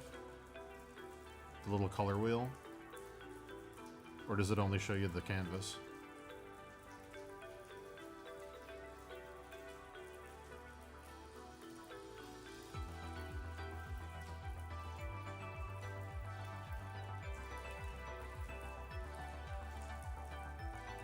It does? Okay, cool. I was just wondering, because if it doesn't show you the color picker, it probably seemed like I was doing some kind of weird magic.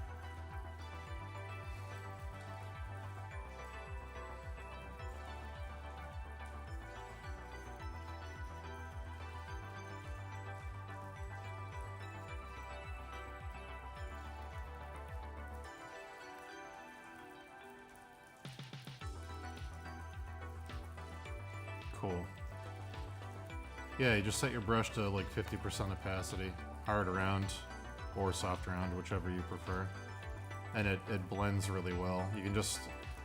It's a way to feel like you're doing cross-hatching, but it blends. It's interesting.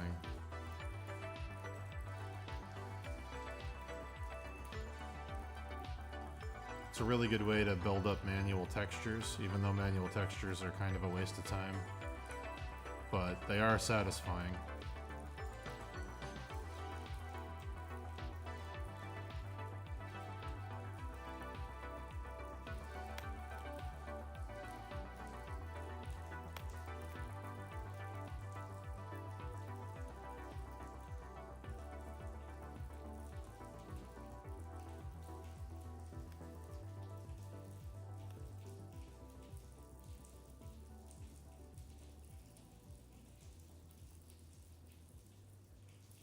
Pressure opacity is good too. Whatever works.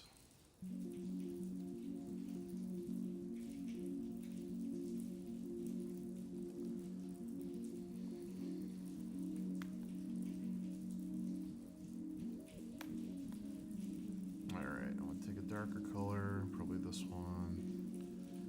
And get some cast shadow under this vein thing.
I don't know, chat. Should we go for 10 hours?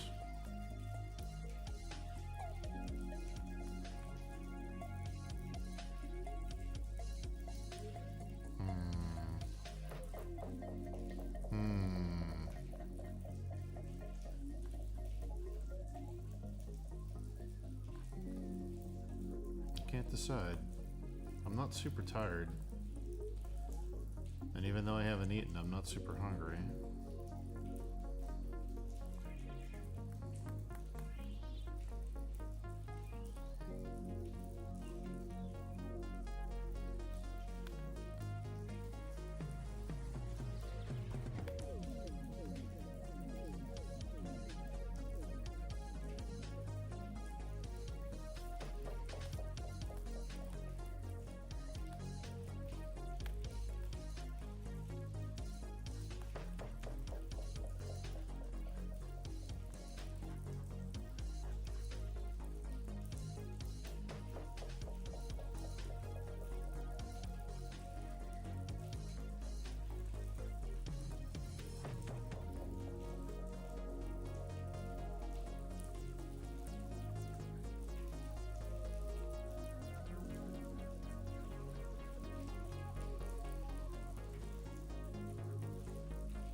Does anyone know on your YouTube lives, do they disappear after a certain amount of time or do they just stay in my library?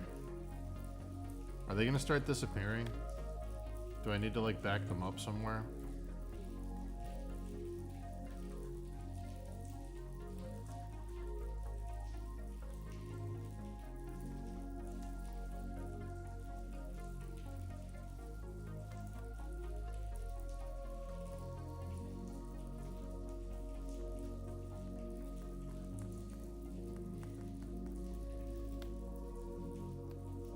They stay?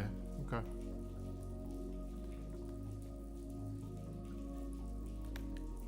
Alright, cool. Good to know. I want to say on Twitch they disappeared after like 6 months or something back when we were doing Twitch.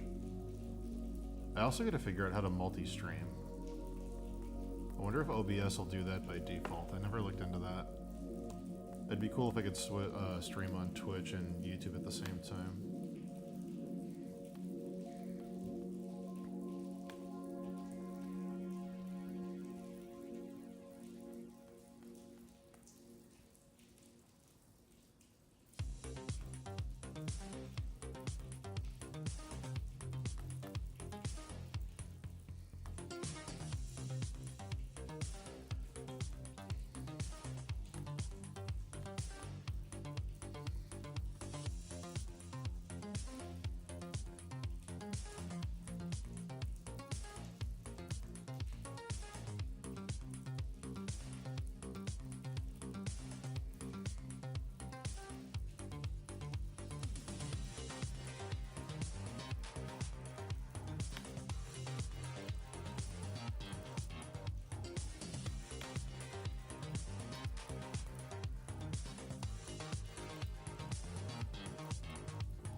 Maybe for fun one of these nights I'll take one of these lives and edit out all the parts where I'm not talking and see how long of a video that is.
Nice job, Miguel.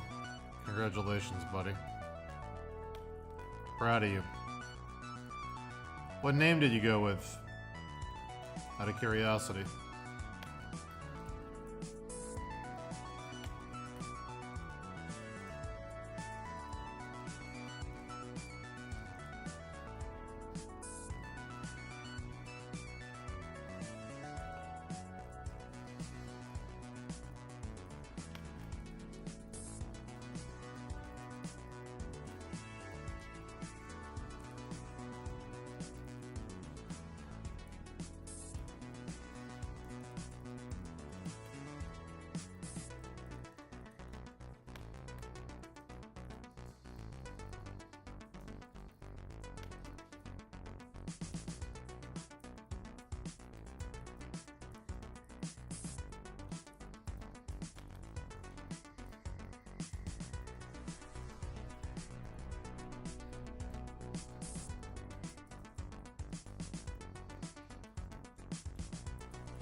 Why do I want to stream for 10 hours? Because that's 10 hours I'm not playing Dragon's Dogma.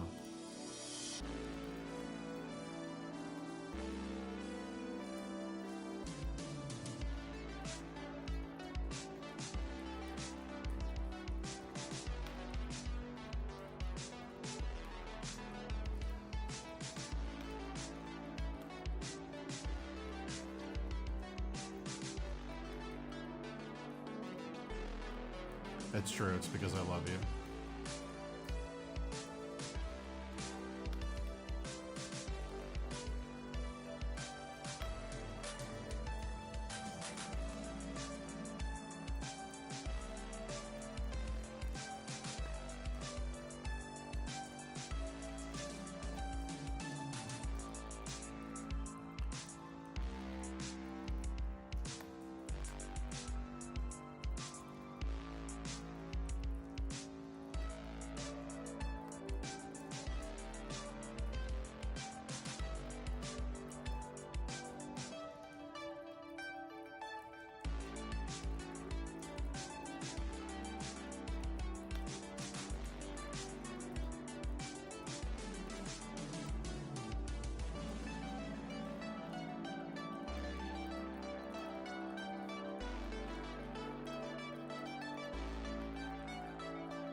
I decided to go for 10 hours instead of 9.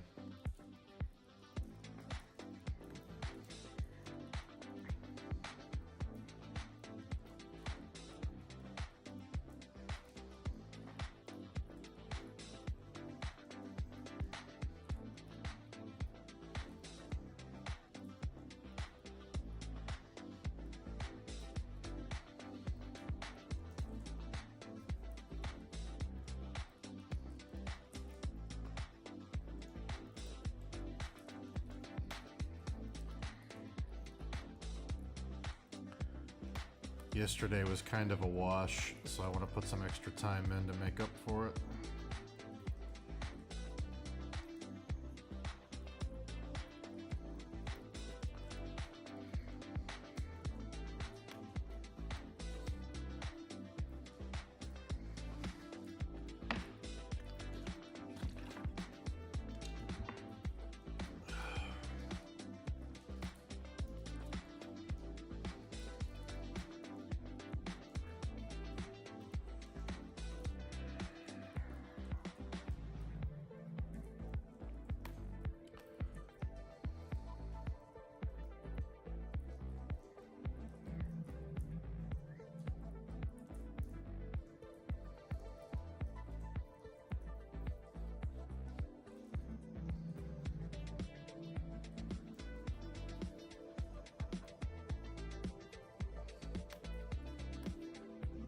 There you go, Dead Man's Pixels.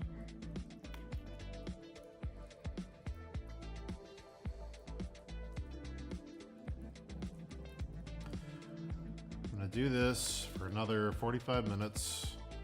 Then I'm gonna go make myself a nice meal for dinner. Then I'm gonna sit down with a nice glass of ice water, play some Dragon's Dogma.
luckily, painting this like viscera bio stuff takes like 0% of my brain, so I'm not really tired.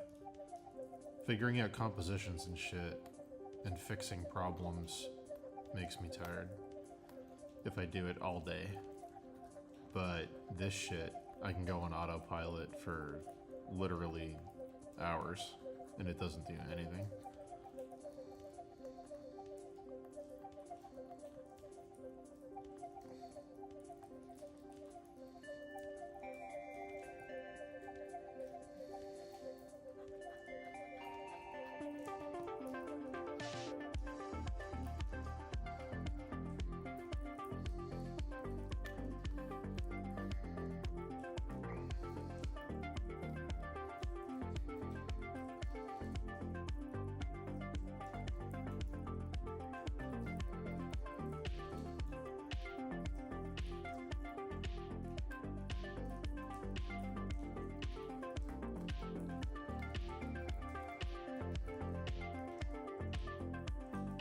Kilimanjaro. Hell yeah.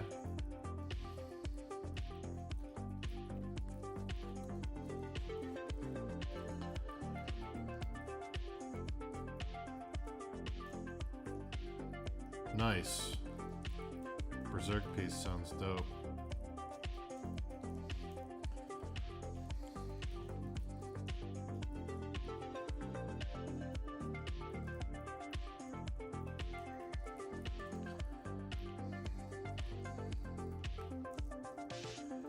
Yeah, sketching and thumbnailing and stuff is definitely the most fun. For me, at least. Just getting the idea out is super fun.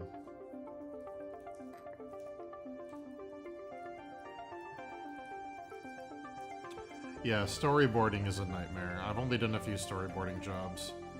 That shit makes me... That feels like doing math homework. That shit destroys me.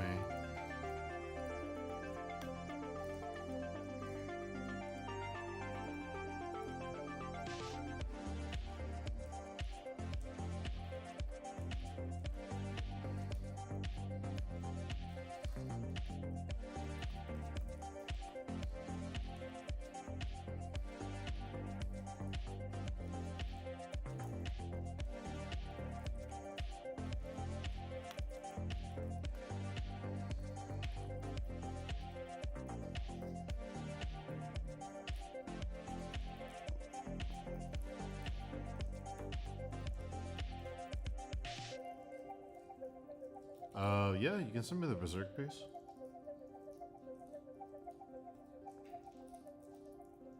Sarah, I should be back tomorrow. It just might be a little later in the day, because I have to babysit my nephew in the morning. But, I will be back on tomorrow. If you want to hang out and zone out and work.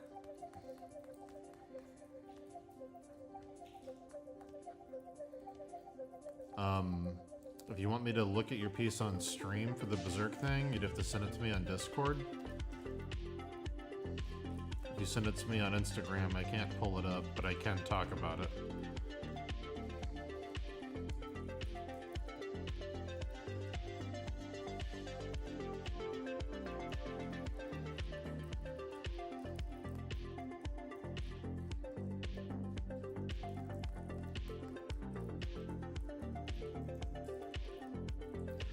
How'd I get used to working for such long periods of time? In college, Sarah might remember this. When I went to a convention in college with a bunch of professional illustrators and realized that the education I'd been getting at school was like incredibly incorrect, I had like a mild existential panic attack thing, and I was like, oh, I have to, in order to get where I need to be, I have to like work triple time basically to make up for all the wasted time. So then I started doing like basically 17 hours, sometimes 24-hour studio sessions at the college I went to. I know I had to get them to change the rules to let me stay overnight because that wasn't allowed until we made a big fuss about it. We had to get special permission from the campus police and stuff to leave the studio open 24 hours. And then I started doing like marathon studio sessions like on the regular to just crank out pieces and get as much learning done as I could. Then when I graduated, that segued straight into taking over Crimson Daggers from Dave. And I started streaming my whole workday. So I would wake up at like 9 or 10. I would stream average 10 to 14 hours a day every day for like 2 years. And then, yeah, it just... Once you do it for a while, it kind of becomes autopilot. You just have to eliminate distractions and set a task for what you want to accomplish in the amount of time. So like I had an area of the painting I wanted to focus on today, and I've gotten most of it done. There's a little bit more to do, but most of it's done.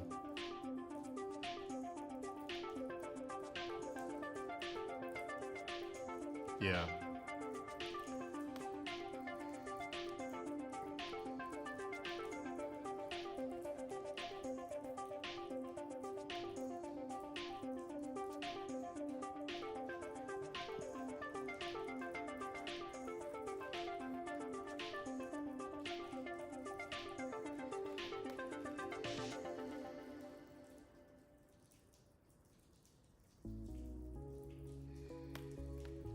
Yeah, I mean, the pressure of having an audience when you're streaming helps me, because I'm not going to go open YouTube and, like, you know, get distracted by, like, a fucking, you know, Gamer's Toolkit video or something.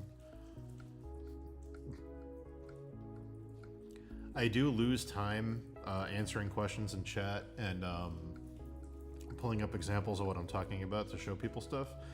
But on balance, when I look at how much work I get done at the end of the day, I'm saving time. Because if I wasn't streaming, I would get less done than if I was streaming. Even though there's still distractions, the net gain is higher when I'm streaming.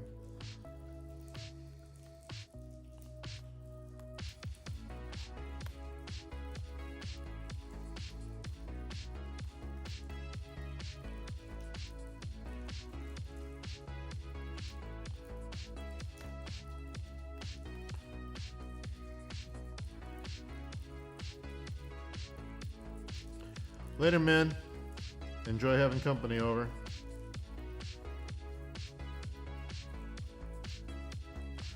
Yeah. You just have to have a support group. It's like being in the studio is a good support group, surrounded by like-minded people that are all pushing each other.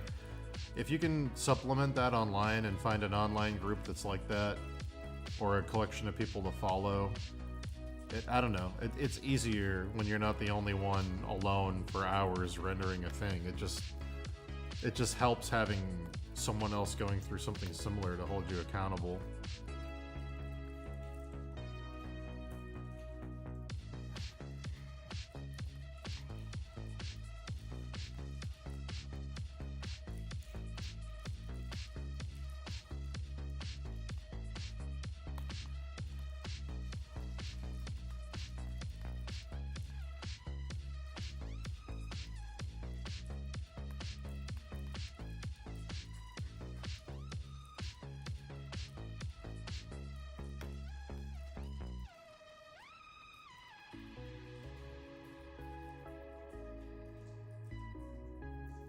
I'd be down to have somebody co-host. Yeah, I'd be down. It's just a matter of, like, who's available that often, you know?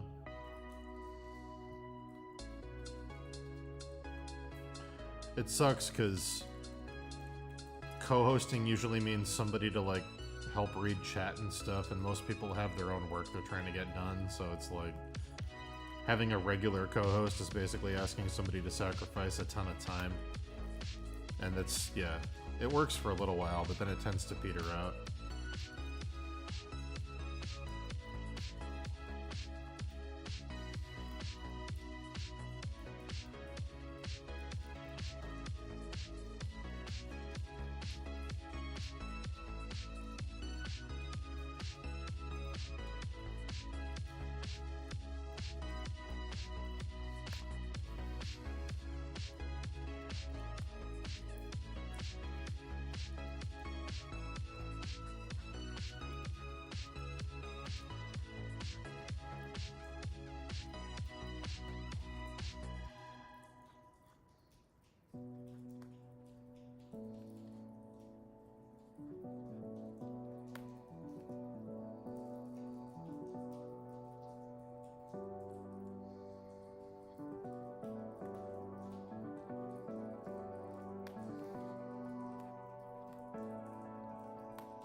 I was very guilty in college of having a very cult-like mentality about the studio. Where, like, if you were in the studio and you weren't working and you were just fucking around to, like, be around people, I was very, like, get out of here. Like, I don't know. I do regret that. I wasn't the nicest person. But, like, I don't know. Those late night work sessions, if people were there just to, like, dick around, I'd be like, get out of here. Like, please get the fuck out of here.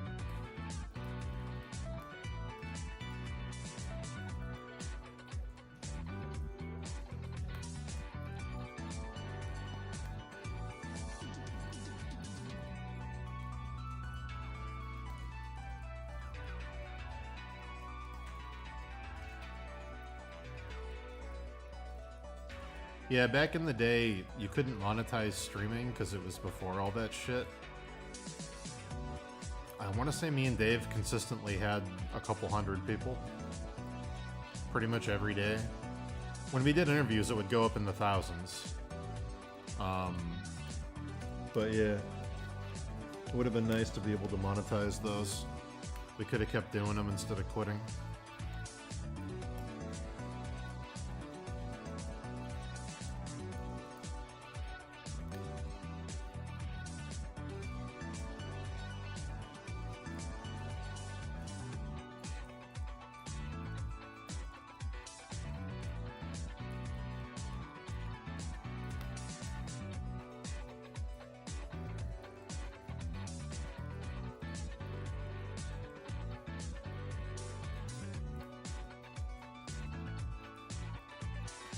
Yeah, the regular crowd was the ones you mentioned.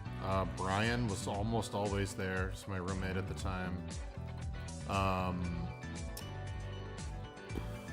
Sean Donnan was there a lot. Not every night, but a lot. Will Donju was there 1 year every night, but then he kind of disappeared after that. Yeah. Mike DeCruz. Mike DeCruz was there all the time, who might be listening to this right now. If so, what up, dude?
Another half hour, and then I'm off of here for real.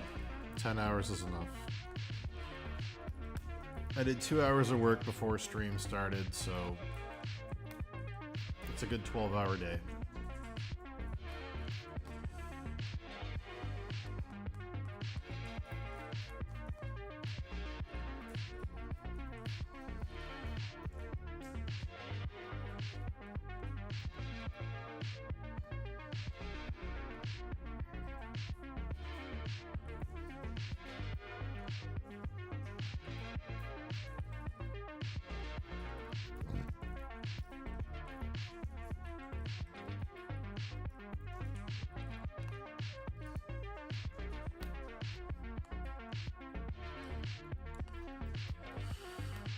Oh, boy.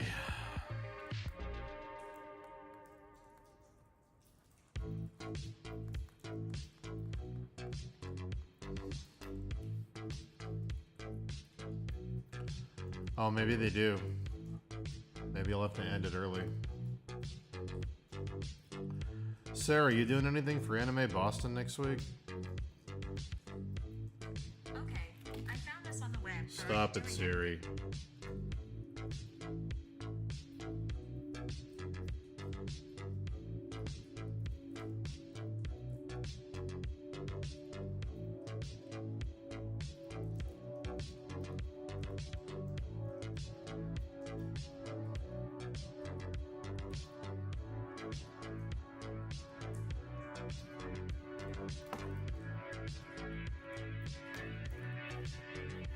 Well, I'm gonna end it at 10 just because I haven't eaten any food in 10 hours. And that's not a good thing, so.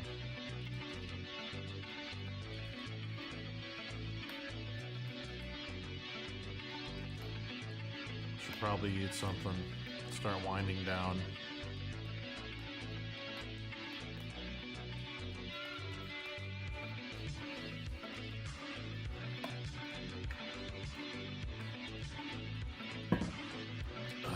Yeah, I'm not going either. I was just curious.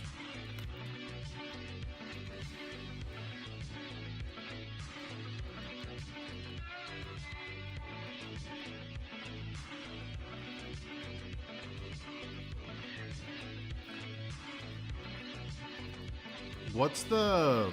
Does anyone know? Nemanja, you might know. What's the healthy fasting ratio? Like, what's... Like, if you're trying to lose weight, what's the fasting ratio to do? Is it a 12-8 where you only eat in an 8-hour window? Like, what is it? Yeah, I'm eating enough carbs. It's mostly bread and rice.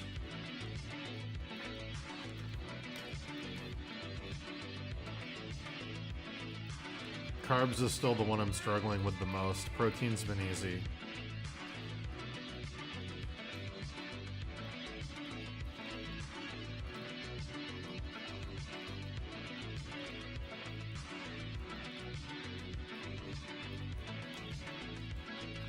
WeebCon, good lord.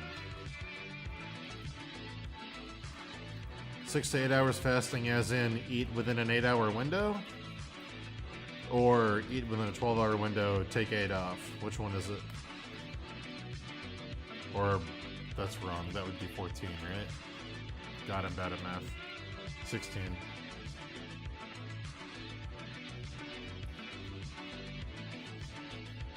Okay. 8-hour window.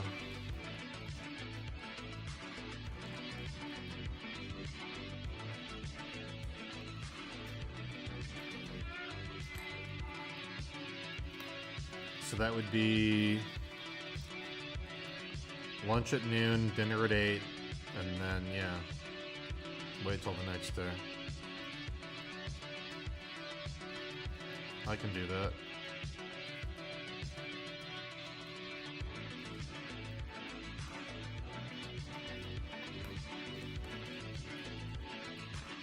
With fasting, you can have water, right, outside of your window.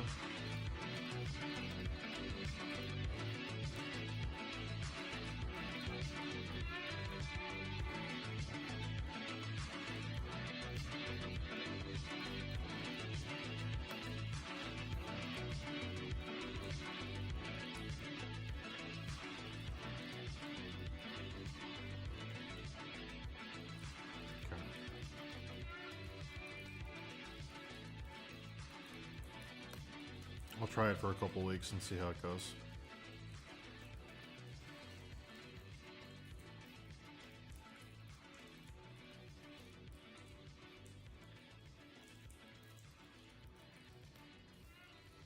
"20 minutes left of stream. Chat. And then I'm gone for the night."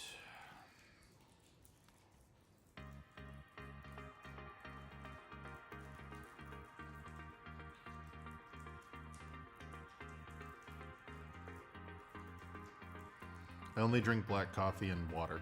I don't drink anything else.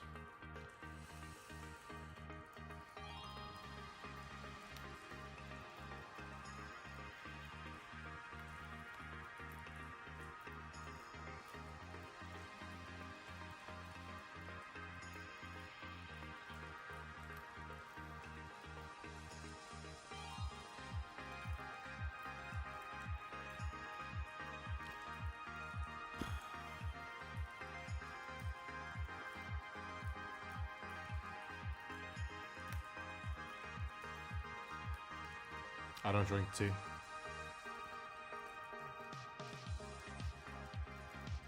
I don't hate tea, I just...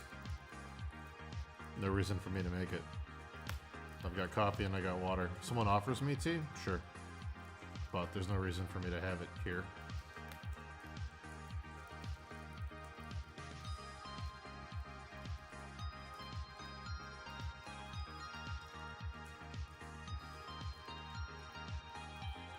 I take my tea black, though.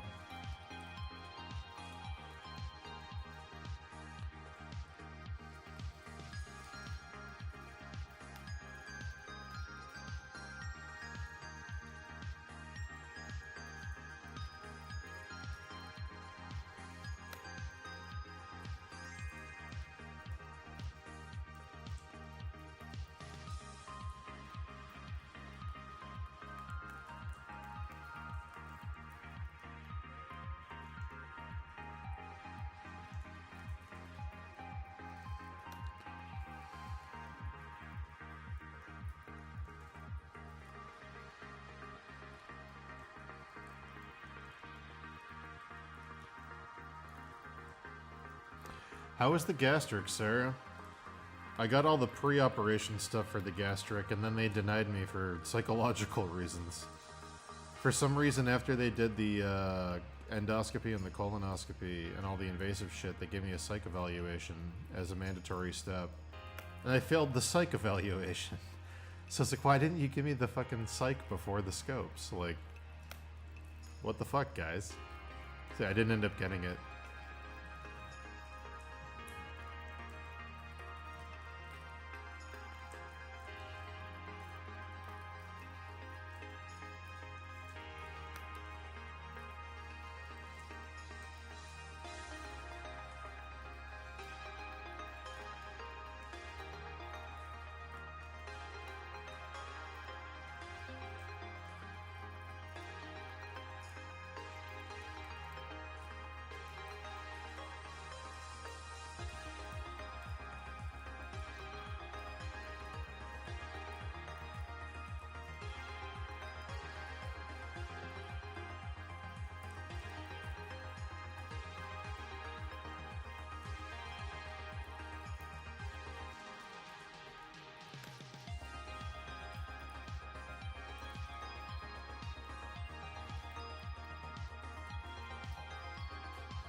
I'm sorry to hear about your gallbladder. That really sucks. Weight loss is good. Gallbladder, that's not so great.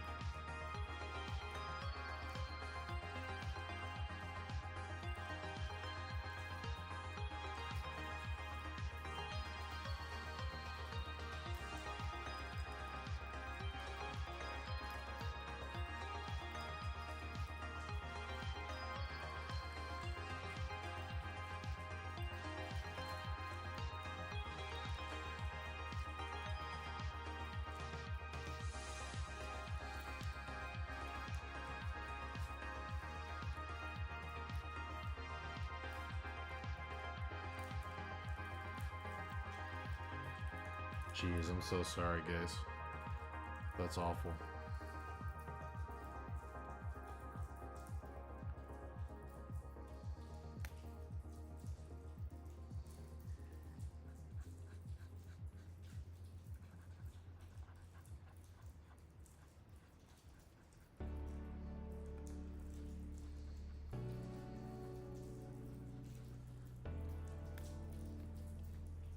I made a bad joke at the psych evaluation after I failed it, and then they told me if I wanted to get it, I needed to do 6 months mandatory therapy. group therapy. And I was like, well, guess I'm not getting this surgery.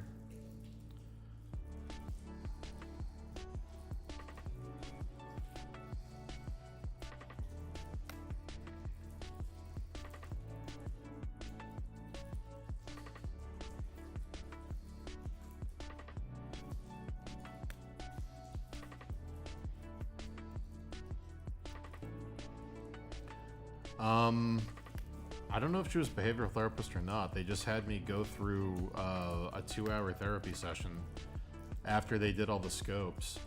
And then she basically pass-failed me and was like, you failed. And I was like, okay. And I was like, can I ask why I failed? And she said, you're flagged as a suicide risk because a lot of people get this surgery, and then if their habits don't change after, they gain the weight back, and a lot of people, have a horrible psychological reaction, and because of your conditions you already have, you're marked as a suicide risk. And I said, so I can't get the surgery? And she said, no. And I said, even though you guys already did the scopes? And she said, yes. And I said, well, geez, now I really want to kill myself. And that didn't go over well at all, chat.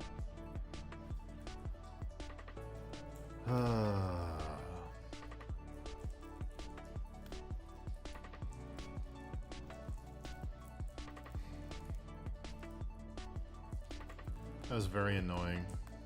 Very annoying process.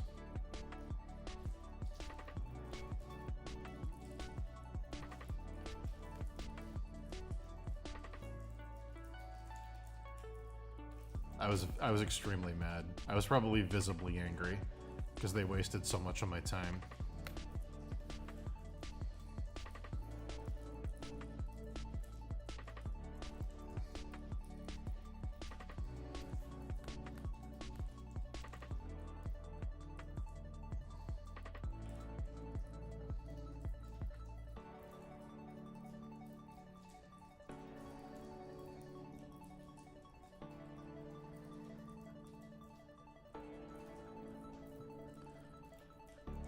In my defense, the therapist I had was extremely rude. Like crazy rude. Like I filed a complaint with the hospital after our session. She was so rude. It was like nuts, dude. The shit she was saying was so out of pocket.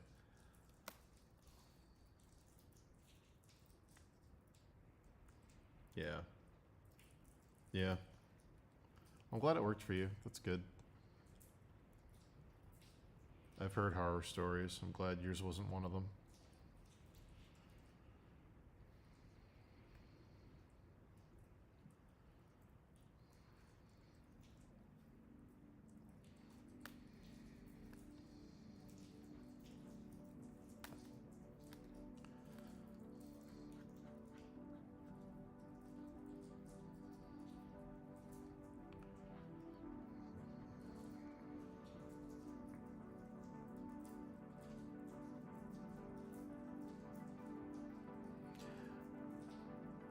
I know a lot of people that had complications.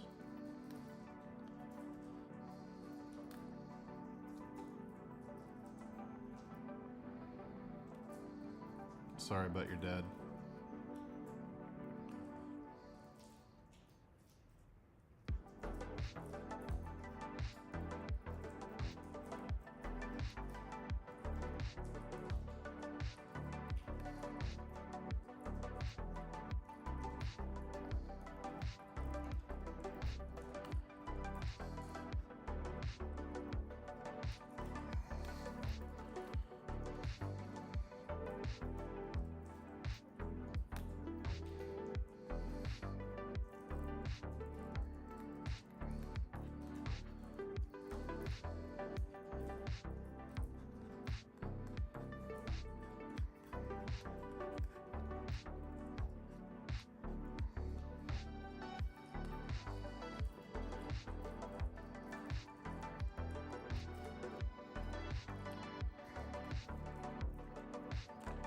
Glad you're keeping up on the vitamins.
Minutes, chat, till the end of stream. For those of you who have been here from the start, I salute you.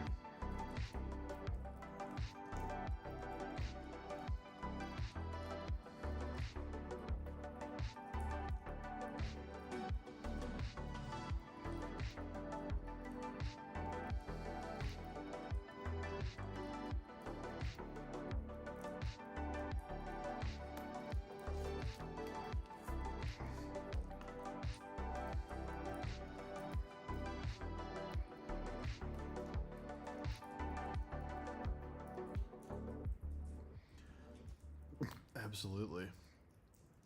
I could go another 2 hours. I have to force myself not to. I've been like... Alright, chat, I'm going to admit something to you in the final moments that I haven't admitted to anybody, okay? I'm going to tell you a secret because there's only less than 10 of you here, alright?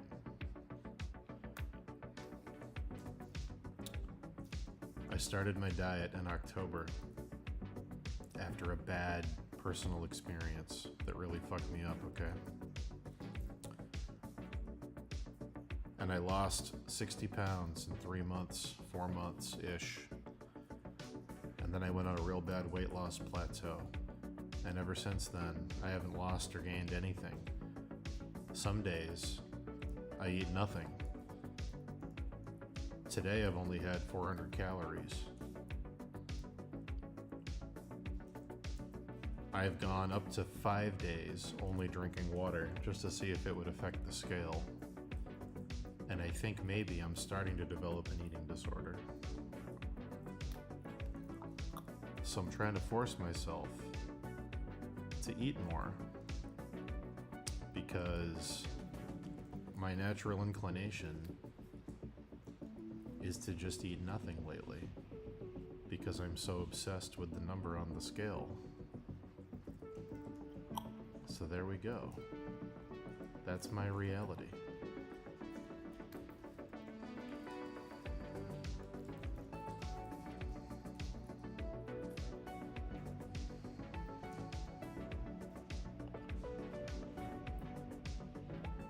I went to a party yesterday where I cooked a giant platter of food, and I showed up at the party, and I must have been asked 20 times? Oh, are you not eating? And I had to go, I have a stomach bug. I got a stomach bug. Oh, I'd love to. It looks I have a stomach bug. All lies.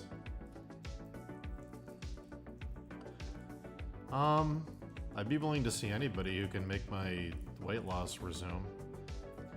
Yeah. I'd be willing to see a nutritionalist, a personal trainer, a gastroenterologist, a meth dealer, anybody. Anyone who can make the number go down. When I get on the scale, if the number goes down, I'll pay you. I'll pay anyone.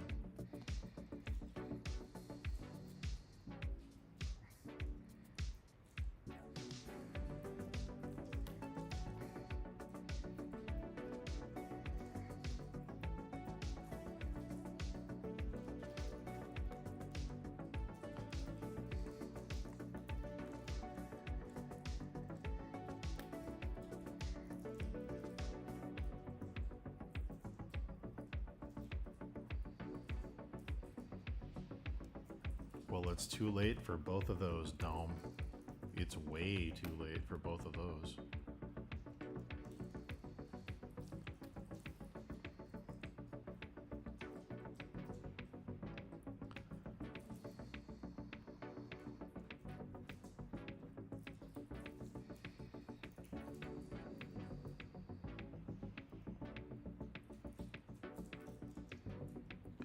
Dome, here's the thing.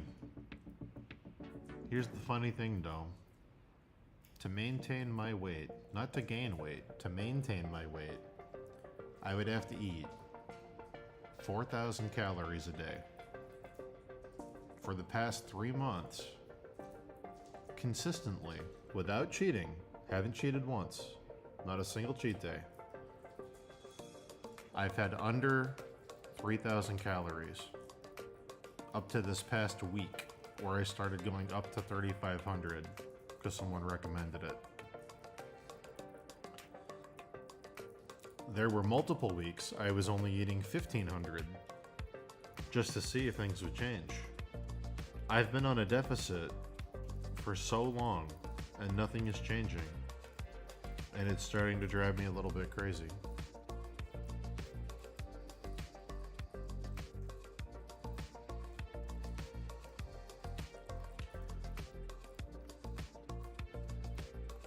And then I talked to my friends about it, and I'm like, what do I do?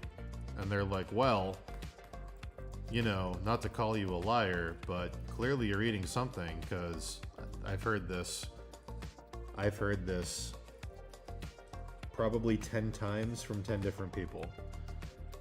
The people in the concentration camps didn't gain weight, so clearly you're not starving yourself enough.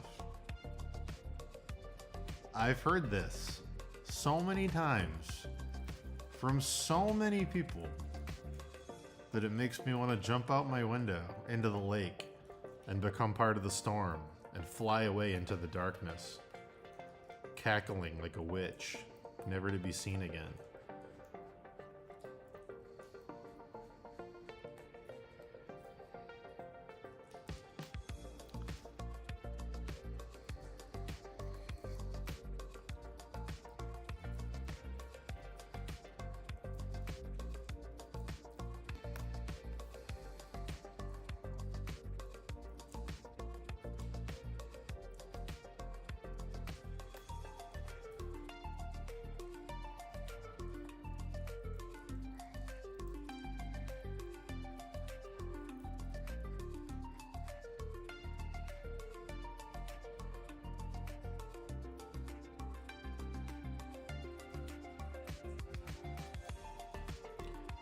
I probably need to get my hormones tested.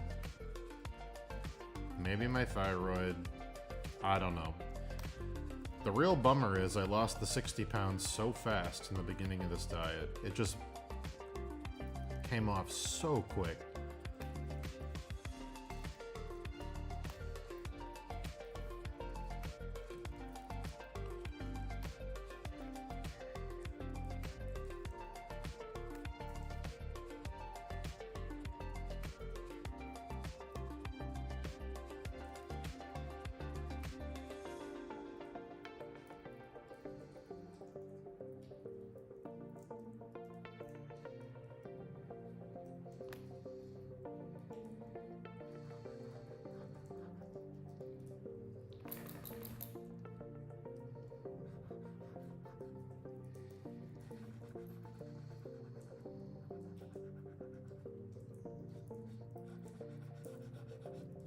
I know the solution, guys.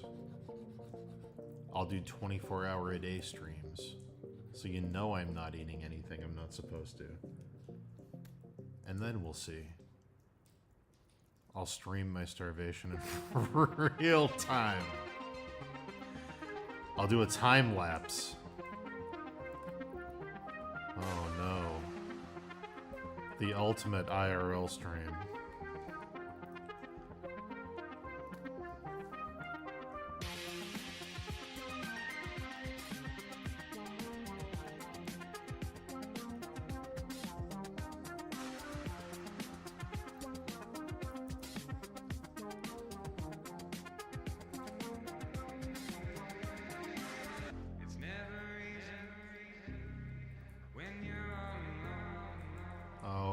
are you singing? I don't want to hear a voice, dude. I don't want to hear a voice, bro. I want to hear techno. Stop it. Alright, Chad, it's 10:30. Listen. I'm sorry things got dark there at the end, okay? I didn't mean it. I love you. Have a great night. But hey. I gotta babysit in the morning and then I'll be back. And then, you know, we'll do some more of this. We'll get the rest of the fucking viscera done, maybe. And then, yeah, we'll see what happens after that. But I love you, and have a good night, and thanks for hanging out for 10 hours. And, yeah, have a good night, folks. Kisses and hugs.